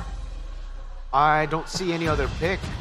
They can just go Lucas last pick as well, and then they can flex, or they can utilize the gold lane pick later. Oh, they actually want to go for the Harith first. So Harith Badang, right? What? They really like the Gatot, man. They really do. I don't understand. Like, yes, the flex is there, but so is Badang, and it's a better matchup technically against the Kalea. Maybe you can get away with the AOG. That's the idea when you get, you know, jumped on. And Badang is technically a bit less tanky than a Gatot. So Badang Farsa for Alter Ego? You need a Farsa against a Harith, right? Yeah, outranges it. Burst. But do you still take away the Badang is my question now. Or do you want to just go Phobius and try to win out early? I think it's going to be a Phobius. Okay. If we're talking about Nino's hero pool and the fact that Keskyu banned it, I believe, in what are the first two games? In the first phase, kind of signals that it is that prio for Nino, and it's gonna be a Hijume Luoyi. What's the win rate On Luoyi? Hijume on Luoyi? 75% in 4 matches, so it's pretty good. Pretty okay. And it's an early game pick that really now is good with the Phobius and Kalea. So it's already a better early game comp. The main question is, how do you complement this Luoyi pick with a proper jungler? Exactly. The jungle is a big Lucas question. should be the prime option, right? I think RRQ can be the ones to pick up Lucas here still. Oh, that's actually a good shout. Yeah, like they can go for the Lucas. Dealing with the Luoyi is pretty solid. I think in the Philippines as well, when they're up against Chip, when they're up against Luoyi, a lot of times we do see the Lucas because of the anti-CC, but they go for a strange choice. I thought maybe the Farsa would be the choice instead of the Yve or a Lucas. They go for the Yve instead, so Yve, Harith, and Gatot. Run deep. They are fully banning out Rin. There you go. And this, in a way, kind of does not favor Sutsujin too, right? He only played 5 junglers this season. If Alter Ego don't ban the Lucas, RRQ can still first pick it on red So you're side, gonna ban it. Come on now. Come on. Are you sure about that? They have BTR, bro. I don't know. They've been looking very... Yeah, there's a CC ban. The Badang is still up for grabs too, and it's Badang Gatot. So I'm not too sure if they actually want to ban out the Lucas here. Oh man, and it's so bad too because Alter Ego have no way of picking up the Valentina, right? They would have every. They There you can't. go. Oh, they can't. Because Nino has Phobias. Yeah, exactly.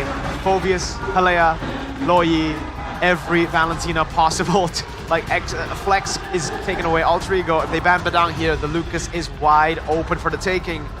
If they ban the Lucas, they play into a who's the jungler game. For Rin? For both. For Sutsujin and Rin. Want to see a debut pick for Sutsujin. Oh, Rin for Sutsujin maybe, right? He hasn't played it, but you know, it's in the same ballpark. Yeah. Badang, wow. Affected. Here's gonna be the Lucas or Fredrin, I believe. I mean, there should be no avenue to shut down Lucas anyway, right? Yeah. CC ban, no potential for Valentina. Exactly. If they do go for Lucas, Rin, looking at the option that they've picked in the regular season, Suyo, I don't think it's really a good matchup against these three heroes. Leomord, if you want to reach? Oh. Lucas, I think, is a better version of Leomord, right? Is X-Work not an option? I don't think so. RQ? For Alter Ego. You have Yif on the other side. Ah, right. They go Hilda first. They are forcing Alter Ego to make the decision first. I mean, if it's Lucas, it's all fight and daddy for Rins. Yeah. It is. So what's the choice now for Alter Ego? Lucas, Fred, Suyo. Should be still Suyo, right? Against a Hilda, against Yves as well. Remember, magic damage reduction is gone. You can see the camera panning to the man of to banish Lancelot. They gotta go for an meta pick. And then the 1-1 here. Not a bad pick, honestly, the 1-1 up against a possible Lucas, Fred, Hilda, Yves. Harith in the early game laning phase is okay, right? Yeah, it's better for 1-1 against Harith, yeah. Okay. So Lucas, Fred, Suyo. Yeah, Lucas. I don't even mind if the Hilda goes rogue. Nah, it'll be XP. Yeah, I know, but like, it's still good for them, I think. So drafts, real quick.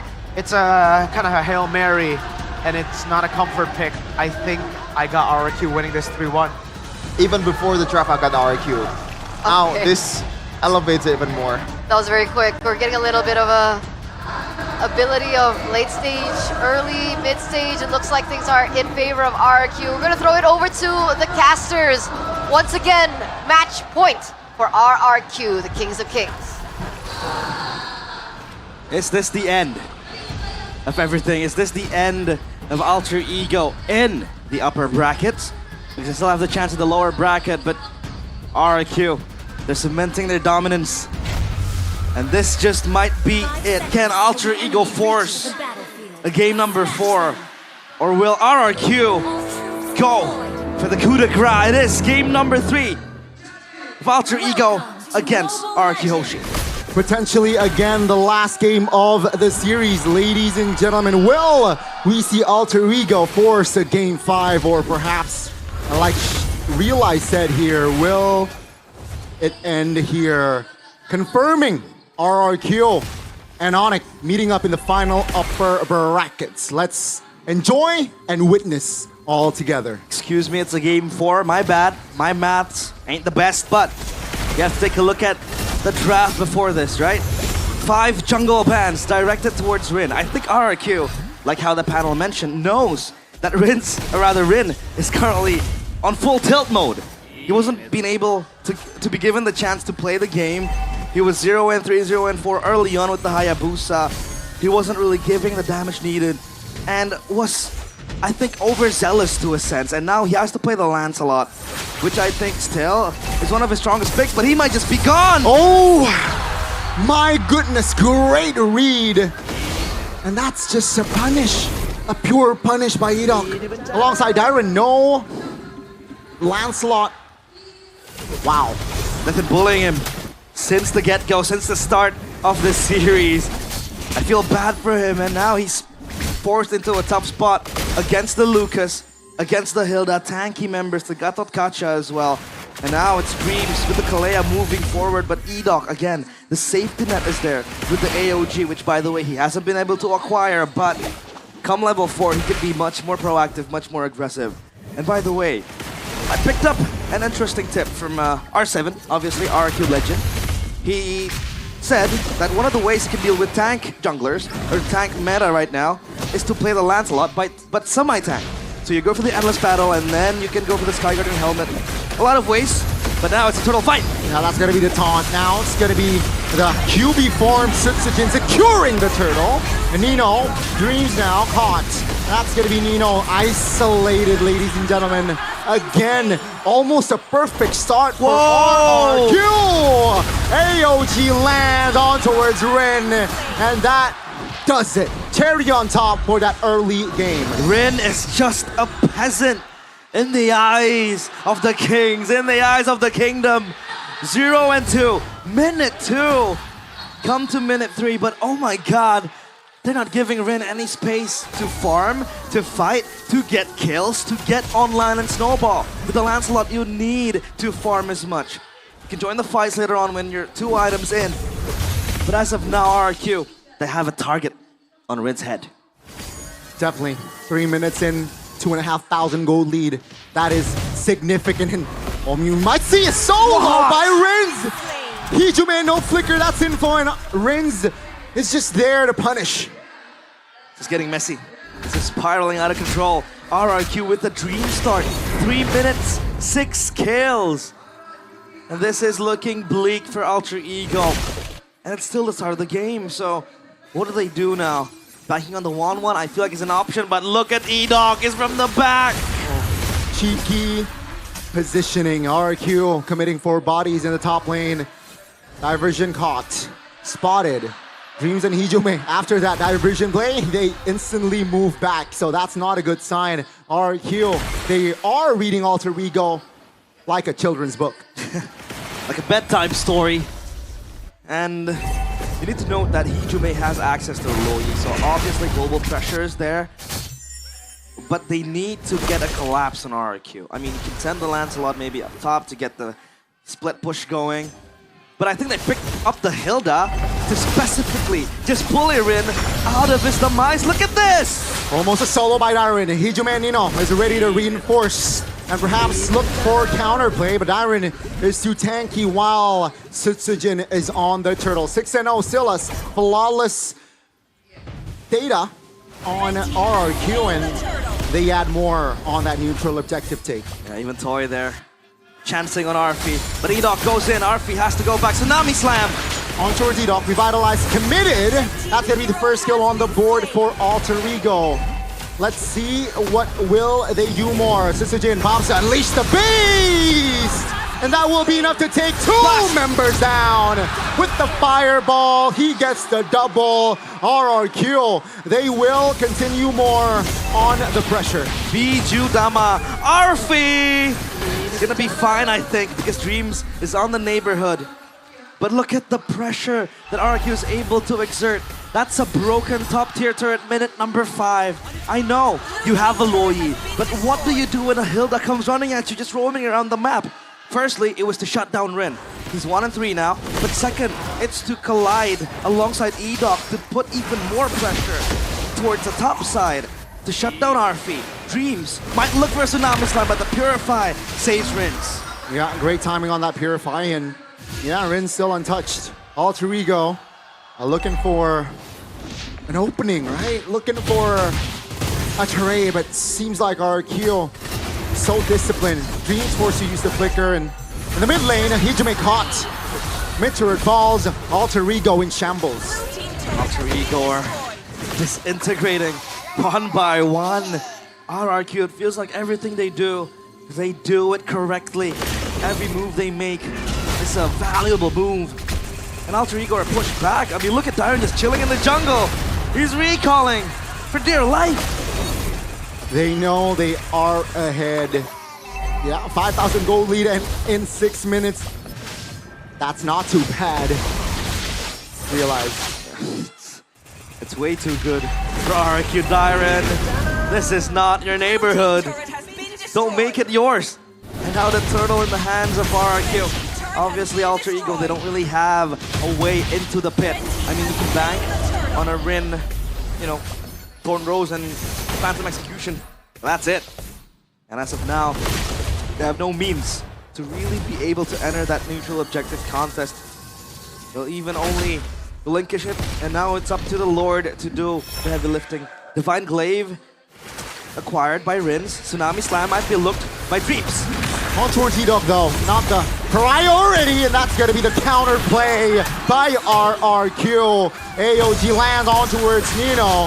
He is fighting for dear life. Great cover by Hijime. That will relieve off pressure, but that is still Dreams taken down. You just can't shut Alter Ego, or rather RRQ down. They have tanky members, and Rins with the fall-up damage. It's Little Lucas just running ham. My goodness, the damage will not be enough this time, but Hijime needs to recall. RP? Oh, crossbow of a tank, finds a connection, and a shutdown. Important one with RP is in at a weird position. Great cover. Rin from the backs, looking for the counter play, diversion play under the bush, and that might be Hijime securing a kill on towards Toy. That's gonna be 2 members down and out for RRQ, but that will be the Tsunami Slam connecting on towards Rins, and that's Rin finding the shutdown and the double. RRQ biting more than they could chew. And that was 4 kills in an instance. The shutdown, the bounty acquired by RFE. That is something that might propel Alter Ego into a possible fight back, comeback. Yeah. Because it's 4 kills. And they even were able to get a turret up top, or rather in the mid lane, down bottom as well. Rin doing the work. And I think the 1-1, if you're able to at least just, nurture the 1-1, protect it, I think they do have a solid chance, because the 1-1 will hurt a lot. But come the late game, I feel like when RRQ will stack up on the Immortalities in the winner crown, the 1-1 doesn't really have a chance. And look at Dyron just looking for the flank angle. The Hilda is just scary. AOJ! Yep, on towards 1. That's going to be 1 member taken down. RP, the main damage dealers are down and out, ladies and gentlemen. Dreams now very low. RRQ, they're taking the driver's seat right back. Wow, I mean, a minute ago, let's say minute 5, it was 5,000 gold lead for RRQ. Diminishes, but now RRQ, they have reclaimed their control. It's going to be Phobius and Rin now looking for an opening potentially, but yeah, Sutai, pretty lord for RRQ. Alter Ego celebrations put and hold, cut short quickly as RRQ again show why they have dominance in this game again. It's time and time. Diversion just to throw a curveball at RRQ. Now Alter Ego, at least Rin is able to have 3 items to his name. The Malefic Roar with the War Axe and the Hunter Strike. You have that spell vamp to give you sustainability. But Arfi, I don't want to do this, man. Oh my goodness, that's a solo. Sutsujin, intelligent play. And Arfi, yeah, nowhere to go. Rin now, looking perhaps to buy time here. Distract the multiple members. Let's see how Rin plays this out. Seems like not too long. There's no playing it out. He's caught on the wrong side of the tracks. And Arfi, what was he doing pushing that far? There was no vision. Tutsujin wasn't even seen. And there was no info as well. So he dies in vain. RRQ, they look for the siege. This turret might just be brittle. Seems like mid-turret here will be the main priority. RRQ, they will not force it. Alter Ego got the clear and RRQ will back away, but they are still in the jungles of Alter Ego. All the defense at least. Just pushes the wave back up top. Dreams acquires the fleeting time, but a concealed play to Sutsujin. Oh, that's gonna be done, at least the beast. Oh, Tsunami Slam, will there be enough damage? Oh, that's a crossbow, a tang! Sutsujin bought enough time for the reinforcements to come. That's gonna be Dyron though, taken down as well. 2 members, but Hujeme will fall. Hidok now trying to stand back for his team. It's 2 for 2, and that was the creative counterplay that Alter Ego needs to do more. Now that is a way where Alter Ego can wiggle back into the game, right? Look for a 5-man diversion play. Look for a possible backstab in the bush. Just hide there and look for a pickoff. Again, with the Kalea, it supplements your playstyle to go for a pickoff. And then you have the burst damage coming in from the Luo Yi, from the Lancelot as well, who is now fully equipped to fight, battle ready. So I guess if they keep on rinsing and repeating that, flank type of play, flank play style, that set piece that they've been able to establish previously against Sutsujin, they do have a chance, I think. You know, brick by brick. Yeah, let's see here. RRQ still a very comfortable economy lead here as we enter the late game diversion. Oh no. Towards the back, I believe. Yeah. Just to save themselves. The reason why I was scared because I thought RFU might be late to the diversion, and when they all were teleported, RFU might just be left behind and abandoned. But as of now, it's Alter Ego just waiting for probably a blunder, just waiting for, again, a diversion play. But they can't keep forcing it because they have, for RRQ, they have so much members that could just tank out the damage, again, soak up so much of the burst that Alter Ego are looking for. Dyron is next in the chopping block. AOG finds one. That's going to be, oh my goodness, Ida burst it down. Uh-oh, here comes trouble as Sisajin just finds the angle, finds a right play. Up, Lucas with the winner crown. The RWM will connect, but Sitsujin is down. Immortality popped, and he's going to be A-OK. And that's RRQ eyeing the Lord. Crazy reaction there on the Immortality buy, last second. Yeah. And yeah, Sisujin survives, so this will be RRQ taking prio on the Lord. Quick hands on Sutsujin. Diversion. Where are they going? What? Oh my goodness! The Lord! Surprise, surprise! Alter Ego will secure the Lord! RRQ though seems like they will punish bodies as Dreams will go down for 30 and Dyron secures Hijume. He's going in. RRQ, they lose out on the Lord, but they manage to capture 2 members of Alter Ego. Ooh, big move coming in.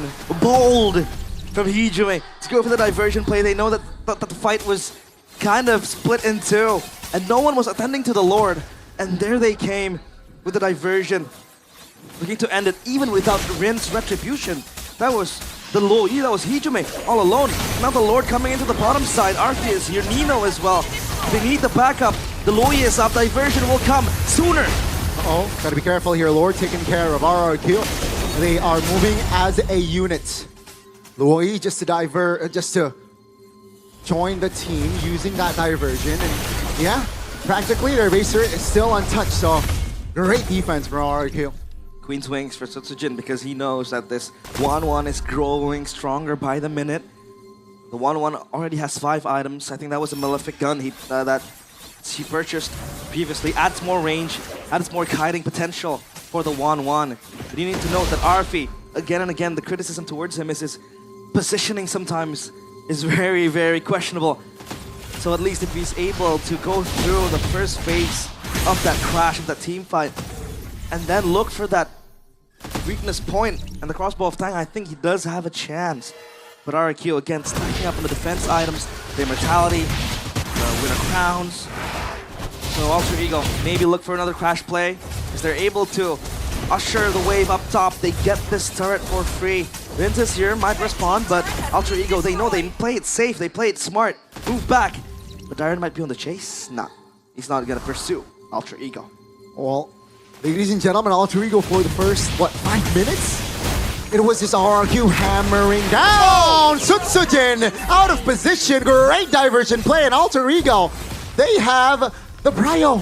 Hey, they're able to at least snatch a few kills.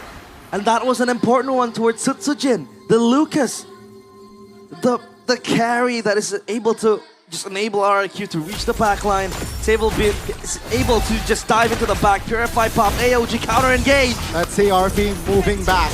That's gonna be Toy. All 4 members of RRQ in the mid. Rin jumps in, good on! Nino goes down alongside Edok. That's gonna be the trade. But now they will move on towards the Lord. A silver lining for Alter Ego is the fact that the Lucas just grows out of relevance in the late game. I think it falls pretty much sooner or later because Alter Ego could just stack on the defense items, and the Lucas could just get bursted down by the Luo Yi, even the 1-1 with a fully equipped arsenal in her backpack. So I think that transition from Sutsujin into a tankier item might just happen sooner or later. But as of now, it's Alter Ego on this tempo, looking for this Lord. Let's see, Harvey in the front, moving back, looking for the crossbow. Tang! Rins and Toy, the deadly duo, finds the combination, and the Lord falls for RRQ. They are publicly executed. What? Oh my Flag goodness! play! Oh my goodness! Harvey finds the play. He finds Toy. Now let's see if they can do more damage. RRQ moving back. Lord is marching in the mid. RRQ, they have no time for the setup. Insanity, Alter Ego, they're still able to scrap something out of nothing. And time again, they get the correct targets. They get the right targets to just munch down on them. And now without Toy, they have no prior on the Lord. And like you said, they have no time to set up the lanes, set up the Lord as well to do one last push. So Alter Ego, they're still holding on a thin thread. Again, look at Alter Ego, their powers are growing stronger and stronger. The Lancelot has the Endless Battle already with the BOD. Uh-oh, Winter Crown. Oh no, out of position, Hijume. Winter Crown will not save him. RRQ, what a connection there. I think Hijume got, dozed off in the mid. Yeah, he spaced out. It was just out of position, and that's not Hijume like. Because game number 1, he was playing a very flawless game of that Farsa. And now Rin stepping forward, he's more brave now because the waves are pushing in. But look at Rin. He might go from the back and wait for diversion to happen, but Hijume is going to be up in 15 seconds. He can't even cut the minions because it's marching into the base. And RRQ might in turn look for him. But as of now, it's RRQ just backing off. They know they can play the long game. Yeah, it seems like they will have to be satisfied in just taking the mid. Lord will spawn top. And let's see here. Far lane for now is in favor for Alter Ego. The far lanes are pushing in their favor, and the split push might happen with the Lucas, or rather the Lancelot as well. Slam slam! Winter Crown, real world motivation AOG. That's gonna be landing on towards Dreams. Nino flickering back it up very low. Winter Crown, let's see, as Sutsujin is going down. That's gonna be Rin taken down as well. No tumblers, that's gonna be 2 for 3. As Rin's now is there to provide the damage. Toy taking care of the member in the mid. Hijume will not survive. And ladies and gentlemen, it is all over. It's done. Done and dusted. RRQ, as the kingdom erupts in the Jakarta International Velodrome, they will look to book that Royal Derby in the upper bracket finals. Ladies and gentlemen, RRQ, they will meet Onyx, you're right, in the final upper brackets. And the team that will win that match will secure not just the grand finals, but they will secure a slot for MSC. My, oh my, it looked like Alter Ego had a slight chance there. Because how do you constantly scrap something when you're down in the dust, pulverized time and time again? And it felt like RFU was gonna be the one who carried the game, carried the team fights. But in that last push, he wasn't able to pump the crossbow of Tang, if I'm not mistaken. He didn't really get the weakness points. That was Dyron just constantly tanking the damage, eating up the spears from the 1-1. And Alter Ego, they fell short. At least they're still able to show some fight. They're still able to show that they might look for those plays to happen with the diversion, with them targeting correctly towards the Lucas with Sutsujin. Yeah, but still, it's not enough. And they will meet Geek Fam in the lower brackets. One more chance to keep their journey in the playoffs alive. Yeah. It's going to be, there's going to be a lot of stakes in that match. It's their last lifeline for Alter Ego. Their lives on the line in that match against Geek Fam. But look at that. Winner crowns. Wow. Has been very crucial for RRQ. Even Dyron and Rince was able to buy that in the last second in the fight, a down bottom in the jungle, and it just kind of delayed Alter Ego's engage because they need to go do it quick. Bam, bam, bam, in like a tempo. But the Winter Crown just stopped that from happening. RRQ, solid performance, turning back the first game in which Alter Ego was able to win. But obviously upstage it is. The players from RRQ Hoshi will have an interview with them with Bude, Clara Mongstar.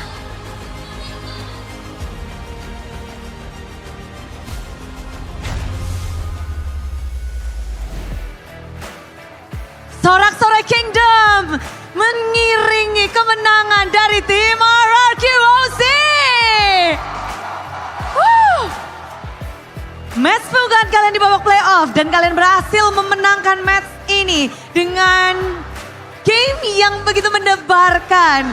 Bagaimana RRQ kemenangan pertama kalian di babak playoff? Ya puji Tuhan aja sih. Bersyukur. Bersyukur. Tapi kita melihat bahwa pertarungan RRQ dan juga Alter Ego terlihat begitu baku hantam. Banyak banget gameplay dan juga trik-trik dari dua tim ini yang begitu memukau. Gimana sih kamu ngeliat Alter Ego di babak playoff ini, Sujin? Mereka mainnya tabrak-tabrak gitu sih, jadi kita juga tabrak balik aja. Hantam-hantam aja. Tapi di momen terakhir kita ngeliat kalau Sujin, banyak banget momen di mana mereka benar-benar ngincer, nyaris Sujin. Dan kita juga melihat bagaimana permainan Winter Crown, tambah immortality dan segala macamnya. Kamu bagaimana sih ngelihat di tengah-tengah pergempuran kamu didesak begitu dalamnya sama tim Alter Ego? Ya, itu salah aku sih, karena offside aja tadi. Jadinya mereka dapat dapat map lah, jadi bisa ngincer gitu. Tapi itu hanya terjadi beberapa kali. Selanjutnya langsung, berarti berhati-hati langsung Sujin di situ. Ya, udah aware sama TP-TP-nya Loi. Udah aware. Tapi menariknya di mana di match kali ini kita melihat di game 1, 2, 3 sepertinya hero tank dari Rine di ban. Namun di game yang keempat kayaknya 5 slotnya dipakai buat Rine semua tuh. Apakah ini memang sudah menjadi diskusi kalian untuk men-shutdown Rine atau bagaimana, Sujin? Ya, iya sih termasuk strategi juga. Soalnya mereka mainnya kayak berpola di Rine-nya doang sih. Jadi Rine nggak main jadi gampang. Well, lebih dari Sujin, lebih baik ini Rine pakai tank atau Rine pakai assassin? Sama aja sih dua-duanya. Sama aja dua-duanya. Tapi tentu hal yang menarik di mana di sini adalah panggung playoff kembali untuk tim RRQ menjadi tim terakhir yang bermain, Rins. Dari 6 tim, sekarang kalian benar-benar menjadi tim yang kayaknya muncul di panggung playoff. Gimana sih, Rins, kamu melihat performa dari tim RRQ? Sebenarnya bisa lebih baik dari yang sekarang sih. Soalnya tadi kita di game 1 ada blunder-blunder juga lah. Semoga nextnya bisa kita perbaiki itu. Walaupun menang di game 1 tapi masih banyak yang harus diperbaiki. Ya. Di sini RRQ memang tidak pernah puas, mereka akan terus lebih baik. Tapi melihat dari Alter Ego di babak playoff dan di regular season, Prince gimana sih ngelihatnya? Apakah ada perbedaan signifikan dari Alter Ego? Mungkin Alter Ego tetap sama sih dengan pendirian mereka baku hantam. Sama mungkin di mode playoff, di playoff ini mereka ngeluarin mode yang sama juga kayak di regular season. Seperti di regular season, pokoknya baku hantam dan kalian sudah siap akan hal itu. Ya, baku hantam kita balas baku hantam. Baku hantam. Benar-benar memang membuat sampai para caster suaranya sampai benar-benar habis karena begitu serunya. Dan ngelihat, kita tahu yang menjadi highlight juga banyak banget player-player dari tim RRQ dan juga Alter Ego khususnya duo mid. Dengan duo mid yang ada di RRQ, Rins Idok kali ini berhadapan dengan Hijume dan juga Dreams. Banyak hal menarik yang terjadi, tapi gimana sih pertempuran dengan duo mid ini? Jago sih mereka duo mate-nya. Emang dari awal kita bilang Alter Ego itu di duo mate-nya doang sih. Lebih kayak bawa gamenya lah duo mate-nya. Jalan dengan begitu mulus juga. Namun ini juga menarik perhatian di mana tim RRQ dengan panggung yang besar ini, Dairen melihat performa kalian. Ini adalah performa yang benar-benar dinantikan, memenuhi Jakarta International Velodrome di sini dan juga di luar. Ini adalah panggung yang begitu besar. Dairen, dengan pengalaman yang begitu banyak, bagaimana kamu ngebawa timmu ini mempersiapkan diri untuk babak playoff? Ya kita ini sih Budi, ya kayak biasa scrim terus ya nonton bareng-bareng gitu. Jadi terus kita juga sering tukar pikiran kan. Ya udah. Ada yang spesial nggak? Kayaknya Bude melihat ada pendekatan spesial nih untuk playoff kali ini. Mungkin apa ya? Bonding-bonding kayaknya ada Oh tuh. iya, kita sebelum playoff juga sempat bonding sih. Jadi kemana kita? Ke Jepang ya? Kayaknya enggak ya. Ya, soalnya kita naik kereta api cepat, jadi ada di Jepang. Oke, kita juga ada nyasar sendiri Dairen. Tapi dengan kita ngelihat permainan yang sepertinya dari kalian lancar aja. Apakah RRQ sudah naik level? Di regular season, kalian merajai regular season. Gimana halnya playoff? Kita belum, apa namanya Bude? Strat kita masih banyak sih yang disimpan. Jadi mungkin besok kita keluarin. Oke, ini menjadi yang menarik tentunya karena besok lawannya juga. Oke, nanti kita bahas dulu. Tapi ada yang pertama kali ini di babak playoff. Dan Toy, kali pertama di babak playoff bersama tim RRQ. Kamu bermain dan kita bisa lihat seberapa cintanya Kingdom. Karena di situ ada banner begitu besarnya. Ada tembak-tembak toy. Panggung besarmu bersama dengan Kingdom, bersama dengan RRQ. Gimana sih pengalaman pertamamu, Toy? Biasa aja. Cool banget ya. Kingdom gimana nih? Aduh, biasa aja. Kan sebelumnya kan di SL kan sebelumnya kita udah playoff juga kan Bude.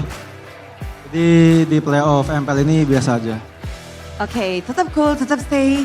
Dan emang di sini Toy, kamu menggunakan 3 kali Grangermu. Tembak-tembak toy benar-benar kamu lakukan di 3 game itu.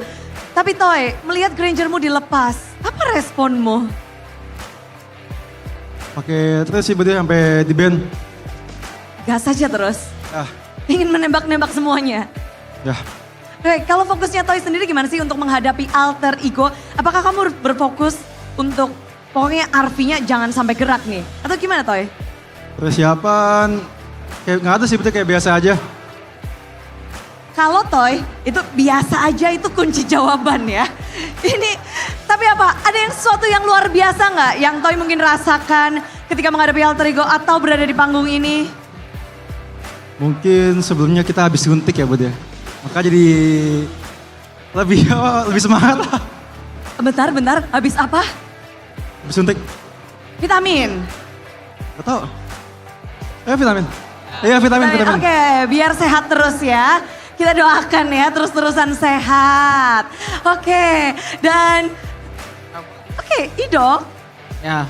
4-1, kita ngeliat 4 game nih berlangsung. Lawanmu hari ini alter ego.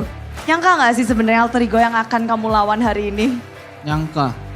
Oh iya, kemarin alter ego nge-reverse sweep Bigetron. Apa respon dari RRQ ketika mau tahu ini akan menjadi lawan kita hari ini? Ya mikirnya pertama si alter egonya menang gampang lawan BTR. Rupanya dia agak kesulitan lawan BTR. Tapi udah expect si alter ego yang akan lawan kami. Wow, ini cukup berbeda dengan kebanyakan orang. Kenapa RRQ sudah bisa mengira bahwa alter ego akan menjadi lawan kalian? Ya soalnya di regular season terakhir si alter ego juga menang kan lawan Bigetron. Ya kami expectnya si alter ego. Hasil terakhir. Dan hasil terakhir tadi di match sebelum kalian. Dari tim Onyx yang akan kalian hadapi esok. Melawan tim Onyx. Dengan pasti kalian melihat bagaimana strategi banyak pocket pick. Banyak hal-hal kejutan dari tim Onyx. Gimana sih kalian untuk melihat Onyx sebagai lawan kalian selanjutnya? Ya kami ready aja. Improve dari game yang tadi. Improve dari game yang tadi. Onyx kayaknya nyiapin banyak strategi. RRQ nyiapin apa nih? Ada lihat besok. Ada lihat besok. Dan ini akan menjadi hal yang menarik karena benar-benar 1 langkah lagi jika besok kalian menang, kalian akan menjadi grand finalis. Bismillah aja Budi. Bismillah aja. Dan dengan keramaian hari ini yang ada di luar, yang ada di dalam, mungkin ada yang ingin disampaikan dari tim RRQ kemenangan kalian untuk hari ini. Vamos. Kingdom bersama-sama. Inilah dia kemenangan untuk tim RRQ Hosti. Vamos!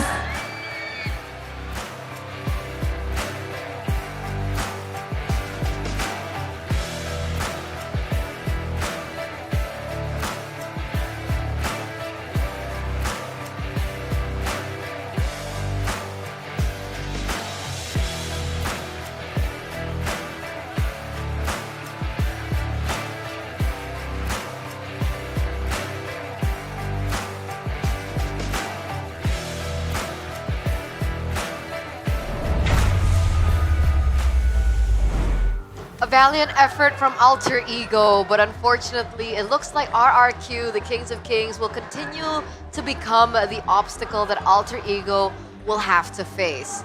Thankfully for the Alter champs back at home and in the venue, there is still the lower bracket to fall onto, so there is still hope for them, but Not much. not much, right? They're up against Geek. Whoa, you agree with that? Yeah. Wow. Yeah, I do. We're taking a look at a crucial moment from that previous game. Boys, walk us through what happened. I expected a more of a stomp. I expected a cleaner game from RRQ. Looking at the draft again, they really won the draft. The only thing that I really liked about Alter Ego's draft was the fact that finally it synergizes together better, right? They have the early game. They went for an early game composition. What I don't like is they still, despite seeing 3 bans in the first phase, decided to not pick up the jungle. At that point, like, you can blame Rin, but you can also be like, what are they thinking? You saw 3 bans towards Rin already. Of course we're gonna see more bans. Of course we're gonna see Rin struggle even more to get a pick. Well played to Sutsujin, an amazing player when he gets his picks, and he got his picks, man. Lucas, Joy. I expected more of a stomp, and I think we got to hear that from RRQ as well. On stage, Sutsujin, Rin's very vocal about saying, yeah, we overextended, we made a lot of mistakes, but that's just how we play against Alter Ego. They've been the same team from the regular season to the playoffs. They just want to fight. They just want to battle. Yeah, and you're battling against Sutsujin that has a Lucas, and that spells Doom. They do play, they do have some kind of counterplay, especially with the diversion later part into the game. And the Lucas does fall off, but apparently not enough to handle RRQ's synergy. And this is just a nightmarish start from Alter Ego. They definitely recovered better than I thought, partly or mostly because of RRQ's overextension, as they said at the stage. And just, I like the fact that Sutsujin is playing with the limits a lot better than a lot of Lucas players in ID. You know, he knows the item swaps is there, he knows like when to go, when to full on dive towards the 1-1 that can kite you. He knows how much damage he can output while also keeping himself safe, despite him being, you know, he's having a 5 death game. You know, the stat can't really tell the whole story. Yeah, I agree. There are a lot of moments where he was a big baiter as well, right? Yeah. Utilizing his micro mechanics, there it is. Imo. And then he goes Imo, beautiful. Yep. Caused a lot of miscalculations, unfortunately for Alter Ego there. Really good stomp. Again, game shouldn't have been this long, game shouldn't have been this close. They were winning so hard in the early game. I believe it was a 5-0 start to the game, right? 6-0. 6-0, even worse. But again, yeah, the winner crowns, the engages. Dream still deciding to go for that. Alter Ego, I gave them a bit too much credit for thinking like, okay, they are good at brawls and maybe they'll be able to identify how to win in the team fight. Turns out, no, they just kept on brawling the normal way. I mean, like, you know, head on first. If they win, they win. If they lose, they lose. So a lot of the wins were just really because RRQ overextended. I thought, again, they figured it out when they won a fight after Toy used the Zaman Force, and they were able to capitalize after the Zaman Force was used up. You know, a little window up against the Harith in the late game. If you want to win against Harith for people back at home, that's how you do it. You wait for the Zaman Force, you see it come out, and then there's a small window while that's on cooldown for you to punish the Harith. If not, if you don't do that, what you just saw in the replay is going to happen. The Harith will melt through everybody, your frontliners, especially your backliners. Crit build for RP here in this game, unlike some of the 1-1 games that we've seen, especially up against a tankier lineup where they still go for the attack speed route. That's a naughty KDA from Dyron, by the way, 816. Yikes. Most kills not just in RQ, in the whole entire game. And he was on Rinse. Yep. Yeah, you know what I'm trying to say. I couldn't find a better word for that. But yeah, this is just should have been a stomp, but in the end, RQ they need to fix a lot more if they want to meet or like face off Onyx, because I gotta say from the looks of it, I trust Onyx more than RQ in this day at least. Yeah. I think our concerns from the end of the regular season is still there. Yeah. For RRQ, and even them being up on stage, they also mentioned the fact that there's still a lot of things that they need to refine, especially coming into their next matchup tomorrow against the Sky Kings. Key item for Gatot? Winter Crown. I'd say the key item for this game. Just having the Winter Crown against the 1-1, again, it is a surefire way to counter it. And in the later stage, it was what they went for. Heck, it was first item. He knows just how much of a threat it is. So with that, we're gonna take a look at the comms coming in from RRQ in the mic check. So here we go, boys and girls, let's go.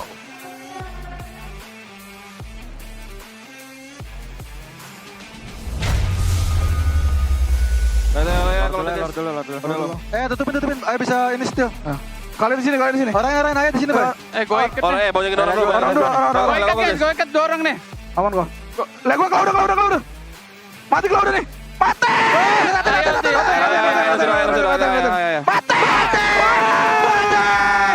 Mati!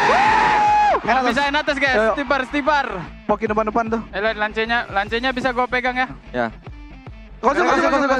Gue ada winter Gol di guys. belakang, Mau balikin guys. Lego. Aman. Targetnya boy. Gote. Mati tuh, Wan. Mati. Nice boy. Depan. Lo in obligat. Gua paperan. Sabar ya kok. Mati, tinggal. Gua ada winter, lihat gua nih. Kalian obligat ya? Gua demo. Nice boy. Udah, lor. TP ya. Masih ada TP. Lihat item gua tuh, guys. Lanjut ulti tuh. Dia di biru gua konsolnya. Lihat. Wan masuk kedua. Depan dulu. Main di ulti gua, guys. Gua pegang. Angkat. Ada gue. Mati. Kalian mati. Mati ya. Wan tuh. Oh, Swanwannya kuat tuh, guys. Ada winter guys. Mati dah. Mati guys. Kejar-kejarin gue. Nice boy. Mundurin.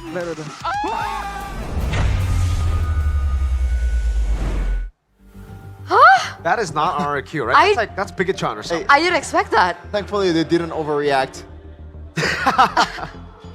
Wow. That is the most emotion I've heard from RQ. And like coming from Toy. The guy who said he's so quiet. It's normal, it's whatever. It's whatever. E-Dog, Rin. I didn't expect that. I didn't expect that. Me neither. The only person who looked like he remained calm was Sutsujin. Gua ada emo. I have emo. I have Winter Crown. I have this. I have that. But wow, didn't expect that. Let's head over to the Jersey wall and talk to Alter Ego.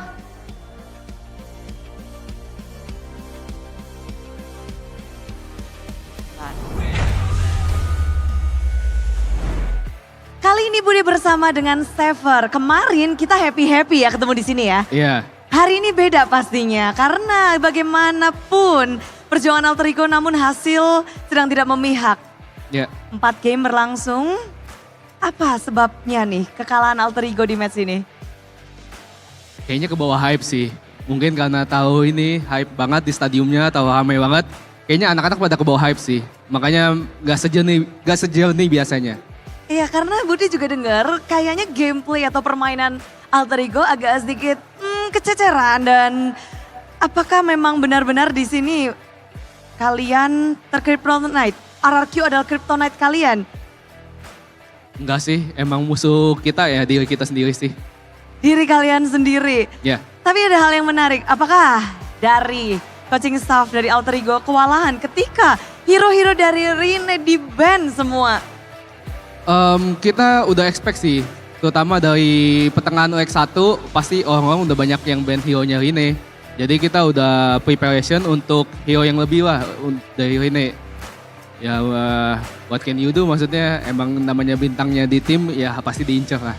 Jadi kalian sebenarnya udah expect, jadi udah punya jawaban dong? Udah. Sudah punya jawaban dan tapi kita ngelihat bener-bener dari tim Alter Ego main baku hantam terus ya. Ya. Dan RRQ bisa menjawab itu. Apakah kalian ada strategi yang berbeda nih untuk nyiapin selanjutnya? Tetap percaya sama filosofi tim AE, terutama filosofinya aku coba main, tetap filosofinya aja sih, tetap dipercaya aja. Menang kalah kita lihat nanti, yang penting ngelakuin yang terbaik aja sih. Ngelakuin yang terbaik, memang ini game banyak banget, tapi banyak juga yang membicarakan kalau apakah Alter Ego memang harus di bawah tekanan. Kemarin pada saat bermain di babak play-in kalian bisa reverse sweep, tapi hari ini nyaris sebenarnya mengejar di game keempat. Apakah memang mungkin besok kalian bisa bermain lebih baik di bawah tekanan? Mungkin iya, mungkin enggak. Jadi lihat aja besok. Lihat aja besok. Hari ini pasti banyak banget yang harus dibenahi. Yes. Apakah bisa disebutkan apa aja sih yang kira-kira harus difokuskan nih untuk memperbaiki Alter Ego? Terutama harus lebih tenang sih, maupun dalam situasi apapun, dalam posisi crowd yang sangat hype banget, harus tetap tenang sih. Contohnya kayak game keempat yang harusnya kita udah bisa comeback, gamenya udah di tangan kita, tapi kita masih kayak hilang fokus lah ngomongnya. Hilang fokus. Kalau boleh dibilang dari tim RRQ 5 player itu, siapa yang mungkin paling benar-benar membuat Alter Ego kewalahan? Sujin sih tadi. Kayak sangat sangat kaget sih. Maksudnya itu bukan game Lukas loh. Tapi dia emang performanya bagus banget sih untuk Lukasnya. Makanya kalian fokusin ke arah Sujin, Iya. mencoba untuk mengejar dia. Iya. Dan ternyata adaptasi demi adaptasi dari kedua tim terus bisa membalas satu sama lain. Dan ini menjadi challenge yang tentunya berat. Besok lawan kalian adalah Geekfam. Yes. Sever perjuangan terus menerus. Baru kemarin 5 game, hari ini 4 game. Besok menjadi nyawa terakhir nih untuk Alter Ego dan juga Geekfam. Gimana kamu memandang match esok hari? Udah biasa aja sih, emang timnya kebiasaan di ini kayaknya di hampir juang gitu loh Ci. Kayak sangkap paling juang, tapi ya timnya tetap pede-pede aja sih, mentalitinya bagus sih. Jadi kayak ya main kayak normal aja sih, kayak biasa. Kalau bisa ngeluarin 100% kayak biasa. Mentality yang harus dipunya karena tentunya Alter Ego pengen dong namanya ada di sini. Dikunci untuk EWC. Ya, pengen banget deh. Semuanya setuju pengen banget? Iyalah, udah pasti. Sudah pasti, jadi kita tunggu bagaimana 4 tim ini akan berjuang kembali esok hari. Sekali lagi, thank you Sever, good luck untuk next journey-nya. Dan kita bakal langsung kembalikan kepada para panelis. So panelis, monggo. Thank you.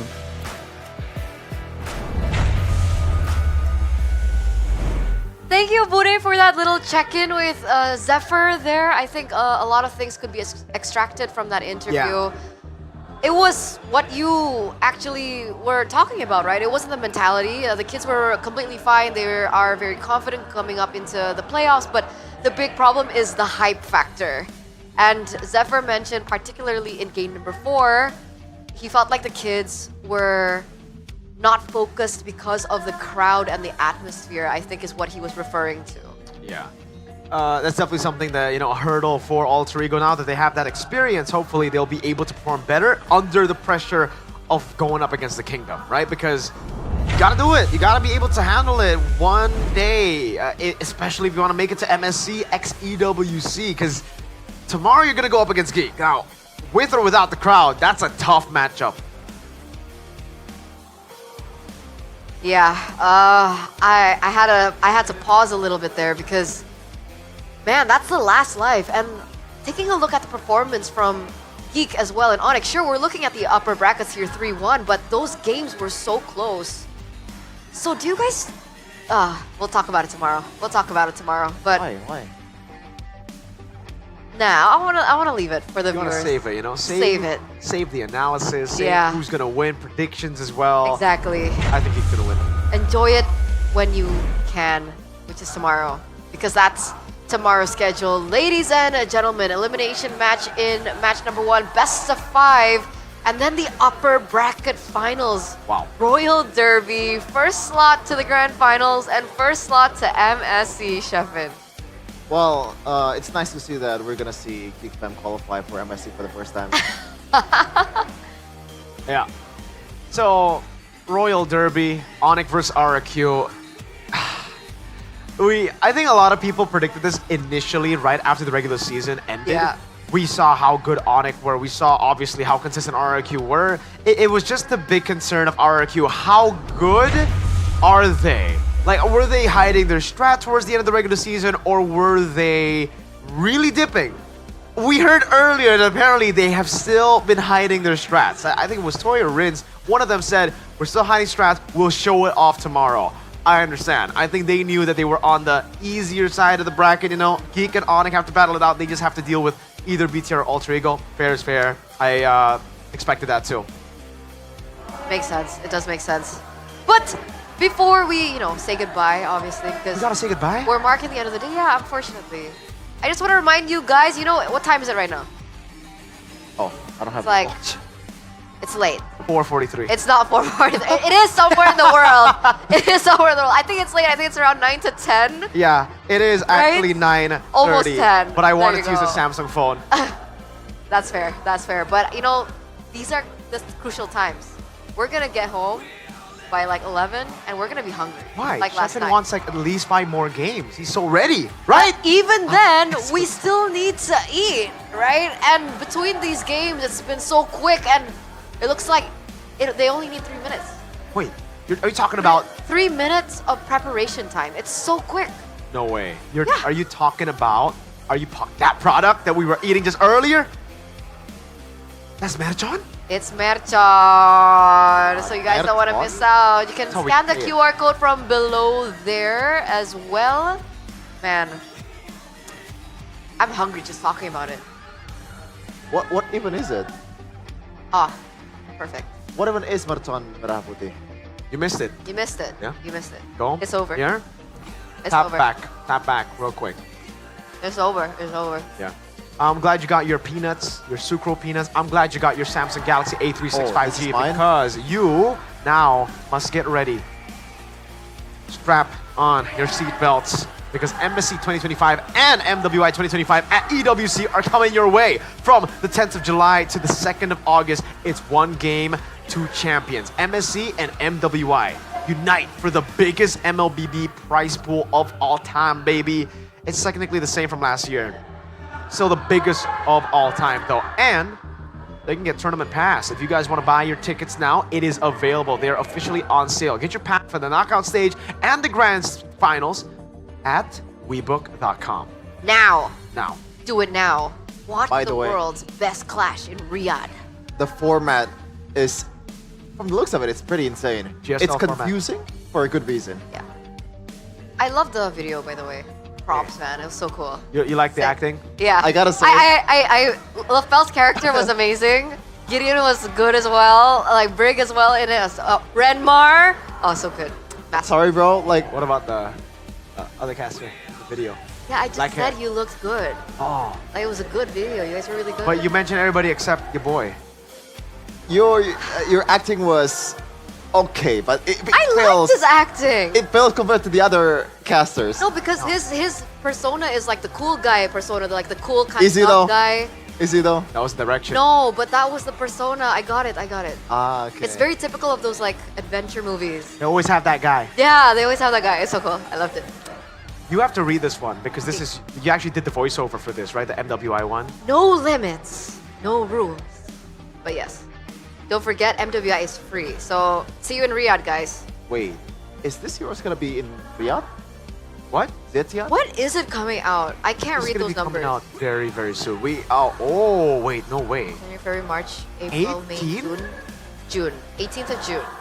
We're gonna see it on the 18th of June?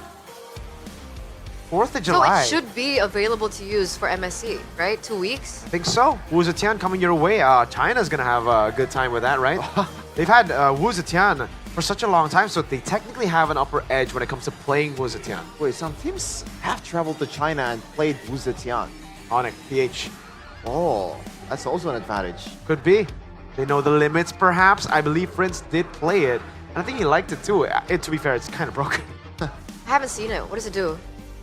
You should just see it. Oh, Wait so for excited. Well, you guys don't have to wait for this, right? Because the battle emotes are still available in the shop to purchase. So log in now, open the shop, and buy your favorite team's battle emote. We tried to do the TLID one, we couldn't. It's pretty good. Alright. You can't do it? What about the Santai, bro? Can you do Santai? Santai, bro. I'm What trying about- to imitate it. Is it Beloy? It is. Yeah. What about you? Can you do the wet? Wet. There you go. Glass! Spoo. Nice. We got it all down. Pikachu win! Oh, we don't have it. Fortunate. I have Luke, though. It's okay. Only the good teams has it.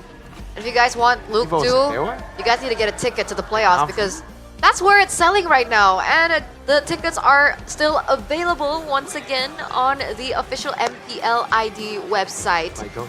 So don't forget, all right? Here, you want to have my goat? No, you can have it. I don't dare take it away from you. I have Oh, three. no. Three goats. Look at I'll take who's the it. gold lane? Oh, the alter ego gold lane is still highs. Ooh. This is Ronnie's gold. Ronnie's favorite card here. You gotta give it to Gani. Yeah, Gotta give that one to Gani. And you guys can go and check this out as well in the MPL ID Festival Season 15.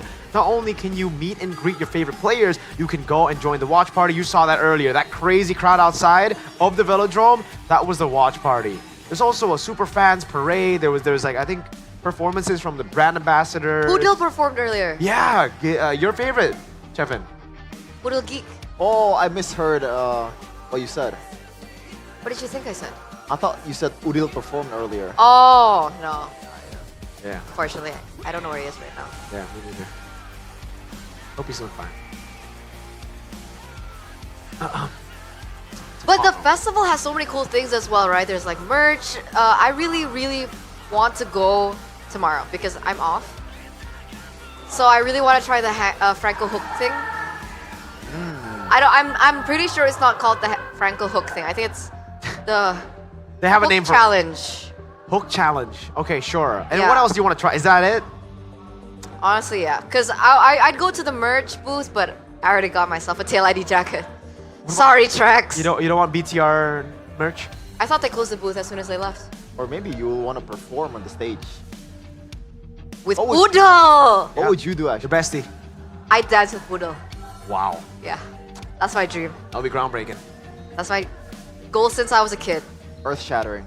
Or shattering. My mom birthed me, and then I was like, it's my dream to dance with Pudel on stage. Wow. So That's Pudel, a if big you're dream. watching, please make it true. You know? I support people with massive dreams. Yeah. I don't know if you could handle that. I know she must be really good at dancing. That's true, actually. But Tap dancing? Break dancing? anyway, huh? Tap dancing? Break dancing? What type of dancing? Oh, the Velociraptor. She's good at Velociraptors. Ah. Do the velocity, bro. Do the velocity. I actually did it with my girlfriend as well. It's like I like that. Candice, can you please they did this clip one, that? right? How do you do the? There's the what? There's like. What do you even do? The- Oh yeah, the- this one. the- This one. the- Yeah. the- I can't do it either. I did it with my girlfriend. You know, it's a flex. Just check it out. I'll practice. I'll practice. I'll My practice girlfriend. for tomorrow. Shout out Louis. But this means that we're saying goodbye to someone tomorrow, and we're also saying congratulations to someone tomorrow. Yeah, exactly. It's a big day tomorrow. Yeah, MSC qualified one team and then one other team going home. We'll get our top 3 by tomorrow. By tomorrow. So for today, it's been me, Eterna, as your desk host, alongside with Arashi. Chefine. I thought you were gonna say Realize, Me too. but Wait. we'll see you guys tomorrow for more MLBB MPL ID Playoffs Season 15 action. Have a nice rest. See you guys.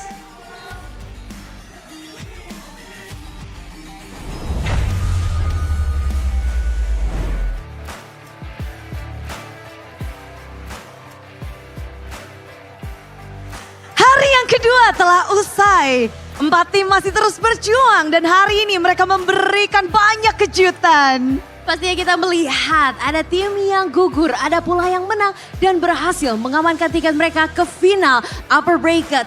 Satu langkah lagi menuju grand final di mana mereka nantinya dapat mengamankan tiket MSC yang artinya mereka akan mewakili Indonesia di MSC 2025 Riyadh. Betul, ada tim Onyx dan juga tim RRQ Hoshi yang mereka berhasil mempertahankan upper bracket slot mereka. Mereka terus berjuang dengan masih ada nyawa tambahan, sedangkan dari tim Alter Ego yang baru saja tumbang dari RRQ, mereka harus turun ke bawah menggunakan sisa nyawa mereka terakhir dan pula Geek Fam yang di match pertama ditumbangkan oleh tim Onyx. Mereka akan bertemu di match pembukaan esok hari dan tidak ada nyawa tambahan lagi. Siapapun yang kalah di match pertama besok antara Geek Fam dan juga Alter Ego, mereka harus berpuas diri. Betul sekali Bude, dan tidak ada yang pasti dalam babak playoff ini karena siapapun dapat kalah dan siapapun dapat menjadi pemenang. Karena kita telah melihat ada tim-tim yang berangkat dari upper bracket namun mereka harus kalah, harus turun ke lower bracket, begitupun sebaliknya. Benar, bakal banyak kejutan dan bakal banyak hal-hal yang terjadi. So, Bude ingin mengajak semua super fans untuk berkumpul di Jakarta International Velodrome untuk menjadi saksi lahirnya sejarah baru.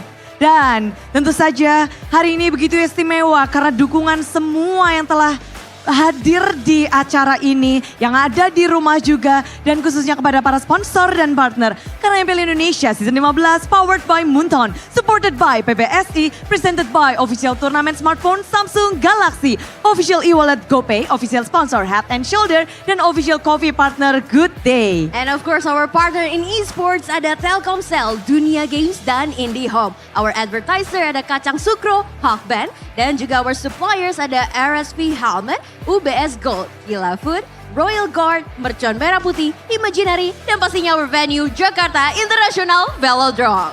Yang selalu ramai khususnya di match penutupan tadi. Wow, luar biasa memenuhi satu Jakarta International Velodrome. Jadi pastikan teman-teman semua karena ini merupakan 3 hari terakhir dari babak playoff season 15, ajak semua untuk datang dan menyaksikan langsung playoff di Jakarta International Velodrome. Benar, dan besok di hari ketiga kita akan mendapatkan satu grand finalis.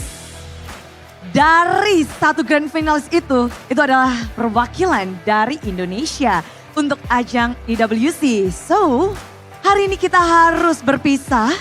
Bude Clara dan juga Alisa mengucapkan terima kasih dan sampai jumpa di hari yang ketiga MPL Indonesia Season 15 Playoff. We own this!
Terus berlari, terus ke arah puncak tertinggi. Ku takkan berhenti, hanya sampai di sini. Kemenangan